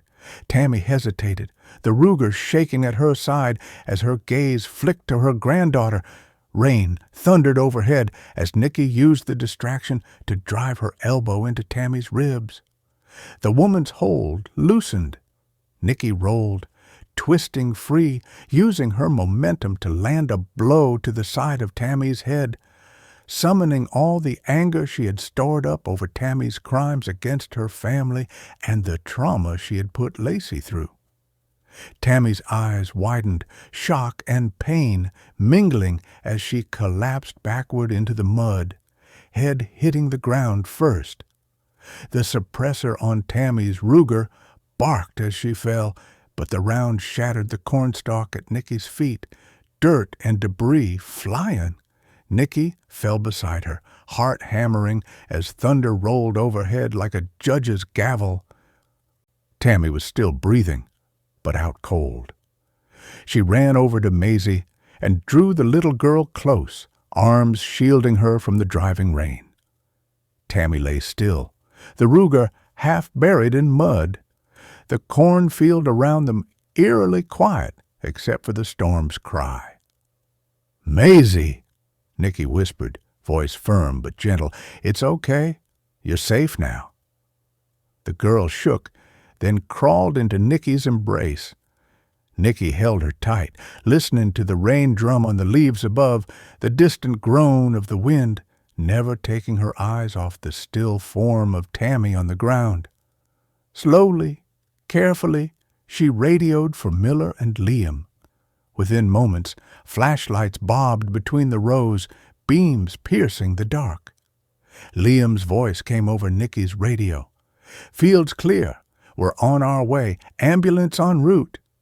Nicky rose, keeping Maisie close at her hip. She scooped up the Ruger's barrel, flipping it to check the chamber. Empty. She laid it aside. Her shoulder ached, her ribs burned, but none of that mattered. She'd found them, and as the lights of Miller and Liam broke through the stalks, she knew this was the end of the maze. Maisie was safe. Tammy was down. The storm still raged overhead, but Nicky felt a calm settle into her bones, fierce and absolute, like the eye of a hurricane. Together, they walked out of the cornfield, footprints filling with water behind them as the rain washed the mud away. For a moment, it felt as if the storm itself approved, rinsing away the grime, the violence, the hatred that had driven Nicky through these rows. She would carry the storm's scars long after the rain stopped, but tonight the field had given up its secrets. Tonight they'd won. Chapter 35. The hospital's emergency entrance glowed like a beacon against the wet night, glass doors sliding open and shut with a mechanical sigh. Nicky pulled the Jeep into the drop-off lane, headlights sweeping across the slick pavement. The storm had broken into a drizzle, but the air still smelled of rain and asphalt. In the back seat, Maisie stirred. She clutched the stuffed bear Nicky had pressed into her hands earlier, its fur worn thin, its button eye loose. Her small face was pale, but her eyes were wide, alert, and searching. Nicky glanced at her in the rearview mirror, her chest tightening. She'd called ahead and told Maggie she was bringing Maisie to the ER. Maggie stood just outside the sliding doors, coat pulled tight against the damp air, her posture rigid with anticipation. The moment she spotted the Jeep, she broke into a run, her shoes splashing through shallow puddles. Nicky barely had the vehicle in park before Maggie yanked open the rear door.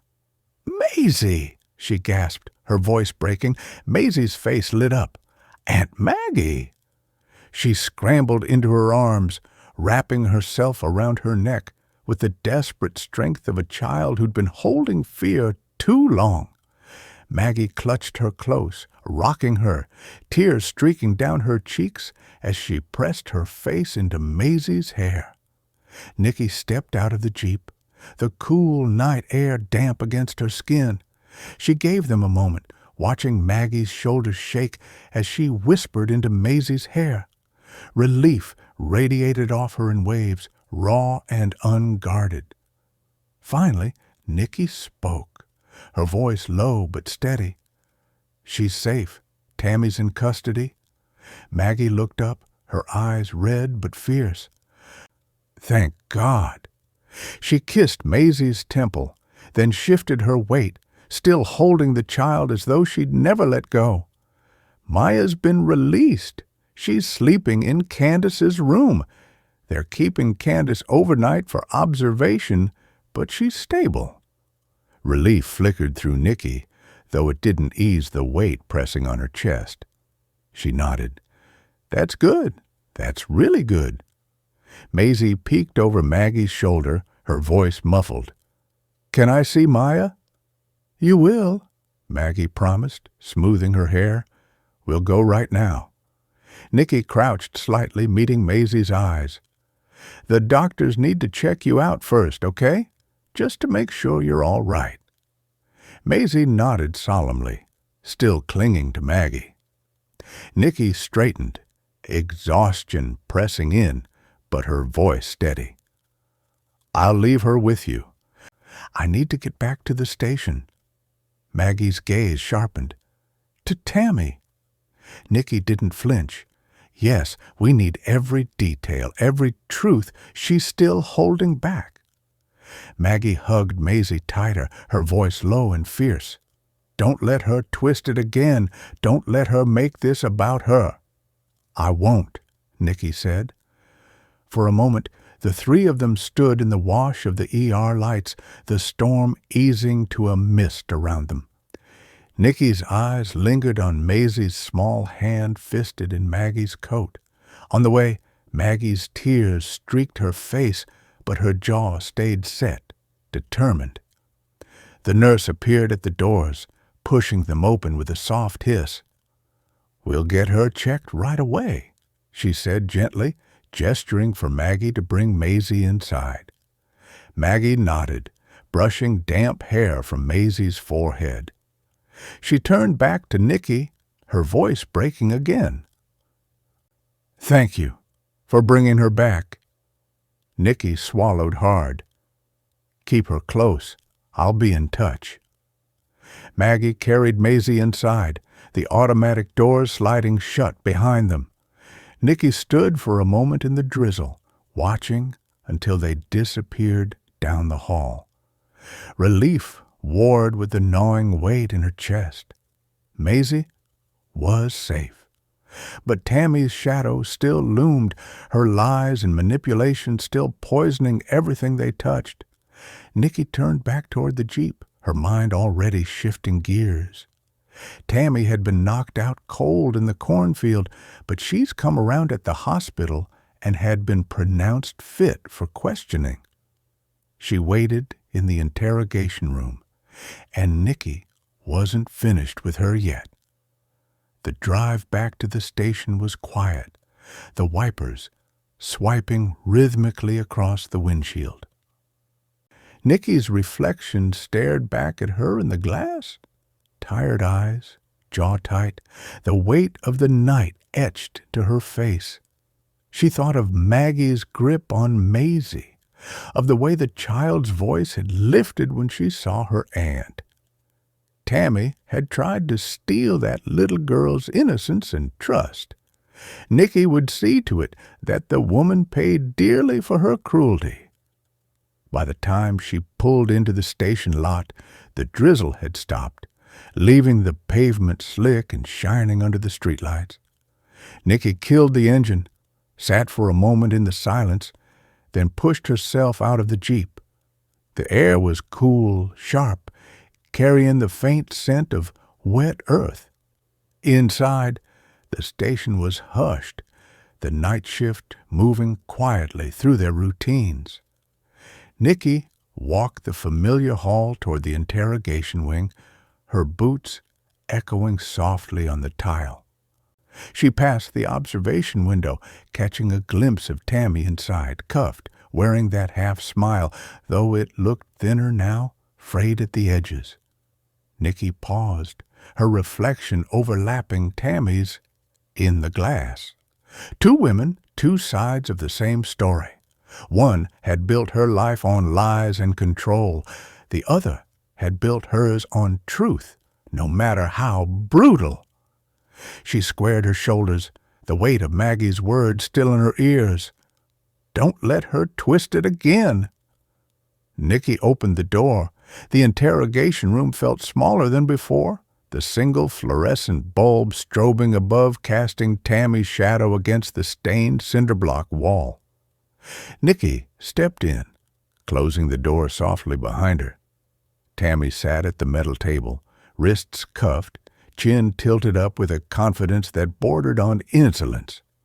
Her rain-smudged hair hung in damp strands, and she wore that half-smile of someone who believed she still had the upper hand.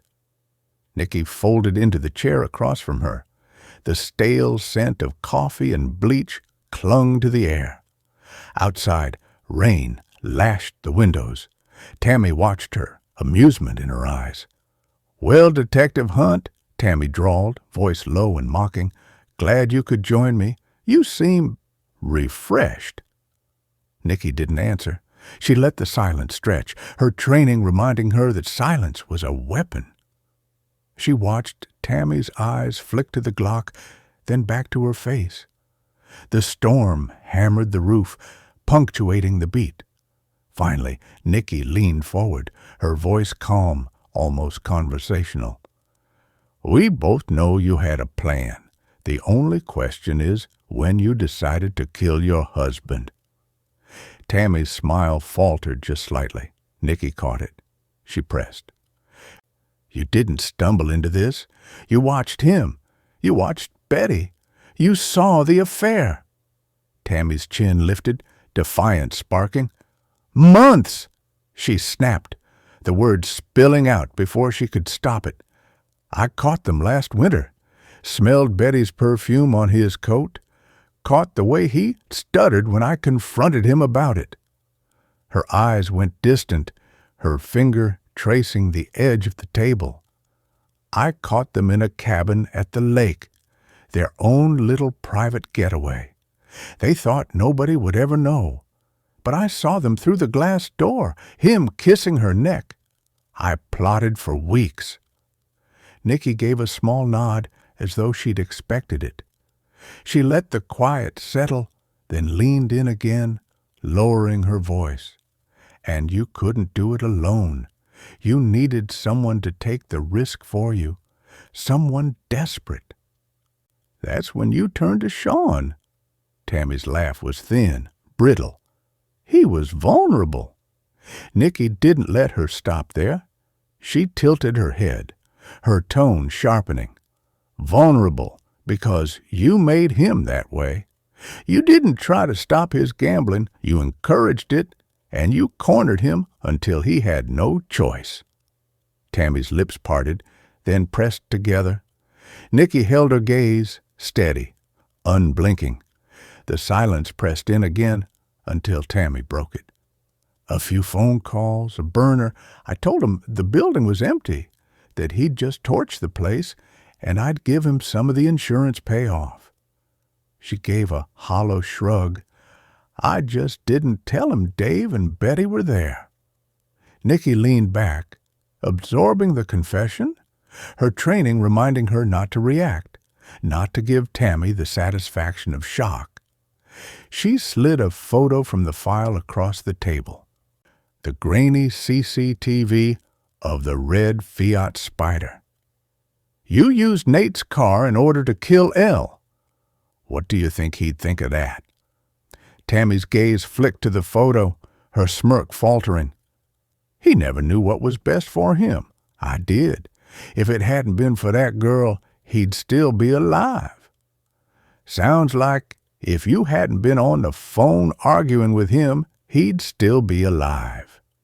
Nicky let the words hang. Tammy flinched, her hands clenching into fists. Nicky didn't let her drift. She pressed again, her voice low, deliberate. You could have disappeared instead of going to your family farm. You had Maisie. Why stay? Tammy's eyes darted up, defensive. Her jaw tightened. For a moment she said nothing, then her voice cracked through the silence. She's my family. She belongs with me. The gall of Maggie Harper, thinking she had a right to my granddaughter. The silence that followed was electric. Nicky let it stretch, watching Tammy's chest rise and fall, listening to the drip of water from the ceiling vent. Then she spoke again, quieter, her words precise. Maisie's just another possession to you. So was Nate. Everything is about you and the way you think it should be. You thought you could control everyone and tamper with lives, stage the perfect fire, take a child hostage and walk away. Tammy's eyes snapped to Nicky, fury flashing. That damn woman has no right to my grandchild, neither did Tim. That wasn't your decision, no matter how much you think it should be, Nicky shot back. Instead of caring for Maisie, you took away her only family. Tammy slammed her fist on the table. I'm her family. Not anymore, Nicky said. Maisie will grow up knowing the truth, that it's your fault her father died, that you killed her mother and the father she knew, all because of your own selfish need to control everything. You just couldn't stand losing Maisie to Elle, but she's not a possession. The room held its breath as Tammy's facade cracked. She slumped back, exhaustion and defiance warring on her face. Her chin dropped to her chest, her shoulders slumped. Nicky stood. Your confession's recorded. It'll make your trial simple, but you won't escape the devastation you caused.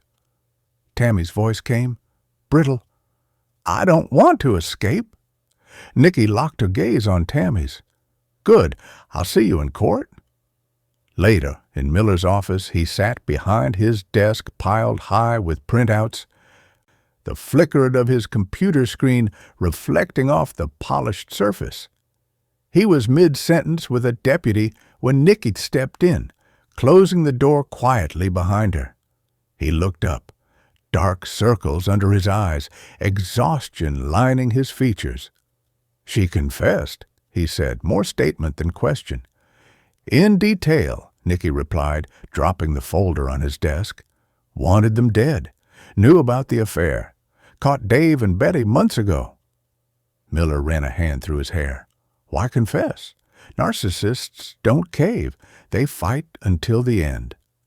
Because she needed the last word, Nicky said. Even in defeat, she controls the narrative. Defeated narcissist. Once the perfect facade shatters, confession is another performance. She let him absorb it. It's her way of staying center stage. Miller straightened, pushing the papers toward her. You did good. I'll sign off on this. Get some sleep, Hunt. Nicky closed the folder, a finality settling in her bones. "Thanks." She tucked the pen behind her ear and slung the strap of her duty bag over her shoulder. Miller watched her rise. "You're off duty. Go home." She hesitated at the door, glancing back. "We won't forget what she did," she said softly. He nodded. "No, but we'll file it away and move on. Let the system do its work." Nicky slipped out, leaving the glow of his desk lamp behind. The station corridor was quiet, the late-night shift settling in. She headed toward the locker room, carrying the echo of Tammy's confession and the weight of lives restored. Outside, the rain had stopped, and the first pale light of dawn filtered through grimy windows. She let it wash over her as she stepped into the next chapter. The storm, finally behind her. Chapter 36. The house lay suspended between two worlds. Outside, the storm still murmured against the eaves, occasional gusts rattling the gutters. Inside, every surface felt warmed by the promise of quiet. Moonlight slanted through the blinds, painting the hallway in cool stripes. Nicky stood at the threshold, coat still damp, phone tucked in her back pocket, and let the hush settle over her. Her bones ached from hours on asphalt, chest tight from fear, and for a moment she closed her eyes, breathing in the faint tang of pine-scented cleaner mingled with the old wood. This was what she'd fought for, the stillness that meant everyone was safe. She padded down the hall, sock feet soundless on the hardwood floor. At the bend of the corridor, she paused, hand drifting to the wall, her fingers tracing the weathered grain of the wainscoting. Nicky had called Lacey on the way from the hospital to the station to tell her they'd arrested the shooter. Rory had picked her up and brought her home. The knot of nerves in her stomach unclenched as she approached Lacey's door. It sat slightly ajar, and through the gap, Nicky caught the soft rise and fall of her daughter's small frame. The blanket was pulled up high, cocooning her in safety. Nicky eased in and knelt beside the bed, each movement deliberate, as though she were diffusing a balm of memory and relief. She brushed damp strands of hair from her forehead, hair that still smelled faintly of the soap she bought, because Lacey liked the scent of lemons, and pressed a kiss to her temple. The touch was feather-light, a whisper of devotion. Lacey blinked awake, lashes fluttering like moth wings. "Are you okay?" Her voice was thick with sleep and worry, and Nicky's heart cracked at the tenderness there. She swallowed hard against the lump in her throat, surprised by how raw she felt. "Yes, baby," she whispered, voice quivering. "We caught her." She traced the line of her jaw with her thumb, memorizing the softness of her cheek, the warmth radiating from her skin. "Her," Lacey whispered, shocked. "A woman did this?" Nicky smoothed her curls from Lacey's face. "Maisie and Maya's grandmother did it because she wanted Maisie all to herself." Lacey was silent as she digested the information, and then she scowled. "How selfish can someone be? She ruined Maisie's life." "I don't know," Nicky admitted, "and Maisie is young. She will be able to recover, but she won't be the same." "None of us are." Lacey exhaled slowly and snuggled deeper into her pillow, eyes closing once more. Nicky let her hand linger on her shoulder, willing her pulse to slow. Reluctantly, Nicky stood. Lacey's chest rose and fell in an even rhythm. She kissed the top of her head, whispered one last, "I love you," then slipped from the room. Her socks whispered against the floorboards as she made her way down the hall. "How lucky am I," she thought, "to come home to this kind of love." The thought buoyed her, even as it pressed a weight into her chest. a reminder that every choice she'd made tonight was for them. Just a few steps farther down the same hallway, a sliver of lamp glow curved around the frame of the bedroom she shared with Rory. She steadied herself, took a breath, and pushed the door open. Rory sat upright against the headboard, a single lamp illuminating his face. His hair was mussed, his expression taut with concern. He looked as though he'd been waiting, eyes bright, body rigid from hours of worry. He'd no doubt heard her come home and had given her time with Lacey. Nicky closed the door behind her and moved to sit on the edge of the bed. The mattress dipped beneath her weight, and she felt the tension in her limbs begin to ebb. She reached for Rory's hand, fingertips brushing along cool skin. "It's over," she said softly, words carrying the full weight of the night's relief and exhaustion. Rory exhaled, closing his eyes for half a second before opening them again. "You did it. I knew you would." So did Lacey. Nicky pressed her palm to his chest, feeling the rapid flutter beneath. "I couldn't have done it without you," she confessed. She paused, searching his face as though seeing him for the first time. Nicky's chest tightened. She slid closer, brushing a fingertip along his lip. "Thank you," she said, "because you're my anchor. I can't imagine any of this without you." Rory closed his eyes and leaned into her touch. Together, they settled into the quiet cocoon of the bed. Nicky stripped off her shirt and pants, revealing the purple bruise on her side, evidence of the scuffle in the cornfield.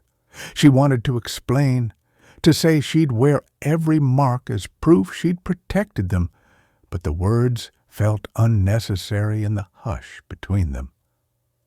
"Tell me what happened," Rory murmured after a moment, fingers winding through Nicky's hair. "The whole thing." "I need to hear it." Nicky drew a long breath and started from the beginning. "We didn't know about the Fiat until I saw the CCTV. Tammy's Tahoe never left the house the morning of the shooting. She drove Nate's car to kill the love of his life." The more she spoke, the higher her emotions ran. Nicky told him about the thunder at the creek, the slick mud beneath her boots as she'd chased Tammy Cooper through the cornfield.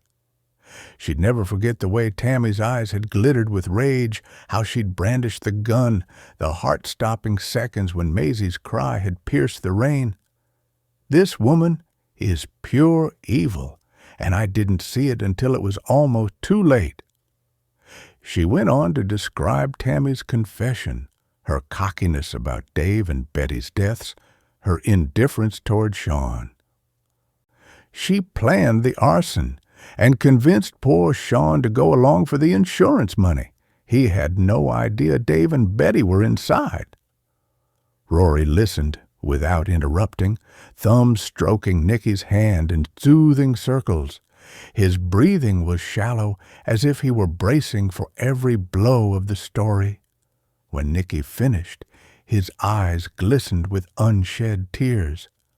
"How could anyone do that to their own flesh and blood? She's hurt Maisie more than I can fathom." "I don't know, but I wanted to break that woman," Nicky said quietly. "For every life she tried to destroy, it took everything I had to bring her in and follow the rules. She deserves to suffer the same way Ella and Tim did." Rory's fingers tightened in her hair. "I'm proud of you," he whispered. Nicky let the words wash over her, feeling them thread through every ache in her body. She closed her eyes, head resting against his shoulder. They lay there, a tangle of limbs and whispered promises, hearts beating in unison. Nicky thought of Ella, bright, fierce Elle, gone too soon, and felt a stab of grief. But she also felt something else ignite in her chest. Determination. Ella's memory would light the path for every vulnerable person Nicky promised to protect. But tonight, there was only silence, only the steady warmth of Rory's body curled against hers. Nicky threaded her fingers through his, and each breath they took together felt like a victory over dread. He drew her close, pressing a soft kiss behind her ear. "Sleep now," he murmured. Rory's last words floated on a sigh. "I love you," he whispered, heavy with sleep. Nicky smiled against his hair, the corners of her mouth lifting for the first time in days. "I love you too," she answered, voice thick with gratitude. Under the same roof, in the fragile calm after the storm, Nicky finally let the tension slip from her shoulders. Tomorrow would bring the paperwork, the court hearings, the endless debriefs. But in this moment, in the dim glow of the lamp, with Lacey sleeping peacefully down the hall, she was home, and that was everything, the end.